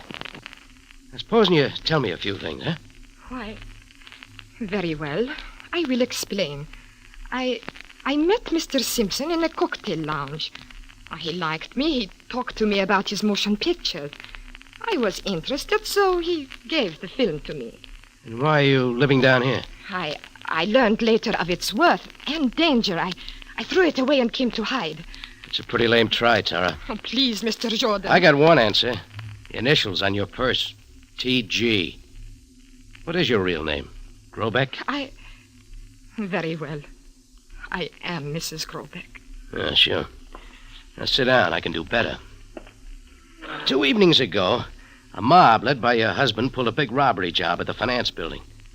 Nobody knew what was really going on. Not even Millard T. Simpson, who was busy with his little movie camera taking pictures. But he got everything, including your husband and his boys walking out of the building loaded with cash. He even caught the time of day, 5:30, on a big jeweler's clock. There is no need for you to go on, Mr. Jordan. Maybe Shiva was lookout for the mob. Anyhow, he saw what Simpson was getting with his camera. A big chance to blackmail his boss. Only he got in a hurry and started putting on the pressure, waiting for his chance to grab the film from Simpson. Mr. Jordan. Grobeck caught up with Shiva. He had ways of making Shiva tell everything. Then he killed him. Of course, you were in a position to know all about it. What happened then? Mr. Jordan, please. You must hear me now. I'm listening. It is all as you said. I married my husband a year ago. I had not yet learned of his evil. We of our people sometimes are more trusting than yours. Go on. I soon knew what he was like, of his cruelty. I tried still to accept him, to be a good wife, but after a time I could stand it no longer. Yet what could I do? I did not dare to try to leave him. Such a man as he would not permit it. So I remained, somehow free and yet his prisoner. So this is your way of squaring things. You pick up the blackmail where Sheba left off. No, that is not true. My husband ordered me to get the film from Simpson. I did. But then, as I was in the taxi going home, I began to realize, in the hands of the police, the film could prove Grobeck's guilt. He would be sent to prison. It was finally my way of escape. That doesn't explain what you're doing here. When I knew what I must do, I became frightened. You cannot realize the terror. I had the driver bring me here to hide. Oh, you must believe me. I'm trying, but how can I? There is a way to make you believe. This film, which I have kept on my person. Here, take it. You're giving it to me? I beg you now to take it to the police. For me, and gain me my freedom. I took the film, slipped it in my coat pocket, and went out, down the steps and into the dark street. I had to make quick delivery if I was going to make it at all, so I hurried down the hill toward the Nile Drive. Just as I passed under a streetlight, I saw I had not one shadow, but three. Two of them swung me around. It was Grobeck jabbing a gun in my stomach. You got the film, huh? Come on, Jordan. We had a deal, Grobeck. No tailing. Did we? I got a bad memory. You forget to bring the 10,000 too? All I remember is the film. Just hand it over. If I do, you'll kill me anyhow, just like you did Sheba. So what's the percentage? Suit yourself. Jabbo, search him. Just say it, Rick. Grobeck, wait. A man stands in the doorway. Where? There. He takes pictures. Grab him quickly. The grip on my arms loosened just enough. Grobeck's eye was on Simpson there in the doorway with a camera. The gun wavered, and I swung around with all I had. The shot was wild. The gun flew out of his hand and clattered in the gutter. My dive was ahead of him, and I came up with it. No, Jordan. Now, bunch up, all three of you. Simpson, get over here. Hold it, Jordan. I'll get another eye. Forget the camera, Simpson. Forget it. Yeah, but Jordan... Get to a phone. Find one. Call the Cairo police and get him down here. Tell Sabaya I got just what he's looking for.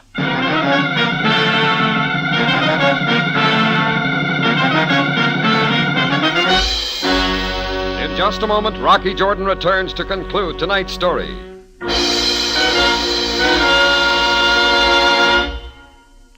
First thing in the morning, Anytime during the day, as a mealtime appetizer, Del Monte tomato juice really hits the spot.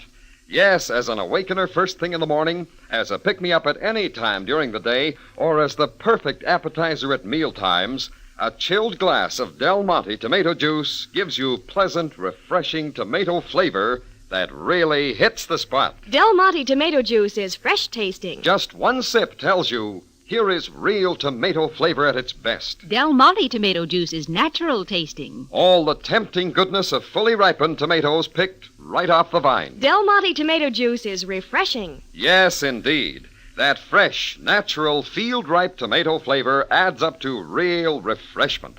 Starts you off right in the morning, is a wonderful pick-me-up any time during the day, and it makes the perfect appetizer at mealtime.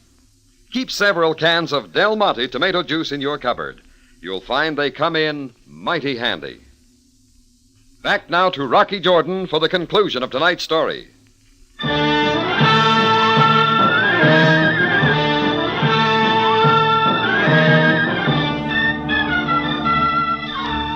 Well, Millard T. Simpson scooted off then, looking for a phone. I held Grobeck and his two willing helpers there in the street for what seemed like a long time. But finally, the police came pouring in from all directions, and it was over. Not long after that, we were in Sam's office. Simpson was still grinning from ear to ear.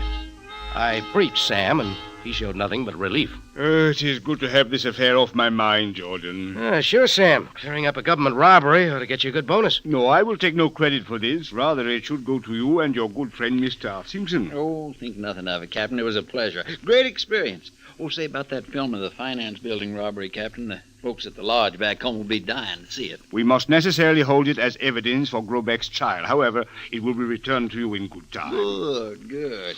Remarkable shot, if I do say so. Color, detail. But that's what an expensive camera does for you. Set me back $498. Yes. Now, Jordan, the unhappy Mrs. Grobeck still hiding in the hotel on the waterfront. She must be told of this. Perhaps you would like to... No, not me, Sam. I'm all finished. Well, I will see her. If you will both excuse me now... Yeah, Sam. Good night. Shake, Captain, shake. It's been a pleasure. A real pleasure. Yes, of course. Good night. By golly, this is rich, you know. One for the book, Jordan. You sure showed me a time. Gotta hand it to you, boy. Now tell me something. How'd you manage to show up down there just as Grobeck caught up with me? Well, after you kicked me into your kitchen, I got to thinking. Maybe you weren't kidding about those things happening to you, only I was never there, see? So this time I decided to stay with you. I slipped out of your alley window and followed you. It was a good tailing job. Lucky you did. Yeah, can't promise much about the picture I got of you and Grobeck, though. It was awful dark. But I got no complaints. Well, we'll do it again sometime. I sure wish we could, but I'm afraid it won't be possible. No? Nope, gotta catch a plane for home in the morning. Sure hate to go, Jordan. After tonight, Cairo's gonna seem like a mighty dull town. Cairo, Illinois, that is.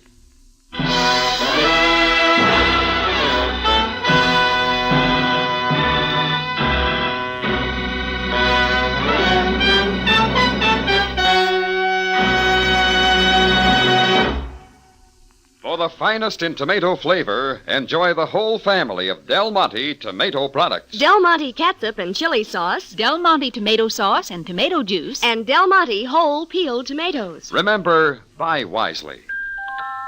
Buy for flavor. Buy Del Monte. Del Monte, the brand you trust for flavor in so many good foods.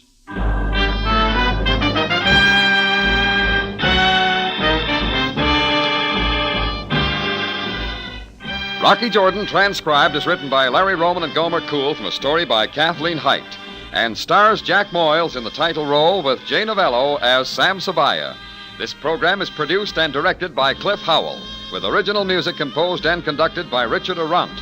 Larry Thor speaking. Remember, you have a date next week at the Cafe Tambourine, run by Rocky Jordan. Same time, same station. And the story is Smoke Screen.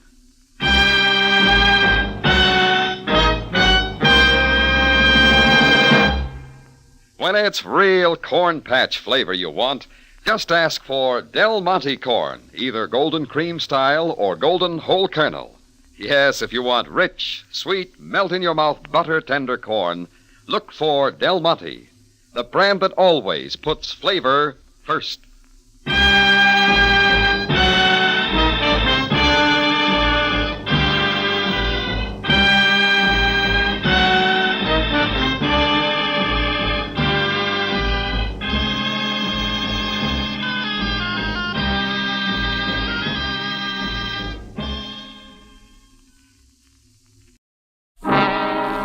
Time now for Rocky Jordan.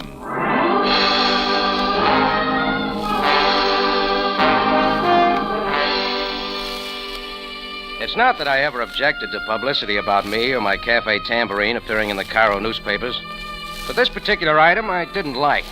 It said, Captain Sam Sabaya of the Cairo police announced today that the body found floating in the Nile last night has definitely been identified as that of the local cafe owner, Rocky Jordan. Well, the news came as something of a shock.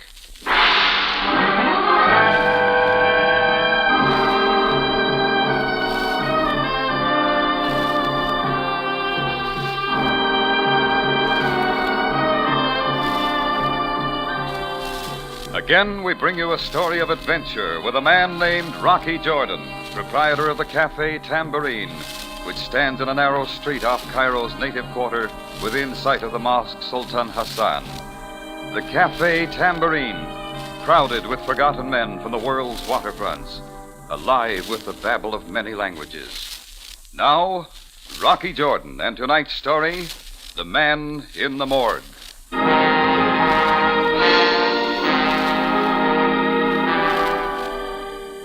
I was comfortably planted at a back table in my Cafe Tambourine, reading the afternoon paper, when I happened onto that item announcing the death of Rocky Jordan.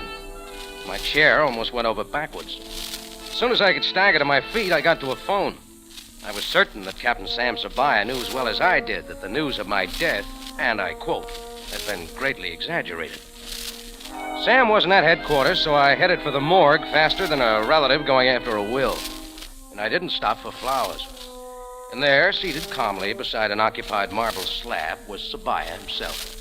His face registered mild surprise and no signs of grief. Well, Jordan, you look very natural. I'm not laughing, Sam. I appreciate your respect for the dead. Incidentally, I had hardly hoped for the chance to question you. Why not get a Ouija board and commune with me in the spirit world, huh? Come on, Sam, what's the gag? There is no gag. Your body was found floating in the Nile River. The coroner reports death by persons unknown. You were murdered, Jordan. Okay, so I've been murdered. There's only one slight catch in your theory, Sam. I never felt better. One moment, Jordan. Take a look at these. What about them? An American passport, a birth certificate, both wet. Made out for Rocky Jordan. Yeah? Well, what have you to say about this? Plenty. They're my papers, and they belong in the American consulate. And unless you get a search warrant, Calm yourself, Jordan. I did not take your papers from the American consulate. They were on the man found in the Nile River last night. Now are you convinced that you are dead? All right, so he stole my papers and was murdered. That still doesn't explain how you decided it was me. You will see for yourself, Jordan. Oh, let's stop this routine, Sam. Now, perhaps you understand. Begin to see what you mean.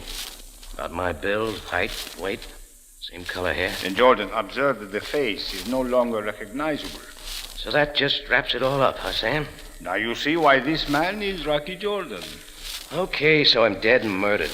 And my papers have been stolen from the consulate. Well, thanks for finding my body, Sam. Jordan, I agree that this is no joking matter. Good. Note the wire tied about the feet of the corpse. His body was never intended to be discovered. It's a pretty thin wire. Indeed.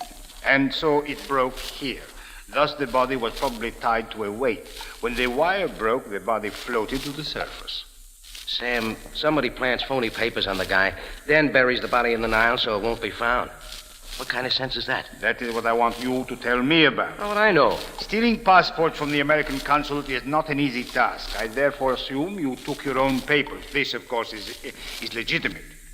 Tell me what you did after that. Sam, the first thing I knew about this was in the afternoon newspaper. Jordan, please get to the point. There isn't any point. I had nothing to do with it. Very well, Jordan. We will wait until you decide to cooperate. In the meantime... how about letting me have my papers back? I'm kind of particular who turns up dead with them. Very well, Jordan. Thanks, Sam. See you later. Jordan, on your way out, please do something for me. Yes, Sam? Stop by the florist and cancel the wreath I ordered for your funeral.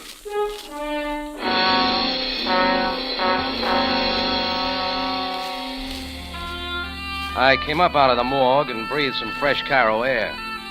The American consulate was within walking distance, and there was a matter of missing papers that needed explaining. When I reached the consulate, it was locked tighter than a saloon on election day. I rapped on the glass door, but no answer.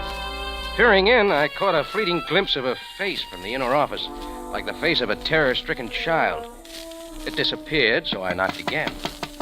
Just as I was about to wear out my knuckles, the face reappeared, and what went with it wasn't bad.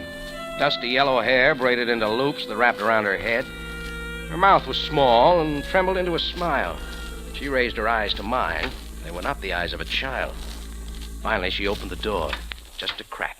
I am sorry. The consulate is closed. Please come back tomorrow. Tomorrow may be too late, lady. This will only take a minute. But everyone has gone home for the evening. You're still here? I do not count.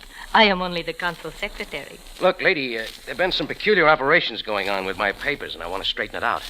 Your name, please? Jordan. Rocky Jordan. Rocky Jordan. I am sorry. The consulate is closed.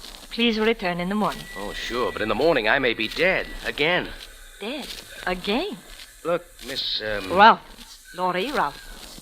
Please, what is this about being dead in the morning? Again? Maybe if I could have a look at my files, I could explain it a little better. Well, Mr. Disney would never permit it, but come in, please. I will get your folder. Are you planning to leave Cairo? Is this why you wish to see your papers? Maybe. You could go to America if you wished. Before the war, my father and I dreamed of America. But... war's over. Maybe you'll have better luck now. No. I've been in Cairo 3 years, Mr. Jordan. There are many of us, and quota numbers are few. Only you Americans can afford to be impatient. Here are the files. Now let me see. Jenkins, Johnson, Chopner, Judson. Gone, huh? Why, there we are. What? You mean you found him? Of course. A little out of place is all. Yeah, everything's here. You act as though you didn't expect me to find them. Maybe I didn't. Better keep a padlock on those files. Next time somebody might drop a death certificate inside. I beg your pardon. See you later. I left the consulate twice as confused as when I went in. That made 2 sets of passport papers. One in the consulate, one found on the body of the man floating in the Nile. Both identical and in my name. I was halfway down the steps when I saw a tall Atlas-type guy in a pink robe that hung to his ankles turn and drift around the corner. I walked the other way, but about halfway down the block, I stopped to think. It occurred to me that Laurie Rothens had made it just a little too convenient for me to get into the consulate after hours. It wouldn't hurt to check on her. I waited, and she came out a few minutes later. I shadowed her down the Sharia Kamal and finally saw her stop in front of a faded 5-story sandstone building that passed itself off as the Hotel Lydia. It catered to the uprooted of the world at 25 piastres a day. It was filled with people waiting for a quota number or people just waiting. Laurie glanced back, and I dodged into the alley, and then he caught me. It was an arm that reached out first, followed by the tall Atlas-type guy in the pink nightshirt. His big hands reached for my throat. You! Now I kill! Max, slow down. Dirty pig! You follow her! You follow my lovely Laurie, my sweetheart! Cut it out, will you? What's the big... Okay, you asked for this. What is this? You hit me? Have you no sense, pig? You can get hurt this way. Then we'll start all over again. You fool. You have struck the prince twice. This is an insult. So now I will make you suffer. Come back here. I will choose my own time to kill you. Later. Yes, later I will kill you. The tall man walked back to the street, stopped under a streetlight, shook his pink robe arrogantly, and strode off into the night. I stood under the streetlight, pondering whether or not to follow him when I saw a pink card lying on the sidewalk where it had fallen from his robe. I picked it up. It said, Pharaoh's Jive Palace. I had the night off anyway, and maybe I could find some answers there. I headed down the street. The place was under 2 rug shops and what passed for a native drugstore. I took the stairs down into the basement.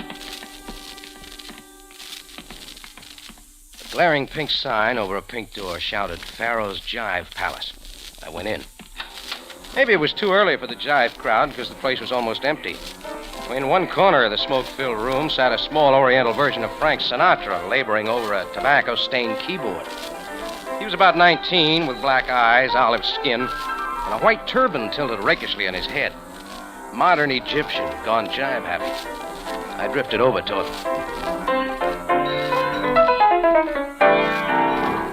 You like it, huh? Really solid, man. Like a rock. Listen, you know an overgrown fellow who goes around in a pink nightgown? Oh, sure. That's Hakeem, the doorman here. Well, then maybe you can answer a few questions for me. Oh, sure thing, Jack. Everything from Bartered to boogie. Piano's only a sideline. I'm really a songwriter. Name is El Had Bey, but everybody calls me Moonlight. Moonlight Bey, get it? Yeah, I'm trying not to. I've written lots of stuff. Till the Nile runs dry, baby. That's my tune. Also, the Camel Hump Jump. My latest, Sahara Sue.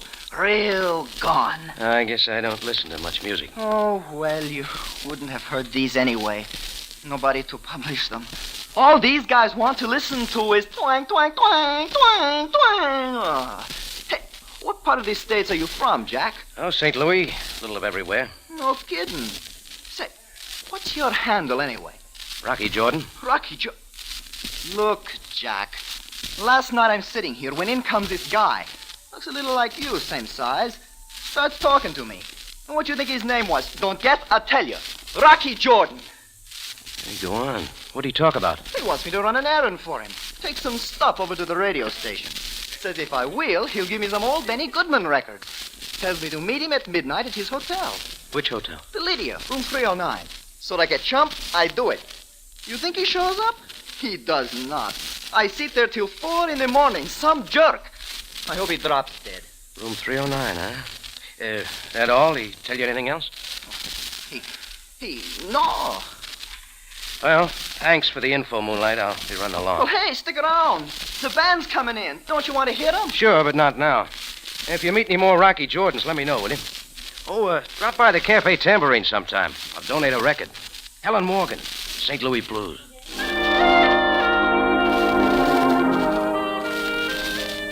At least one item was beginning to make sense. It was the Hotel Lydia.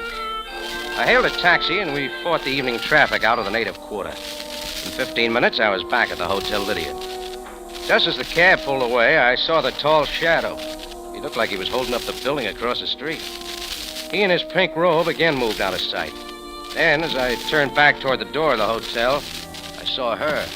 Why, Mr. Jordan, I didn't expect to see you so soon again. Hello, Miss Rothens. Who's your friend? Oh, of course. This is Mr. Disney. He also works at the council. Mr. Disney, Rocky Jordan. Rocky Jordan? Don't tell me you got an uncle named Rocky Jordan. I don't think I've ever heard the name before. Say, Disney, you seem pretty upset. What's the matter? Mr. Disney suffers from a nervous ailment. The war. It has a long name. I do not know it. Oh, that's too bad. Mr. Jordan, we were just going out to dinner. Will you join us? Oh, sorry. I've got to see a man about a room. Here? In the Hotel Lydia? Why not? Oh, nothing. I'm sure you'll like living here, Mr. Jordan. Very much. Lawyer Rothens drifted on up the street with Disney walking nervously alongside her. Maybe the doctors had a long name for what was wrong with him. I had a short one. Right. I went into the lobby and over to the main desk. Behind it sat a clerk, his nose buried in a magnifying glass over a piece of dusty parchment. I took a chance he wouldn't know one American voice from another without a program. I asked him for the key to room 309. He tossed it on the counter without looking up, and I headed for the elevator. I pushed the button marked 3. It started with a bounce. Stopped. It started again. And the sliding door opened on the 5th floor. I closed the door, pushed button 3 again, and hoped for better luck the next landing. Finally, it ground to a stop at the 3rd floor. Room 309 was halfway down the hall. I unlocked the door, stepped in. The ashtray beside the bed was filled with the butts of yellowish Egyptian cigarettes. On a table in the corner of the room sat an American phonograph recorder gadget. On a chair next to it was a small suitcase affair. I opened it and saw it was more recording equipment, only this was a portable outfit. I shuffled through a pile of records on the table. The 3rd one down had no label. I'm a curious guy, so I put it on the turntable and flipped the switch. Hello, America. This is Bill Booth reporting to you from Cairo. I've come here on the trail of one of the biggest international rackets of modern times. Although the story is yet incomplete, I have learned enough to make both Cairo and New York sit up and take notice. I was reaching over to turn up the volume when it happened. My head made a sound like a sack of cement hit with a baseball bat. Before I closed my eyes, somewhere through the haze, I saw a tilted white turban above a frightened face. The face belonged to outrageous chances. Moonlight Bay.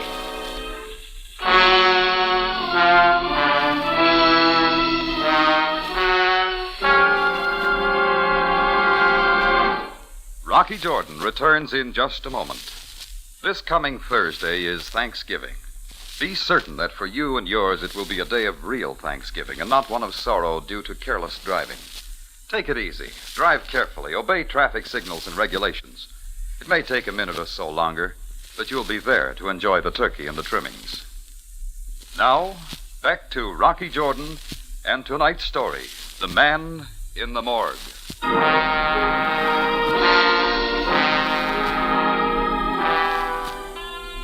I pulled myself to my feet and looked around the dingy hotel room.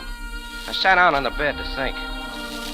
It all started with a corpse with my passport, then a girl secretary in the consulate with a perfect set of duplicates. From then on, everybody began to react to Rocky Jordan like poison. A tall man in a pink robe, a jive-crazy songwriter named Moonlight Bay, a nervous consulate official named Tom Disney, and finally a reporter named Bill Booth, whose voice I'd been listening to on a record. I wondered how Moonlight Bay and the man in the pink robe fitted into the picture. Then I got an idea and headed for the door. Oh! Why, Mr. Jordan. Laurie Rothens, I thought you and Disney were going to dinner. Why, yes. I forgot my purse. My room is right next door.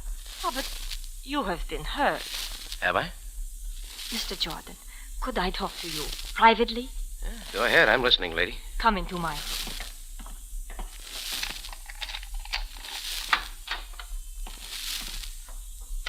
Well? The man who had the room next door. I know who he was. Oh, great. That makes two of us. His name was Bill Booth. He was a reporter. Unless I missed my guess, it was his body that the police fished out of the Nile. But how do you know these things? I try to keep my ears open most of the time. I know why Bill Booth was killed. Because he was too good a reporter, is that right? Yes. You see, Mr. Booth came here to expose a powerful ring who have been smuggling aliens into the United States at a very high price. The scheme was almost perfect, for the immigration officials have never discovered it. Simple trick with duplicate papers, maybe. Yes. Excellent copies were obtained from the original papers belonging to Americans in Cairo, who had no reason to need their own passports. So the aliens traveled as citizens. Tell me, where do you fit into this? When the American consulate learned of Mr. Booth's discovery, they asked me to assist him in every way. I introduced him to various people as an American who wished to return to his country, but could not, legally. Working him from the inside, huh? Together we learned everything, except who was the brains behind the scheme. You don't know who killed Booth? I think I do know. It was Prince Hakim. Come again? The prince in pink. That's what he calls himself. Of course, he is not a real prince, only the doorman at Pharaoh's Jive Palace. You seem to know a lot, sister. Mr. Jordan, Tom Disney is my husband. He is a sick man. He tried to work with Mr. Booth and I, but he could not. We had established the headquarters of this gang as the Jive Palace. Tom was to go there, but... It was too much for him, huh? He was such a strong man when I first knew him. But now, my husband is a coward. You mean he gave up the chase? If this gang killed Bill Booth, they will kill us next. As you said, we know too much. Mr. Jordan, can you help us? What's wrong with the police? They have telephones, you know. No. The consulate has told us to have positive proof before we go to the police. We must be most cautious. Look, Laurie, suppose you and your husband lay low for a while. Somebody planted me in the middle of this. Rocky, you are going to help us. Laurie, tell your husband he won't have to worry much longer. See you later. Now, for the first time in a long series of blind alleys, things were beginning to make sense. I headed back for Pharaoh's Jive Palace on the double. I figured some of the final answers were there. But standing outside the door when I arrived was one more obstacle, which made me slightly over par for the course. Jordan, what do you come here for? Go away. Yeah, the Prince in Pink. Look, Hakim, I don't want to play. Jordan, how often must I warn you? Well, I suppose I have to kill you now. Oh, why don't you come off it, Hakim? I got some questions I think you can answer. Second-grade stuff. Jordan, now you insult my intelligence. This is too much. I know like Get your paws off my collar, Hakim. Ha! Maybe you hit me again? It might take me all night to carve you down to my size, but I'm in a hurry. Listen, about Laurie Routhen. I warn you to stay away from my love. I am upset now. You go. Go! The Prince in Pink towered before the pink door under the pink sign. My fist was already sore from hitting him the first 2 times, so I took another tack. I walked around the building and up the back alley. There was a small window that sent a shaft of light out into the darkness. It was open. I didn't wait around for an invitation. I let myself down through it and landed on a plush couch. The room wasn't as well lit as I thought, but over in the corner I saw one of the things I was looking for.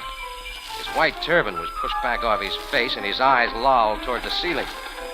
He was listening to a piano that sent notes all over the room. The man in the turban was my ex-friend, Moonlight Bay. Hello, friend. Beat it, Jack. Oh, Rocky. Rocky Jordan. Moonlight, you and I have some things to chat about, and I don't mean Vic Spiderbeck. Now take it easy, Rocky boy. Wait till my man finishes his lick. Well, this is shortwave right from the States. He sends me. No more licks. Especially like that one you gave me across the head. I didn't mean to do it. Honest, Rock. It's like this. When I read this other Rocky Jordan was dead, I remember. He's promised me those Goodman records. I just couldn't see them get shipped back to the States, so So you broke into his hotel room? Sure. Then you came in. I hid in the closet. I got scared. I was afraid you'd find me. So you slip up behind me and let me have it? Listen, Rock, don't turn me into the cops. Give me a break, huh? That depends on you, kid. Anything you say, Mr. Jordan. First, tell me about that character outside. The one who calls himself a Prince in Pink. Oh, him? Oh, the big dope. He's okay. But at least he was. Till he met that dame. What dame? I don't know her name. She used to come in here all the time. Looks like a kid. Blonde hair, done up in braids. Gee, she's got the prince jumping through hoops. But look, Rock, you mind if I turn the radio back on? I gotta get back with the band in a minute. I want to hear this boy. So ends an interlude of piano music which replaced the usual broadcast of Bill Booth and his up-to-the-minute news analysis. We repeat, our studio in Cairo informs us that the wire recording of tonight's broadcast has not been received. Mr. Booth is engaged in extensive research in the Middle East. Until tomorrow night, this is the Moonlight started dialing for boogie music, and I went out the way I came in. It took me 10 minutes to reach the Cairo morgue and another 5 minutes to talk the sergeant into letting me into the place. I got to the corpse of Bill Booth, but the autopsy boys beat me to it. What I was looking for was no longer there. Then I got another bright idea. It was a long shot, but the kind you bet on in spite of the odds. Booth's clothing was neatly piled on a little table by the sink. Sure enough, there it was, under a corner of the water-soaked coat, neatly wound and marked Exhibit D. The long shot paid off on the nose. It was a coil of thin wire, a wire that had been wrapped around Bill Booth's ankle. It looked strong enough to tie a man with and bury his body in the Nile, but it wasn't.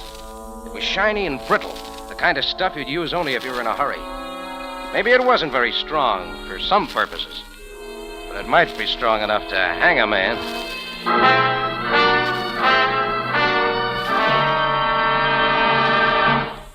Rocky Jordan brings you the ending of tonight's story in just a matter of seconds. If you enjoy adventure, mystery, and excitement, then reserve Sunday nights for CBS. For not only will you hear Rocky Jordan at this same time, but you will enjoy Dashiell Hammett's famous detective Sam Spade and the Whistler. But it's time now for Rocky Jordan with the ending of tonight's story.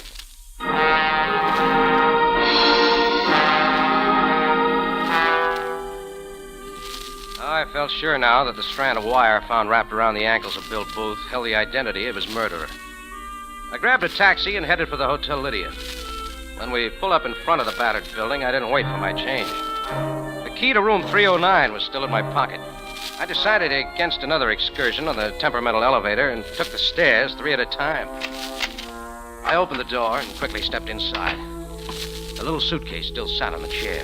It contained the portable wire recorder on which Bill Booth had transcribed his broadcasts from the United States. I opened the recorder, took the strand of wire from my pocket, wrapped it on the spool, and put the spool in place. I plugged in the machine to a wall socket and turned it on. Lawful Esprus, Sierra, no Sripa, Esapusa. Might have known I'd get it on backwards first. I reversed the strand of wire and again turned on the machine. And so tonight, I believe I can finally reveal the full details of this scheme. For tonight, ladies and gentlemen, I have a date with the ringleader of the group. The amazing part of it is that they themselves have led me to this person. And here is the biggest surprise of all. Turn it off, Jordan. For at this time, I say turn it I off. am able to give... The door was open. Coming toward me was a little girl with braided blonde hair, a gun in her hand. Just behind Laurie Routhen stood her husband, Tom Disney. I realize this is very dramatic of me, Jordan. But give me the wire. Sure. Doesn't matter. There was nothing on it I didn't already know. Booth had to be eliminated. Laura, you're telling too much. Maybe he doesn't know. Too late for that, Disney. My story's as pat as a full house. We're holding 4 aces, Jordan. The deuces aren't wild, lady. Booth had all the answers to the slickest little immigration racket in the Middle East. So you killed him. One mistake, Jordan. I did not kill Bill Booth. My stupid husband did it. But you made me. Your own stupid jealousy made you, and you bungled the job at that. But how was I to know he was the one with Jordan's papers? It was your job to know. And only a blundering idiot would have used the wire Look, the family quarrel is very touching. One point I missed. How does Hakim fit into this? Another one of her boyfriends. She wrapped him about her fingers like twine. Sometimes strong men come in handy. Let's get down to business. We will make sure, Jordan, that your body will not be found. I'm following in Booth's footsteps. Immediately. The Nile will swallow any traces of Rocky Jordan. I never argue with a lady with a gun. She directed me down the hall to the ancient elevator. Her husband, Tom Disney, fluttered nervously behind us.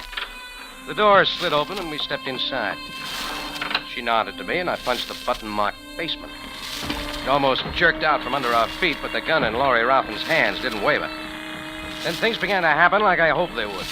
The elevator bounced twice, settled, bounced once more, and came to a stop. The doors slid open. The temperamental elevator had done it again. We had landed in the lobby.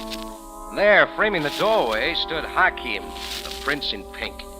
But what made the picture complete, standing slightly behind him, flanked by two of his men, was Captain Sam Sabaya, Cairo Police. Jordan!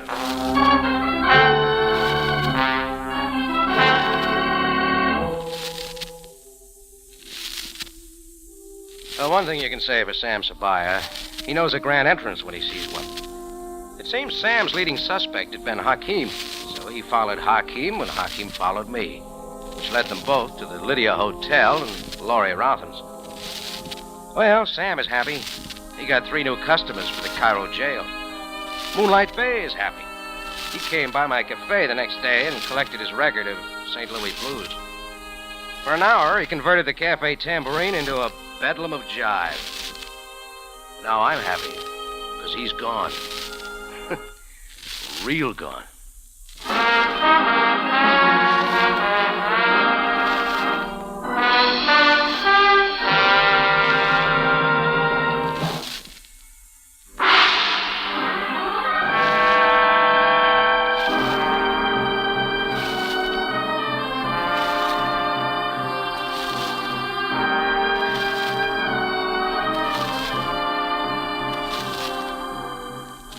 Rocky Jordan is presented from Columbia Square in Hollywood and stars Jack Moyles in the title role. Tonight's story, by Robert Libet, was produced and directed by Cliff Powell, with original music by Milton Charles.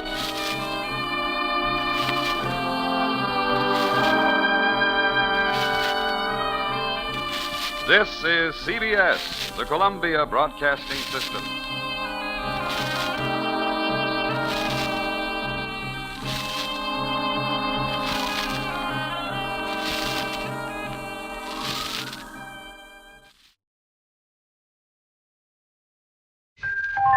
Buy for flavor. Buy Del Monte. Del Monte, the brand you trust for flavor in so many good foods. Time now for Rocky Jordan, brought to you by Del Monte Foods, the brand preferred by more women than any other line of canned fruits and vegetables in the world.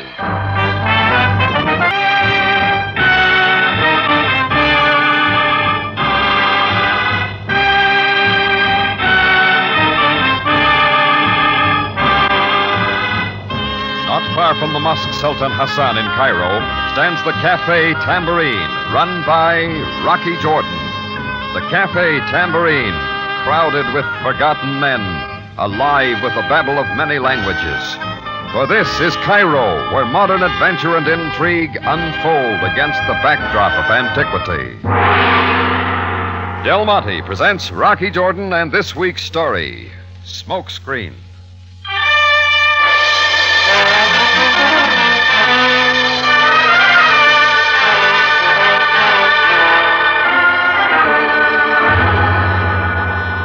It was the other side of midnight, and I was beginning to think I'd spent one of those routine days I could forget. It just goes to show how wrong you can be. The customers and the help had gone, and I walked over to the front door to let a little air in before I locked up for the night. I got the air all right, but I also got something I wasn't counting on. Monsieur Jordan. Monsieur Jordan. She moved in out of the shadows like she'd been waiting there. She was inside like a magazine salesman. But she didn't look the part. She was small and dark, but all woman, with eyes a little too big for her face. Monsieur Jordan, you do not remember me? Oh, give me time. It'll come to me. I was a manicurist. Oh, sure, manicurist at Shepherd's. Oui. Adele, wasn't it? Adele Simoneau. Monsieur Jordan, I had to see you. Well, the light's better in the daytime. No, this had to be tonight. I'm asking you, please, to do something for me. It will not be difficult. We ever heard that before? I'd like to help Miss Simoneau, but it makes a long day. I will pay you if that concerns you so much. I ask no favors. Well? I can answer better if I know what it's about. Oh, thank you, Monsieur Jordan. Wait here but a moment. She moved out the door again and walked a few steps to a shadow near the corner. Then they were both coming back. The shadow was a man, much older and grayed. I wasn't sure about the pallor on his face, but the look in his eyes meant something. I'd seen fear before, too many times. Monsieur Jordan, this is my father, Andrea Simoneau. Hello, Simoneau. Monsieur Jordan, I must explain that what we ask is my daughter's wish. Please, Papa, it is settled. There is no other way. Well, maybe I'm the one to decide that. What's this all about, anyhow? It is little to ask, Mr. Jordan. We wish only that the Café Tambourine remain open for us tonight. That we be permitted to stay here. Oh, I get it. Big convention in town, huh? Hotels are all full. You do not understand. We also wish that you stay here with us to watch my father. He needs watching. I'm trying to tell you. You have only to witness my father's presence here. Oh, I expected something like that. Good night, Simoneau. The tambourine closed 10 minutes ago. You will not help us. Look, I've been taken in my day, but this isn't my day. You walk in here and tell me you want a witness for Papa. Why? Because somewhere in Cairo something has happened or is going to happen. Either way, it won't be good. Because I'm supposed to pull the chestnuts out of the fire. Oh, no, thanks. I burned too easy. I told you I'd pay you. The police work for free. But we can't go to the police. If you let me explain. Sure. I'll stop in for a manicure someday. You can tell me all about it. You see, Adele, I was right. And I thought you were the one person who would help. I was mistaken. Come, Papa. Monsieur Jordan, I do not blame you. Our situation is hard to understand. Monsieur Jordan, your answer is still no. I don't have to spell it out, do I? Good night. She looked at me for a minute without another word. Something in her eyes made me wonder if I ought to change my mind. But I was too late. She turned and opened the door. That's when Simoneau stopped in his tracks. The cat! The cat! Adele! Simoneau, get away from that door. Jordan, help me. Here, let me. Adele. Adele, mon fille. Mon petite fille. Stay back, Simoneau. Let me look at her. Monsieur, she's... I'm sorry, Simoneau. So... The cat. Simoneau, wait. Keep away from the door. Do not hold me, monsieur. Let me go. Get out there. Listen to me. The cat! Simoneau! Come back, Simoneau!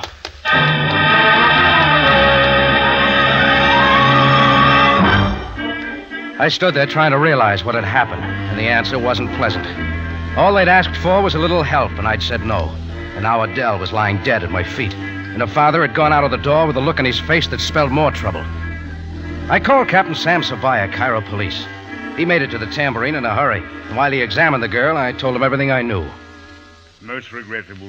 All right, go on, Sam. Tell me I could have stopped it. Well, you have no reason to condemn yourself, Jordan. I'm not so sure. You saw nothing of the assailant? No, but Simoneau did. All he said was the cat. So this is what we must find, the cat. Aren't you forgetting something more important, Sam? More important? Andre Simoneau. I saw the way he went out of here. He's after revenge, Sam. Then who can blame him? Don't you see? He'll cause more trouble for himself unless he can be stopped. The duty of the police is quite clear. We are able to function only after a crime has happened. Oh, sure, that's great. You'll throw half the Cairo police force into a hunt for the cat, but you won't spend 5 minutes trying to prevent a murder. I tell you, my hands are tied. I'm interested in Simoneau only as a material witness. We will find the murderer of his daughter, of course. Sure, you'll find him dead. Perhaps. Unless... Oh, I get it, Sam. Unless I get to Simoneau first.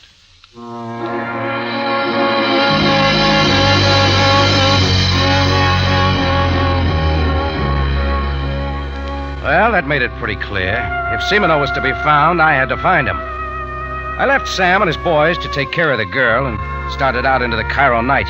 I wasted 2 hours and 20 piastres asking questions to try to get a line on Simoneau. No results. That left the Shepherd's Hotel where Adele worked. A sleepy night clerk gave me her address in the French Quarter across town.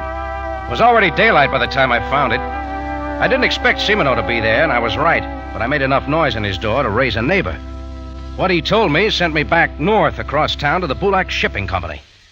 They were just opening up, but a workman was already there, scraping a name off the window. It said J. Constantine and A. Simoneau. The name he was scratching off was Simoneau. Inside, a red-headed secretary sat at a desk in the outer office, putting on her face for the morning customers. She kept right on with the lipstick. Well, an early bird. Do you have an appointment? Why? Do I need one? Well, that depends on who you really wanted to see. I could be satisfied right now. Are you asking for an appointment or a phone number? I bet you got a lot of them there in that book. Andre Simonos, maybe, huh? Haven't you heard? He's not with us anymore. Anything else you can tell me about him? No, but I could try. I get an hour off for lunch. So do I.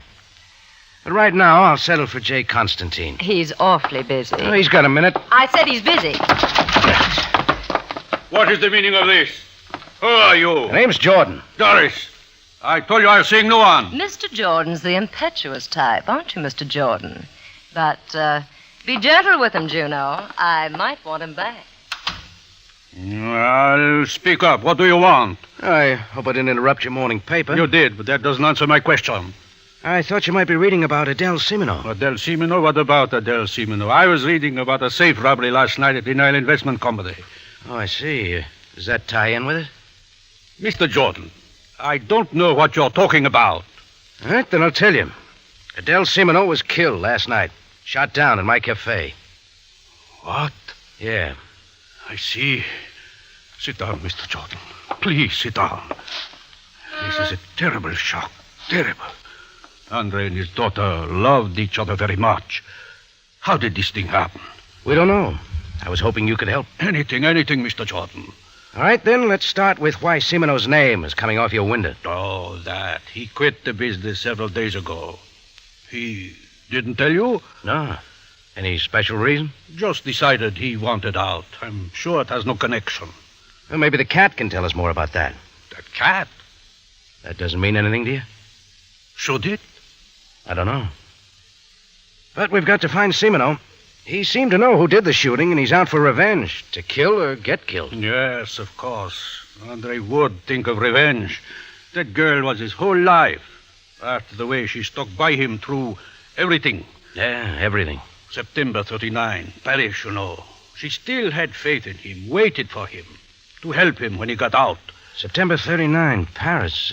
Got out of where? Why, out of... Mr. Jordan, I thought you were a close friend of his. That's right. Obviously, you're not.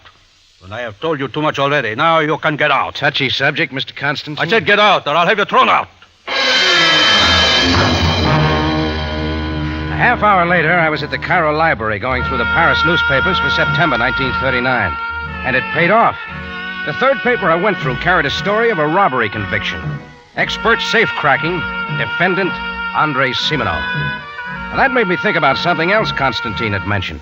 The safe-cracking job at the Nile Investment Company just last night. Well, Sam could tell me more about that. I drove to the Tambourine, parked out back, and started for my office door on the phone. I didn't quite make it.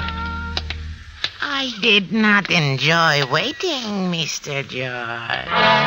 Right there, my search was over. I hadn't found Simino, but I had found the cat.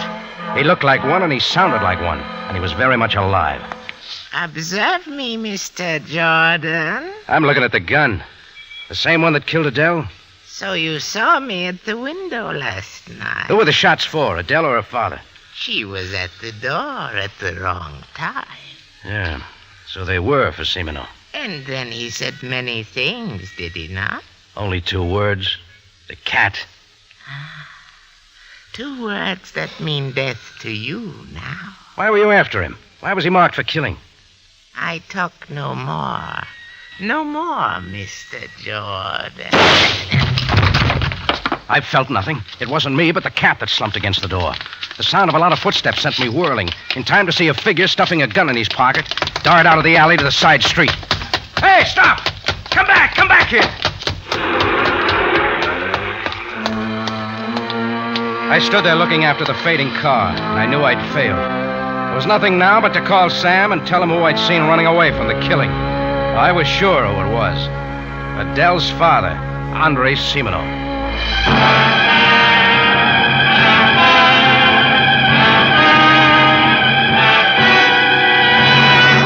Del Monte Foods is presenting tonight's adventure with Rocky Jordan.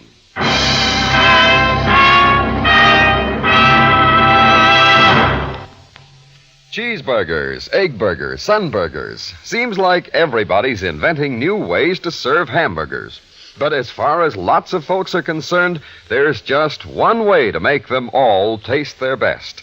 And that's to serve them with rich, extra lively Del Monte catsup. Now you're talking, Larry, and talking flavor. Yes, believe me, that Del Monte catsup has a special zip, a zesty kind of spiced tomato flavor that has just what it takes to put smacking good flavor into a hamburger or do justice to a steak. Well, let me tell you, I certainly make it a point to keep Del Monte catsup in my house. I just can't afford to be without the lift it gives the low-cost foods that I serve so often. You know, Larry, there really is something different about Del Monte catsup. You bet there is. You see, Del Monte catsup is the only catsup made with pineapple vinegar. And pineapple vinegar is a superfine, sparkling vinegar that coaxes out an extra measure of real, deep-down flavor from those plump, vine-ripened tomatoes Del Monte uses. Yet for all its goodness, Del Monte catsup actually costs less than many other quality brands. Now there's value for you. So make yours Del Monte catsup next time. You'll say you never enjoyed catsup so much.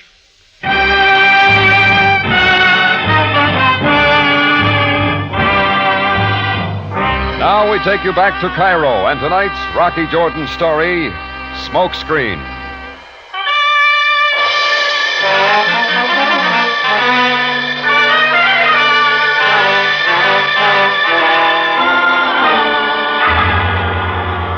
All I'd wanted was to find Andre Semino and keep him out of trouble. But I didn't make it. And it looked like he'd paid the cat in full for Adele's death. So my job was still to call Sam Sabaya and tell him to pick up Semino. Not for safecracking now, but for murder. I got my office door open, stepped over the cat's lifeless form, sprawled half inside and half out, and reached for the phone. Just then, the door for my cafe opened. There stood Constantine's red-headed secretary. Forget about the lunch, Rocky? Not in here, Doris, not now. Oh, you mean we're not quite alone? Just wait for me in the cafe, huh? You shouldn't have done it, Rocky. It was Semino's job. That's why I wanted to find him. Poor fellow. And dressed so nicely. Don't touch him, Doris. What's the matter with you? Keep away. Very well, Rocky. Then you will find it for me. Everybody carries a gun. Search him quickly. Go through his pockets. Sure. For anything in particular? Only the key to his Fiat, nothing more. Get it? Yeah. This what you want? Toss it over here on the floor. Thank you, Rocky. But don't try to follow me. You wouldn't like it. You wouldn't like it at all. She ducked out the open door, and I was on the phone dialing Sabaya. I got a quick answer, told him to get over to the tambourine on the double, and hung up. Then I ran to my car, spun out of the alley, and up to the main drag. I was in time. The little Fiat was speeding down the hill 3 blocks away. After a while, the car pulled up at a deserted spot near the river docks. She was outside opening the car trunk. She found nothing but kept hunting. Under the car seat, under the floorboards, under the hood, but still no luck. Finally, she gave it up in disgust, left the Fiat, and started walking toward the Nile Drive. When I saw her flag down a taxi, I turned to get back to my car and bumped right into a big, shiny badge. You will come with me, Mr. Jordan. In my car. Oh, Greco, you're just in time. Get after that taxi. There's a girl in it that can tell you plenty. You feeble attempt at delay avails you nothing. The Captain Sabaya wishes to see you. He can wait. Enough, Mr. Jordan. The Captain Sabaya is most annoyed by your manner of hanging up the phone without explanations. Now, it is an order. All right, Greco, let's go.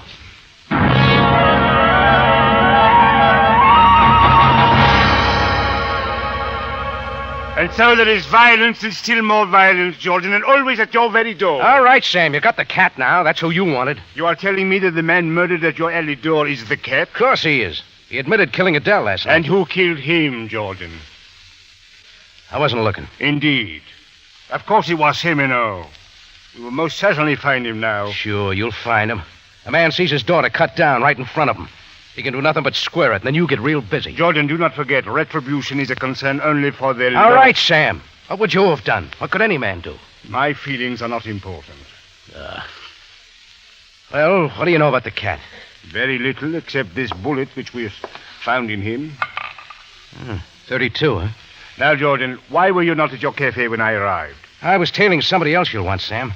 A red-headed secretary named Doris. She works for Semino's old partner at the Bulak Shipping Company. What has she to do with this? Well, ask her. I'd have brought her in, only that's when our good friend Greco showed up. Greco did only as he was ordered. Yeah, sure.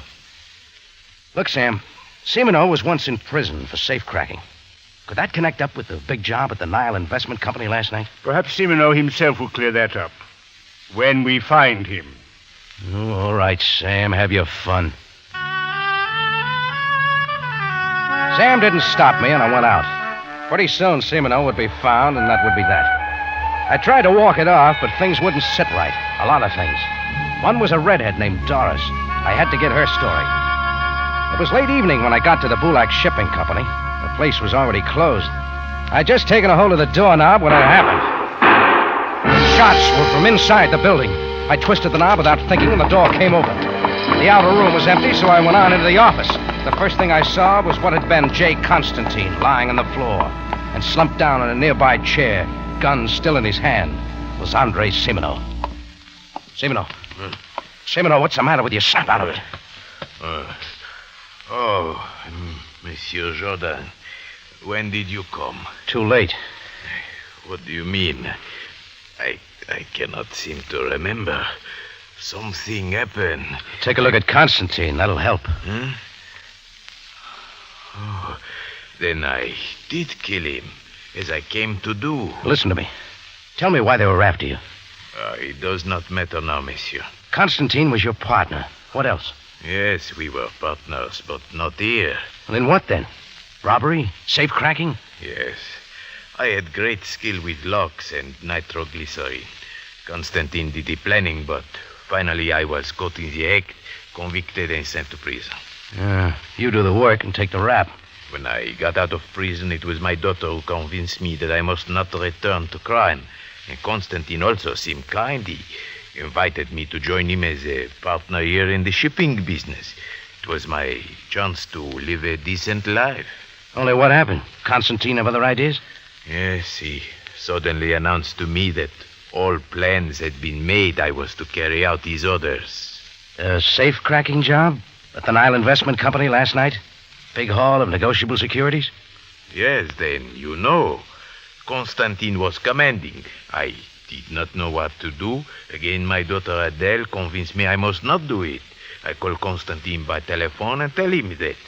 Oh, he was in great fury and said that if I would not do it, he would do it himself and leave evidence that I had been there. Yeah, and that's when you and Adele came running to my cafe. But only to ask you to witness that I do not have a part in the robbery. But Constantine had to get rid of you then. You knew too much. That is why he sent the cat. Not to kill my daughter, monsieur. Me. To kill me. I only wish it had happened so. You know what I have to do now? The police have got to know. It does not matter now, monsieur. First, you better hand me that gun. Take it quickly and call the police. Hey, wait a minute. This the one you used? Why, yes, of course. Is not Constantine dead? No. There's no cordite smell in the gun, and none of the shells have been fired. But, monsieur... Besides, this is a .38. The bullet found on the cat was a .32. How could that be? I went to kill him. You saw me. I do not remember, but how could it be otherwise? I got a good idea, Simino. But right now, you're getting out of here. Hole up at the nearest hotel and stay there. I watched him as he went out and closed the door behind him. I held up a second, then I heard footsteps in the warehouse behind the office. A moment later, the door opened, and it was exactly who I expected. Rocky. Ah, you work nights around here too, Doris? No, I just got here. What are you doing here? I'll show you. Have a look, Doris. I see. It's Constantine. You don't seem very surprised. Oh, it's just that I don't know how I feel. Simino did it, of course. Sure, who else? What do you mean by that, Rocky? Now, why did you come here tonight? I just came back to get a few things I'd forgotten. Same things you were after at my cafe when you grabbed the car key off the cat?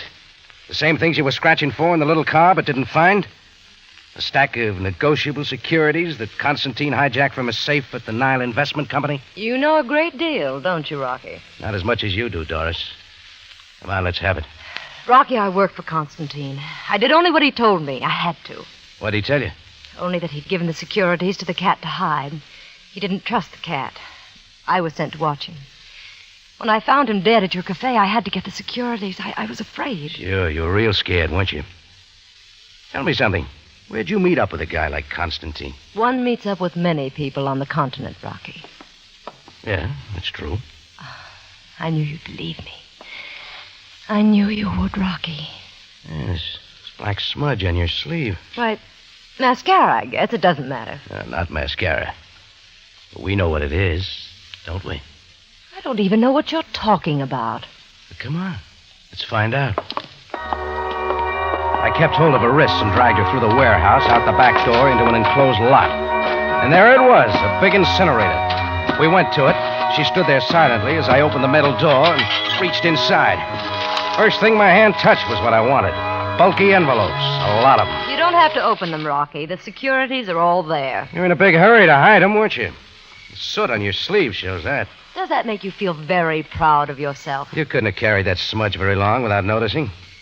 Now, what happened? You heard me coming in the door. You hit him quick, figuring to come back and get him after I was gone. Did I leave out anything? Just one thing. Yeah? That I have a gun. Rocky, no! Can't do it twice, Doris. No! Rocky, give it to me. Yeah, answer's too much. Yeah, 32, like the slug found in the cat. I figure the same will be found in Constantine. Sure, 2 shots gone. Rocky, listen to me. It looked easy, didn't it? All you had to do was get the cat and Constantine out of the way, and the securities were all yours. You knew Andre Simino, half crazed with grief, was after them both, so you stayed with him. Only you fired the shots, not he. But he didn't even realize that he was to take all the blame. Rocky, listen. They're gone, both of them. We have securities now, you and I. No one has to know. Yeah, that's possible. We could keep that lunch date. We could keep a lot of them. Not for an awful long time, Doris. But why? Because you won't be around. Not after the police get through with you.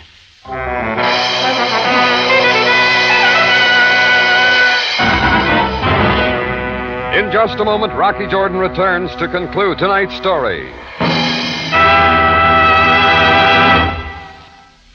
As a mere man around the house, it's a little out of my line to tell anybody how to make a food budget behave. But I do know how many, many women insist that there's no help like Del Monte tomato sauce when it comes to making thrifty cooking good cooking. Don't you be telling me about Del Monte tomato sauce, Larry. Why, my mother uses it, and so did her mother before her. Well, why not? After all, Del Monte is the original tomato sauce. The way Del Monte combines those fine, ripe tomatoes and zesty spices is a special secret. It must be. No other tomato sauce has ever matched Del Monte's flavor. You know you can depend on it, too. That's extra important with tomato sauce, it seems to me, because you cook it in. That's right. The tomato sauce represents only a fraction of the cost of your other ingredients, but its flavor can make or break your whole recipe. Now, Del Monte tomato sauce makes any dish a success, and no mistake. Try it in your favorite stew or meatloaf recipe, friends. Taste for yourself why it always pays to get Del Monte tomato sauce. Back now to Rocky Jordan for the conclusion of tonight's story.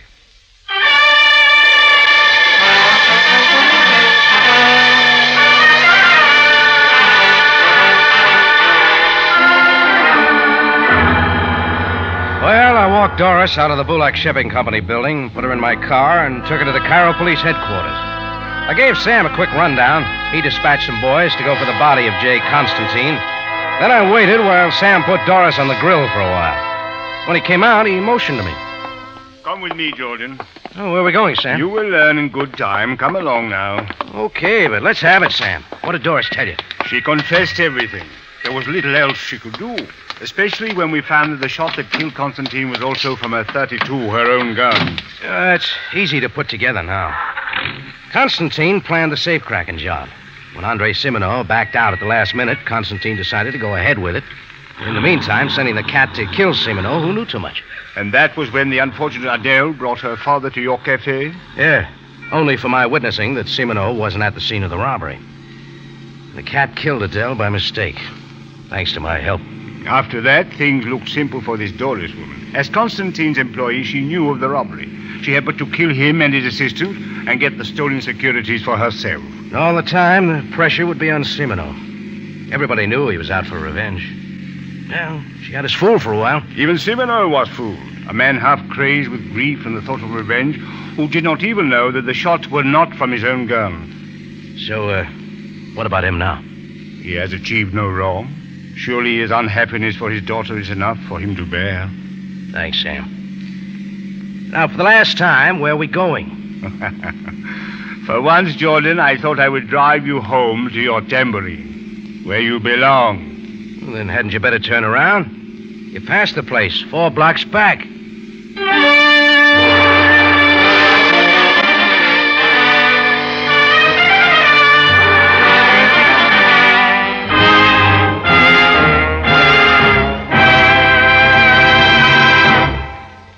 For the finest in tomato flavor, enjoy the whole family of Del Monte tomato products. Del Monte catsup and chili sauce. Del Monte tomato sauce and tomato juice. And Del Monte whole peeled tomatoes. Remember, buy wisely. Buy for flavor. Buy Del Monte. Del Monte, the brand you trust for flavor in so many good foods.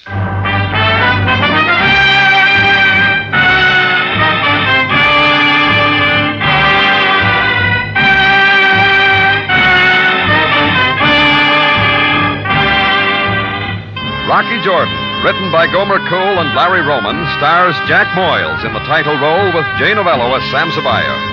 This program is produced and directed by Cliff Howell, with original music composed and conducted by Richard Arumpt. Remember, you have a date next week at the Cafe Tambourine, run by Rocky Jordan. Same time, same station.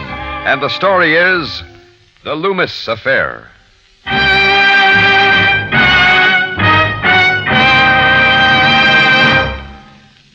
Bring all the delicious flavor of tropical fruit to your table. Serve Del Monte pineapple.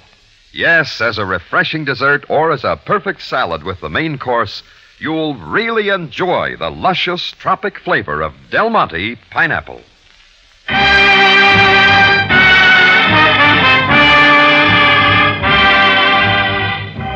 Larry Thor speaking. Rocky Jordan is presented over CBS, the Columbia Broadcasting System.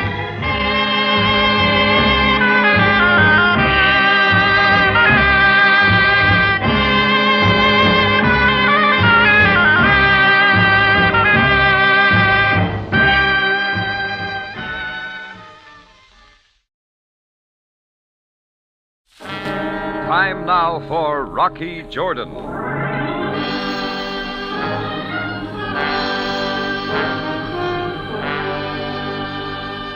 Things had been dull around the tambourine until I got that invitation to the tent of a desert sheik. And it was a great party.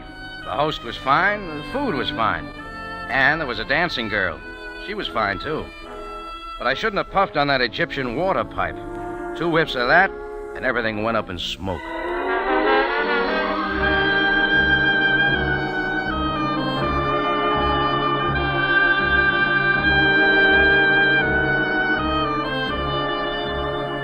Again, we bring you a story of adventure with Rocky Jordan, proprietor of the Cafe Tambourine, which stands in a narrow street off Cairo's native quarter within sight of the Mosque Sultan Hassan. The Cafe Tambourine, crowded with forgotten men from the world's waterfronts, alive with the babble of many languages. Now, Rocky Jordan, and tonight's story, Death in the Sand.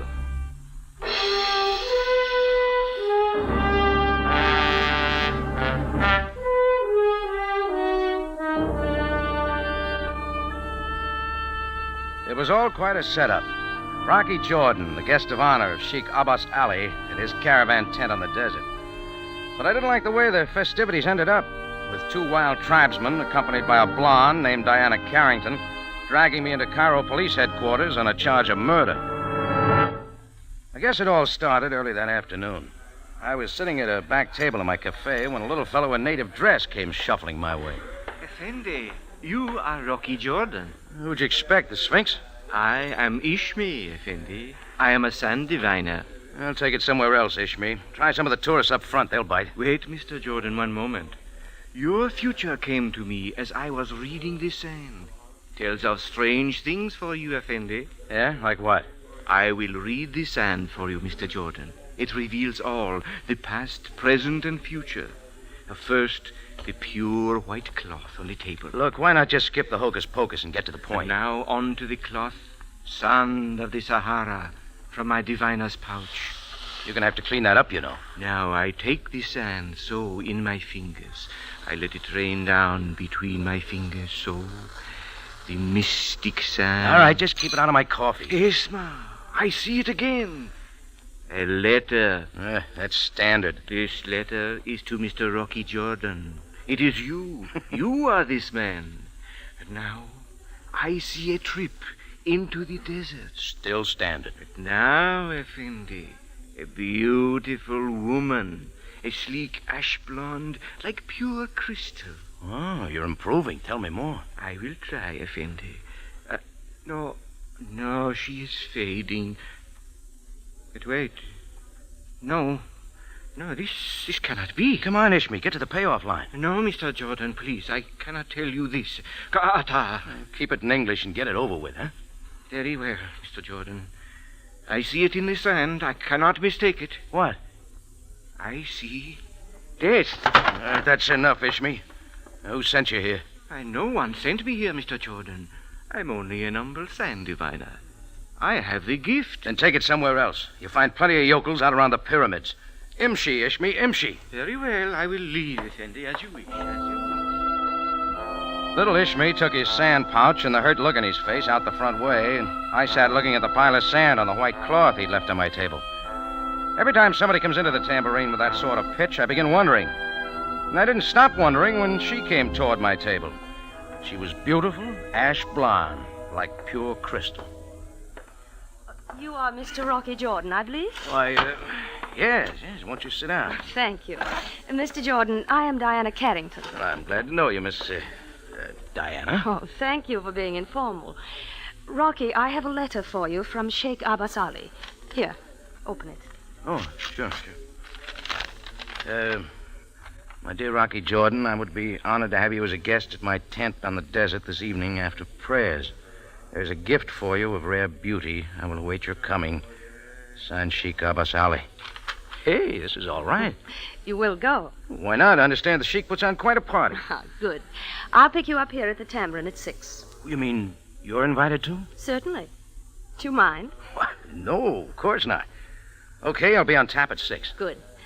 I'm sure the Sheikh's gift will be a great surprise. Goodbye, Rocky. Diana threw me a radiant smile and walked out. It occurred to me the sand diviner's reading of my future was coming true a little too fast. A letter, a crystal blonde, and a trip to the desert. I picked up the square cotton cloth Ishmi had left on the table. It was a napkin bearing the stamp of the Heliopolis Hotel. I decided my little sand diviner had a lot more to tell me, and the quicker the better.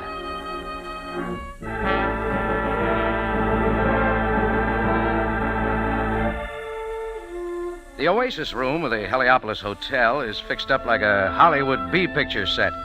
Papier-mâché palms, an oasis made of blue glass with some sand in it. I went in and sat down. Ishmi sat at a table across the room reading the sand for a couple of goggle-eyed tourists. He saw me, jumped, and looked quickly away. And my vision was suddenly blocked by a menu the size of a Sunday newspaper. On the front cover was the picture of one of the handsomest Arabians I'd ever seen. Your service, monsieur? Oh, I didn't bring my glasses. Oh, then may I suggest our specialty? Rice of the Nile, exotic nuts of Arabia, spices from India, blended into a dish fit for a pharaoh's taste. Bring me a plate of ham and eggs. As you wish, monsieur. And send that sand diviner over to my table. I'm worried about my future. At once, monsieur. The waiter stepped over to Ishmi and whispered something in his ear, but Ishmi stayed put. I waited. I finally caught his eye and beckoned to him. Instead of coming over, he turned and disappeared down a hallway. So I got up and followed. When I reached the hall, Ishmi was gone. There were several doors, and I chose the one marked manager. Seated behind a mahogany desk was the handsome Arab whose picture I'd seen on the menu. The picture didn't do him justice. He was clean-shaven, in perfect British dress. As he stood up, he towered over me. May I help you, sir? Why, you the manager? That is correct. I am Master Symbol. Oh, I'm Rocky Jordan, Cafe Tambourine. I am delighted to meet you, Mr. Jordan. Please be seated. No, thanks. Looking for a little guy named Ishmi. Oh, our sand diviner. You will find him in the Oasis room. Not anymore. He's avoiding me like my creditors. I don't like it. That is indeed strange, Mr. Jordan. Ishmi has been in my employ for 6 years. He is my finest attraction. Well, then maybe you can explain what he was doing at my cafe this afternoon. I am sure I do not know. I didn't mind so much his scattering sand all over my place, but he predicted my future a little too accurately. Oh, that is understandable. Ishmi is the finest sand diviner in all Cairo. He has the gift. Don't tell me you think he's on the level. Most certainly. He reads the sand for me often. Ishmi has never failed to predict the future. Huh? Well, thanks. Sorry for busting in, Mr. Symbol. No offense, sir. Well, as your people say, may your mother give you many brothers. Oh, so kind of you.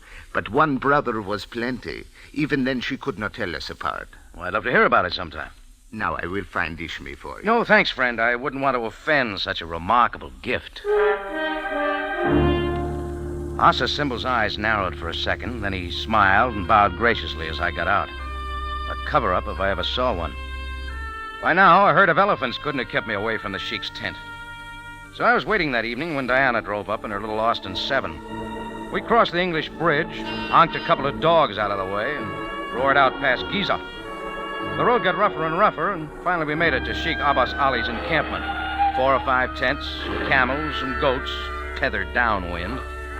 Sheikh Abbas Ali's tent opening must have been 6 feet high, but he had to bend down to come out. Peace be unto you. We appreciate the invitation, Abbas. Alaikum salam, Sheikh Ali. My house is your house. Come now inside. The food is prepared. I've heard your meals even top my blue plate special, Abbas. I trust you will enjoy it. Seat yourselves now. Oh, do you wish forks and spoons? Well, we'll take it your way, Abbas. Rocky was a little surprised that you should invite a woman as your guest, Sheikh Ali. You see, Rocky, we at times yield to the customs of your people. You are very gracious. We all said Bismillah, then the sheik gave us kush-kush and watched us burn our fingers eating it. There were about 5 courses, all hot. We finished eating, and then the sheik politely suggested that Diana go to the tent of his wives. She went, and Abbas watched my reaction. There is a reason, not for the years of Miss Carrington. Oh, so that's it. Rocky, you are a non-believer, but you are my friend. That's right. I like you, Rocky, and I can speak to you. Sure, shoot. I live on the desert. I do not come often to Cairo, but now that I have come to Cairo, I can speak to you.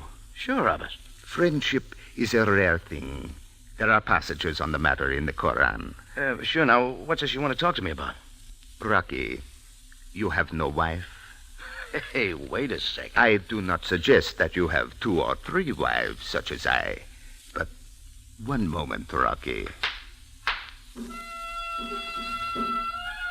Now you will see something, Rocky. Hey. She is beautiful, no? She is. She dances with the grace of a palm frond. Rocky, she is my gift to you. She will be your wife. Oh, now, wait, Abbas. Nothing doing. You're very thoughtful, but I'm just not interested. Oh, let us not argue. We are good friends. We will smoke the water pipe and then discuss it further. She was light brown, the color of the café con leche the Spaniards drink in Morocco. She had on the veil over her face, of course, and a little bit more. We smoked the water pipe as she danced. We sucked the smoke up through the long tube from the water in the glass bowl of the water pipe. The sucking made the water waver.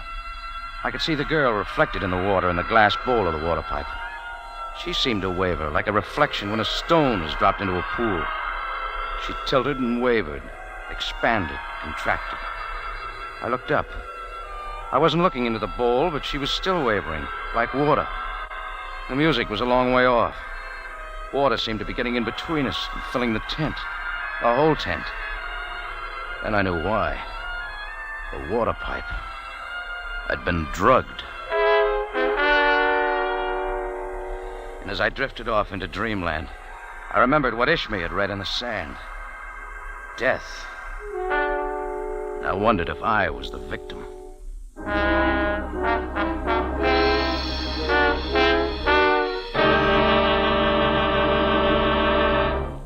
Rocky Jordan returns in just a moment. But first, here's a word about one of the most popular shows in radio. The program, CBS Radio Theater. And this week you'll enjoy The Mating of Millie, a hilarious Cinderella story starring Glenn Ford and Evelyn Keyes. So start your week with a pleasant hour of fine comedy. CBS Radio Theater, Monday night at 6. Now back to tonight's story with Rocky Jordan, Death in the Sand.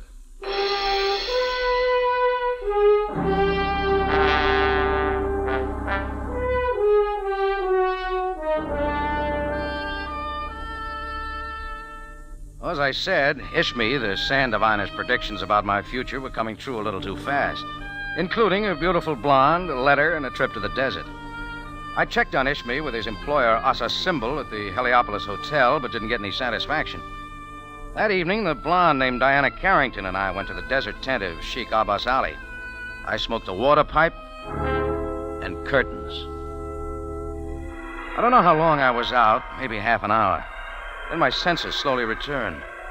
Through the haze, and then more clearly, I saw Sheikh Abbas Ali still seated across from me, the water pipe still in his mouth. The music had stopped, and the dancing girl was gone. Sheikh Abbas didn't move. His chin rested on his beard. I spoke. He didn't answer. I got to my feet and moved over to him.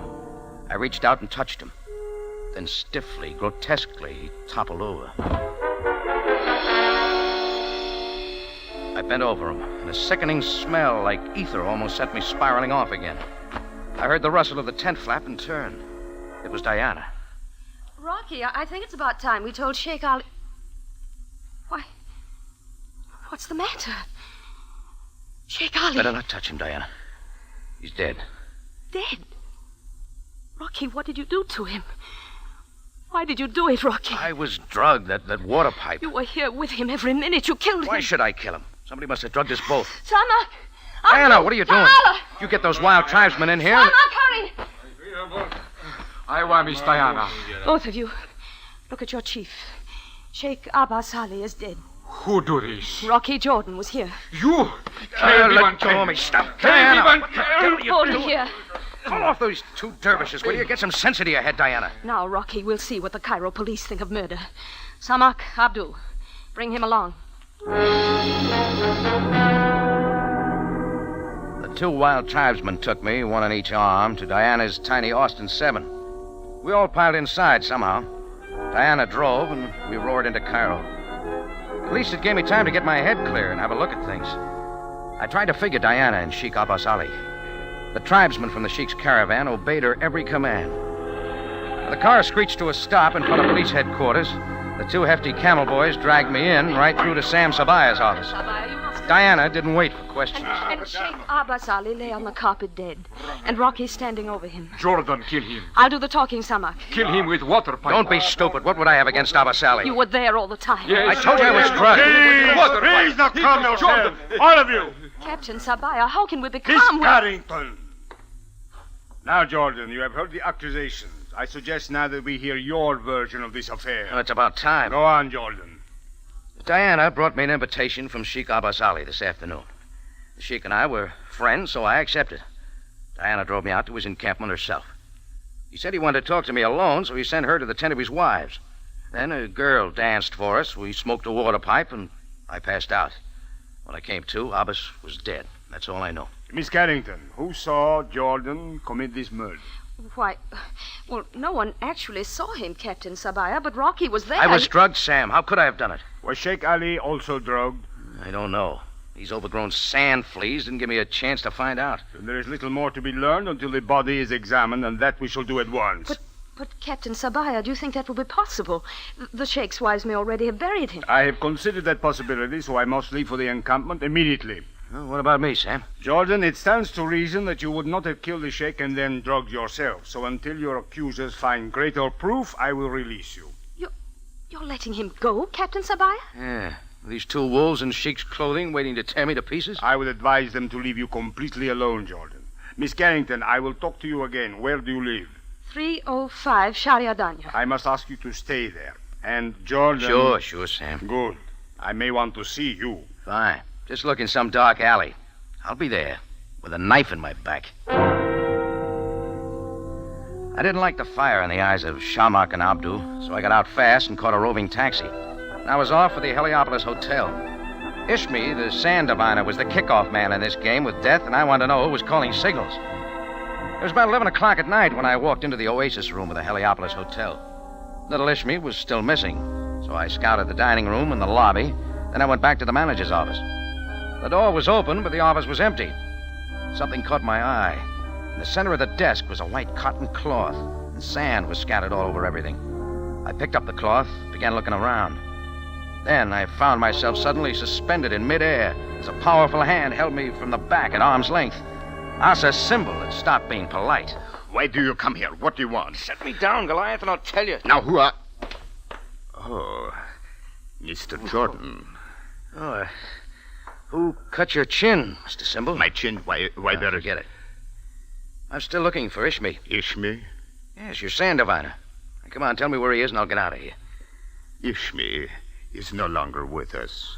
Oh, why not? Why, he is not reliable. There were complaints. That's not what you said this afternoon. Where does he live, then? Unfortunately, I do not know. He worked here and you don't even know where he lived? Perhaps you will find him tomorrow, out about the pyramids. Yeah, maybe. Well, if he comes back, tell him I'm looking for him. I will tell him, Mr. Jordan, most assuredly.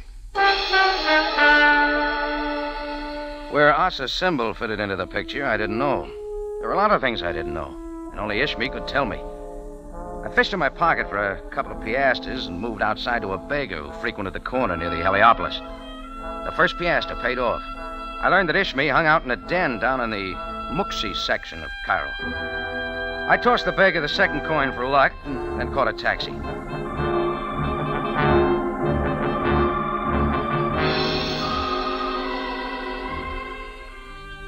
Compared to Ishmi's hangout, my cafe Tambourine is as sedate as the tea room of the YWCA. Ishmi was there. Mr. Jordan. Sit right where you are, Ishmi, and get out the sandbag. I am in no mood to read the sand. For 6 years, I have faithfully served as a symbol. Now he discharges me. Yes, I know. That's what happened between you and your boss. Mr. Jordan, every night it was my custom to read the sand for Asa Symbol. He relied on me. I have the gift. Sure. What happened? Tonight, I went to his office. I was ready with the sand when he came in. His actions were unspeakable. Why? Not simply because of my confession, but what happened this afternoon. You mean when you came to the Cafe Tambourine? Yes. I have the gift, Effendi. But when this man offered me 2 Egyptian pounds to tell you those things, I could not refuse. I confessed all this to as a symbol. Wait a minute. Who sent you to the Tambourine? Sheikh Abbas Ali. He paid you to read my future? Oh, yes, but I told you only what he instructed. I did not read it in the sand, Effendi. Did Abbas Ali tell you to leave that Heliopolis Hotel napkin on my table? No, Mr. Jordan. That was my mistake. Yeah. You bungled the job, Ishmi. But I am most furious man, Mr. Jordan. Look, if you please. This menu I brought with me from the Oasis room. Read what he says about me. Yeah. The Heliopolis proudly presents Cairo's foremost occult specialist, Ishmi, the sand diviner, with the personal endorsement and affection of Asa Symbol. You see? Now he throws me out, like a rat into the desert. I am most angry. Yeah. Who's Diana Carrington, Ishmi? I know of no such person.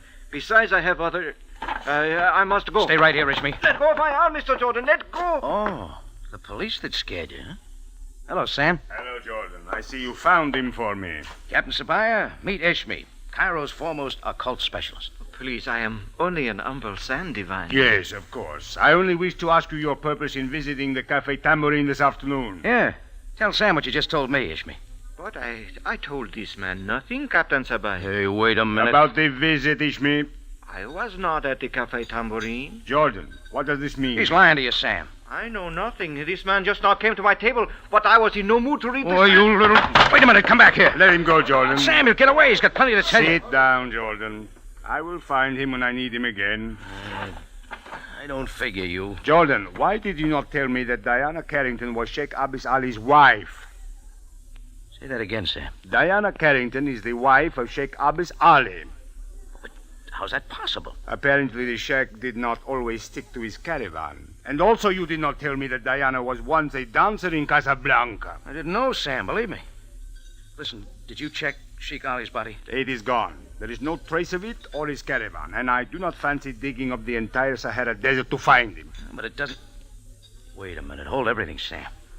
Supposing that wasn't Sheikh Abbas at all. Just a dummy. Jordan, I have talked with both tribesmen who brought you in. They say it was the Sheikh. Well, don't believe them. And at the moment, I am not inclined to believe anyone.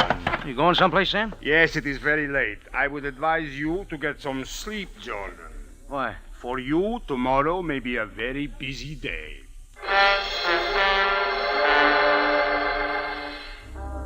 I sat there trying to figure my next move. I picked up the big menu Ishmi had left in his haste, the one with a handsome picture of Asa's symbol on the front cover. Then I took a pencil and tried to make like a London detective, writing down all the elements of the mystery. Sheikh Abbas Ali invites me to his tent. I'm a convenient witness to his death, also a suspect. His body disappears. The crystal blonde who took me there turns out to be his wife, which means that he'd been leading a double life. Scramble that all up with an Egyptian sand diviner, and you end up either cutting out paper dolls or doodling. So I doodled. Yeah, that made even less sense. Then all at once, it made plenty of sense. I had the answer right in front of me. I grabbed the menu, did a fair imitation of a 10-second man out the front door, caught a taxi, and in 14 minutes flat, I arrived at the house of Diana Carrington, the widow of Sheikh Abbas Ali.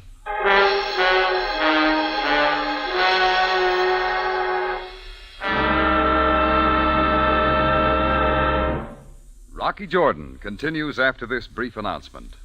Following the Monday night radio theater program, you'll want to stay tuned to CBS for My Friend Irma, one of radio's foremost laugh shows. So after radio theater, stay on for My Friend Irma at 7 Monday night. Now to conclude tonight's story with Rocky Jordan, Death in the Sand.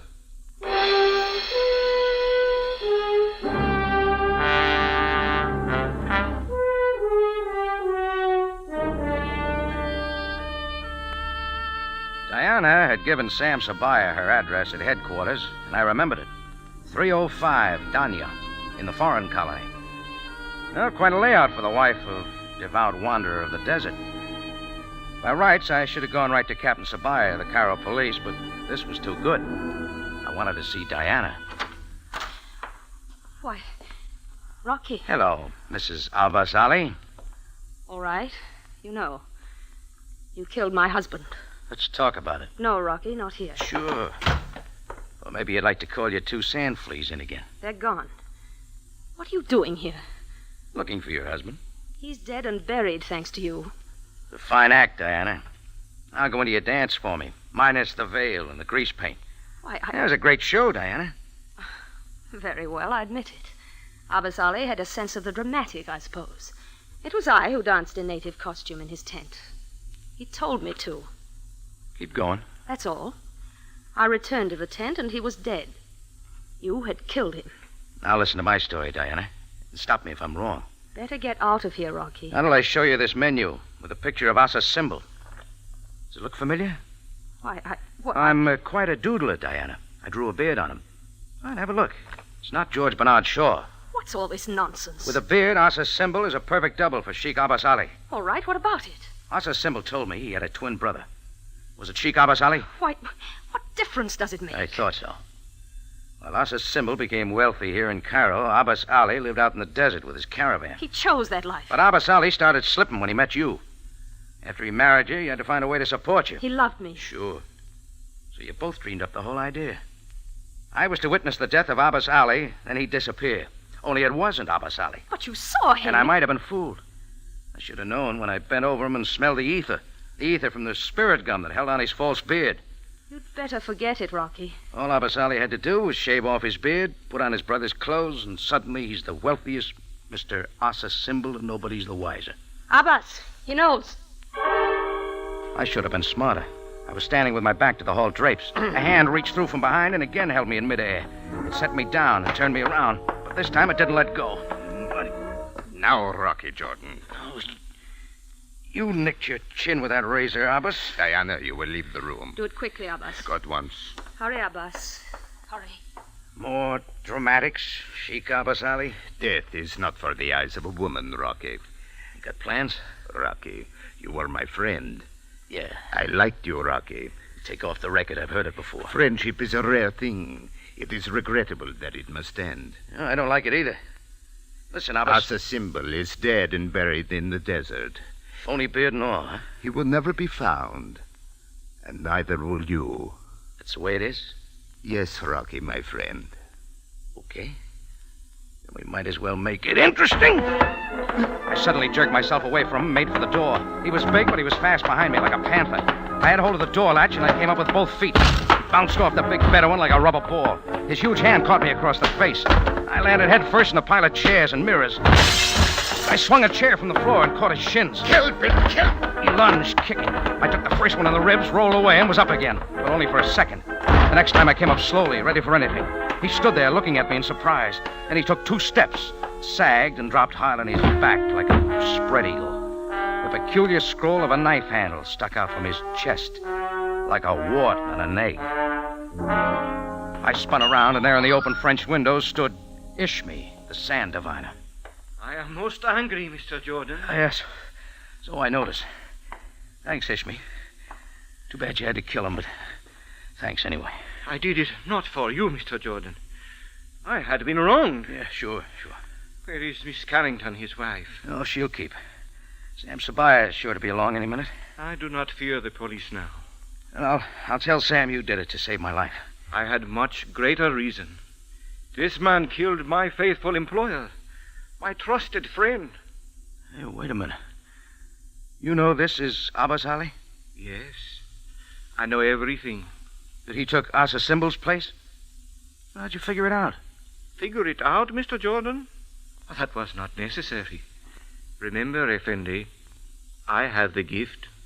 With the gift, it is very simple. Oh, now, wait, don't tell me you... Yes, Mr. Jordan.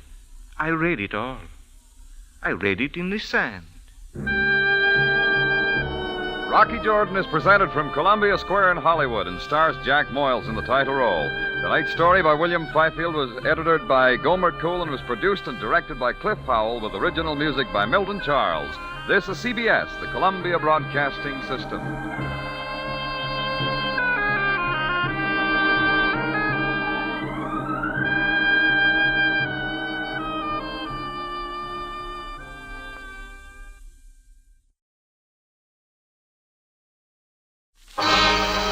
Time now for Rocky Jordan.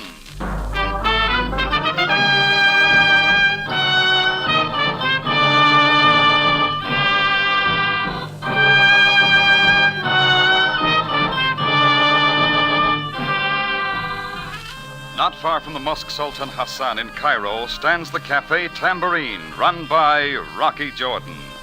The Cafe Tambourine, crowded with forgotten men, alive with the babble of many languages. For this is Cairo, where modern adventure and intrigue unfold against a backdrop of antiquity. Tonight's story, Consignment for Naples.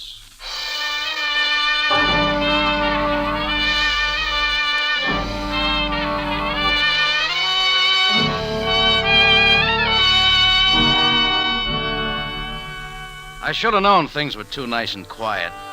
It was in the heat of the day, and my Cafe Tambourine was almost deserted. The cash register was as silent as the Sphinx out of tourist season, so I went back to my office to get some paperwork done. I just buried my nose in a bunch of figures when the next thing I knew, a dapper Egyptian in British clothes and a red fez popped in the office door. He handed me an elaborately embossed card, sat down, snapped open his briefcase, and came out with a fistful of papers. Ahmud Hassan, Mr. Jordan. Great Nile Insurance Company, Cairo. Yes, so I read. Well, I got lots of insurance, Mr. Hassan. Yes, that is quite obvious, Mr. Jordan. And why waste your time? If you please, my call is in regard to a certain cargo which you recently consigned to Naples by way of the Cairo air freight lines. It was insured through my company. What about it? Mr. Jordan, do you not know that the plane carrying your cargo crashed near El Alamein 2 days ago? Come to think about it, I did read about a plane crash, but I didn't connect it up. Your cargo was completely destroyed by fire. So that's it. Well, hardly worth your bother, Mr. Hassan. Didn't amount to much. That is a matter of opinion. Sort of a thank you gift I was sending to a friend in Naples. Some cases of brandy dates. Mr. Jordan, what was in the cases is not our affair. My company has thoroughly reviewed the situation and decided to pay you in full for the loss. I have the check here. You are on the job. We prefer to have the matter settled quickly. Now... Hey, wait a minute. This check's made out for 500 pounds, $2,000. The full amount of the coverage. But I only shipped 5 cases. 150 cases, Mr. Jordan. Insured for 500 pounds. You need a bookkeeper. If you please, the figures are quite clear. Will you accept the check, Mr. Jordan? If that's the way you want it. Very well. Now, if you will sign these papers. Sure, anything to please. Here and here. Yeah. All right, what next, Mr. Hassan? That will be all. Here is your check. Thank you. And now, Mr. Jordan. Yeah? Understand, I speak only for myself when I say that this has been the most disgusting affair in my experience. What? Just what are you talking I will not discuss it. I wish only to say that I think you are a low, contemptible, despicable dog. Good day, Mr. Jordan.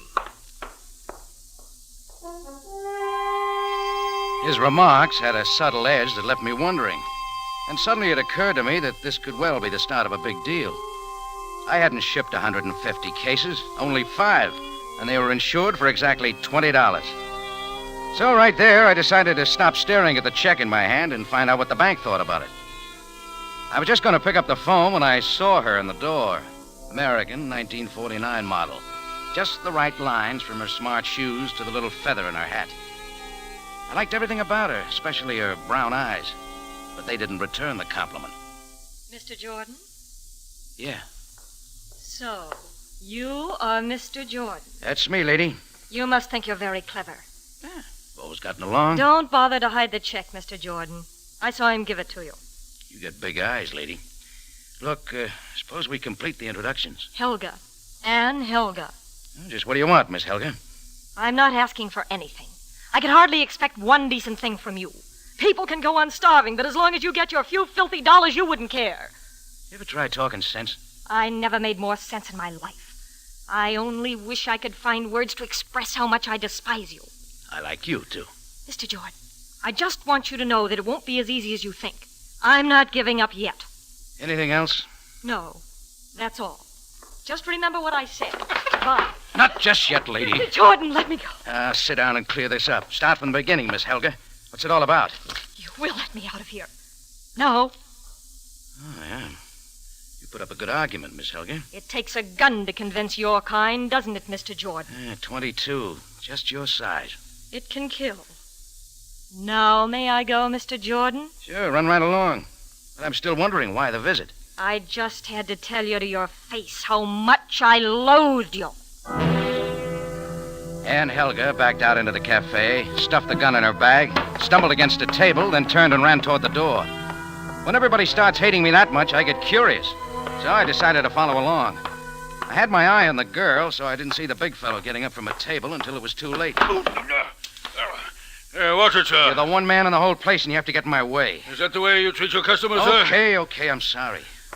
Here, drop this. Thank you. Bad cold, you know. Don't stand too close. And they say bourbon helps. Yeah, I've been trying that. When I finally got to the front door, the street was deserted. Anne Helga was gone. The big guy I'd bumped moved past me and out into the street, walking fast. In spite of the heat, he was wearing a heavy muffler around his neck. I watched him round the corner. Again, I realized I was holding that check in midair. So right then, I made tracks for the bank. By that time, I almost expected the teller behind the window to bite my head off. Well, good afternoon, Mr. Jordan. How's that? I say good afternoon. You don't hate me, Archie? Oh, I say, why should I, old boy? What can I do for you? Oh, here. Why don't you take a look at this check? Oh, of course. That's what I'm here for, you know. And what do you make of it? A rather sizable sum. You want this all in cash, Mr. Jordan? Now, don't tell me the check's okay. Oh, most assuredly. I venture the great Nile Insurance Company can spare a few £100. But you're sure? What about the signature? Oh, perfectly genuine. I've handled many of these checks. I say, you look a bit disappointed. Oh, just surprised. Oh, sorry, you forgot to endorse it. Well, never mind. I think I'll hold on to it for a while. Oh, but I assure you, Mr. Jordan, our money is also genuine. Well, I'll give it a try sometime. The check was good, and that made even less sense. If somebody was promoting a new insurance racket, this was the smoothest job yet. Well, I figured the logical place to fill in some blank spaces was the office of the Cairo air freight lines. So, 15 minutes later, I was talking to the man at the desk. Yeah, I remember you, Jordan. I shipped some cases of brandy dates out of here for Naples a couple of days ago. The plane crashed. I know all about it. So, what's it this time? You and the insurance company better get together. They paid me exactly 480 pounds too much for the loss. And you're complaining? A lot of people are complaining. Let's straighten it out. Look, Jordan, just leave me out of it. Okay, mister. Just as soon as you show the invoice for all that stuff with my signature. Think I haven't got it? I've been waiting for something like this. Look it over, Jordan. Just like that. 150 cases consigned to Naples, insured for 500 pounds. And there's your signature on the bottom. Hey, what is this? You know I only brought in 5 cases. Yeah? And what about the guy that brought in the other 145? You tell me. Just a half hour before the plane took off. Said you wanted them added to your consignment. How do these figures get changed? You had it all figured out, didn't you? Instead of 5 cases, just put a 1 in front and a 0 after it, and you've got 150. Fixed the insurance the same way. 0 after the 5, and you got 500 pounds.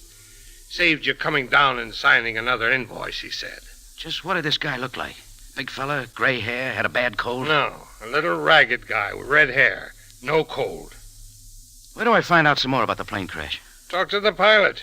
He crash-landed before the plane burned. He's back in Cairo. Oh, where? Get it from the office. I ain't information.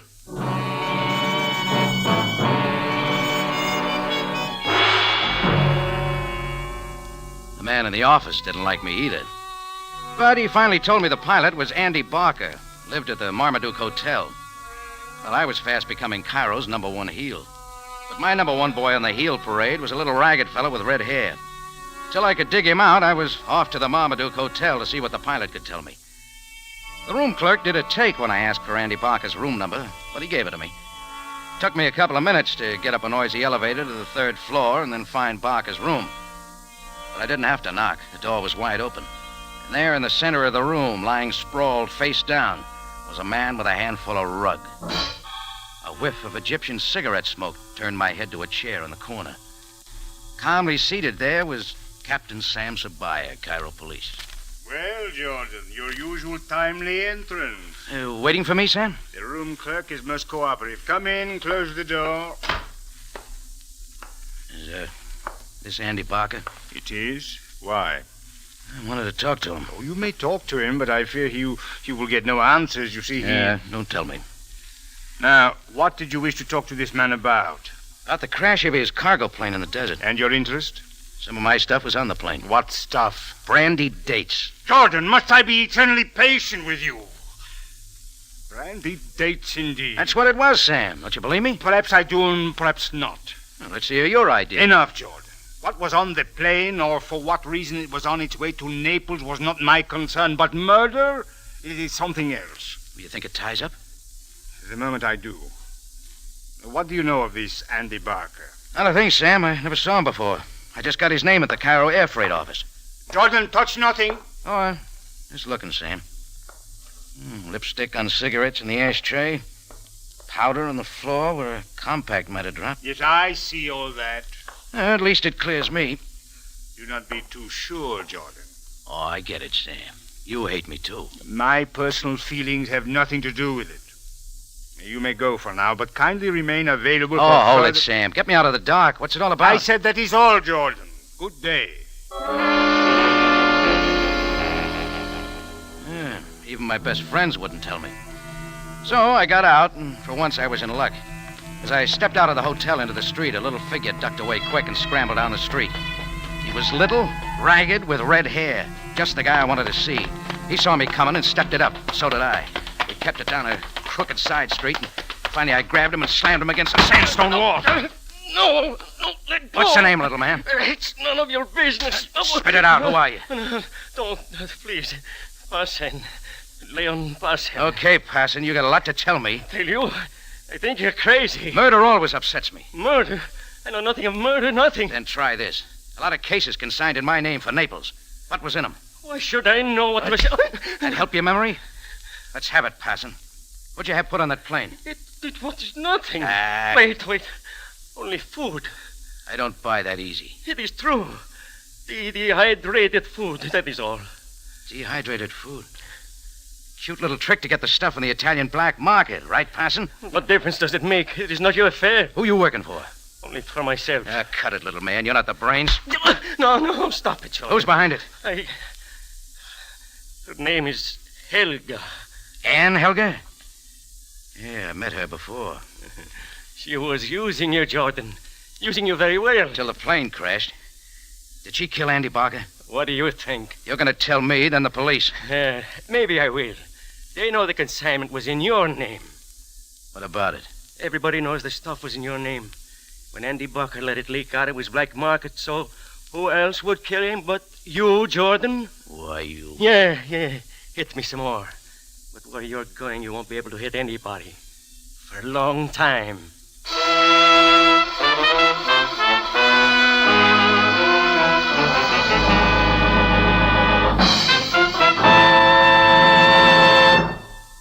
You are listening to Consignment for Naples, tonight's adventure with Rocky Jordan. Every Sunday night on the Pacific Coast from 8 through 9:30, CBS brings you high adventure and thrilling mystery, designed to keep you absorbed in skillfully woven tales until the last surprising moment. Following Rocky Jordan, stay tuned for The Whistler. Then at 9, you'll enjoy Sam Spade and another exciting half hour. Take a voyage into mystery every Sunday night from 8 until 9:30.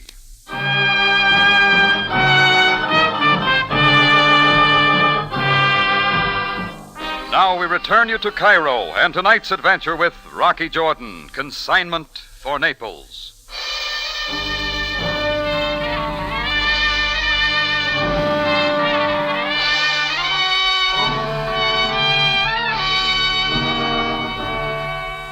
Naturally, I was the last to find out that my name was on a big shipment of dehydrated foods bound for the Italian black market. But when the plane carrying the stuff crashed and burned in the desert, things started happening fast. The pilot lived, but only long enough to get back to Cairo and start spilling. So somebody killed him. Well, Leon Passon told me a woman named Ann Helga was running the show, so she was the one I had to find. There are only about 1.5 million people around Cairo, so I had myself a job. I spent an hour or so checking the steamship and airlines with no luck. Next, I went to the American consulate. You are correct in assuming that one Ann Helga is in Egypt. However, on November 23rd, she moved to Karnak. Her passport expires December 3rd, 1949, Mr. Jordan. That helped a lot. Next, I tried Ali Ben Marood, one of Cairo's know-it-all-for-a-price boys. No, Effendi. At the moment, I know of no such person by that name. However, for a nominal figure, I can produce many women who would answer her description. After a couple of more tries with the same result, I talked to my old friend Bob Hall, a reporter for the Cairo Gazette. Ann Helga. Brown hair and eyes, blue dress. No, Rocky. But I know a red head that'll make you forget her. That's the way it went. I scouted a dozen of the big hotels and was about to give up with the last one when I hit pay dirt. Not Miss Helga, but the big man with a bad cold. We'd met before, right after Ann's visit to my tambourine. I decided to play my hunch and follow the big fellow into the bar. Yeah, better not sit too close, mister. I've got a cold. Let's try some more bourbon. Huh? Oh, Mr. Jordan. You wish to see me? Yeah. Where's Ann Helga? You must be confused. I'm Craig Norris. We met in your cafe this morning. Little accident. Sure. Convenient, wasn't it? It kept me from following her out of the place. Nothing of the Back a little farther. Germs. You're lying, Norris. Germs or no germs, I'm staying with you till I get it. Yeah. Very well. You do know, don't you? This is most embarrassing, Mr. Jordan. I'll bet it is. I did follow a lady into your cafe. You're a man of the world, Jordan. You will understand. Yeah? I'm a businessman, importer, traveling away from home. Lonesome. Well, this Miss, Helga, did you say? Ann Helga. Anyhow, she's most charming. I, too, lost trace of her after she left the tambourine. You a friend of hers? Not exactly. I assure you I will bother her no more.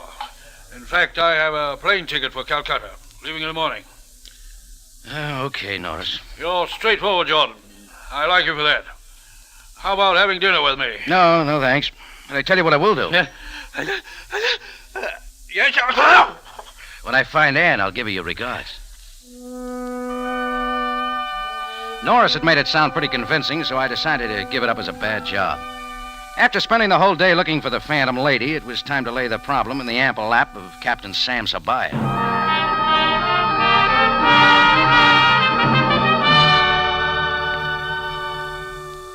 It was late when I got to headquarters, but Sam was there behind his desk sipping a hot cup of thick black coffee, Egyptian style. He seemed to be enjoying it more than he did me. Jordan, when I'm ready to see you, I will send for you. I want you to help me find a girl, Sam. American, smooth number, name's Ann Helga. Indeed, and for what reason? She's all tied up with that plane crash. Of course, and the branded dates. Now get this, Sam. That plane was loaded with dehydrated foods for the Italian black market. Somebody managed to add them to my consignment of dates. I had nothing to do with it. Most interesting. And about Miss Helga. She's behind the whole operation. So you see why I gotta find her. Of course, Jordan. However, I fear that I have priority on this woman. Why? There is strong evidence that she shot Andy Barker. The lipstick, cigarettes, powder on the floor. He was shot with a .22 revolver. No, you'll have to do better than that. Of course, Jordan, of course. You know, there is a witness who saw her enter Barker's room shortly before his death. Who's the witness, Sam? A most interesting character, short and ragged with bright red hair. Named Leon Passon? Jordan, you had nothing to do with this affair, and yet you seem to know everything. Nothing I haven't told you, Sam. Indeed. First I knew about the load on that plane was when the insurance company sent me a check this morning to cover the loss. Yeah, here's the check. Have a look at it. 500 pounds. Jordan, let me suggest that you spend the money very quickly. Why, Sam? Further investigation suggests that the plane Andy Barker crashed in the desert was carrying no cargo at all.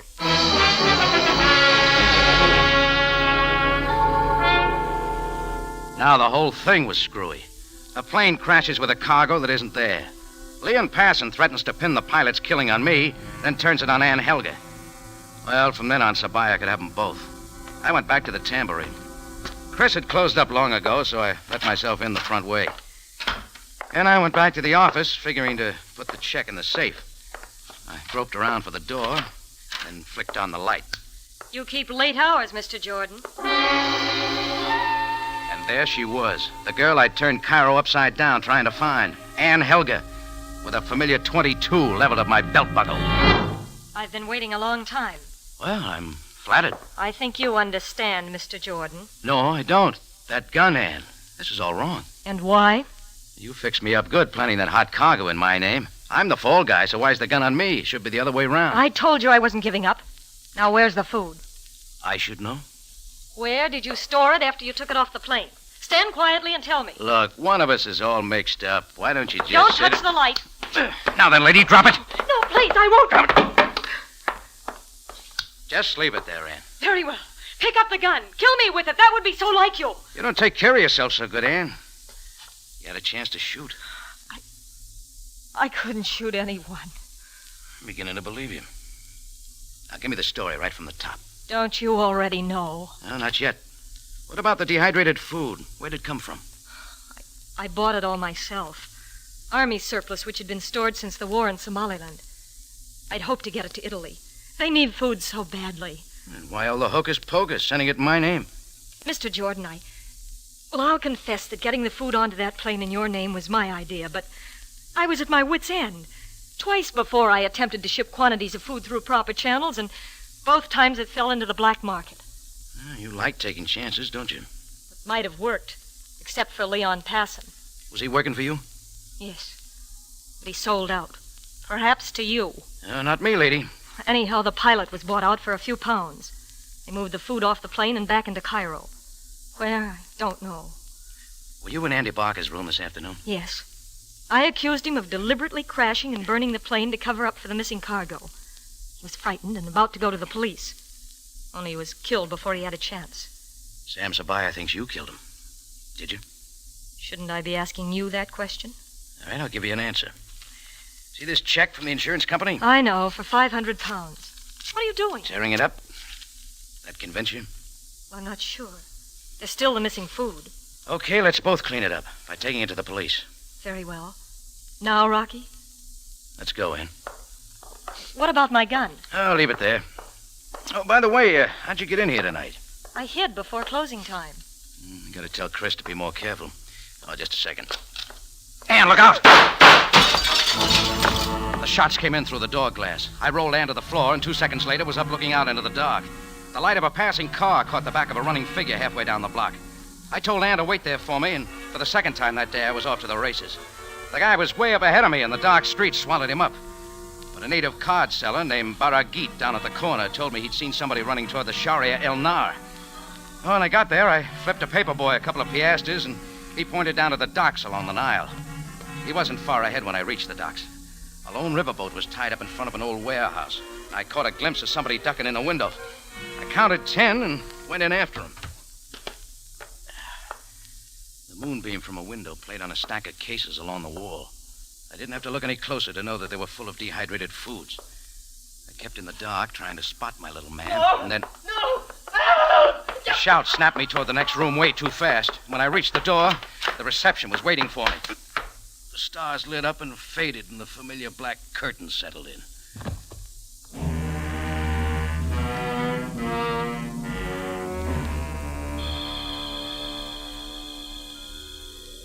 I don't know how long I was out, but when I opened my eyes, it was quiet again.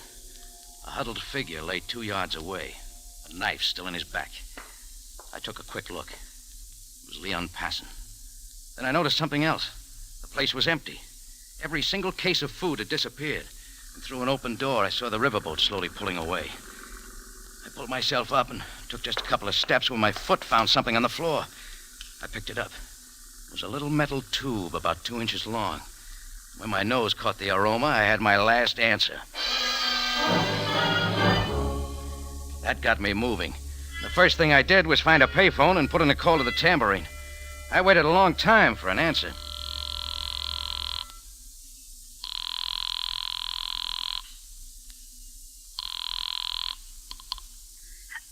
Hello? Ann, where you been? I wasn't sure I should answer. Rocky, where are you? What's happening? We'll save the details. Listen, watch your step, but meet me at the Continental Savoy Hotel as quick as you can. But Rocky... Never mind. Just be there, Ann.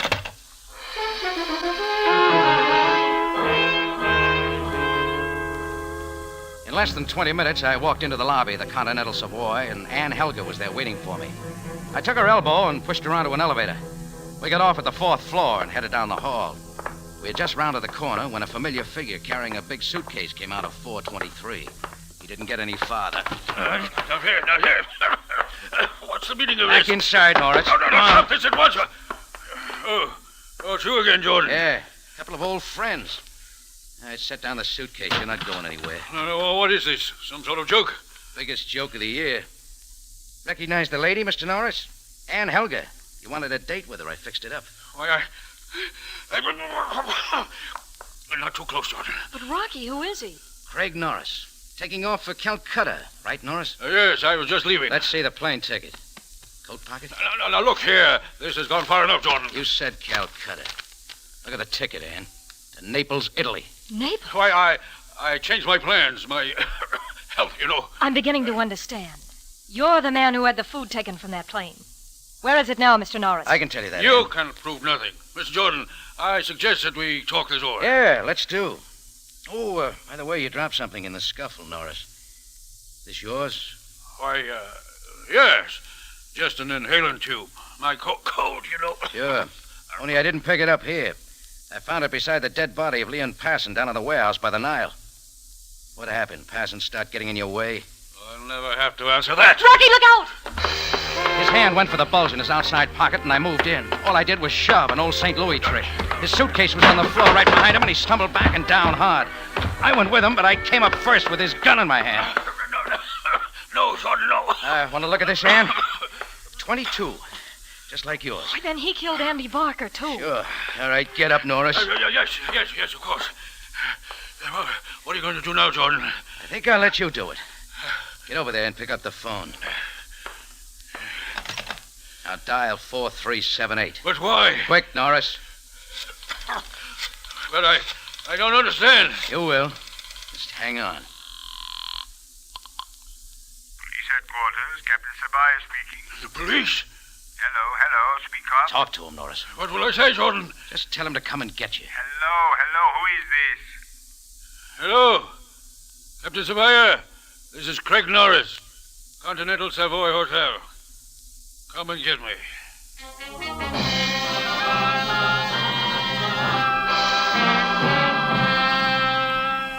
Sam made it in a hurry. Well, this time he saw a lot of things my way. After Norris was salted away and Sam got the story on Leon Passon, there was still plenty of time to send a launch down the river to intercept the boat making its way toward the Mediterranean. And with some extra help, Ann Helga finally got her cargo through to its rightful destination in Naples. Me, I only got one thing. That's all.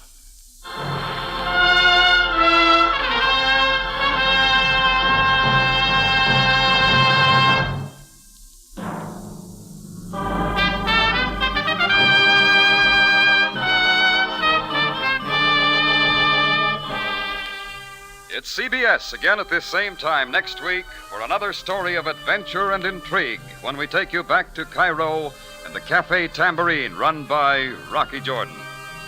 Jack Moyles plays the title role, with tonight's story based on an idea by Bernard Gerard and written by Gomer Cool and Larry Roman. Rocky Jordan is produced and directed by Cliff Howell with original music by Richard Arant. Larry Thor speaking. This is CBS, the Columbia Broadcasting System.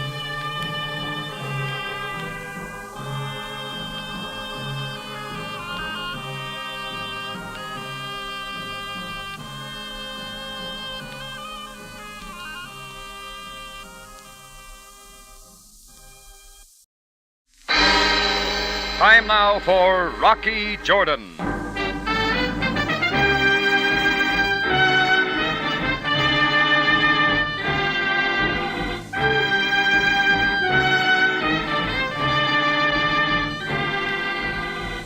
Not far from the Mosque Sultan Hassan in Cairo stands the Cafe Tambourine, run by Rocky Jordan.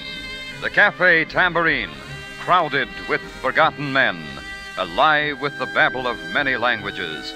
For this is Cairo, where modern adventure and intrigue unfold against the backdrop of antiquity. Tonight's story, The Big Ditch.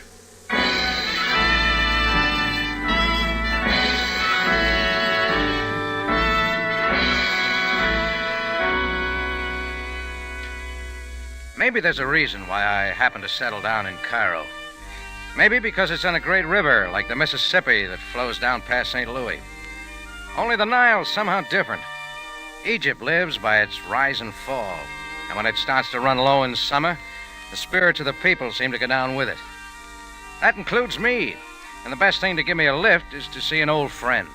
Even a guy like Matt Gallagher. I'd had a big Saturday night in the Tambourine, and along about 11 in the morning, I got the receipts out of the safe and sat down to front table where I could be under a fan while counting up. I was just finished when there was a knock at the door. I shoved the money bag onto the counter. As I threw the latch on the door, I saw his face through the window.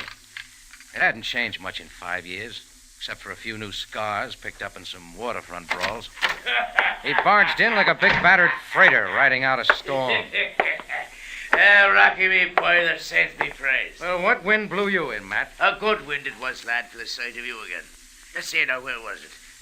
Calcutta, Frisco, Singapore? Oh, don't make me remember. You're thinking of the set to we had with the Sultan's daughter in Istanbul. We rode it out, didn't we, lad? Sure. By the way, how much money did I loan you to get out of town? Bygones, Rocky, bygones. Come now, set me up with a nip, will you? Sure, just add it to your bill. Yeah, that's an idea. Bring around the bottle, me lad. We'll be drinking to all times. Just leave a little of the cash customers, huh? Never worry, me lad, never worry. One day you'll be marking my account paid in full. And plenty to boot. Well, I won't hold my breath till then. Rocky, There are two of us. That calls for another, eh? All right, just one more. Who to this time? Yeah, I got an answer to that, lad. To Francie Bayon. As lovely a lady as ever set her dainty feet on the streets of Cairo. Who? Up with it now, Rocky. Don't be insulting the lady. All right. Who's Francie? Not a new girlfriend. Aye, sir. And there'll never be another. With eyes as blue as the lakes at Killarney. You never learn, do you, Matt? Oh, Rocky, I know what you're thinking. But never again. This is the real thing. Now tell me, when did a girl ever come into your life that there wasn't trouble? Lad, I won't have you saying that about Francie. She ain't like the others. Sure, okay. You say Baby Blue Eyes is here in Cairo? At the Shadrach Hotel, pining her heart out for me at this very minute. Oh, there's nobody like her, me lad. You got it bad again. Aye, and we'll be settling down if all goes well. And that's what I'm wanting to talk to you about. Okay. How much? Well, the fact of the matter is this, that I will be needing a little money. I wondered when you'd get around to it. But you don't understand, lad. I'm cutting you in. On what? Rocky, how would you like to own the Suez Canal? Great. How about it, lad? The Suez. Sure. I put it right alongside the Brooklyn Bridge. You think I'm lying to you, No more than usual. But I'm telling you, Rocky. Look, Matt, this is a touch, and we both know it. It's nothing of the kind. You only show up once every 4 or 5 years, but every time I end up with less money. Now, come on, how much do you want? No, that's more like it, me lad. 150 pounds will swing it. I don't know why I'm doing this, but I'll let you have 20. Only 20 pounds? But the deal, lad. You're lucky I had a good night. I tell you, it ain't a touch now, Rocky. All right, call it a wedding present, then. Here. Well, you want it or not? I'll take it. But There's a phone in my office. I'll be right back. I'll be waiting, Rocky. You can later that.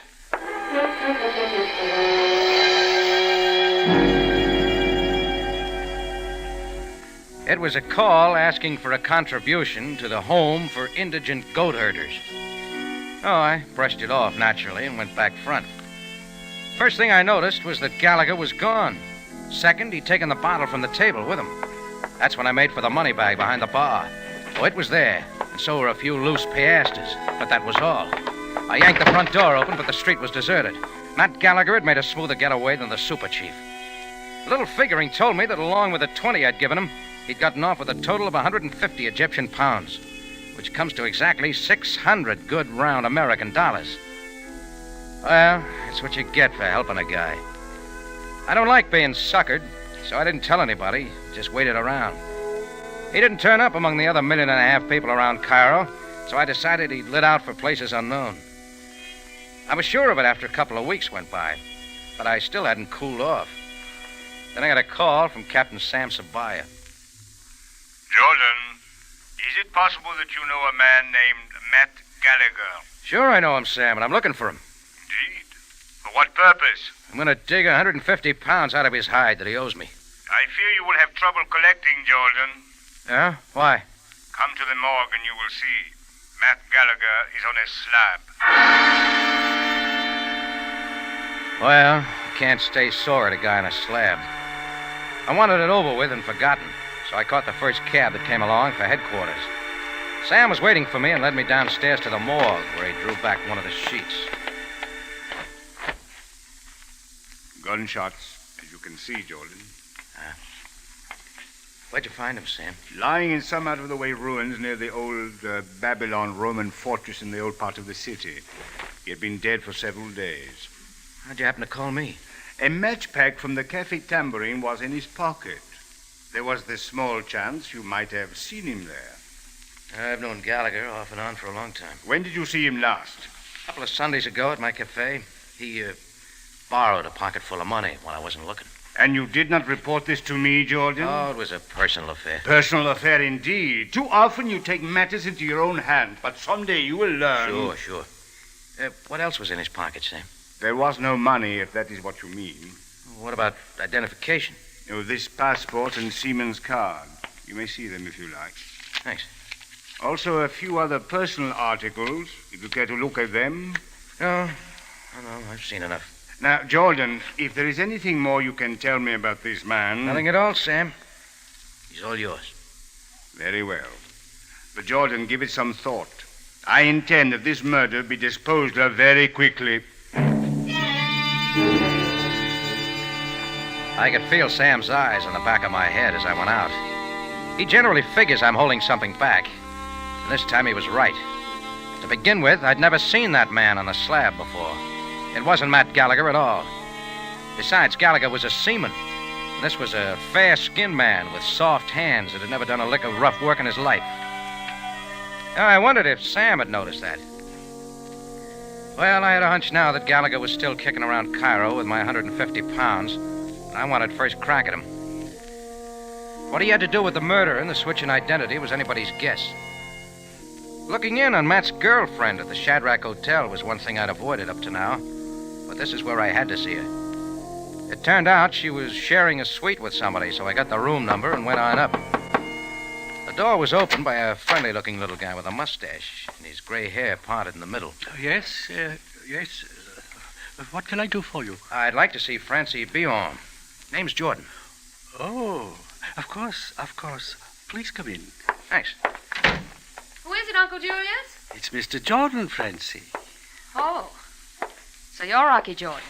That's right. Matt Gallagher mentioned my name? Yes. Bosom pals, he said. A big oaf. Yeah. Francie, perhaps Mr. Jordan will be able to tell us... Give him time, Uncle dear. Oh, yes, of course, my dear. Well? I'm looking for Gallagher. Where is he? I haven't seen him for weeks. What's your guess? Well, from what he told me, you ought to know everything about him. What did he tell you? Oh, something about you and him settling down. Real cozy. Fine chance. He'd better show up in a hurry, that's all I gotta say. What's he up to, Francie? He's up to his gills in Irish whiskey, if you ask me. What else? Oh, I don't know. He's been acting crazy for the last month. A lot of wild talk. Brother, what he wasn't gonna do for me. Buy me minks and sables and yachts. Did he say what with? Who cares? It wouldn't make sense. What do you want with him? 150 pounds, due and payable. Did he steal it from you? Well, he didn't exactly sign a promissory note. Francie, my dear, this is just as I told you. I expressly do not approve of that man for you. We've been all over that, Uncle Julius. But a girl of your culture and refinement, I cannot understand what you see in a person like that. Then stop trying. Where do I look for him, Francie? You might take a swim in the Suez Canal. He says he's going to buy it. Oh. Gallagher told you that, too, huh? That's what he's telling everybody. And the more he talks, the crazier he gets. All he needs is a little dough to swing it, he says. Then it's big times for us. Can you beat that guy? Well, let me know when he shows up, will you? Better be in a hurry. We're washing out of this town plenty quick. Okay, thanks. Don't mention it. Oh, Mr. Jordan. Mr. Jordan. Yeah, Julius? About this robbery. Have you mentioned it to the police? Not yet. Why? Well, it's for Francie's sake. She's such a sensitive child. Well, don't worry, Julius. What I've got to settle with Matt Gallagher is between just him and me. I finally shook Uncle Julius from my lapels, got out of the Shadrach Hotel, and back to my tambourine. As I walked into the cafe, Chris flagged me down from behind the bar and handed over a package wrapped in old dirty paper. It's for you, Rocky. Oh, what is it? I don't know. Messenger said he was supposed to give it to you personal. Only got tired waiting. And did he say who it was from? Yeah, Matt Gallagher. Gallagher? Let's have a look. It ain't wrapped up so good. I'm interested in what's inside. Oh, careful. It's coming apart. Oh, here. Help me here, will you, Chris? Yeah. Great jumping Jehoshaphat, Rocky. What's that? The bundle had come apart in my hands, and a lot of strange-looking pieces of paper lay scattered all around me. While Chris was getting them together, I picked one up and had a look. Like all the rest, it was old-looking and yellow, with everything written in French. At the top, in real fancy lettering, it read, Compagnie Universelle du Canal Maritime de Suez. I began scrambling through the others, and they were all the same, except for a different serial number. I didn't need to know much French to realize that these were shares of stock. Yeah? From where I stood, I, Rocky Jordan, now owned part of the Suez Canal.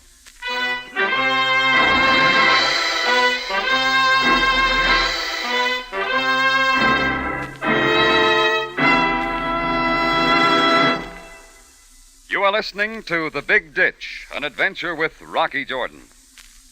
You'll find mystery to your heart's content on CBS. Fine yarns woven by some of radio's top mystery writers.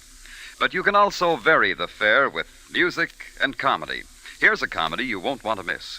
Monday night on CBS Radio Theater, Mickey Rooney stars in Merton of the Movies, a satire on the movie-making industry. Remember, CBS Radio Theater tomorrow, Monday night at 6.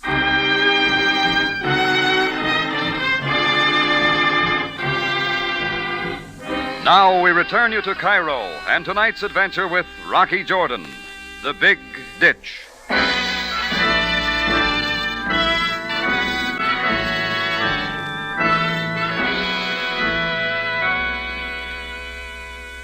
What would you do if somebody sent you a whole stack of shares in the Suez Canal? Paper the wall with them or ask a few questions first? Well, my curiosity got the best of me, too, so I wrapped up the bundle again and headed for the Cairo Securities Exchange.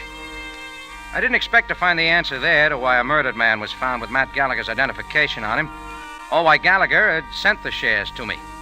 That was something else. I finally got to the right man at the exchange, gave him my name, opened up the bundle on his desk, and waited for him to start laughing. Yes, Mr. Jordan? Well, what about these things? It's the Compagnie Universelle de Suez. I say, Mr. Jordan. Yeah? This is most remarkable. You're bringing such valuable securities in this fashion. Now, wait a minute. Don't tell me they're the real thing. Authentic in every detail. I've seen many of these. The man is indeed fortunate to possess Suez Canal shares. But what are they doing here? I beg pardon? I mean, doesn't the Suez belong to a government? France or England? Oh, a common error, Mr. Jordan. True, the British Crown owns 7/16 of the Suez Canal, thanks, of course, to the brilliant statesmanship of Disraeli when he purchased them from the Khedive of Egypt. Oh, yeah, sure. A great man, Disraeli. A credit to the empire, Mr. Jordan. Look, getting back to these shares. Oh, quite. Carried away, you know. Sorry. Are you trying to tell me that private individuals can own shares in the Suez Canal? Most assuredly. Many people are fortunate to own stock in the Suez. The fact of it is, thousands of shares have been lost through the years. The company is nearing its century mark, you know. Well, how much are they worth? They sold originally for £250 a share. They now run as high as £20,000. Each? Yes, you have 200 shares here. It's possible that dividends have accumulated.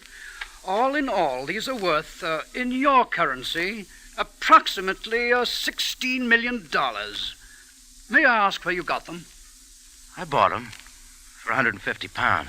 Oh, I say, Mr. Jordan, you're pulling my leg. No, I wouldn't dare. Now, of course, these must be transferred to your name. Oh, yeah, sure, but some other time. You mean you're taking them with you in this manner? Yeah. Thanks for everything. But why? I've decided to get my money back.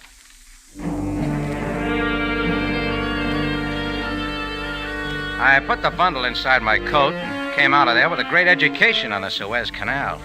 Enough to know that there was a sweet setup for a neat little racket. Only it gets too big when a man's murdered and the stuff's planted on me. And right then I knew I had to find Gallagher and shove the whole bundle down his throat. It was already evening, and I moved along the street, not noticing the beggars or anything else, till a little native water salesman started getting under my feet. Effendi, I have the pure fine water for you. Water like crystal. All right, move along. Himshi. Oh, but it is not of the Nile, Effendi. My water is from the hidden springs of the desert. 1 piastre is all. Alayatik. What's good now? 2 centimes, then. Only for you. No water. Himshi. Mr. Jordan. Where'd you learn the name? This concerns another matter. The Afranki would be wise to listen. All right, get it out. Mr. Jordan, there are certain people with money. They will bargain well. What people? What do they want? I cannot tell you who they are, but they are interested in certain pieces of paper. You tell certain people that certain pieces of paper aren't for sale. Get it? Alwa Effendi. You know where Matt Gallagher is? The name I do not know. Yeah. This help? But perhaps there is another who can help you. Who? The Street of Many Knives, up the hill past the rug weaver's hut. I'll need more than that. I have the water. Hey, wait a minute. Very pure water, like fine crystal water. I could have followed the water cellar, but already night was setting in and I had another errand. It took a lot of asking around and some strange looks, but I was finally in the Street of Many Knives. Nothing more than a passageway that winds up through the desolate native quarter to the east. It's a place a foreigner doesn't go around even in daylight, much less at night. And I could guess how it got its name. The wild dogs were out, but they'd found something else and didn't bother with me. Just before the street ended at a hill, I found the rug weaver's hut and a door just beyond. There was no light, but I knocked. Thought I heard a quick movement inside, so I knocked again. I tried the knob. It was locked. I put my shoulder against the door, and one shove was all it took. The lock snapped, and I was inside just as a hulking figure lunged from the shadows. He had powerful arms around me, and we went down. My knees came up, and we went on over. Then I was on top with my hand in his face. And that and the smell of Irish whiskey cut it short. Matt! Rocky, lad, I didn't know. How'd you find me? We'll skip that. Let's get some light in here. There's a candle on a corner table. But do you have to light it now, lad? Why not? Oh, Rocky, boy, am I glad to see you. You won't be, Matt. Not till you hand over my money. Oh, now, Rocky, lad, go easy on me. I've been in for a rough time of it. Why the hideout? Well, I'd admit it to you, Rocky. I'm scared. Of what, the police? Not exactly. But I'm in a bit of trouble. Why not run to Francie? She's getting out of Cairo. Well, I tell you, lad, I'm giving her up. Francie's too good for the likes of me. Anyhow, I've learned my lesson, Rocky. There's been a bit of strike north of Johannesburg. I'm going there and dig for gold. Come on with me now. Start clearing it up, Matt. What about the guy down in the morgue? In the morgue? You know he's dead. He was carrying your seaman's card and your passport. Sure, I know. But you don't think I killed him, lad. You couldn't think that. I value life too much. Spit it out, Gallagher. Who was he? Walter Logan. He used to work for the Suez Company in Paris. You get all those shares from him? Right, me boy. He offered a quick sale for £150. They'd be worth thousands. Why a price like that? Now, Rocky, you know I don't bother with trifles, asking a lot of embarrassing questions. Go on. We had a little rendezvous, and I bought the shares.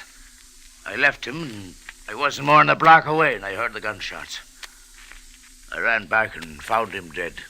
See anybody else around? No, Rocky. But I knew people would be accusing me. They always make things tough on poor Matt Gallagher. Come on. Why the switch?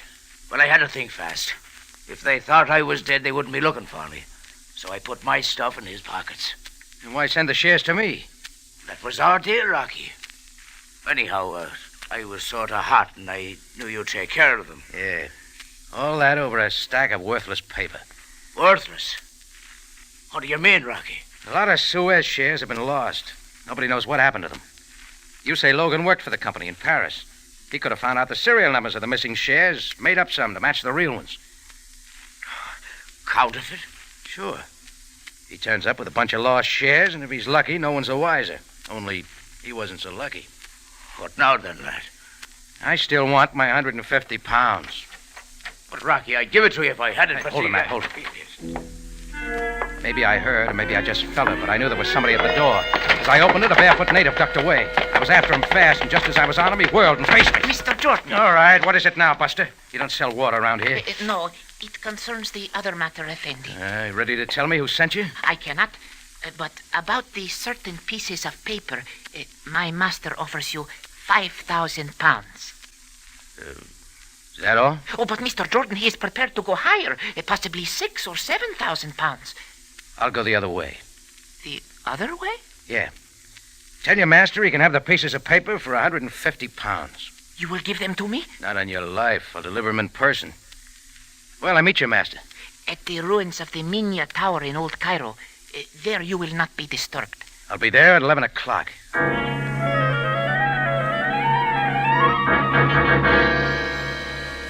The little water cellar vanished in thin air, and I was back dragging Gallagher into the street and down the hill. I figured as long as he'd started this thing for me, he could be in at the finish. He complained like a dyspeptic camel all the way, but I finally got him with me to the tambourine, and there I put in a quick call to Sabaya. What are you trying to say to me, Jordan? I told you. The guy you have in the morgue isn't Matt Gallagher. But you saw him yourself. Why did you not tell me? You didn't ask me, Sam. I didn't. Of all the incredible is this man? His name's Walter Logan. Jordan, listen to me. You have completely upset my investigation. You have come dangerously close. Sam, do you want to find Gallagher or not? Indeed I do. Then put on your snowshoes and mush on out to the Minya Tower in Old Cairo. Jordan, you will first explain this to me, Jordan. See you there, Sam.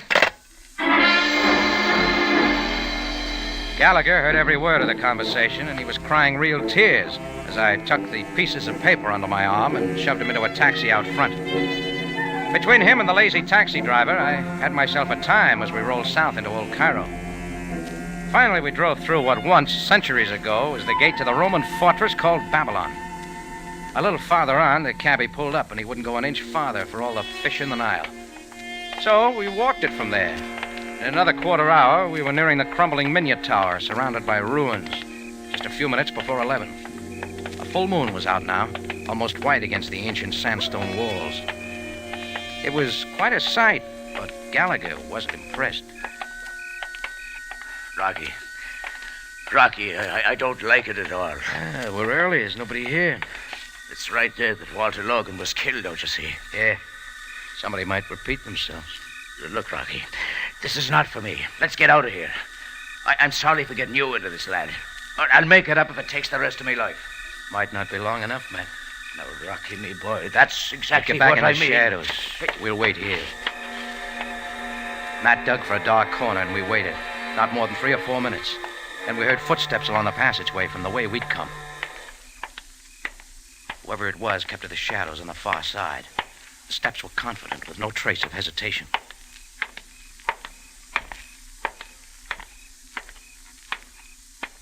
They passed.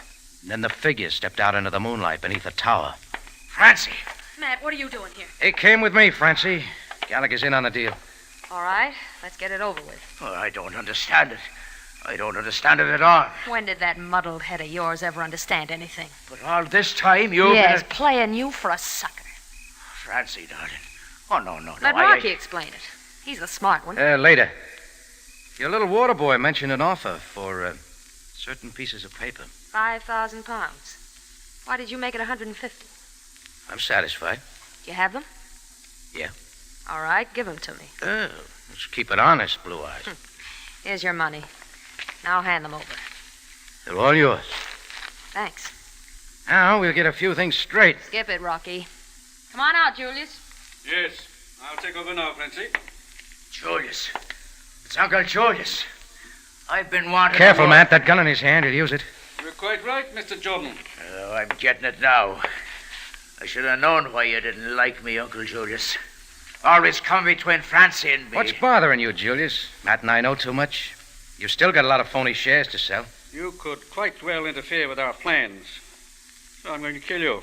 Just like you did Walter Logan. Yes. Well, he fixed you up with his stuff. Why drop him? He was a little man.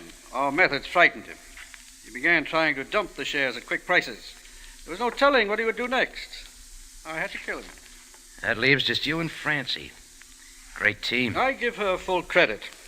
It was she who masterminded our plan. It ain't true. It ain't true at all. I'll not have you saying that about Francie. Shut up, you stupid ox. You forced her into it. You never liked me. And I don't like you either, Julius. Matt, keep back. You'll be poisoning her mind against me no more. Stop, you fool. Stop! You or nobody can stop Matt Gallagher. Matt stopped 2 slugs head on and kept walking in. Then his big gnarled hands were on the man's neck and driving back. Julius had no more chance than a day-old kitten. All at once it was a snap, and he dropped like a wet bar rag. Matt stood over him for a full second, and then he piled on top.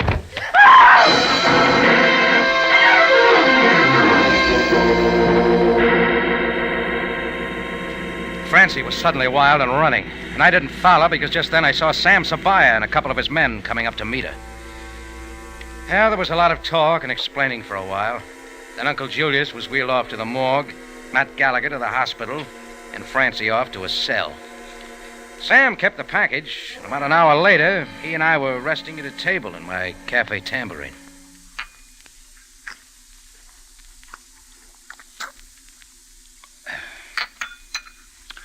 Jordan, you make very good coffee. Sounds that way, Sam. You should confine your activities to just such things as this. Oh, I'm willing. But when a poor sucker like Gallagher comes around, what are you going to do? It is possible there will not be another time. Takes more than a couple of slugs to knock out a guy like him. What Francie did to him will hurt him worse. Perhaps. By the way, Jordan, I'm wondering now what I should do about you. Me? What for? You are guilty of selling counterfeit shares for £150. I think it's about time you looked in that package, Sam. What do you mean? My deal with Francie was for certain pieces of paper. That's just what she got. All torn out of the Cairo Gazette.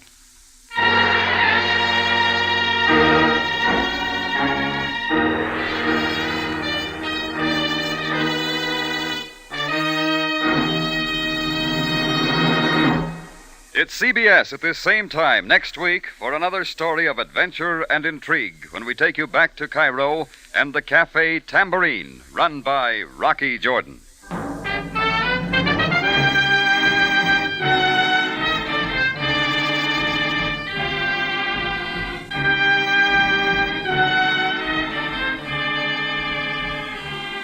Rocky Jordan, written by Larry Roman and Gomer Cool, stars Jack Moyles in the title role and is produced and directed by Cliff Howell with original music by Richard Arant. Larry Thor speaking. This is CBS, the Columbia Broadcasting System.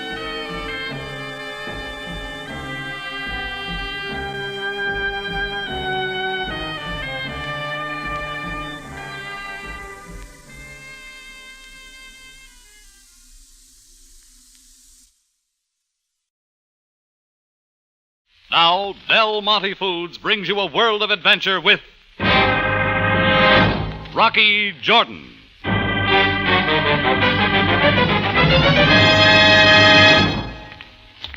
Anything I can do for you, lady? Oh.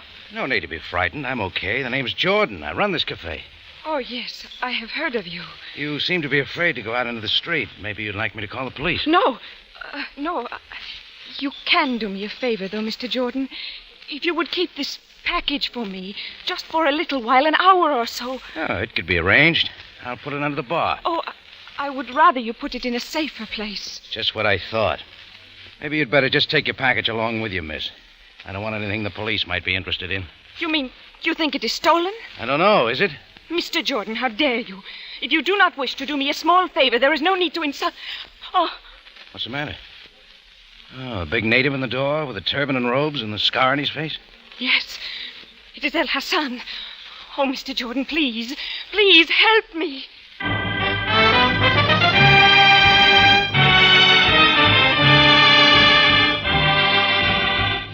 Del Monte, the brand you trust for flavor in so many good foods. Yes, Del Monte, the best-liked brand of canned fruits and vegetables in the whole wide world, takes you now to the Cafe Tambourine in Cairo, gateway to the ancient East, where modern adventure and intrigue unfold against a backdrop of antiquity.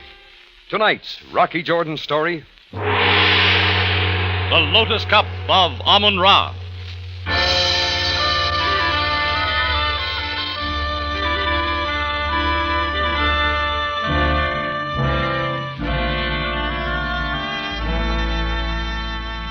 It had started when a beautiful Egyptian girl came into my cafe carrying a package. After a moment, a young man joined her carrying an almost identical package. They talked for a minute, then he got up and left with no more than a nod. She looked like she might be going to cry, but the curious thing was they'd exchanged packages, quickly, smoothly, without a sign. A moment later, she got up and started out, but she stopped at the door and her eyes widened with fear. That's when she came back into the cafe, and I asked her if I could help. It was then we saw the fierce-looking Egyptian in old-fashioned robes glaring at her from the door. He frightens me. Why, who is he? An enemy of my family. A religious man and one who is insane. And he wants the package you have? I think so. And you don't want me to call the police? No, it would only make matters worse. So you want me to keep the package for you? Why? Because you look so kind, and I feel I can trust you. Okay, miss. Maybe I'm a first-class sucker, but give me the package. I'll lock it in my desk in the office. But don't be all night. When will you be back? An hour, 2 at the most. You will give it to no one else? No one. Well, your friend El Hassan seems to have ducked away from the door, but he might be just outside. Will you need any help with him? Not now. He won't bother me now, but he may... May bother me. Well, don't worry. I can handle him. I hope. El Hassan was nowhere in sight when I escorted the girl outside and into a taxi. I came back and carried the package into the office. It was surprisingly heavy, and I was a little bit tempted, like a kid with a Christmas package. But I locked it in my desk and came back to the bar and waited. Sure enough, after about half an hour, El Hassan showed up, all smiles. Effendi, sir. The young lady has made her emissary to get the package she left with you. You will give, please. I'll give it only to the lady herself. But she has sent me. I am her emissary. I, El Hassan, priest of the sun. Beat it. You dare to insult El Hassan, priest You want me to call the police? Infidel. Unbeliever.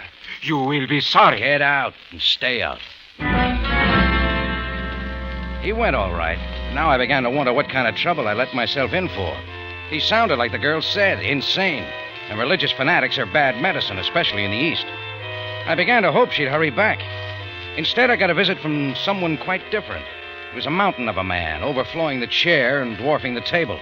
But he was dressed richly and stylishly in European clothes, and he was smoking a cigarette and sipping a drink. And he spoke in perfect, cultivated English in a hearty, friendly tone. You are the famous Rocky Jordan, are you not, sir? My name is Ross.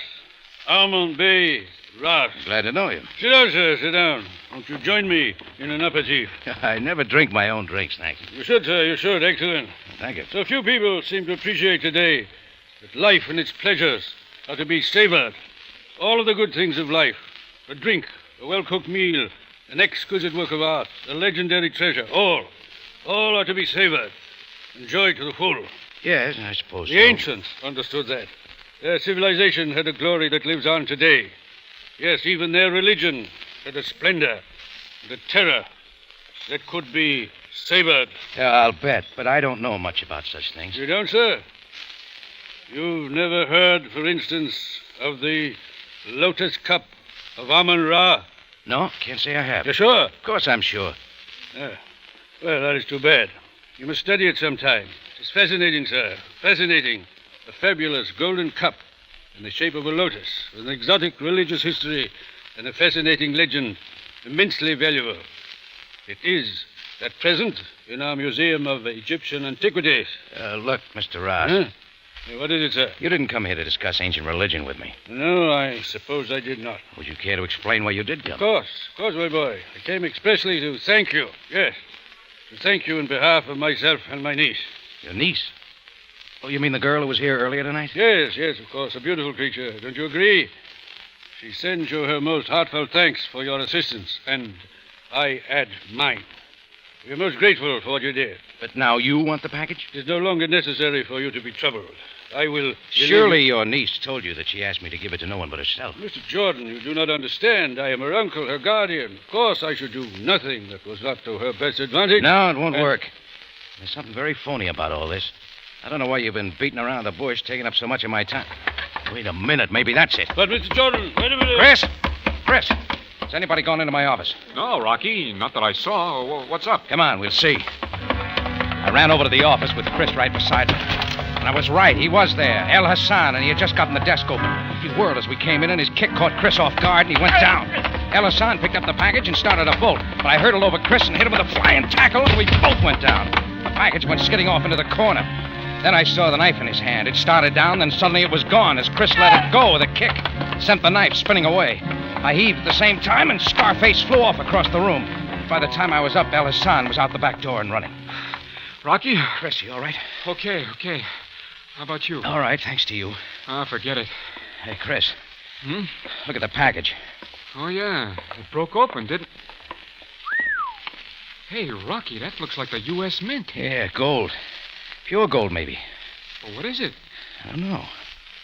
Some kind of cup. Antique, maybe. Yeah. Expensive, like in a museum. It's in the shape of a flower, like a lotus. Like maybe the Lotus Cup of Amun-Ra. Well, what's that, Rocky? Oh, never mind. Look, Chris, keep it with you under the bar where you can watch it every minute. Don't let it out of your sight. What are you going to do? I'm going to pay a visit to a museum. At first, I made a phone call to Sam Sabaya of the Cairo police. I told him I suspected a robbery at the museum, and he agreed to get the top man and meet me there. So when I got to the closed and darkened Museum of Egyptian Antiquities, a squad car was parked at the curb, and Sam and another man were waiting under the light at the front door. This had better be important, Jordan. We took Dr. Harding away from a dinner party. I think it's worth looking into, Sam. Let us hope so. Jordan, this is Dr. Rolf Harding, the curator of the museum. I was shaking hands with one of the most strikingly handsome men I'd ever seen. Dr. Rolf Harding was in his 40s with a dusting of gray at the temples, but he was the kind of man women swoon over. How do you do, Mr. Jordan? It's a pleasure, Dr. Harding. What is it you think might be missing, Mr. Jordan? You have a gold relic called the Lotus Cup of Amun-Ra? Oh, yes, although that is not its official designation. Could we see it, please, Doctor? Yes, of course. We walked through the long, deserted, echoing halls of the darkened museum. It was like walking through the tombs of the dead. How many centuries of ghosts haunted those rooms? Finally, we stopped in a small, dark alcove, and Harding touched a switch somewhere, and a glass case before us was spotted in light. And there, resting safely in its velvet cradle, was the softly glowing gold of the Lotus Cup of Amun-Ra. Well, Jordan, there it is. Of course, you didn't really suppose it was stolen. Well, yes, frankly, I did. Oh, impossible. We have a most complete system of security. But you see, I have a cup exactly like that in my cafe right now. Why, that's impossible. This was the only one in existence, the only one that ever existed. I could be mistaken, but I'd swear that I have an exact copy of this back at the tambourine. You realize the implications, Dr. Harding? Yes. It might mean, for example, that this was not the real one, that a substitution had been made. Gentlemen, this is a terrible thought. Assuming that such a thing were true, who could have made a copy? Who had access to the original? Why, only young Professor Bronwyn is in charge of this section. Or rather, he was. What do you mean, was? He resigned recently, left the museum as leaving Egypt. Oh. By coincidence, today he was to take a plane tonight. Coincidence? That is too perfect a coincidence. What plane? What time? Why, it seems to me the 10 o'clock plane. We're too late. Never mind, come on. We must get back to the tambourine and get that other cup in at once. On the way, I told them about the girl and boy and the exchange of packages, about El Hassan and the attempts to get the cup. By the time I got back to the tambourine, we were all convinced, I'm sure, that the cup I had was the real Lotus Cup.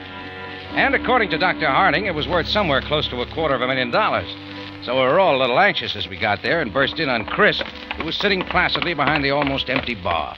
Hiya, Rock. All right, Chris, let's have it. The cup, come on, give. But, Rocky... What's the matter? Haven't you got it? Why, no. Chris, I told you not to take your eyes off it. I didn't, Rocky. But the girl, she came back, and it was her package, you know, so I gave it to her. Did I do wrong?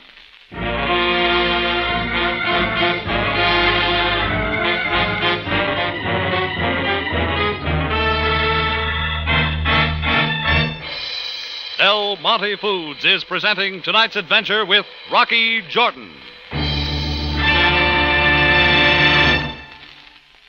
Here now is Larry Thor. Friends, of all the delightful styles of pineapple you've ever enjoyed, I think you'll say the most different, the most exciting, is Del Monte Pineapple Chunks. Different because they're great, big, tender wedges cut from double-thick slices of superb pineapple. That makes each luscious chunk a generous bite size, about 1 inch long by about 1 inch wide. Thick, juicy, just the way you probably imagined you'd eat pineapple fresh on a tropic plantation. And here's where the exciting part comes in. These handsome chunks are full, absolutely cram full of the richest, most refreshing tropic flavor. That's the first thing you notice about any style of Del Monte pineapple. Because Del Monte raises its own exclusive strains of fruit, picks and packs them right at their best, when natural tartness and sweetness are in perfect balance. Really, for sheer eating pleasure, try Del Monte pineapple chunks, tossed in a salad, or cool and sparkling in gelatin, broiled with barbecued meats, or just by themselves for an easy-eating dessert. Remember, I'm talking about chunks. Del Monte Pineapple Chunks. Ask your grocer tomorrow.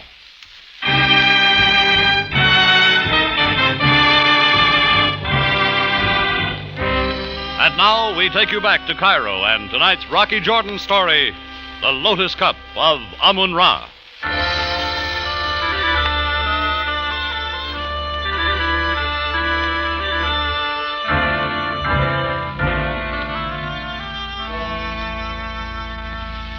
It was no use blaming Chris for letting the cup get out of our hands. It was my fault, and Sam Sabaya let me know it.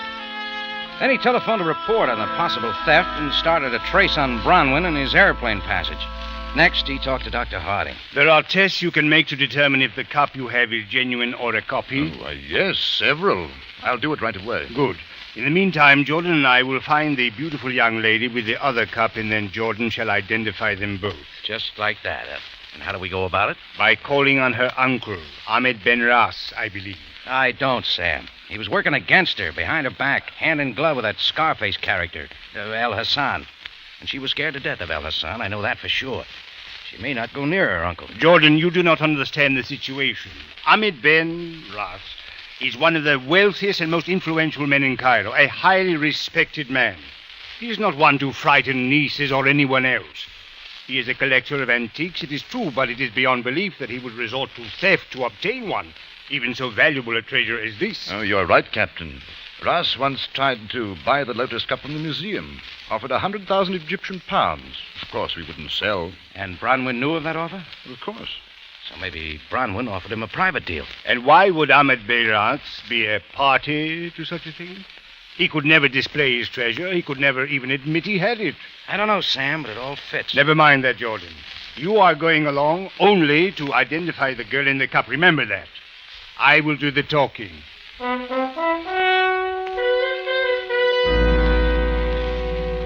It was after midnight when we got to the home of Ahmed Bey Ras. He lived, like many of Cairo's wealthy, in a houseboat on the Nile. It was still lighted, and we went aboard and aroused a sleepy servant. Sam's badge produced quick action, and in a moment we were shown into a salon of the most sumptuous wealth I've ever seen. It was like something out of Cleopatra's court. And there, squatted in the middle of it all, was the mountainous body of Ahmed Bey Ras. Come in, gentlemen. Welcome to my home. I am most sorry to disturb you at this late hour, Ahmed Bey. You do not disturb me, Captain, I assure you. I am not an early sleeper, as you can see. And Mr. Jordan, now I shall be pleased to serve you one of my drinks. No, thanks. No. Ah? Then this is an official and not a social visit. We hoped you might be able to help us, Ahmed Bey. Of course, Captain, if I'm able. You went to the Café Tambourine tonight to get a package left there by your niece. That is correct. May I ask what was in the package? I do not know. I did not ask her. And I suppose you didn't know that while you talked to me in the cafe, your friend Scarface was breaking into my office to get the package. No, I did not. I have no friend named Scarface, but I presume you mean El Hassan, who has a scar on his face. Who is he? The priest of a fanatic religious sect. Worshippers of the ancient religion of Amun-Ra. Seems to hate me because I collect relics of his religion. For instance, the Lotus Cup of Amun-Ra. You think that is what was in the package? Simply because I mentioned it tonight? No. I'm sure it is safe in its case in the museum. Oh, I would like to have it, I admit. I even tried to buy it once. The legend about it is fascinating. It is a sacrificial cup. It is said that whoever shall drink the deadly wine from it shall not die, but rather gain eternal life. Now, that is an interesting thought, is it not? Eternity to savor the good things of life. You say the cup was not in your niece's package, but how do you know? Where's your niece now? Why, right here, of course. Where else should she be? Here. May we see her, sir? Of course. Farida, my dear, will you come in, please? Gentlemen, my niece, Farida Amar. How do you do? Yeah, baby. I am happy to be able to thank you in person, Mr. Jordan, for what you did. You were most kind. Miss Amar, may I ask from whom you obtained that package? Why, Professor Bronwyn. It was a gift. We exchanged going-away gifts because he was leaving. A rather expensive gift, wasn't it, miss? The Lotus Cup of Amun-Ra? The Lotus Cup? Why, no, Mr. Jordan. What was his gift, then? Why, this. The dish right on this table here. It is gold-plated, yes. And shaped like a lotus flower, yes. But surely no one could mistake it for the Lotus Cup of Amun-Ra. Evidently someone did, Miss Amar. We are sorry to have disturbed you. Come along, Jordan.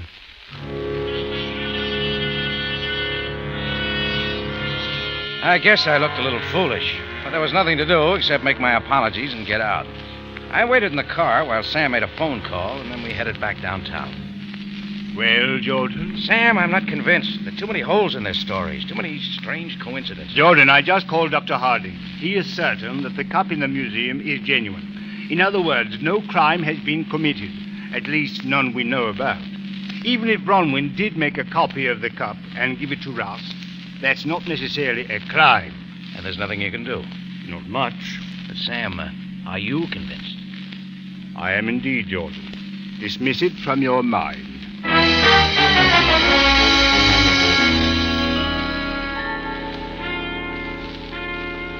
It was 2 in the morning when he let me off in the deserted street outside the Tambourine. But I didn't feel like going to bed, so I started to pace around the block, thinking. Just as I came opposite the alley behind the cafe, something caught my eye. A dark patch in the moonlight. Something looking out of place, but vaguely familiar. I walked into the alley, bent down, lit a match. Now I knew I was right, so I made it into the office and put a call through to Sabaya. Sabaya. Sam, it's Rocky. I've got some information for you. What? Professor Bronwyn didn't take that plane. I just got that. But how did you know? Because he's here, lying out in the alley behind the Tambourine, with a knife through his throat.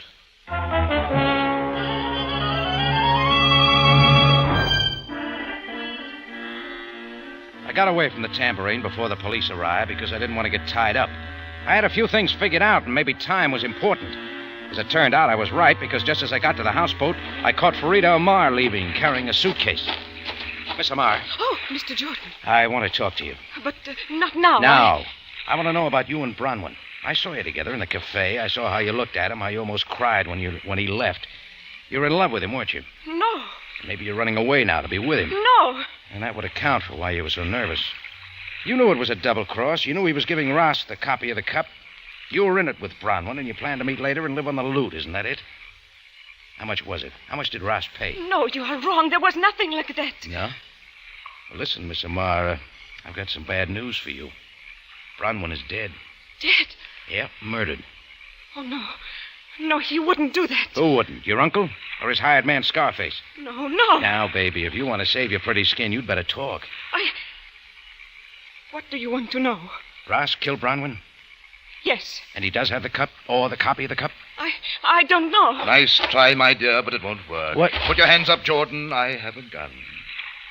Well, Dr. Harding, you're one guy I didn't figure. Shows that you can never tell, doesn't it, Jordan? Oh, Rolf, darling, you shouldn't He would have guessed sooner or later, Farida. He was asking too many questions. But now, we won't have to worry about him. Come on, into the car. You drive, my dear, with Jordan beside you. I'll sit in the back and keep him covered.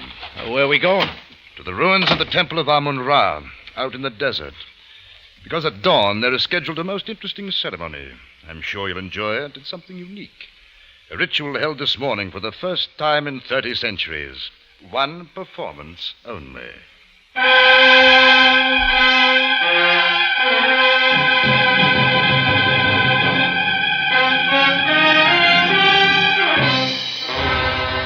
In just a moment, Rocky Jordan returns to conclude tonight's story.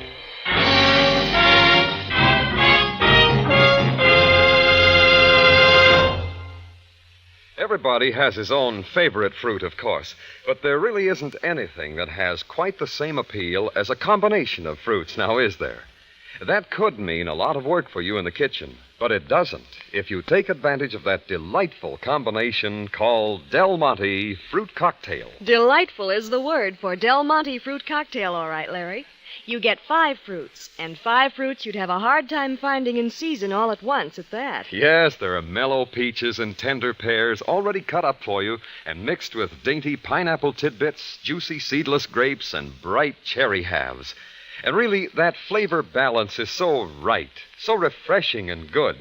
You'll want to give your paring knife and cutting board a rest and use Del Monte Fruit Cocktail for mixed fruit salads, starters, and desserts right along. I know it's been a wonderful time and work saver for me. Not only in summer meals, but as a snack for the children between meals, too. Why not give yourself a break this summer, ladies? Del Monte is just the colorful, luscious fruit cocktail that can help you. Get several cans at your grocer's tomorrow. Back now to Rocky Jordan for the conclusion of tonight's story.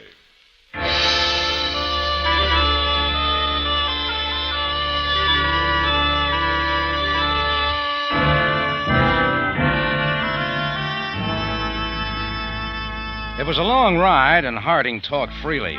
So by the time we got quite a ways out in the desert, I had the whole story complete. Ross wanted the Lotus Cup, so Bronwyn agreed to get it for him, planning to substitute a copy for the real one in the museum. But Farida tipped off her boyfriend Harding, and he, being Bronwyn's boss, was able to cut himself in on the deal. Then, because Farida told him why Ross wanted the cup, Harding suggested the double cross of giving the Egyptian the copy instead of the original.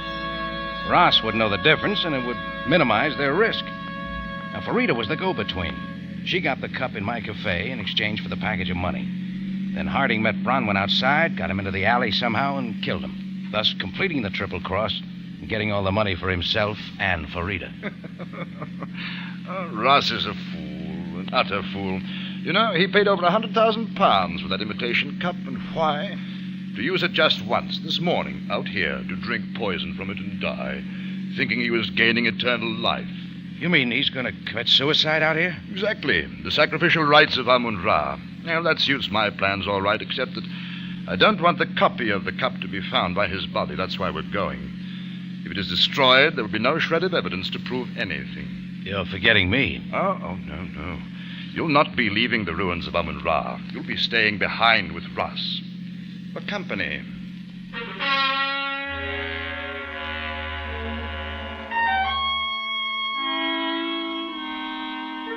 The ghostly, roofless corridors of the ruins of Amun-Ra were eerie in the half-light of dawn. Here and there, crumbling walls had made mounds of loose rock. Suddenly, I could see, at the far end of the great hall, huddled over the altar where the first ray of the sun struck him crimson, the mountainous flesh of Ahmed Bey Ras, bare except for some ancient loincloth and headdress. In his belt was a hawk-eyed knife. In his hands, raised on high, was the golden lotus cup of Amun-Ra. Copy or not, it would serve its purpose today. Listen to the fool. He's about to drink the poison. I'll go on up. Farida, you keep Jordan covered until I call you, and if he moves, shoot to kill. You're going to let that poor old man kill himself? Also, my dear, shoot Jordan if he tries to warn Ross. You're going to let your uncle die? A horrible death like that? It doesn't bother you that your boyfriend will be responsible? That he's already killed one man? That he's going to kill me? Doesn't murder bother you at all? Don't you know that you can be held responsible, too? An accessory? Stop it. Don't you know they can hang you? Don't. Mr. Jordan, do not come any closer. Well, don't you know that... Stop it! I shoved her off balance, stuck behind a column just in time. And I ran down a side corridor and out into the great hall. One look told me I was just a minute too late. Ross was slumped to the floor, his face in agony. And beside him, Harding was just picking up the Lotus cup. I charged at him. I saw him raise his hand, but I didn't see what he was doing until the cup hit me in the side of the head. I went down, seeing stars. Then I felt him on top of me, saw the knife he had taken from Ross's belt, raised high. Harding screamed and lay still. By the time I'd pushed him off and scrambled up and saw the knife sticking in his back, my old friend El Hassan had grabbed the cup and was running away with it. I wasn't sure what El Hassan was trying to do. He had heard the shots Farida fired, and he must have thought there were police out in front of the temple. He was trying to get over the back wall. He ran up on a mound of that crumbling rock. He was perhaps 50 feet up when the ancient stone gave way. The last thing I saw just before it vanished in the avalanche was the outstretched hand of El Hassan. And clutched in it, the imitation golden lotus cup of Amun-Ra.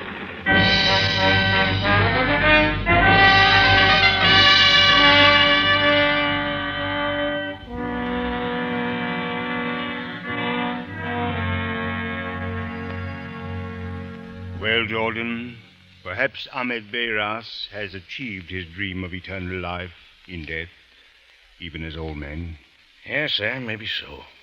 Jordan, two things still puzzle me. Why did El Hassan come to your rescue by killing Harding? I don't know, unless he figured Harding jinxed the sacred cup by throwing it at me. Perhaps. But what of Farida and her gun? No problem, Sam. When she saw Harding was dead, it was all over. She just fainted. Yes. Too bad such a lovely girl would allow her infatuation for an older man to involve her in such an affair. Now she must pay the penalty. Jordan, let this serve as a warning. Oh, never again, Sam. There'll never be a next time, so help me. We shall see, Jordan, we shall see.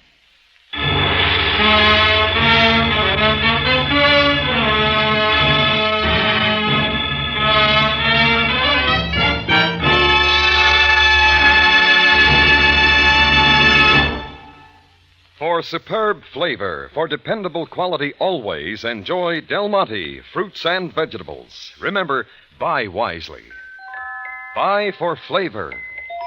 Buy Del Monte, the brand you trust for flavor in so many good foods. Rocky Jordan, written by John Dunkel and Gomer Cool, stars Jack Moyles in the title role with Jay Novello as Sam Sabaya, and is produced and directed by Cliff Howell, with original music composed and conducted by Richard Arant. Remember, you have a date next week at the Cafe Tambourine, run by Rocky Jordan. Same time, same station, and the story is Cairo Tour.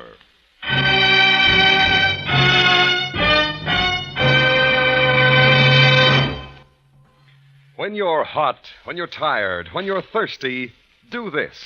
Have a tall, frosty glass of golden Del Monte pineapple juice, the tropic thirst quencher. Naturally tart, naturally sweet. It's a good source of vitamin C besides. Del Monte pineapple juice. Try it.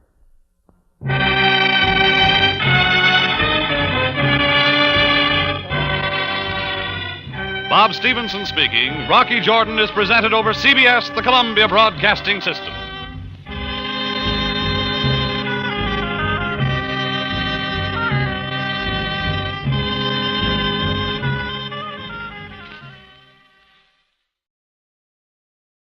It's been Jack Benny, Amos and Andy, Bergen and McCarthy. Still waiting to entertain you on CBS are Rocky Jordan, Horace Heidt, Dick Ames and Joe Stafford, Our Miss Brooks, The Whistler, and Red Skelton. Now, Del Monte Foods brings you a world of adventure with Rocky Jordan.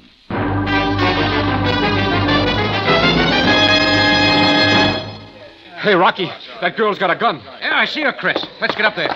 Look out, mister! Look out!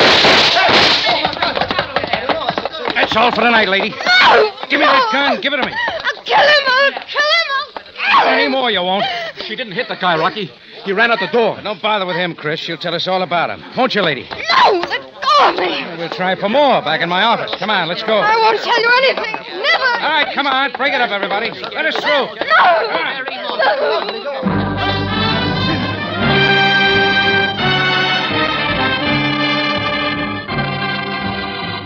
Del Monte, the brand you trust for flavor in so many good foods. Yes, Del Monte, the best-liked brand of canned fruits and vegetables in the whole wide world, takes you now to the Cafe Tambourine in Cairo, gateway to the ancient East, where modern adventure and intrigue unfold against a backdrop of antiquity. Tonight's Rocky Jordan story, The Perfect Witness.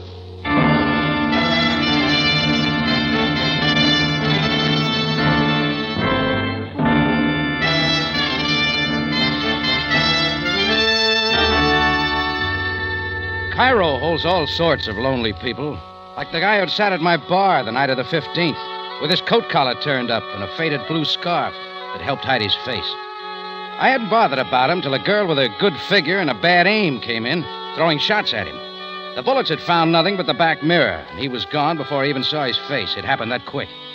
I grabbed the gun away from her, got her into my office, and right away called Captain Sam Sabaya to come on over. After a while, she began to settle down, but she still had everything but answers. It'll do you no good to keep asking, Mr. Jordan. But we can keep looking, can't we? Yeah, your purse ought to have some identification. Should it? Let's see. Passport made out to Cora Good. This belong to you? I'd hardly be carrying somebody else's passport. All right, Cora, let's take it for... Yeah, Chris? I just found this tie clip in front of the bar where the guy was sitting. The one that flew the coop. Oh, thanks. The initials BG. Was this his, Cora? You're doing all the guessing, aren't you? What was his name? Come on, tell me, Cora. You'll find out soon enough.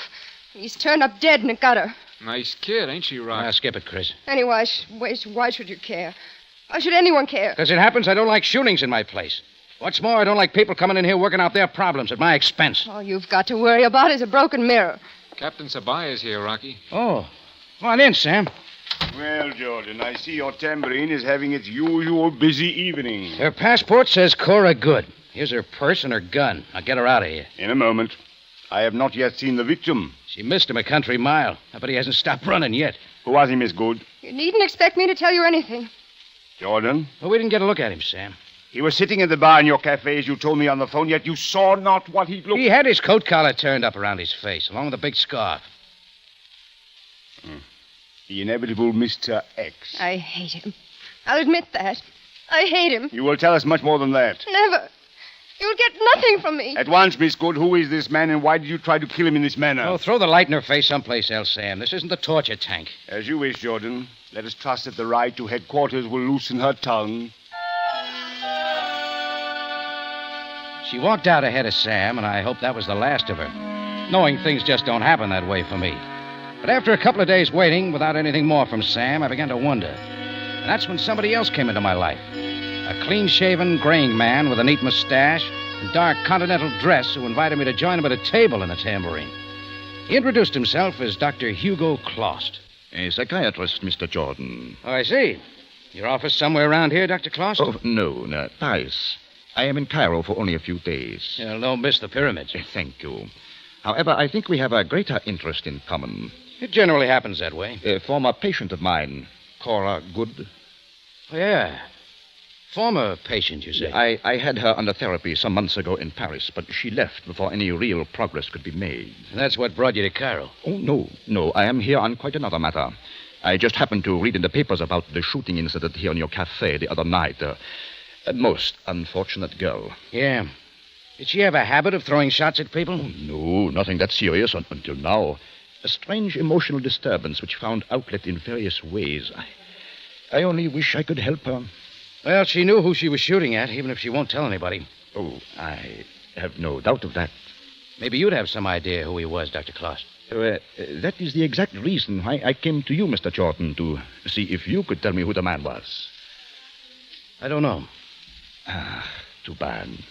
Somehow there in the identity of that man lies the heart of her problem. Somebody like you might get it from her. I shall make every effort. Well, thank you for your time, Mr. Jordan. It figured Dr. Klost wouldn't get any more from her. And I knew it for sure when some more days went by without any more word. But after what he told me, I did a lot of thinking about Cora. Call it some strange attraction or just a puzzle left unsolved, she kept staying in my mind. And I was interested when Sam called me to come to his office.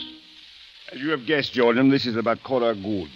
What's she been telling you? Nothing more. However, the man whom she tried to kill has not appeared to prefer charges. Unless you wish to do so... Oh, no, not me, Sam. Then we cannot keep her in jail much longer. You're letting her go? She is to be released. Dr. Hugo Klost advises this move. Our police doctor strongly concurs. And how does this concern me? Which is only that you might be seeing her again. What gave you that idea? You must find her attractive. In fact, she is quite a different person now. Oh, in other words, you want me to keep an eye on her, huh? Cora Good is a girl with a very great problem, Jordan, which one such as you might find interested in solving. Sure, Sam. I get it. But no promises. We understand each other, Jordan. No promises. Well, it looked like Sam had an idea, and I wondered just enough about Cora to give it a try. So I flagged a taxi out in front of headquarters and waited at the curb till she came out the door. Taxi lady? What?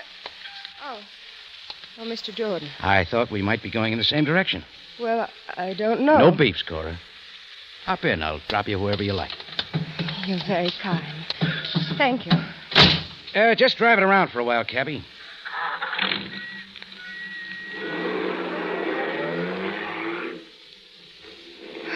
It's wonderful to be out of that place. The rest seems to have done you some good. So you've noticed, too. Yes, I do feel much better. Now, just keep it that way. Mr. Rocky. Yeah? I've got to tell you how sorry I am for all the trouble. I'd like to be forgiven. Consider it done. I guess I got a little rough myself. You had every right. You know, I had a talk with a friend of yours, Dr. Klost. He told me. Perhaps he helped you understand. A little. He's still wondering the same thing I am. About the guy you shot at. Please, let's not talk about it. I want to forget everything. All right, Cora. Oh, you haven't told me where to drop you off. Would you believe it? I don't know myself. My luggage is still at the airport. You'll have to stay someplace. You know Cairo, Rocky. Could you recommend a nice place to stay? Well, let's see. I think you'd like the Acacia Court. It's not too expensive. Good. Now I can get settled and see this town like I've always wanted to. With some help from a guy who knows Cairo? What? Yes. I'd like that very much. Very much.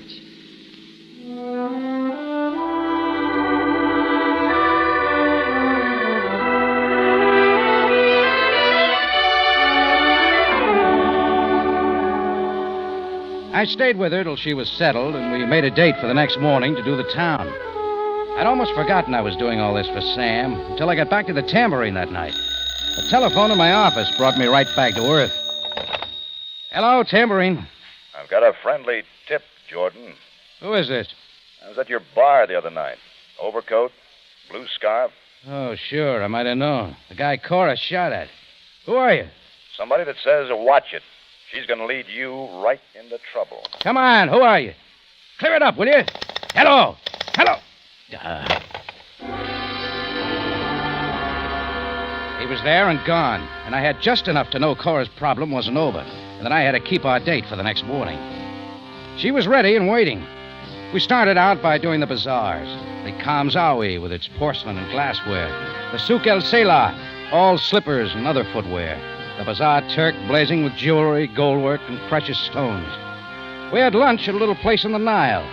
In the afternoon, we went to the races at Gezira. We were back at the Shepherd's for dinner. After that, it was Cairo by night. I kept thinking about the phone call the night before and wondered what it meant. But Cora seemed to have forgotten everything. She was all excitement with everything new. It seemed we'd known each other for a long time with nothing wrong anywhere.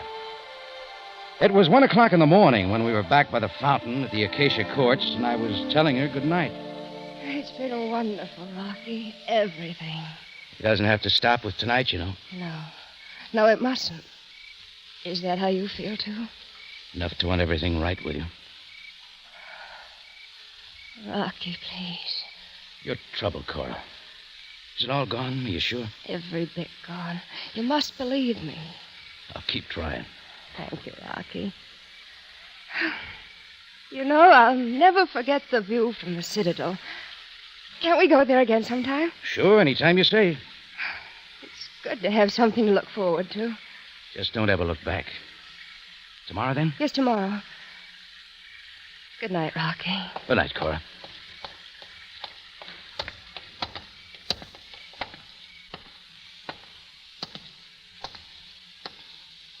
A moment, Jordan.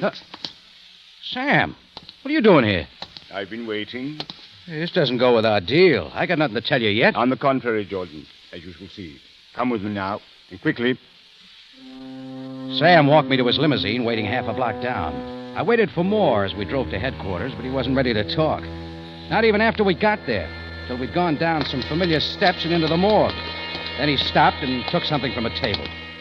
I show you a blue scarf, Jordan. Can you identify it? It's like the one the guy was wearing, the one Cora shot at my cafe. And this coat? It could be his. I take it he's down here, too. This way, Jordan.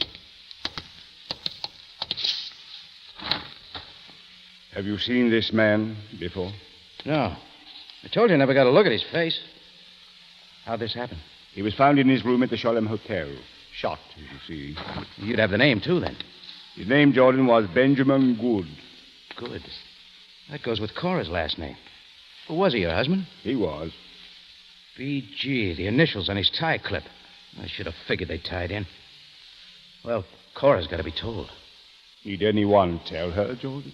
Oh, now, wait a minute, Sam. You will be interested to know that I had Sergeant Greco waiting for her in her apartment at the Acacia Courts. Don't tell me. Yes, Jordan. Cora Good is again under arrest, and this time for murder.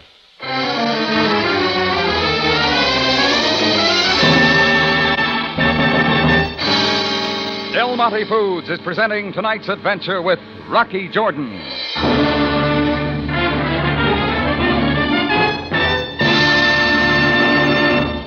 Here in the West, we really do go for spiced tomato flavor, don't we?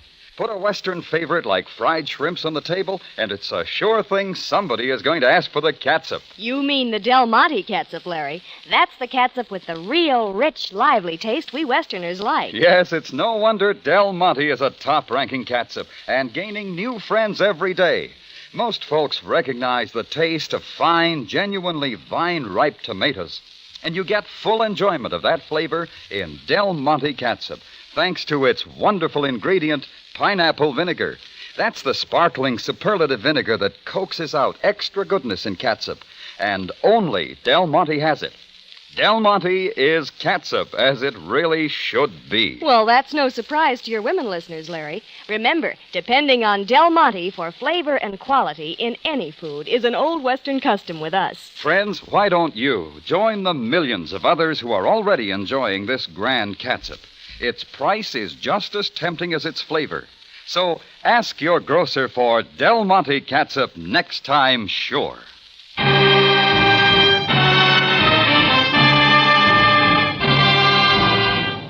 And now we take you back to Cairo and tonight's Rocky Jordan story, The Perfect Witness.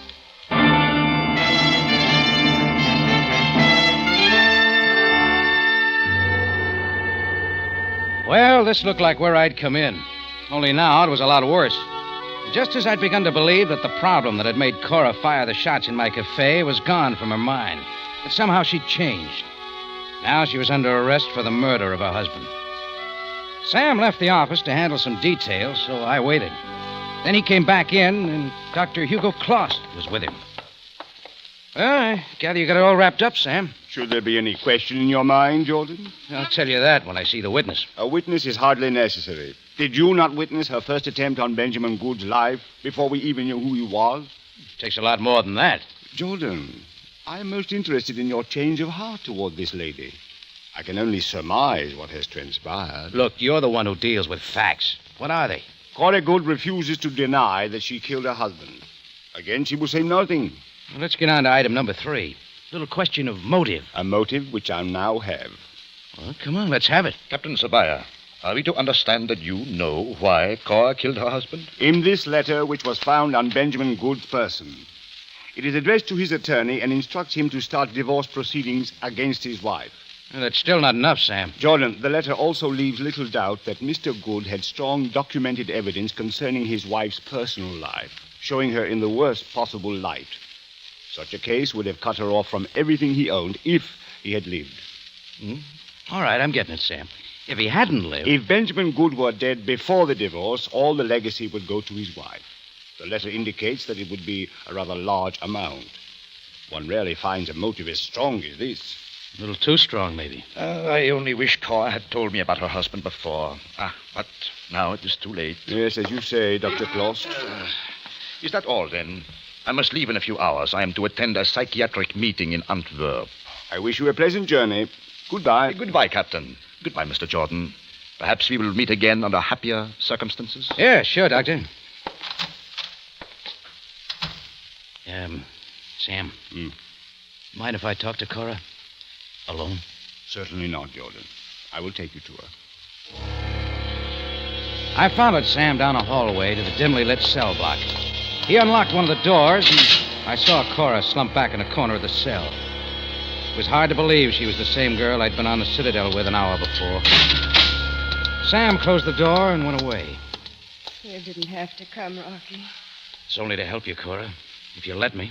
Please, Rocky, it's no use. Did you kill him? You can tell me, Cora. Did you kill your husband? Why don't you ask Captain Sabaya? He'll tell you what he thinks. Yeah, and he's got a reason to go with it. Something about a divorce that might cut you off from everything your husband had. Is that the right one? It's a good one, isn't it?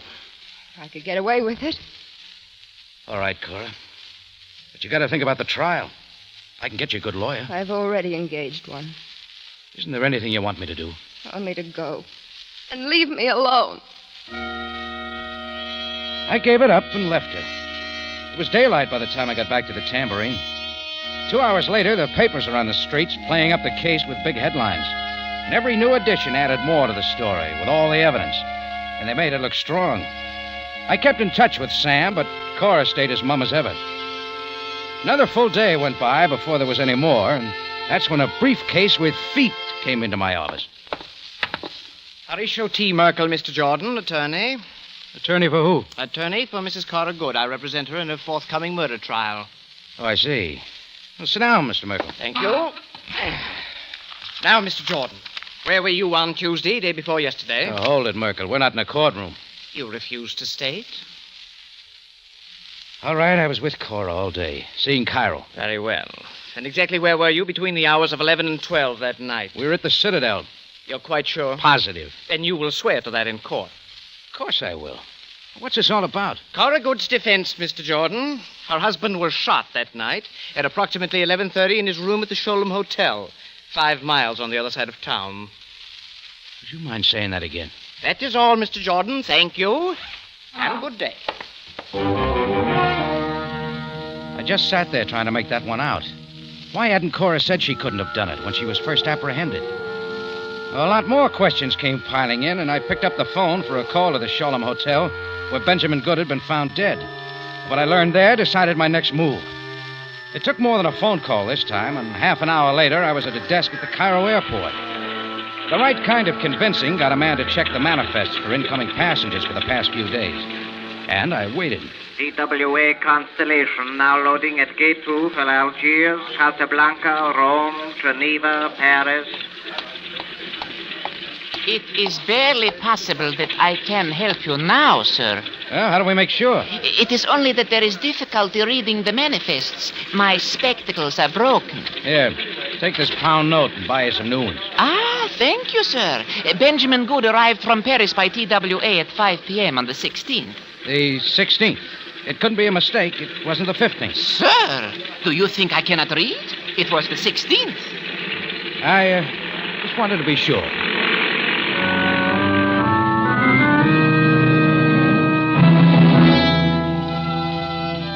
It was way too clear now. The shooting in my cafe took place on the night of the 15th. Cora's husband hadn't arrived in Cairo till the next day. So the lonely figure at my bar that night wasn't Benjamin Good. It was somebody else posing as him. Scarf, turned-up coat and all, to plant the tie clip with his initials. It had taken me that long, from the night Cora had fired those shots till now, to find out what went on. Right away, I made a long-distance phone call.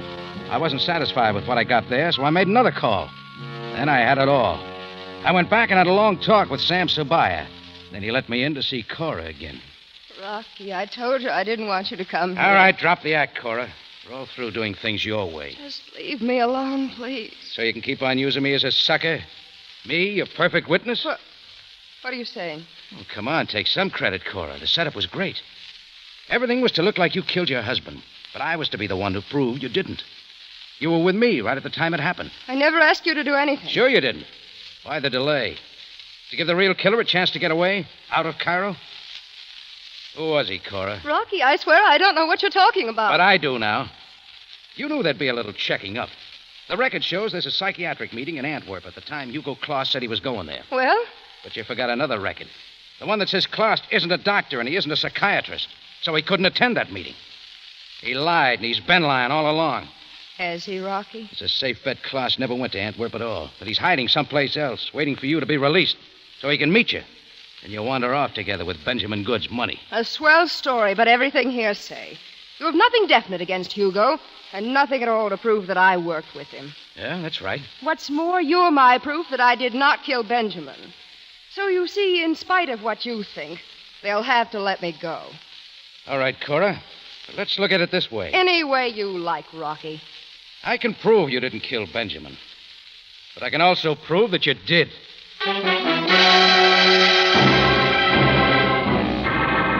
In just a moment, Rocky Jordan returns to conclude tonight's story.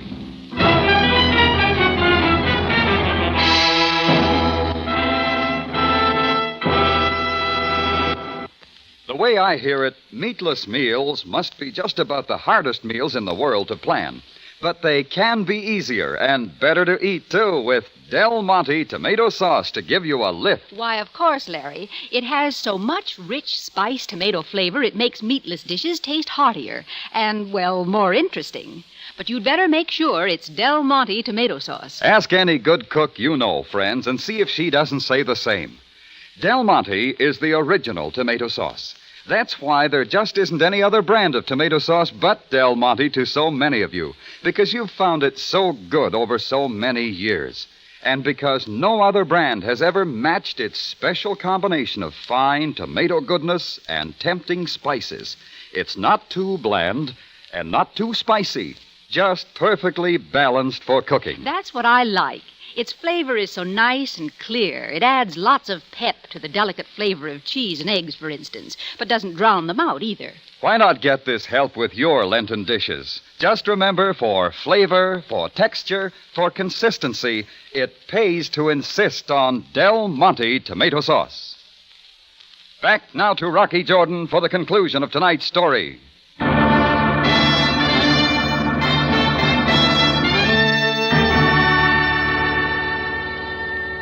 So I'd been made the sucker, the perfect witness. First to prove that Cora Good wanted to kill her husband, now to prove that she didn't do it. When I told her what I knew about Hugo Klost and her whole deal to get her husband out of the way for his money, she looked like she was going to laugh at me. They'd still have to turn her loose on my testimony. Only then I gave her something more to think about, and the smile started to fade. You're not making any sense, Rocky. Well, the jury will decide that, Cora. You have no way to prove I killed anybody, and you know it. All right, try this one. Supposing I refused to testify that you were with me last night. I was with you, though, every minute. But I'm your only witness, Cora. I can say where you were and you go free. But what if I suddenly forget? Well, you couldn't.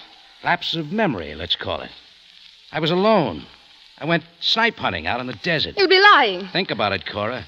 Go into that courtroom with nobody to back up your story, and you'll get the book thrown at you. So that's it. You came in here to threaten a confession out of me. Well, you'd better not try it. Because we were at the Citadel, you and I, from 11 till after 12 o'clock. I don't remember a thing about it. Not a thing. Rocky, what do you want? For you to tell the truth. Where Hugo Klost is hiding. You think I'd be so stupid? Tell it now, Cora, and you may not be executed. Admit Hugo Klost did the actual killing. You'll be convicted as an accomplice, but you'll get off easier. Rocky, listen. Hugo really doesn't mean anything to me. Oh, just somebody convenient, huh? Like I was. Hugo did it then, huh? Of course. Rocky, remember the way it was last night? It could always be like that. There's lots of money.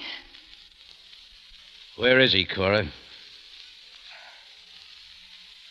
He took the plane to Tunis. How do we find him? At the Hotel Sahara, waiting for me. Thank you. That's all I wanted to know.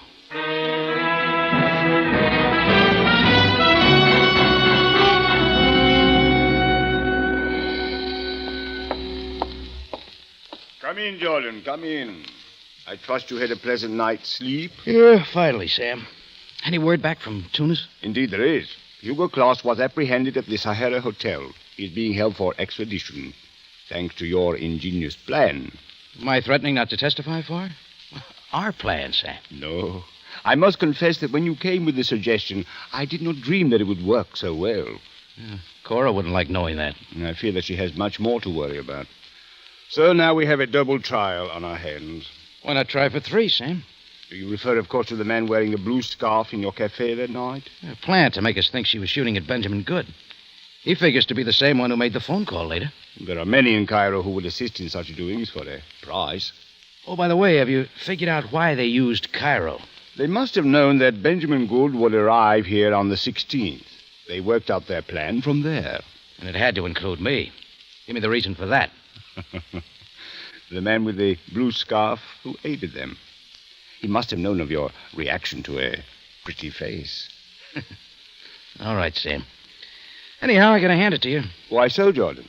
You were right about Cora's motive all along. Fortunately so.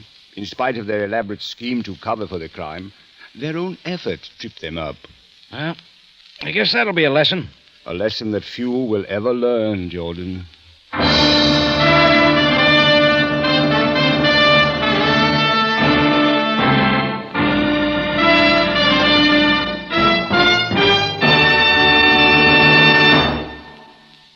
For For the finest in tomato flavor, enjoy the whole family of Del Monte tomato products. Del Monte catsup and chili sauce. Del Monte tomato sauce and tomato juice. And Del Monte whole peeled tomatoes. Remember, buy wisely.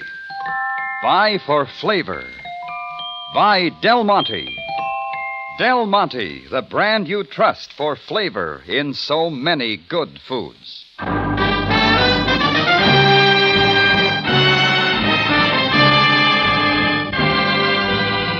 Rocky Jordan, written by Gomer Cool and Larry Roman, stars Jack Moyles in the title role with Jay Novello as Sam Sabaya, and is produced and directed by Cliff Howell, with original music composed and conducted by Richard Arant. Remember, you have a date next week at the Cafe Tambourine, run by Rocky Jordan. Same time, same station, and the story is Foolproof.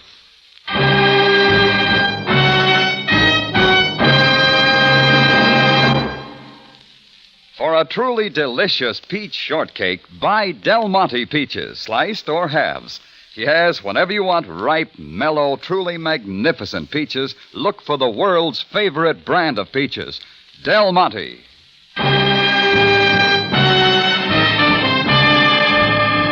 Larry Thor speaking. Rocky Jordan is presented over CBS, the Columbia Broadcasting System.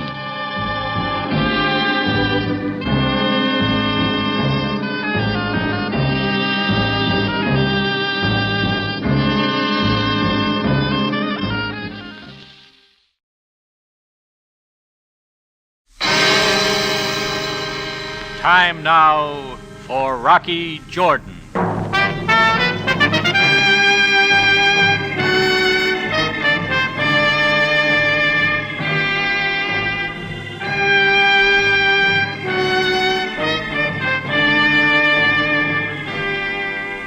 Not far from the Mosque Sultan Hassan in Cairo stands the Cafe Tambourine, run by Rocky Jordan.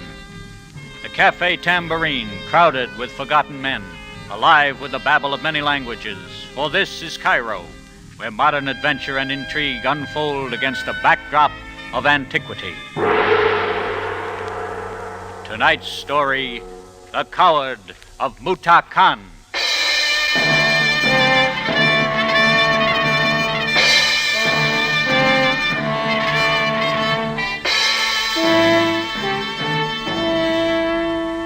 I get all kinds of customers in the Tambourine. Sailors on leave and salesmen on the prowl. Guide tours looking for atmosphere, and girls with atmosphere looking for guide tours. A lot of Egyptians turned European, and now and then a European turned native. But no matter who they are or where they come from, they're all looking for a drink. And that's why I never expect to see a Muslim in the Tambourine. They don't drink, and they don't plan on making a lot of conversation with anybody who does. So it's no wonder I raised an eyebrow the other night when I spotted one making his way through the crowd. A little dark-haired man in a red burnous. But he wasn't looking for whiskey, he was looking for me. Ah, you are the Effendi Jordan. I was told you could be found here.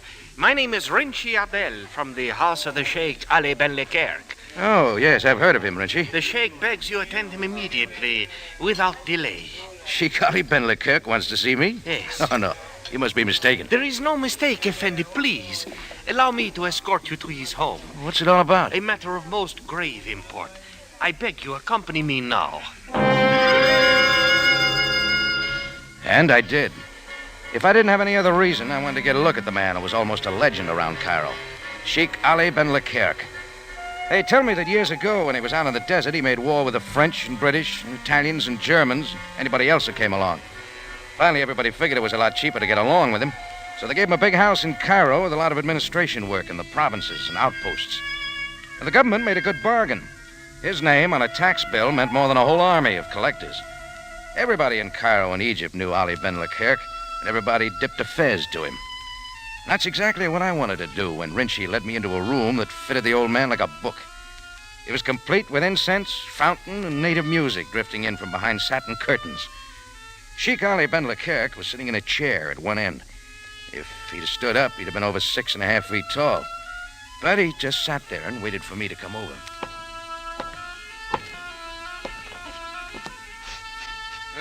Good evening, Mr. Jordan.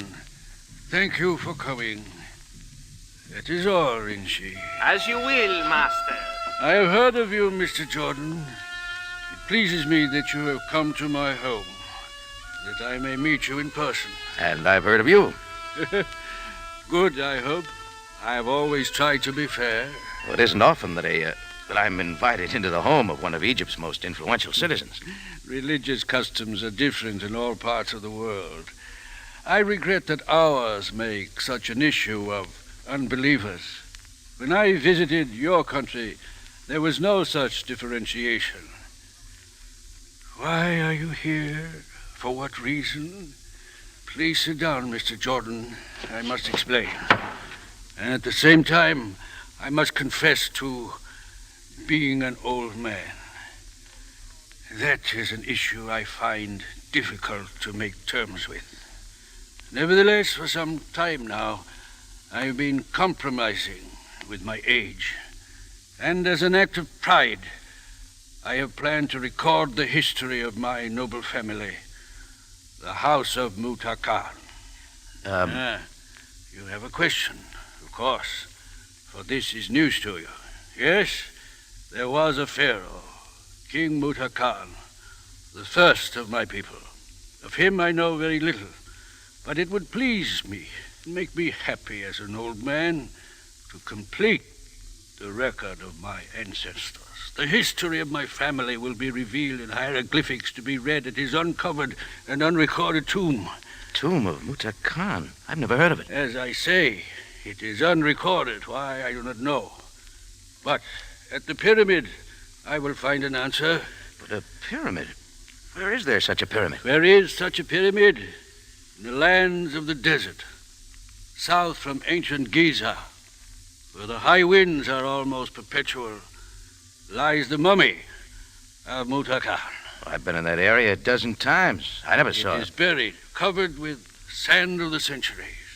The scrolls foretold it. A buried pyramid? As I say, the Compsine is perpetual there. There is still the same question in your eyes. Since I have started to make plans for recording the saga of my noble family, I have encountered many obstacles. What kind of obstacles? Transportation of machinery, hiring engineers. Mm-hmm.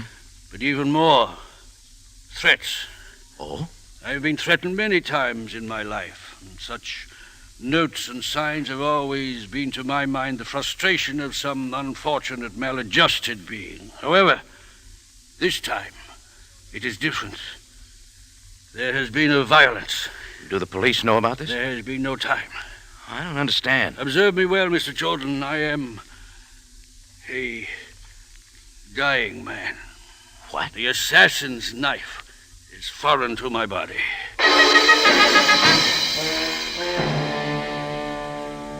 That's when he stood up and opened his burnous. The hilt of a small knife was sticking from his chest. How he was still alive or what let him sit there and talk to me with that thing in him, I'll never know. The threats were in earnest. Look, I'll get a doctor. No, it's too late. It is a grievous wound. Who did it? I haven't much time, Mr. Jordan. You are the only one I trust now. I brushed a shadow in the darkness, and my killer is unidentified. Well, maybe if I get... Death is nothing. But I entrust you to meet my son, Beggar, in the province of Ruba. Tell him of my design to excavate the tomb of Mutah Kahn. Tell him that I, his father, ordered it to be done. Tell him that I insist upon this work so that others will know of my honorable family. Sure, I'll tell him. And tell no one else. All right. But listen. You are disturbed by my murder. And be of good heart. It is the will of Allah.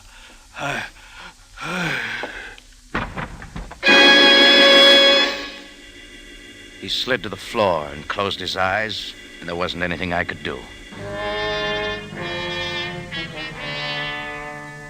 Well, I got a phone and called Homicide Division and waited for them to show up. Sam Sabaya led the parade. He didn't look happy when he saw what had happened. And when I told him how the old man had died, forgetting the part about the pyramid, he shoved his fez back on his head. You are lying to me, Jordan. Just a minute, Sam. I've told you the truth. But not enough of it. You omitted some small details. Details such as Rinchi Adel.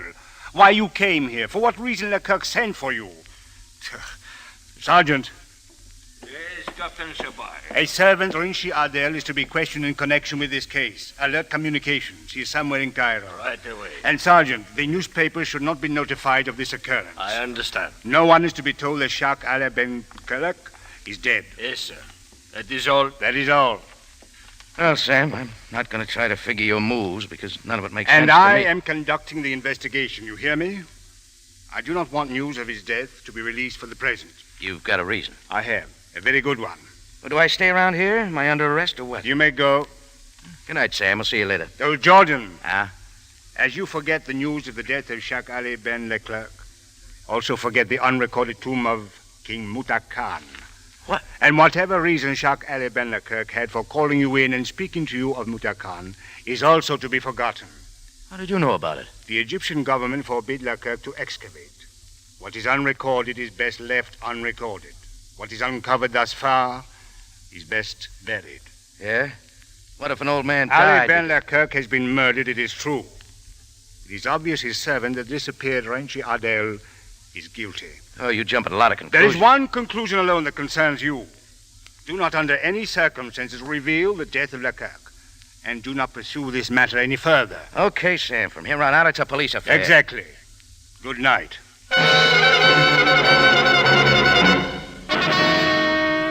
Then I had no way of knowing what Sam had in the back of his head or why he wouldn't talk.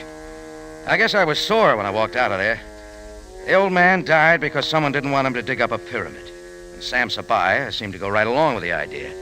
But trying to forget the picture of an old man with a knife between his ribs, living long enough to tell me about his family and what it meant to have that tomb uncovered, was another thing. So I decided to go to the province of Ruba and look up the Sheik's son. I threw a few things in a suitcase and went over to the station. I was waiting in line to get a ticket, but a blonde girl saved me the trouble. She had a lot of blue eyes and a lot of white teeth when she talked. I followed you from the Sheikh Ali Ben Leclerc's home. Huh? You were there less than an hour ago. There were others, too. Police, I believe. Oh, you get around. What did I have for breakfast? Then you went to a cafe tambourine. I learned that you were the owner of the place. Your name is Rocky Jordan. And I'll bet you followed me here to the station. You are buying a ticket to the province of Ruba? That's right. Anything else, lady? Your trip is unnecessary. Yeah? The Bakir, son of Sheikh Ali Ben Leclerc, awaits you at Shepherd's Hotel. Huh? I am Katila, the wife of Bakir. Shall we go? Yeah, let's go.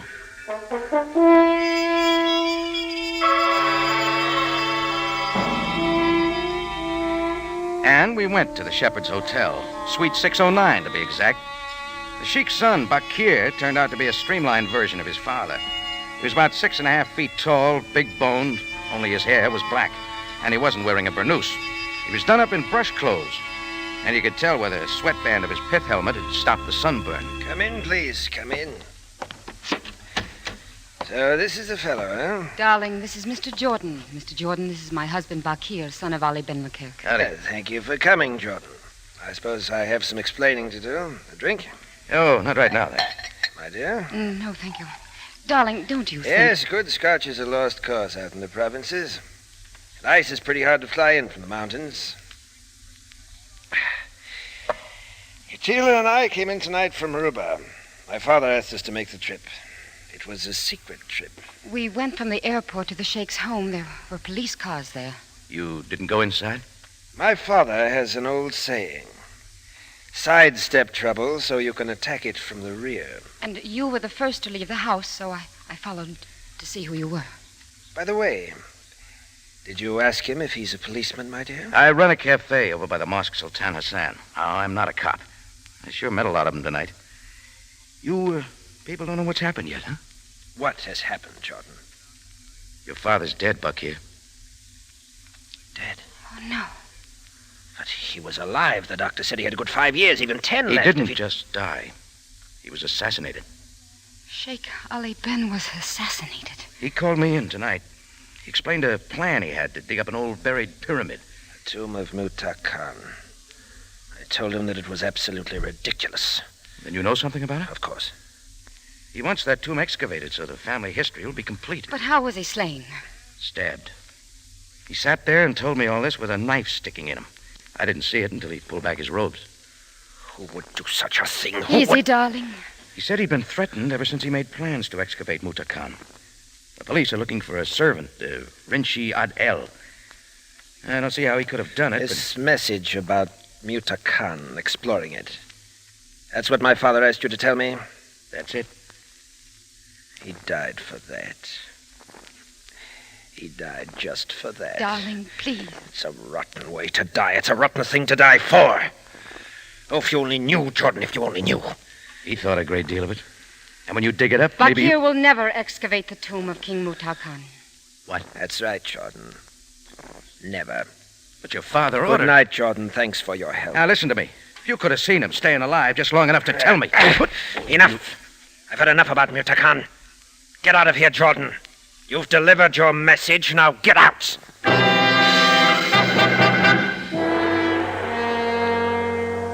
Everybody had something against old King Mutah Khan. For a guy who lived 3,000 or 4,000 years ago, he wasn't very popular. After hearing the sheik's son talk the way he did, I quit trying to figure out any of it. There was something that had to be told, but it didn't look like I was going to hear it. That is, until I'd been home a couple of hours and had a couple of drinks. That's when Katila sat on the stool next to me. Hello. Order up. It's about closing time. I didn't come in for a drink. That's all we got here. Drinks. No answers, no nothing else. I know what you're thinking, Mr. Jordan, but it's not the way it looks. Believe me. Oh, it isn't? All right, then. How is it? Bakir isn't denying what his father wanted, what his father died for. The sheik says uncover that tomb. It means a lot to me to have a complete history of my family. Bakir says I won't do it. The sheik's dead. Bakir's alive. Yeah, I did what he asked me to do. You think Bakir should undertake the excavation of Mutah Khan, don't you? What do you think, lady? I think you're an American sentimentalist, and I think you're in the wrong land to practice sentiment of this sort. Look, I saw him die. But you're to be admired, Mr. Jordan, because I'd feel the same way, and so would Bakir, if we didn't know what we do. Can you make it right? Listen to me. There's one thing you don't know. A lot of things I don't know. Ben Leclerc lived in a world removed. Every action in his life was prompted by his own father and the proud record of the desert tribes of his family. And he liked that record. He wanted to get it all. That's just it, Mr. Jordan. And that's why I'm here. Here, look at this hieroglyphic. The single picture of a man with his head set on his shoulders, looking backward. Yeah, so what? It is from the tomb of King Mutah Khan. All right. Don't you see, Mr. Jordan? Everyone but the sheikh knew of this, knew what will be found if the tomb is ever excavated. What do you mean? King Mutah Khan, the illustrious founder of the tribe, king of the deserts and protector of the weak, lived and died a coward.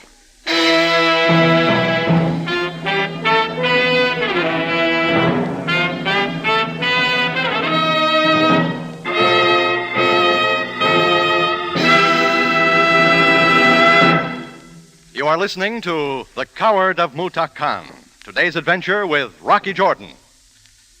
Have you ever been out on a stroll Sunday evening at 8:30? Well, we suggest you spend that half hour beside your radio. But if you should be outside enjoying the night air, promptly at 8:30, you will hear a familiar sound. It's the Whistler, calling you to excitement, to suspense, and another strange story about people who have stepped into the shadows. Yes, most of the homes you pass on your evening stroll will be listening to The Whistler. And if you want to spend a thrilling half hour with a fine story, you'll be in your living room, too, listening to tonight's story called The Hermit, The Whistler's Strange Tale, tonight on CBS.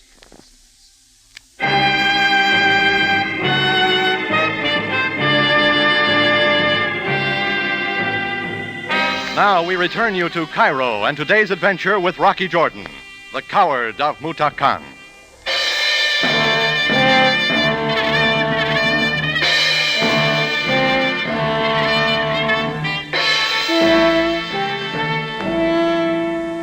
Well, when Katila came in my place and told me why nobody wanted that tomb dug up, it all began to make sense. Sam knew what they'd find. The Egyptian government, who thought a lot of the old man, wouldn't grant a permit. Bakir and Katila, everybody but the old man, seemed to know the story. Yes, somebody killed him to stop him from finding out. That part didn't make sense until Sam Sabaya walked in the next morning. Jordan, I wish to talk with you. Okay, Sam. I've just left Bakir. You informed him of his father's death. That's right. Against my orders. I had a job, Sam. The old man asked me to talk with him. You know the reasons why Mutah Kahn will not be excavated. Yeah, I know. But it doesn't seem worth murder. But, Jordan, let us consider each other for a moment. We are both prone to temper. I've come to apologize for my curtness last night. You don't have to, Sam. You were doing what you thought best. It is more than that. I must find Rinchi Abel. You still think he killed the old man? I'm certain of it, Jordan. Well, I'm not. Ali Ben Leclerc was destined to die very soon. Cancer. But he had every intention of living long enough to unearth the mummy of Mutah Kahn. And they tell me when he made up his mind about something, he was pretty sure of getting something done. Exactly. The servant Rinchi Abel realized this. And he also realized that it would grieve his master into an unhappy death if he were to discover the truth of Mutah Kahn. Are you trying to tell me that Rinchi stuck the knife in the sheik, then came and got me? Exactly. Ali Ben Leclerc was destined to die. Rinchi Abel reasoned he would die happily without the disgraceful news of Mutah Kahn. So he waylaid his master. Ah, that's crazy. It is hard for you, a Westerner, to understand this matter of destiny, but I believe it is so.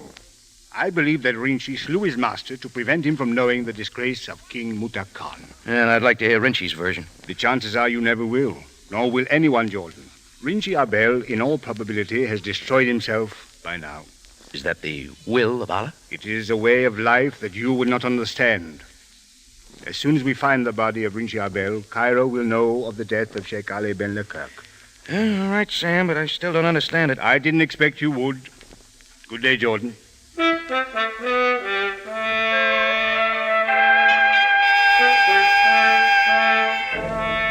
All that day, I sat and thought about what Sam had told me, the reasoning behind Leclerc's death. There was too much left over and too much left unsaid to make it gel. But there wasn't anything I could do. At least I thought there wasn't anything I could do until I heard a knock on my office door. For the second time in 2 days, there was a Muslim in the tambourine, and he still wasn't looking for a drink. Yeah? It is I, Effendi. Rinchi, get in here. Please, Effendi, listen to me. I am a wanted man. You bet your curled-up booties you're a wanted man. Mercy, Effendi. Listen, Buster, they're looking everywhere in Cairo for you, and they're going to keep right on looking until they find you. And you better have a pretty good story to tell, because I don't think they're going to listen to any B-plots. A moment. You, Effendi, were the last to speak with my master before he died. You knew he had a knife in him when you took me there? Of course. It was I who ministered to him the night before when he was attacked. You mean he lived 24 hours with a knife in his chest? As Allah is my judge. I found him lying on a street near his home. I carried him there and bathed his wound. Why didn't you call a doctor? I wanted to call a physician, but he wouldn't allow me. And to extract the knife would have meant instant death. My master was a strong man, and he lived a strong life. He had many small details he wanted to complete before the end. And you helped him? I did as I was commanded. Did that include getting hold of me? Yes. His last command was when he dismissed me in your presence. The police think you did it. But why a humble servant like myself? Because you knew about Mutah Kahn and didn't want him to find out? No, I knew of the coward, but I did not slay my master. Hear me, Effendi, I did not do it. All right, supposing you tell me who did kill him. If I knew, I would avenge his death. You're still number one. For myself, I do not care. My life ended when my master died. How did you know about Mutah Kahn being a coward? The photograph of the hieroglyphic, a face turned backward. Such a revelation would truly have made my master's death unhappy. That's easy to figure. Well, now where are we? The true story of Mutah Kahn. Oh, I'm sick of hearing that. I've already heard it a dozen times. I know the truth. All right, what is the truth? The pyramid is not the victim of sand erosion or high winds. It is buried because it was erected underground. What? That is so. The elders who constructed it because a pharaoh must have a pyramid did so purposely, hoping no one would ever find any trace of a man who lived as dishonorably as did King Mutah Kahn. Yeah, he was a real 8-ball. All right, go on. In the tomb, there is no mummy. You've been inside? No, but those who buried him alive and left no record. For King Mutah Kahn committed the crime above all crimes, Effendi. For the love of the daughter of his enemy, he sold his own people into slavery and slew his own... Get down!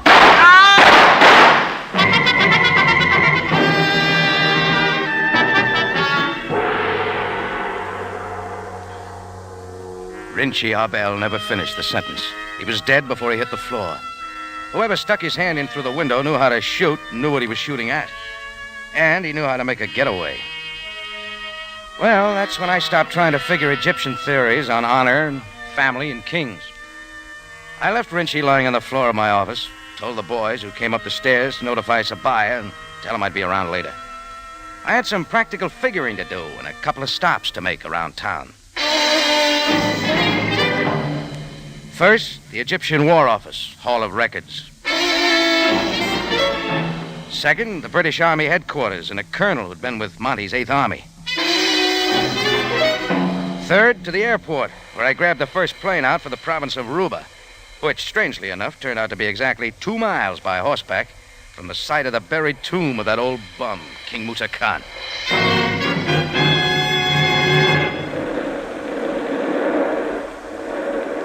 Ali Ben Leclerc had been right about one thing. The high winds did blow there all year round. But it hadn't bothered the guy who'd had a bulldozer and tunneled under the sand and built a concrete passageway right down to the entrance of the tomb. I didn't know who he was, but he left his horse tied up right by the entrance.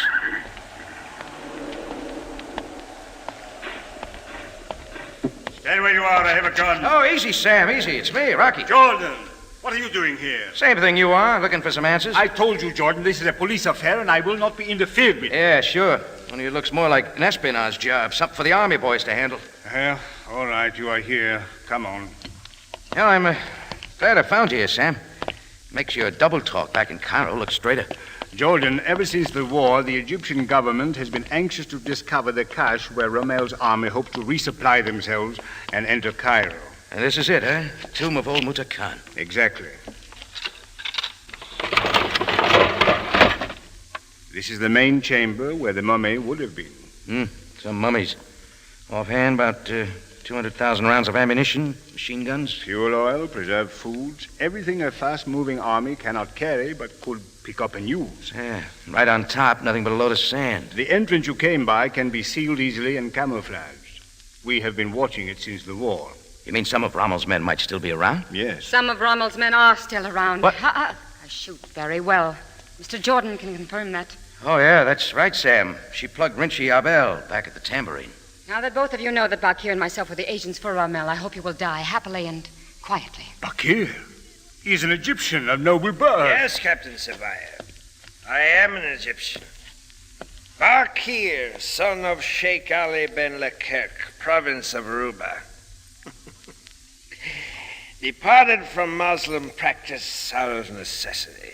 A most unworthy son of a most illustrious father.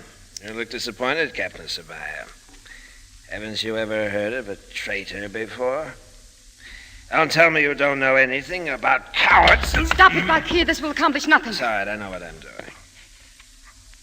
Maybe you have something to say, Jordan. You're always so full of talk. Want me to beg for my life?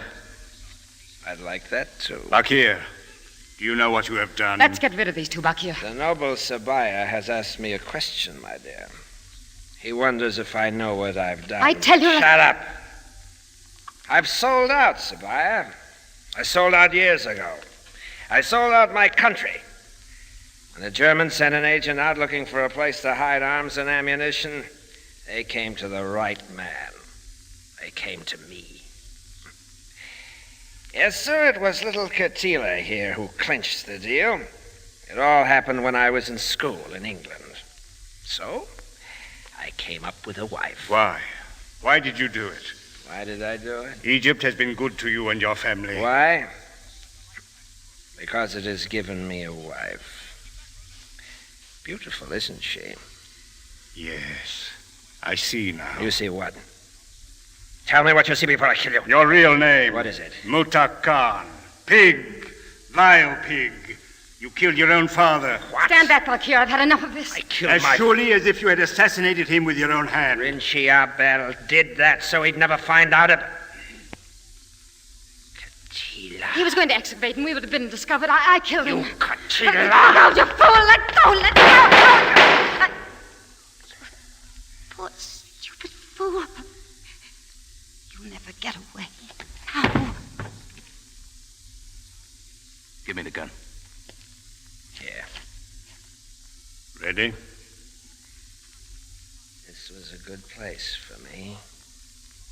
for him, too. Yes, this was a fitting place for both of us. Two cowards, the first and the last. History repeats itself, Captain Sabaya. All I had to do was read the scrolls to find out how it would end. To find out how it would end.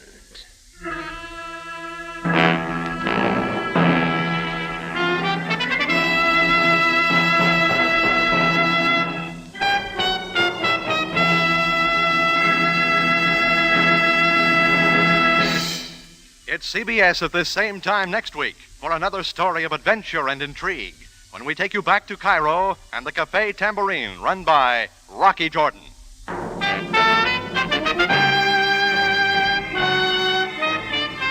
Rocky Jordan, starring Jack Moyles in the title role, is produced and directed by Cliff Howell, with original music by Richard Orant, conducted by Ivan Ditmars. Tonight's story was authored by E. Jack Newman, under the supervision of Gomer Cool and Larry Roman.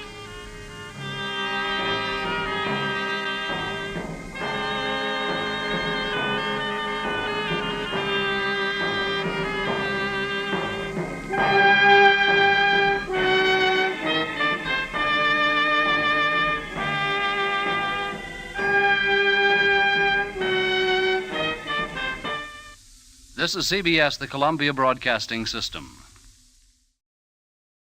Time now for Rocky Jordan.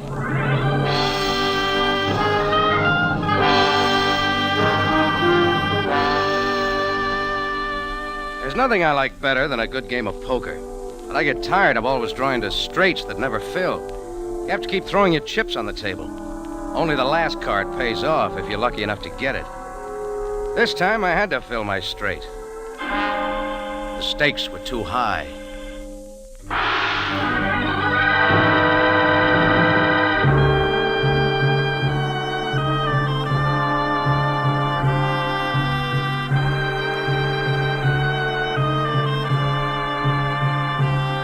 Again, we bring you a story of adventure with Rocky Jordan, proprietor of the Café Tambourine, which stands in a narrow street off Cairo's native quarter within sight of the Mosque Sultan Hassan. The Café Tambourine, crowded with forgotten men from the world's waterfronts, alive with the babble of many languages. Now, Rocky Jordan, and tonight's story, Ace High Straight.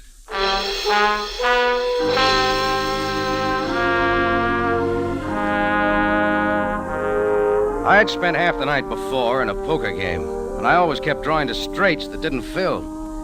Finally, I cashed in what chips I had left, wrote out an IOU for plenty, and went home to the Tambourine to bed. Even in my sleep, I kept drawing to inside straights and outside straights that never filled. I got up late the next morning, and knowing my gambling friend would soon be around for his dough, I took a bag of money out of the safe in my office. I had just sat down at my desk to count it out when Chris, my bartender, came in. Hey, Rocky. Guy named Jack wants to talk to you on the front payphone. Jack who? I don't know. Just said Jack wants to talk to you. Yeah, you said that. Why'd he call me on the payphone? Oh, shall I give him your office number? Smart thinking, Chris. Do that. Sure, Rocky. Oh, and there's a man been asking to see you out front. I told him he was busy. What's his name? Mr. Queen. Jack and Queen. Not bad with the first two cards. Cards, Rocky? Skip it. I still got poker in the brain. You want me to send him away? No, I'll see what he wants. Might as well take the phone call while I'm out there. I'll watch the money on my desk till I get back, huh? Sure, Rocky. John, I demand to see the manager, nothing less. Bring him to me. Bring him to me at once. As I stepped out into the cafe, it sounded like business was starting a little early. The big voice came from the big mouth of a swarthy, well-dressed Egyptian sitting at the rear end of the bar. I sidetracked over his way. I will not be treated this way. I demand respect. Where is the manager? Bring him to me. Right on tap, mister. Who are you? Name's Rocky Jordan. I own the Tambourine. What's the trouble? The trouble? Everything, sir. I ask for food, and what do they bring me? Garbage. Oh, our specialty. Now listen. The drinks are abominable. And where is your bartender? The service is unspeakable. Then try the Hotel Shepherd. Why come slumming here? No, you are insulting. Do you know who I am? I am Tom King. Tom King. Never heard of you. Take my advice and get some sleep. This is no time. Enough, sir. I will show you what I think of the Cafe Tambourine. Okay, Kingpin, now we go bye-bye. Come on. Stop it, sir. Get your hands off me. I am warning you. I twisted Tom and King's arm behind him, escorted him the full length of the bar, out the front door, and discarded him with a shove 2 doors down. He retreated, still shouting insults. I brushed my hands and strolled back into the cafe. It's routine. I was about to take the call on the payphone when a smiling man of uncertain nationality and thick glasses stepped up. Pardon. Are you Mr. Jordan? Yeah. I am Mr. Queen, Milton Queen. Oh, sure. I'd forgotten about you. I am a visitor in your city, Mr. Jordan.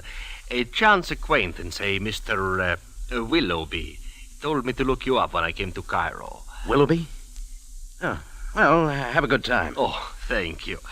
I am to meet my nephew, Junior Queen. He should be here now. We are especially interested in the mosques of Cairo. Could you direct me to the Sultan Hassan? Oh, right down the street. Say, I've got a phone call waiting, so... Oh, well, just one more thing. Perhaps you can also tell me how to get to the Mosque El Azhar. Oh, sorry, I lost my tourist book. Did you know the Mosque El Azhar is the first known Egyptian use of the pointed arch? Interesting? Oh, very, very. Look, what you need's a guide. You'll find at least 3 hiding behind every lamppost. Oh, yes. Perhaps you are right. But you being a resident here, my friend suggested that you might... If you'll excuse me, that phone call... Oh, of course. Yes, thank you very much, Mr. Jordan. You have been most kind. Most kind. I dragged myself away from Queen and went over to the payphone. Whoever Jack was, he must have gotten tired of waiting and hung up. I didn't blame him. Before the smiling tourist with the thick glasses could buttonhole me again, I headed for my office. I couldn't help thinking how well my poker hand was filling out. A jack, a queen, and now a king. Then I opened the office door. Lying face down on the floor, an ugly lump the size of an ostrich egg just behind his left ear, was Chris, my bartender. The money was gone from the desk, and the back door to the alley swung open. I ran out into the alley and up to the narrow side street. There was no one in sight except a native woman. Her somber brown eyes gave me a startled look. She quickly drew a veil over her face and limped away. I've been around Cairo long enough to know not to look at a native woman twice. So I got back to the office, and while the help tried to bring Chris to his senses, I called the police and reported the robbery. It took 6 pitchers of water and a gin sling, but Chris finally sat up. Hey, Rocky, you all right? Me? Of course I am, Chris. What happened? I don't know. Well, come on, you got to remember. I left you here to watch the money on my desk. Huh? Oh, yeah. Well, I heard the yelling out front, so I thought you needed help. So I put the money in the safe. In the safe? Sure. Then I heard somebody come in the door behind me. I stood up and somebody grabbed me. I stepped back on somebody's foot, I think. Hard. Did you see who it was? No, I guess that's when I got slugged. You sure you put the money in the safe? Oh, ain't it there? We'll have a look.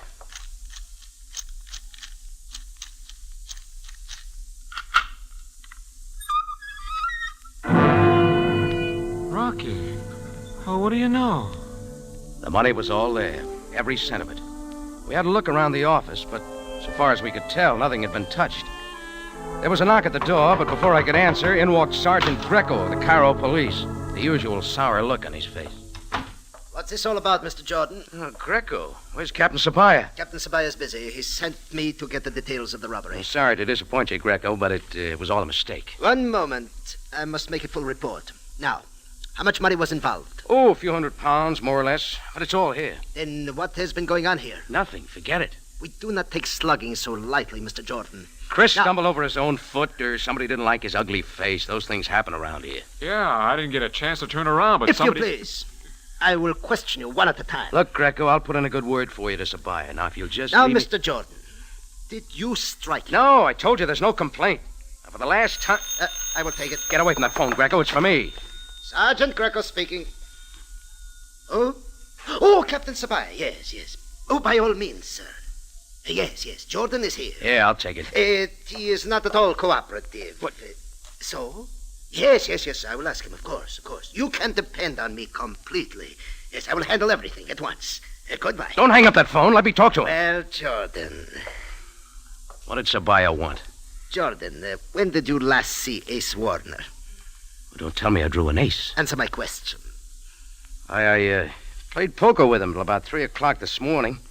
Remind me not to send him a greeting card this year. Why not? Oh, you won a little too easily, I thought.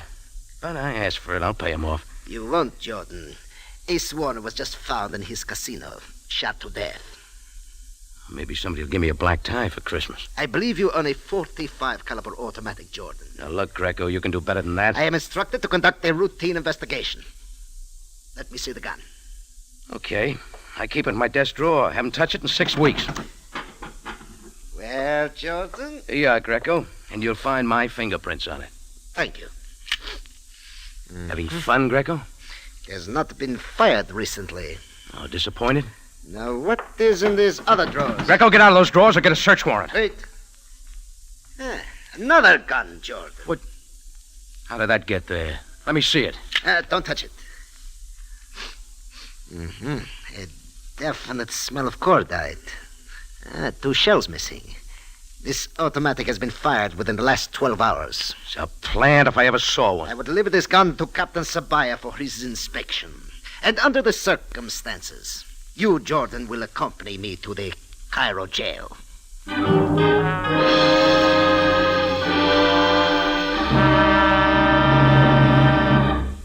Rocky Jordan will be back in just a moment. Remember, over your CBS station every Sunday night, you'll hear not only Rocky Jordan, but Sam Spade, Dashiell Hammett's Great Private Eye, and The Whistler, one of the most popular shows on the air. Remember, this half hour each Sunday evening is the time for Rocky Jordan. Now back to tonight's story, Ace High Straight.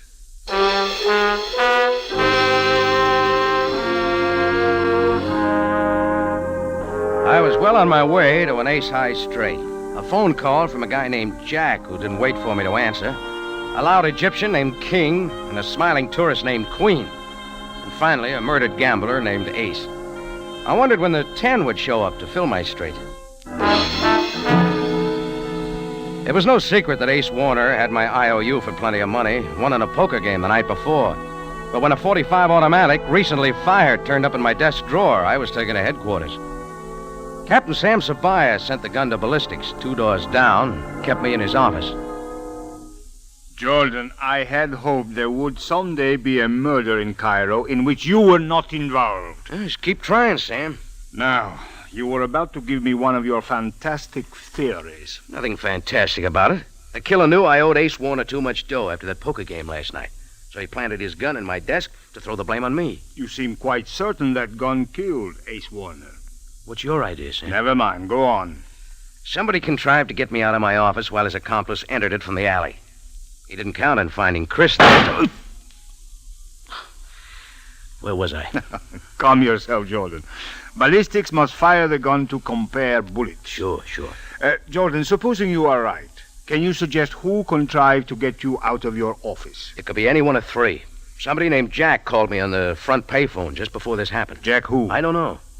By the time I answered, he'd hung up. Then a swarthy Egyptian named Taman King started a phony one-man riot in the cafe. I had to throw him out. Taman King. And the third? Well, after I got rid of King... Oh. Sam, how many times do they have to... Go on, Jordan. Well, a tourist with thick glasses named Milton Queen buttonholed me at the door. I had trouble getting rid of him. Any one of those 3 could have given the accomplice plenty of time to get in the alley door to my office. One moment. Sabaya speaking.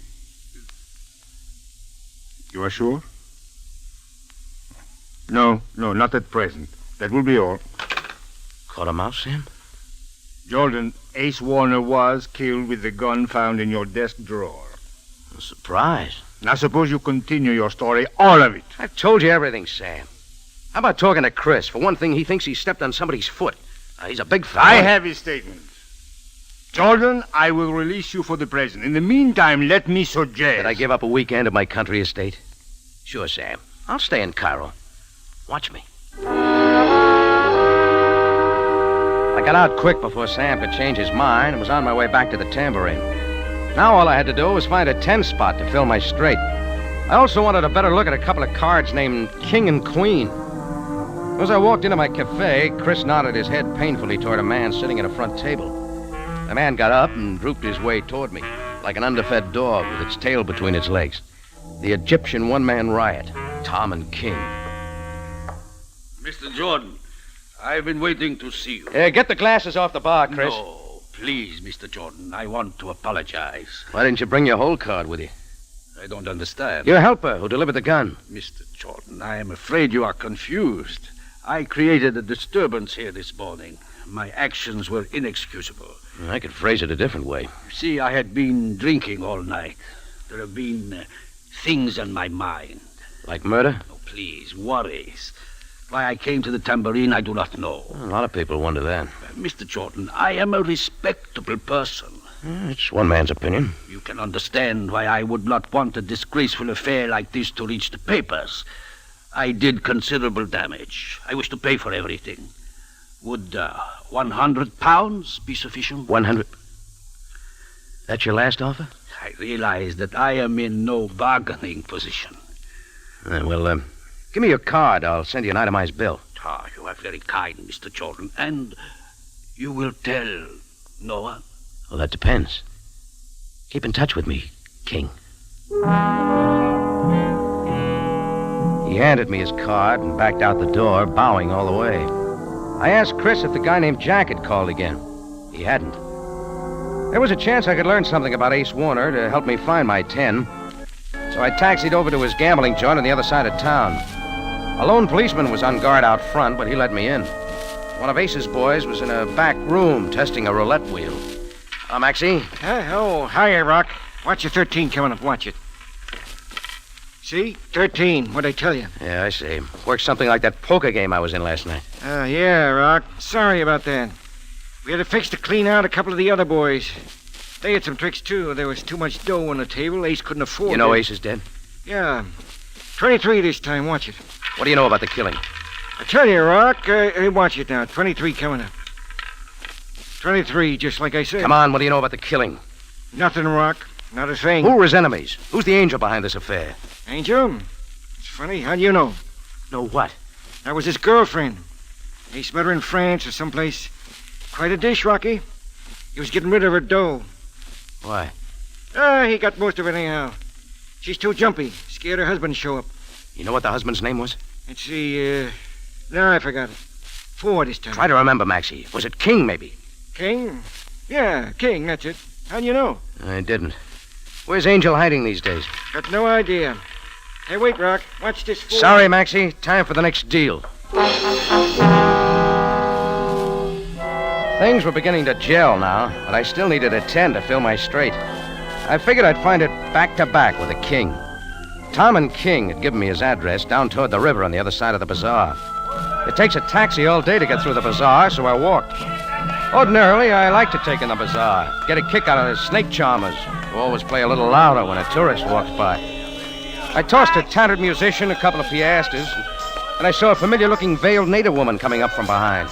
She limped, like the one I saw on the side street off the tambourine that morning. I wasn't sure she saw me, so I dodged into a booth and waited for her to pass. Effendi, you like my rods? Yeah, sure, but not this time. Only 2 Egyptian pounds, Effendi, for this. Feel of it. No, not interested, sorry. I see you bargain well, Effendi. Only for you 1 pound. Look, I got a rug. Now, don't bother me. Effendi, you will ruin me. Half a pound and 40 piastres. I'm not buying anything. Let it go of me, will you? Very well, but only for you, Effendi. Half a pound. No less, not a million less. Wait, come back. By the time I got out of the booth and shook the excited peddler off, the veiled native woman was way down the street. I thought I saw her turn in somewhere. I wasn't sure.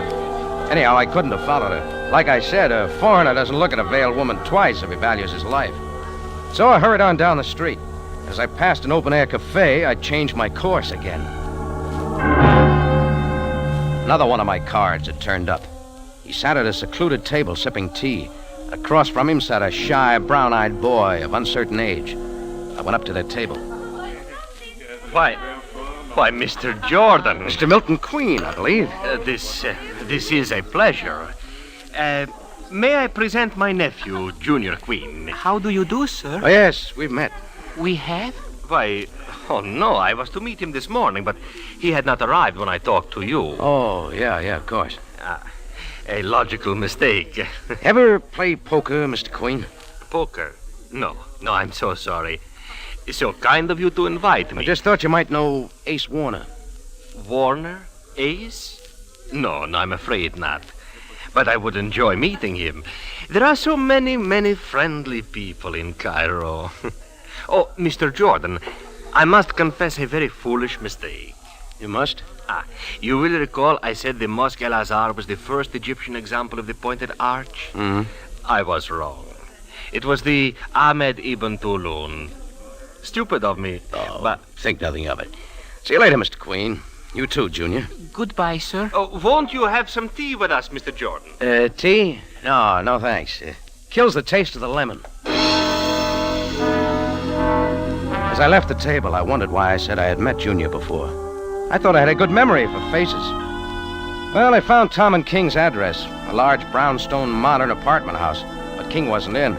The clerk said he'd been out most of the day. I waited around the lobby for a while, then stepped into a phone booth and called the tambourine.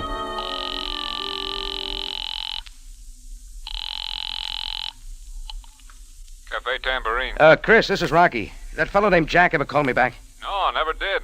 But somebody else called. Who? I don't know. Hey, bartender, service. Just a minute. He said if you wanted to find Angel, try 10 dahabiyah. 10 dahabiyah. What else? That's all. He hung up. Oh, great. Now you can do something. What, Rocky? Hang up. Well, it looked like I finally had that 10 to fill my ace high straight. I remembered the paddle streamers along the Nile are known as dahabiyahs. Then I thought again. Swank little houseboats anchored along the Nile are called the same thing. A 5-minute walk from King's place took me to dahabiyah number 10. I walked up the narrow awning-covered gangplank that led to the little deck and knocked at the door. Who is it? The name's Jordan. I don't want to see anyone. Wait, Sorry, Blue Eyes, I gotta talk to you. Who did you say you were? Rocky Jordan. I was a friend of Ace Warner's. Oh. Well, how did you find me here? Oh, I just filled a straight, and there you were.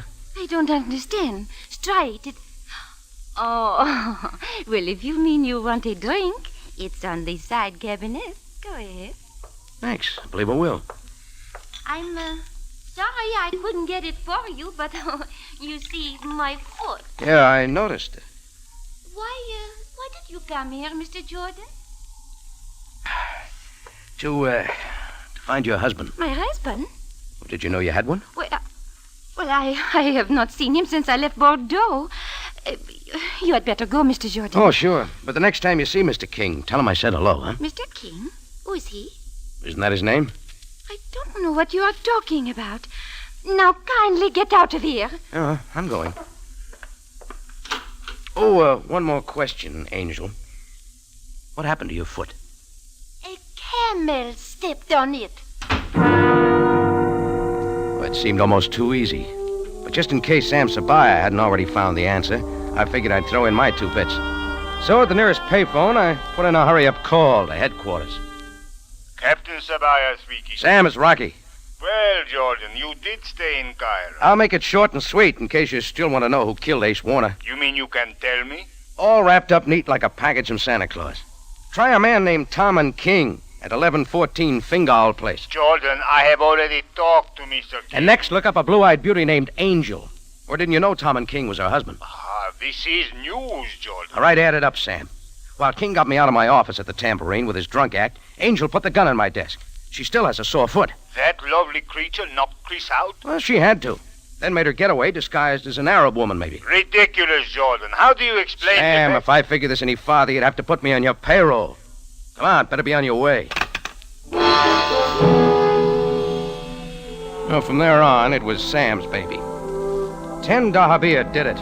My first 4 cards had been people instead of a house address, but I was satisfied. I found myself walking back through the bazaar, and this time I was enjoying it. I slowed down to listen to the tattered beggar musician.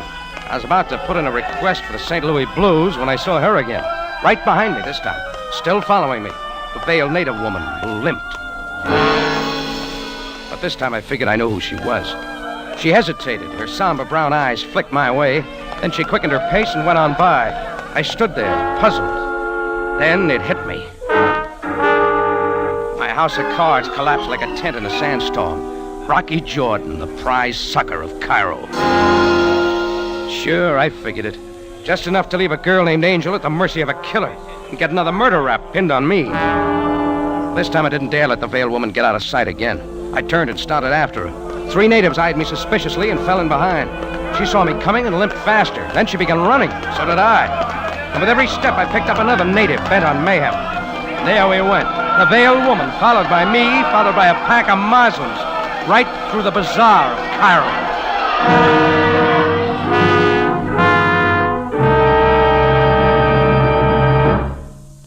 Rocky Jordan returns in a matter of seconds with the ending of tonight's story. Here's a note of importance to you listeners who like top-flight adventure mysteries. Rocky Jordan joins Sam Spade and the Whistler to make this CBS threesome the best mystery adventure listening on the air. Remember that this is the time you'll hear Rocky Jordan every Sunday night. And you'll want to hear, too, Sam Spade and the Whistler, top-notch mystery on CBS. Now for the ending of tonight's story, Ace High Straight.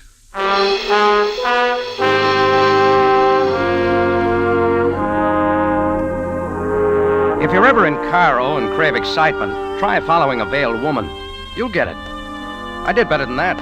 I chased this woman at a dead run, past the beggars and the snake charmers and the street vendors of the crowded bazaar. A pack of natives on my tail were beginning to close in. One big boy tried to block my path. I bowled him over and gathered speed again. I'd picked up 3 blocks and 30 more natives when I caught her. She gave me quite a tussle. Let go! Let go of me! Turn around and face me. No, my veil! It's coming off quick and everything with it. Yeah! Look her over, folks. She's not a native, and she's not a woman. He's Uncle's little nephew, Junior Queen. Right then, the cop in the corner came pushing through the crowd. I turned Junior Queen over to him for safekeeping and gave him a message for Sabaya. Within 2 minutes, the pack of natives had faded away like a snowman in the desert. Well, I kept moving. I backtracked through the bazaar, grabbed a roving taxi, and directed it to Dahabia 10 on the double. We got there in record time. I hit the pier running, crossed it, and went up the canopied gangplank that led to Angel's little houseboat on the Nile. I didn't stop to knock. It seems I was just in time. Oh, Rocky, you are here. Close the door, Mr. Jordan, and lock it. This is most convenient. I see you found another gun, Queen. Oh, Rocky, Milton was Shut going up, to... Angel. Yes, I know. Maxie's memory was bad. Your husband's name is Queen, not King. Oh, yes. A natural mistake. Now that you know, it makes no difference. Naturally. You killed Ace Warner. And he wants to kill me, Rocky. And I will. Oh, no. The husband doesn't appreciate his wife leaving him, especially when she takes his last cent and gives to a no-good gambler. No, but so you killed him and planted the gun in my office. Then you sent me here to Angel's, planning to kill her after I left. You were a little slow, Queen. Not at all, Jordan. Now that you are here, it will be even more simple. I don't know why you came back. Oh, just to clear up a mistake, Queen. I thought Angel's address filled my straight. I was wrong. I should have known I was holding the Joker all the time. Very wild Joker. Joker? Yeah. Junior Queen. Your shy little nephew. He is not my nephew. No. You hired him to disguise himself as a native woman, knowing I wouldn't dare follow him. He planted the gun in my desk. But when Sabaya released me, you had Junior keep up the masquerade and tail me, just in case. You narrate quite well, Jordan. What comes next? When you introduced me to Junior in the bazaar, I was sure I'd seen that brown-eyed face before. I finally remembered. It was the face on the native woman in the side street off my cafe this morning. Junior was careless with his veil. I will reprimand him. The police will enjoy such an incredible story, Jordan. After they find Angel dead and know that you have been here. Oh, Milton, please, no. Go ahead, Queen. Shoot her. Get it over with. What? Rocky, what are you saying? Oh, please don't What do you let think him Sam kill me. Sabaya has been doing since he talked to Junior? To Junior? Where is he? Locked up in the Cairo jail. No. The police know everything, Queen. If you doubt me, look out the front window. Oh, I don't believe. It's an old trick, but it worked. As Queen turned toward the front, I reached out and knocked off his thick glasses. Oh! He whirled and started firing blindly. I grabbed Angel and dragged her to the floor, but the bullets didn't hit anywhere near us. Just then, Sam Sabaya started pounding on the front door. Queen dropped the gun, ran through the back room, and the last I saw him, he was disappearing through an open window. Jordan, you here. Where's Milton Queen? Get out your water wings, Sam. Milton went for a swim. Greco, get after him. But, Captain, I cannot swim. It is an order, Greco.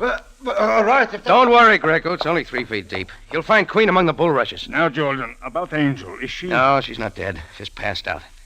I must have stepped on her sore foot when I pulled her down. Yes. She's suffering only mild shock. You know, that's something I'm still trying to figure out, Sam. How did she hurt that foot? Her foot, Jordan? Why, I received a full report on the accident yesterday. Yeah? What happened?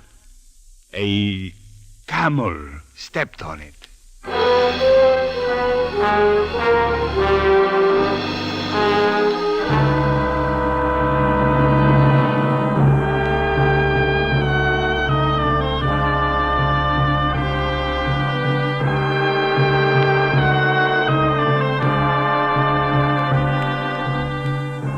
Rocky Jordan is presented from Columbia Square in Hollywood and stars Jack Moyles in the title role. Tonight's story was written by Gomer Cool and was produced and directed by Cliff Howell, with original music by Milton Charles.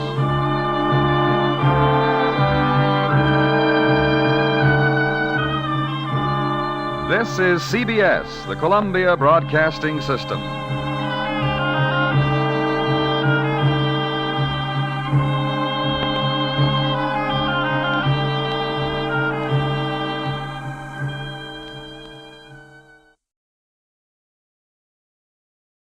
Now, we bring you a world of adventure with Rocky Jordan.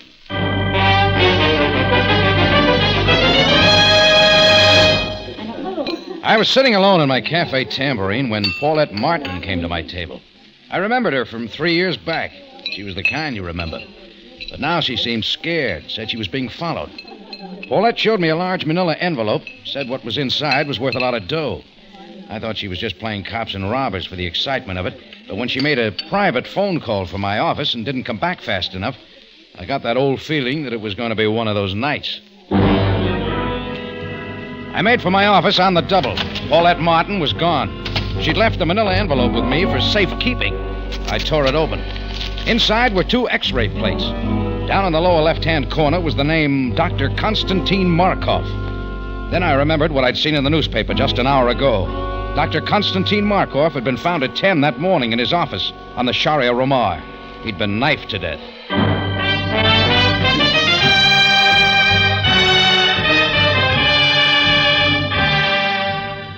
On a narrow street, not far off Cairo's native quarter, stands the Cafe Tambourine, run by Rocky Jordan. The Cafe Tambourine,